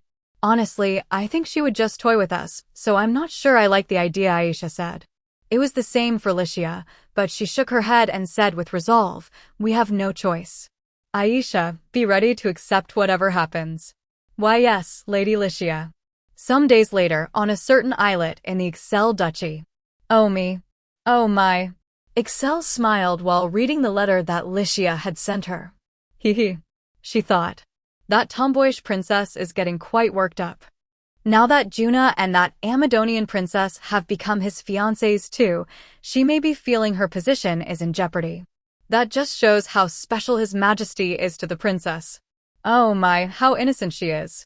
Just reading this letter is making me feel 100 years younger. While thinking things that belied her youthful looks, Excel let out a sigh. What's the matter? Castor asked, somewhat hesitantly. The former commander of the Air Force was now in Excel's custody. Excel gave a happy laugh. Hee. I was just thinking, oh, what youth, that's all. It might be good for me to spare just a little of my grandmotherly concern for these young girls who are going to be getting married. Maybe not stop at cooking and sewing, but teach them what a husband and wife can do in bed too. Grandmotherly concern. Well, considering your age. Eek. And never mind. It's nothing, ma'am. Sensing a sudden wave of murderous intent from Excel, Castor hastily saluted. For Excel, she was okay with joking about her age herself, but she wouldn't stand for anyone else doing it. Her sternness soon was replaced by glee again, however. Hee. I'll be looking forward to our next meeting, Princess and Your Majesty. Seeing the cheery look on Excel's face, Castor could only feel sympathy for the princess he had once served. Post Juna. My name is Kamari Korda. I'm a human girl, 17 years old. I come from a farming family, and I was born the second of 6 children. The family didn't have a lot of money, and to help put food on the table for my many siblings, from the time I was 14, I started heading into the capital, Parnam, to work at a business owned by an acquaintance of my father. The business my father's acquaintance ran was a restaurant, and I worked as a server there. It was open from just before noon until around 10 o'clock at night, but it was especially hectic during the nights. That was because a lot of customers were drinking during that time. Hey, Kamari, wanna come here and have a little drink with me? A customer asked. I am still working. I turned him down gently, because interacting with the customers was part of my job, and then I walked away from that customer. When I did, another customer slugged that drunkard who had invited me to join him. That was because the owner had made it clear that if anyone hit on me, then they and all their friends would be blacklisted. There were some people I didn't know quite how to deal with, but the regulars were all good people, and I felt safe working that job. It could be a lot of trouble, but I had to work hard for my brothers and sisters back home. Now, that was all there was to say about my job, but I also had something I secretly enjoyed. Kumari, I'll give you a tip, so sing something for us, would you? One customer said, waving a coin back and forth. Oh, sounds good. I want to hear that, too. Yeah. Let us hear the one that Lorelei was singing on the Jewel Voice broadcast the other day. Like that, the copper coins that would be my tip piled up on the table. Okay, I said. Well then, please listen to the song that Nana Kamizuki sang on the Jewel Voice broadcast. I began singing in between the tables. This was something I secretly loved doing. I don't know when it had been, but at some point, I had been humming to myself while wiping the tables before the hour we opened, and the owner had heard me. He liked it, and he decided I should sing in front of the customers one time. The customers had enjoyed my singing, and so, ever since, I had occasionally been asked to sing like this. The owner let me keep the tips I earned this way as part of my income, so I had plenty of motivation to do it. When I finished the song, the customers erupted into applause. Phew. Kumari, no matter when I hear you, your singing's always so good. The Lorelei singing is incredible, but I think I prefer Kumari's more simple style. They do that amateur singing contest on the Jewel Voice broadcast, don't they? Why don't you try out, Kumari? You're adorable, too. Maybe you'd make a better Lorelei than you'd think. And no, me a Lorelei. It's too great an honor for someone like me. I said, hiding my face behind a tray. Me, become a Lorelei. I could never. I had seen them on the Jewel Voice broadcast, and all of the Lorelei's were so radiant. Especially the one they called the Prima Lorelei, Juna Doma. Her singing voice and beautiful face were one of a kind, and even a woman like myself was entranced by her. Only someone like her could stand on the stage like that. A simple girl from a farming family like me had no place in that world. But it's okay to dream of singing in a place like that someday, isn't it? While mulling that thought over, I went back to work. It happened some time after that. The kingdom changed its name from the Elfrieden Kingdom to the United Kingdom of Elfrieden and Amadonia, the Kingdom of Fredonia for short, and there were many things going on in the world, but I was working as a server, the same as ever, and was living my life with only the occasional request to sing. But then one day, while I was doing my usual work as a server, "Excuse me, is there a Kumari Korda here?" A woman who was sitting at a table off in the corner called out to me. That woman wore a hooded robe, and I couldn't see her face very well, but she had a very clear voice with a gentle timbre. "Yes, I'm Kumari," I said, approaching her. The woman put a gold coin down on the table. "Could I ask you to sing a song for me?" "Wait, is that a gold coin? I can't accept this much," I protested. It was 100 times more than I was usually paid for singing. I couldn't sing anything nearly good enough to be worth that sort of money. I told her as much, but the woman gently said, "Please. I want to hear you sing the very best that you can." The sincerity she spoke with told me this wasn't a rich person's whimsy. There was something about her. The woman had an aura that drew in those who looked at her. If she was going to be so insistent, I had to do it for her. "Okay," I said at last. "I'll sing with everything I've got." And so, I sang as hard as I could. It was a song that Juna Doma had sung on the Jewel Voice broadcast before. I had heard that it was a song from His Majesty King Soma's country, but that Juna had written lyrics for it in this country's language, or something like that. I thought the song was well suited to Juna, who was quiet and gentle, yet still powerful. When I finished the song, the woman clapped. That was followed by a torrent of applause from the rest of the customers in the restaurant who had been listening, and I felt a bit embarrassed. What did you think?" I ventured. The corners of the woman's lips turned up a little as she said, "You were lovely. You have a good singing voice. Your technique is a little underdeveloped, though. I think the fact that you're self-taught and don't have any specialist knowledge plays a large part in that." Irk. Those words stung, but they were on the mark, so I couldn't say anything back. "However, being underdeveloped means you still have potential," the woman said. "If you build experience and aim to go higher, it's no dream that you could become the greatest Lorelei of this generation." Now she was giving me far more praise than I thought I was due. "No. Me, the best of this generation." I stuttered. "It's impossible." "Oh my. Why do you say that?" "Well, The prima Lorelei is Ms. Junidoma, right? For me to overcome her perfect beauty and singing voice. It's just not possible. Hee hee. I'm not that great, you know. The woman pulled back her hood. Huh. Waha. There was Ms. Junidoma herself. It's really her. Huh. Why is she here? While I was still in shock, Juna gave me a mischievous smile and said, I'm sorry for testing you like that. I heard there was a potential Lorelei with great potential here in this restaurant, and I came to scout you. And me. Yes. I'm certain about it now that I've heard you sing. You have the potential to become a Lorelei that every person in this country will love. What do you say? Will you come to the singing cafe, Lorelei, to learn how to sing and aim to become a Lorelei? I don't mind if you continue working here at the same time, of course. But I looked around.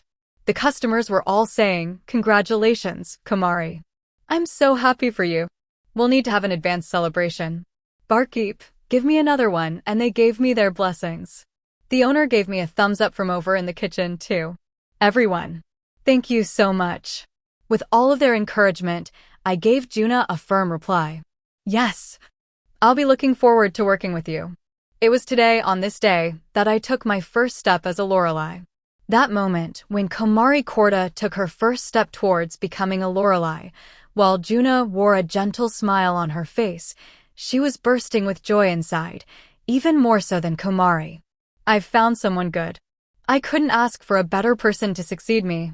Recently, Soma had told Juna, when more songstresses have gathered, and we have trained enough people that can keep the program on course, I swear, I will take you then. Juna had said, I'll wait longingly for that day, sire, but she had never told him that she would actively work to make that day come sooner. When this girl has fully grown, I hope you'll come for me like you said you would, your majesty.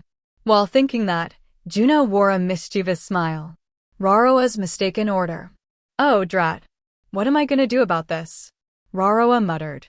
It was an unusually warm day in winter, with 4 days left before the 32nd day of the 12th month, New Year's Eve. In the apparel shop, the Silver Deer 2, which had finally opened in Parnam just a month earlier, Raroa, the former princess of Amadonia and current candidate to become King Soma's third primary queen, had a problem. There was a sleeveless, deep crimson dress spread out in front of her. How'd it go and turn out like this? She complained. There's no how about it.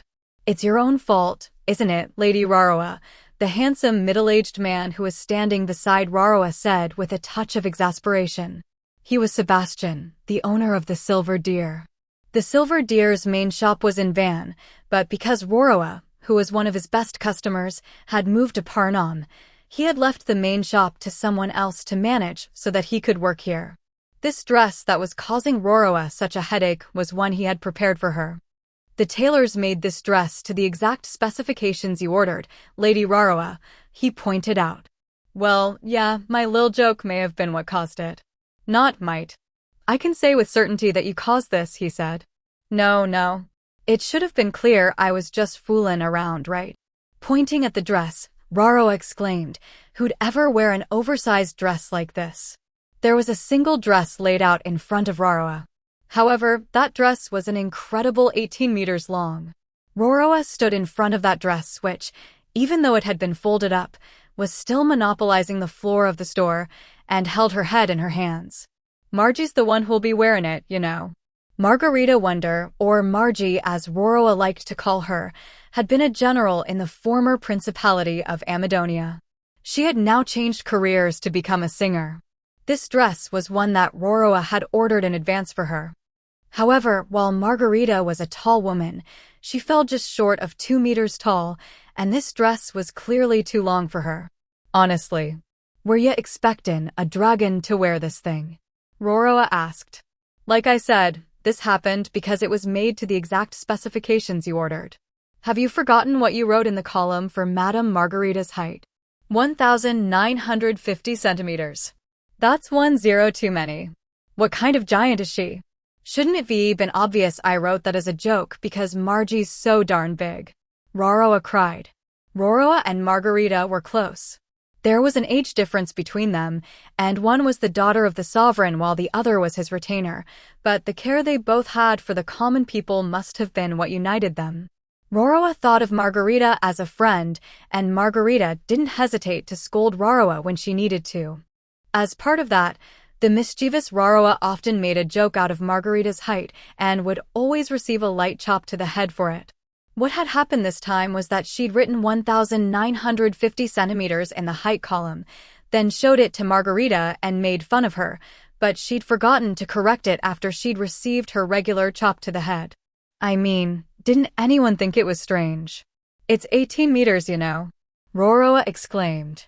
You realize that you are the former princess of Amadonia and a woman who will be His Majesty Soma's queen, right? Even if they found it odd, no craftsman could possibly raise an objection. Ugh. Am I not allowed to joke around anymore? Roroa asked, teary-eyed. There's no need for a ruler to be able to tell a joke, Sebastian said, giving her the harsh truth. Anyway, if we assume for now that we'll be having Madame Margarita wear a different dress to participate in the song battle, what are we going to do with this one? Even if you leave it here, I'm going to have trouble selling it, you know. Oh, enough already. Roroa slapped her own cheeks to get herself fired up. I'm not one for staying down. I'll show you what Darlin's smartest fiancé can do when she gets serious. Like when I turned around our loss in the war, I'm gonna find me a use for this monster dress. Roroa had herself worked up and ready to do something, but Sebastian looked doubtful. You say you'll find a use for it, but what exactly? The best I can think of is taking it apart and reusing the material. Roroa pressed her fingers to her temples. HRMM, she groaned in thought. Then, about 5 seconds later, she clapped her hands, seemingly having come up with something. I know. Here's a change of thought, Sebastian. Instead of taking apart the dress and making it a size she can wear, we've just gotta make it so she can wear one this size. But is it not impossible for her to wear it at this size? Sebastian asked. If she were wearing it as a dress, sure. As a skirt, though, there are ways it could be done. Roroa held up the dress by the back of the neck. If we were to close up the armholes and shorten this neck section, she could wear it like a skirt. If we stick the top half of a normal dress onto it, it'll be a dress with an unusually large skirt. However, wouldn't she be dragging 9/10 of the skirt behind her? Sebastian asked. Roroa waggled a finger and tut-tutted at him with a fearless smile. If we were making her wear it as a normal dress, I'm sure that's what'd happen, but this dress is for the song battle. She'll be wearing it on stage. The whole point is for it to stand out. If we put Margie up on a platform of some sort and spread out the hem of the skirt, it'd look mighty impressive, don't you think? I see, Sebastian said. You'll make the dress itself part of the set. It was true that if she was only using it to sing on stage, so she didn't need to move around, and a massive crimson dress would be quite eye-catching for the people watching over the Jewel Voice broadcast. Sebastian was deeply impressed that she managed to come up with such an idea. Well, I'm sure Madame Margarita will hate it though, he murmured. This was the Margarita who had served as a general in the Principality of Amadonia, which valued simplicity and fortitude. This sort of showy presentation wasn't in her character. Still, Roroa thought differently. Margie's not gorgeous like Big Sister Juna, but she's got the nerve to speak her mind to anyone, and an ability for leadership that she developed in the military. The Loreleis and Orpheuses are what's supportin' this new culture of broadcast programs that's startin' to take root in this country. More and more of 'em are gonna have strong personalities. It's gonna take someone with nerve and leadership like Margie to bring 'em all together. Me and Darlin both want Margie to be a leader in this new field of entertainment. That's why I ought to use this dress to sell Margie to people throughout the kingdom. To make it so people throughout the kingdom know, where there's entertainment, there's Margarita. Roroa made her argument. She spoke with such conviction that for a moment Sebastian began to think, so there was that sort of deep meaning behind it, but when he thought about it, this had all stemmed from Roroa's mistaken order, and this was all just an excuse she had come up with for it. Is this a matter you should discuss with your family? Sebastian asked. I think Darlin would understand, you know. I meant Lady Licia, of course. Not Big Sister CIA. She's too serious. She'd start on me about how, It's important to show proper courtesy even to your closest retainers. You can't let your mistakes cause trouble for those who serve you. Then I'd get an hour-long lecture, like the kind she gives to Darlin. When Roroa hugged his arm, begging him, please, please, keep quiet about this, through her tears, Sebastian was left with no choice but to remain silent about the matter. In the end, Margarita ended up wearing this massive dress in the red and white song battle. She absolutely hated it, but the gaudy presentation was a big hit with the people, and over her protests, it became an annual tradition at the red and white song battle. Incidentally, when Soma saw Margarita's giant dress, he whispered, I thought she was the big boss of the celebrity world, but it turns out she's the last boss, huh? And so, they all lived happily ever after. Except Margarita. The Association for Victims of Masters, now seeking new members. One day in the 12th month, 1546th year, continental calendar. It was a winter night so cold that, without a fire in the hearth, your breath would turn white even indoors. In the jewel voice room in Parnam Castle, the Prime Minister of Elfrieden, Hakuya, and the little sister general of the Grand Chaos Empire, Jean, were holding one of their regular meetings over the jewel voice broadcast. When it came to the end of the week, they got in contact with one another using the ambassador stationed in the Empire, Pilteri, as an intermediary. They would hash out the finer details of negotiations that didn't require King Soma or Empress Maria's attention, and tell one another about events that had happened in their own countries in order to share information. Then, when that was done, they would gripe about their respective rulers over tea. This was their secret pleasure. This was usually a time for just the two of them, but today, unusually, they had an extra guest. Sir Hakuya. Who is that person you have with you? Jean asked. When their routine meeting had concluded, and she had thought, at last, that it was time for their complaining session to begin, Hakuya had invited another individual into the room, which had left Jean perplexed. Hakuya had the person he had invited into the room stand in front of the jewel. Allow me to introduce you, Hakuya said. This is Sir Colbert, who was the finance minister of the former Principality of Amadonia, and now holds the same position in our kingdom. Greetings, Madame Jean. The man bowed his head. I am Gatsby Colbert. Jean hurriedly bowed in return. Oh. Why, hello. Should I call you Sir Gatsby? Oh, no. For some reason, both His Majesty and the Princess both insist on calling me by my family name instead of my given name. So, please, Madame Jean, go ahead and call me Colbert, too. Ahem. Well then, Sir Colbert. It's a pleasure to make your acquaintance. Jean greeted the man and then looked to Hakuya. And, Sir Hakuya, why have you introduced Sir Colbert to me? The truth is, His Majesty has taken to calling us the Association for Victims of Masters, Hakuya said. That's exactly what we are, but if my sister were to call us that, I would have to say, who are you to complain? Instead of directly attacking Soma, Jean brought up her elder sister Maria and criticized her. No matter how deeply she and Hakuya sympathized with one another, she knew she couldn't insult the ruler of another country. Hakuya replied, I couldn't agree more, with a nod. It would be ideal if we had no need for such an association, but the reality is, we are being run ragged by our masters. By creating an association, we can share our struggles and possibly come up with ways of coping. That is why I wanted to introduce Colbert, who is all the makings of a new member. I see. So, in short, Sir Colbert is also being run ragged by his master. Jean nodded, seemingly satisfied with that answer. Sir Colbert, is your master also Sir Soma? No. I suppose you could say he is, but the one who has been running me ragged is the former Princess of Amadonia, who is now a candidate to become His Majesty Soma's third primary queen, Princess Roroa. Princess Roroa, you say? Jean asked. You mean the one who forced Sir Soma to take her as his betrothed after the war and take her country with her? The one who made him cancel the war reparations and then pushed off the responsibility of looking after the people of her country onto him on top of that. Making full use of the merchant's information network, the girl had outwitted Soma, the wise Hakuya, and even her own brother to take all the best parts for herself. Soma had described the experience as, I was using shrimp as bait to catch sea bream, but instead I caught a shark. But I've heard she's a clever princess, isn't she? Jean asked. That is very much the case. There are some small issues with her personality, however, Colbert said. Her personality. How so?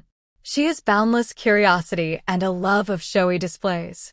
If I were to limit myself to economics, I could say she has a good personality for using money well, but when that personality extends to her personal life, people like me get run ragged.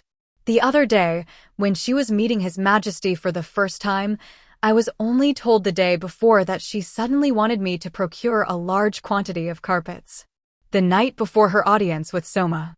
Roroa had suddenly said, I'm gonna be going off to get hitched with Soma, but first impressions are important, you know. I think I'm pretty cute as far as girls go, but Soma's probably got lots of beauties around him. I want to have a first meeting that leaves an impact. What she'd come up with was to disguise herself as one of the carpets to be presented as a gift and then jump out and surprise Soma when he got close. Though, unfortunately for her, there had been a woman who had done something similar in Soma's world, so he'd seen through her scheme all too easily. When he thought back to that moment, Colbert's shoulders slumped. The night before, I ran all over looking for high-quality carpets in a hurry, but then the all-important surprise was seen through so easily. What was all my effort even for? WL. You have my condolences. Jean couldn't help but feel sympathetic. Hakuya, who was listening to them, asked, Did you have to pay for those carpets out of your own wallet, too? Oh no, she's got it together when it comes to things like that, Colbert said quickly. It came out of the princess's pocket money. I feel like the amount she had was far too great for me to refer to it that way, but I took the money from there. So she does have that sort of common sense, Jean said. Yes. However, you could also say that she only has it together when it comes to money. I told you how I gathered all of those carpets, but because I was in such a hurry, there were a fair number that weren't fit to be given as gifts. We couldn't offer those carpets to His Majesty, so I'm still holding on to them.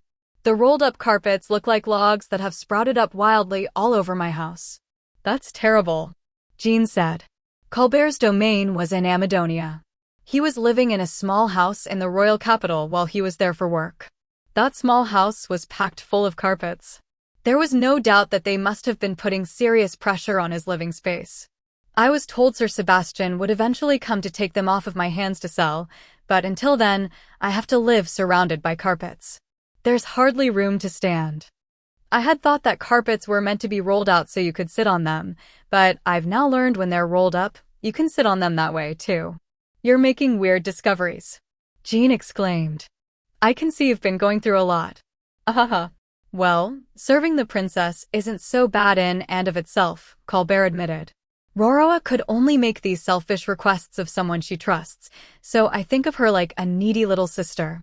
When Colbert spoke with a far-off look in his eyes like that, Jean sensed that this man, too, was one of their comrades. Still, like with my sister or with Soma, do those who stand above others all have something defective about them? In order to balance things out. You could be onto something there. Hakuya agreed with a wry smile. Now then, Madame Jean. I was thinking of admitting Sir Colbert to our association for victims of masters. What do you think of that? I would have it no other way. Welcome, Comrade Colbert.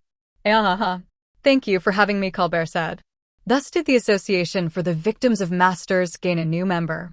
The new recruit, Colbert, looked to Hakuya and said, Still, I didn't expect this. To think the sagacious Hakuya would be leading a playfully mischievous gathering like this. Oh, I'm sorry, was that rude of me to say? You're right, Jean giggled. He may not look it, but Hakuya can be quite funny.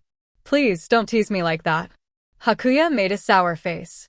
I serve His Majesty who's unpredictable and prone to taking a bad joke too far. It wouldn't do for me to be letting myself loose all the time too. You're very right. I wish my sister would get her act a little more together, too, Jean said. I can really sympathize, Colbert agreed. Why, just the other day. On this day, it is said that the three of them stayed up late into the night complaining about their masters. Poncho and Serena, a bizarre midnight snacking session. HRM. I just can't seem to get it right, yes? This was just after the Principality of Amadonia had been annexed into the Elfrieden Kingdom. The Minister of Agriculture and Forestry, Pancho, had spent the long autumn nights in the castle's cafeteria racking his brain. The seed of his worries was in a certain sauce that His Majesty had asked him to develop.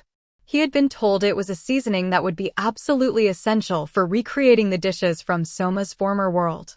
According to Soma, this sauce was thicker than the ones in this country, had a bittersweet flavor, and was amazingly delicious when tossed with noodles or put on fried foods. The development of this sauce for flour-based dishes was Pancho's current task. Pancho gulped. I would very much like to try the yakisoba and okonomiyaki dishes that His Majesty spoke of, yes. With his greater-than-average interest in eating, Pancho had experience with spending exorbitant amounts of money on gourmet trips to various countries. If he was told there were as yet unknown delicacies for him to try, it was only natural he would be interested. However, in order to make them, he would first have to create this unknown sauce. It hurts that I've never tasted it myself. It means I have to recreate an unknown taste relying only on the hints His Majesty gives me, yes. Working off the hint that it was delicious when poured over noodles, he repeatedly experimented with pouring his test sauces over the spaghetti used in spaghetti buns and stirring it in with them as he fried them. Even with the ordinary sauce, it came out pretty tasty, but something felt lacking. What is the sweetness His Majesty spoke of anyway? Sugar, caramel, or a fruity sort of sweetness? Without knowing that, there's not much I can. Sir Pancho, a voice suddenly called across from the cafeteria where he'd thought he was alone in the dead of night. Eek. Yes. Pancho jumped up. When he hastily turned around, standing there was the head maid, Serena. Oh, it was you, Madam Serena. You startled me, yes? I come here often, so there was no need to be surprised. I'm hurt. Serena sighed, but her expression was as devoid of emotion as ever, so it was hard to be sure if she was actually hurt or not. Pancho bobbed his head up and down. I'm terribly sorry, yes, Pancho said. I was lost in thought, you see, yes. About that sauce. Right. Have you still not completed it? I haven't managed to produce anything that made me say, this is it, yes, Pancho said. That's unfortunate. I had hoped today would be the day I could partake of it. Serena said that with a straight face that made it hard to tell how serious she was. However, Pancho could sense something like honest disappointment from the words she spoke. Is that why you've been coming here every night? He asked. The sauce yakisoba His Majesty spoke of. It had such a cheap, yet alluring ring to it, wouldn't you agree? Oh, Sir Pancho. Please, let me have it soon. Serena wore an enraptured expression, as if her earlier cheekiness had all been a lie. Ever since she had eaten Soma and Pancho's seafood and pork bone ramen, she had been thoroughly entranced by the junk food from Soma's world that Pancho made. With a wry smile at the way Serena acted, Pancho said, I'll let you know when it's finished, yes. I'll have you be the first of the first to taste test it, so you don't need to come here every night. That's not my only reason for being here, of course, Serena told him. I get all sorts of delicious nighttime snacks when I come, after all. I know I'm not one to talk, but aren't you worried you'll put on weight? Pancho asked. Serena responded with a look like she was unconcerned. Being a maid is heavy labor, so I don't have time to put on weight. If anything, I'm increasing my workload during the day so that I can enjoy these nighttime snacks. What Serena was saying was true. Recently, Serena had had a heavy workload that included training the new maid Carla, looking after Princess Licia, and managing all of the other maids as the head maid. It really is very difficult, she continued. I simply must have my late-night snack to end the day on a good note. Is that a fact? Yes. It is. Now, Sir Pancho, please. Feed me again tonight. Serena's face drew in so close that it felt like he could hear her breathing, and she whispered that to him sweetly. When a beautiful woman like Serena begged him so alluringly, Pancho couldn't possibly refuse. I'll do it. Though, that said, all I have here is spaghetti. Spaghetti Neapolitan is about the only thing I can make. Will that do? It is enough, she said. It really is a mystery. Who would have thought spaghetti and that sauce called ketchup would mix so well? All you do is pour the sauce on and stir-fry it, but it creates a unique dish different from meat sauce or arrabbiata sauce. It's cheap but delicious, with a taste that reminds you endlessly of home. Just the memory of it has my mouth watering. Serena spoke quickly, with a passion that would normally be unthinkable for her. Pancho was listening to her with a wry smile, but then something she said caught his attention. Ketchup goes well with spaghetti, he murmured. Is something the matter, Sir Pancho? She asked. No, it's just one of the characteristics of the sauce for flour-based dishes that His Majesty mentioned was that it went well with noodles, yes. Spaghetti is a type of noodle, so I was thinking it matched that trait. That's true, isn't it? She asked. The sauce was supposed to be thick, wasn't it? That trait is similar to ketchup, too. Could the sauce for flour-based dishes that His Majesty spoke of be Worcestershire sauce, mixed with ketchup or some other boiled vegetable? And Madam Serena, I want to try making it right now. Would you mind? Of course not. Let me help. And so, the two of them worked side by side in the kitchen. Pancho tried adding a small amount of ketchup to the sauce and mixing the two together. Serena poured it over the boiled spaghetti and stir-fried them in a frying pan along with vegetables and other ingredients. A savory smell filled the area. When the noodles had turned brown, they piled them onto a plate, and it was finally time for taste testing. The two of them sat across from each other at one of the cafeteria tables, twining the noodles around a fork. Because this country lacked the custom of slurping their noodles, they both dug in at the same time. They both opened their eyes wide in surprise. I can't get enough yes. Yes. My, what a destructively good taste this is. This was it. This was precisely the taste His Majesty Soma had been seeking. Even though he didn't know the right answer, Pancho could instinctively tell this was it. This strong, so very strong, flavor was irresistible. Even though spaghetti was a staple food, it made you want another staple food to go with it. Oh, it made sense now. That was what the bun was for. His Majesty had created the spaghetti bun after giving up on something called a yakisoba bun. Certainly, if they could eat this yakisoba on a bun like a spaghetti bun, it would taste amazing. This is a success, I would have to say, yes. Yes. I have to agree, said Serena. Oh, it's so delicious. Ahaha. You really do look like you're enjoying it, yes, Pancho said as he watched Serena eat with a look of bliss on her face. Serena was obsessed with Pancho's food, but Pancho also liked watching Serena eat the dishes he made. Seeing her enjoy what I've made. It's wonderful, yes. Is something the matter? Serena tilted her head to the side and asked him, but Pancho laughed wryly and shook his head. No. We made a lot of it, so there's enough for you to have seconds, yes. Oh, this is the best, Sir Pancho. Pancho had a firm grasp on Serena's stomach. Normally, he was a timid man, and she was a woman with sadistic tendencies, but now their relationship was reversed. That bizarre midnight snack session had only just begun.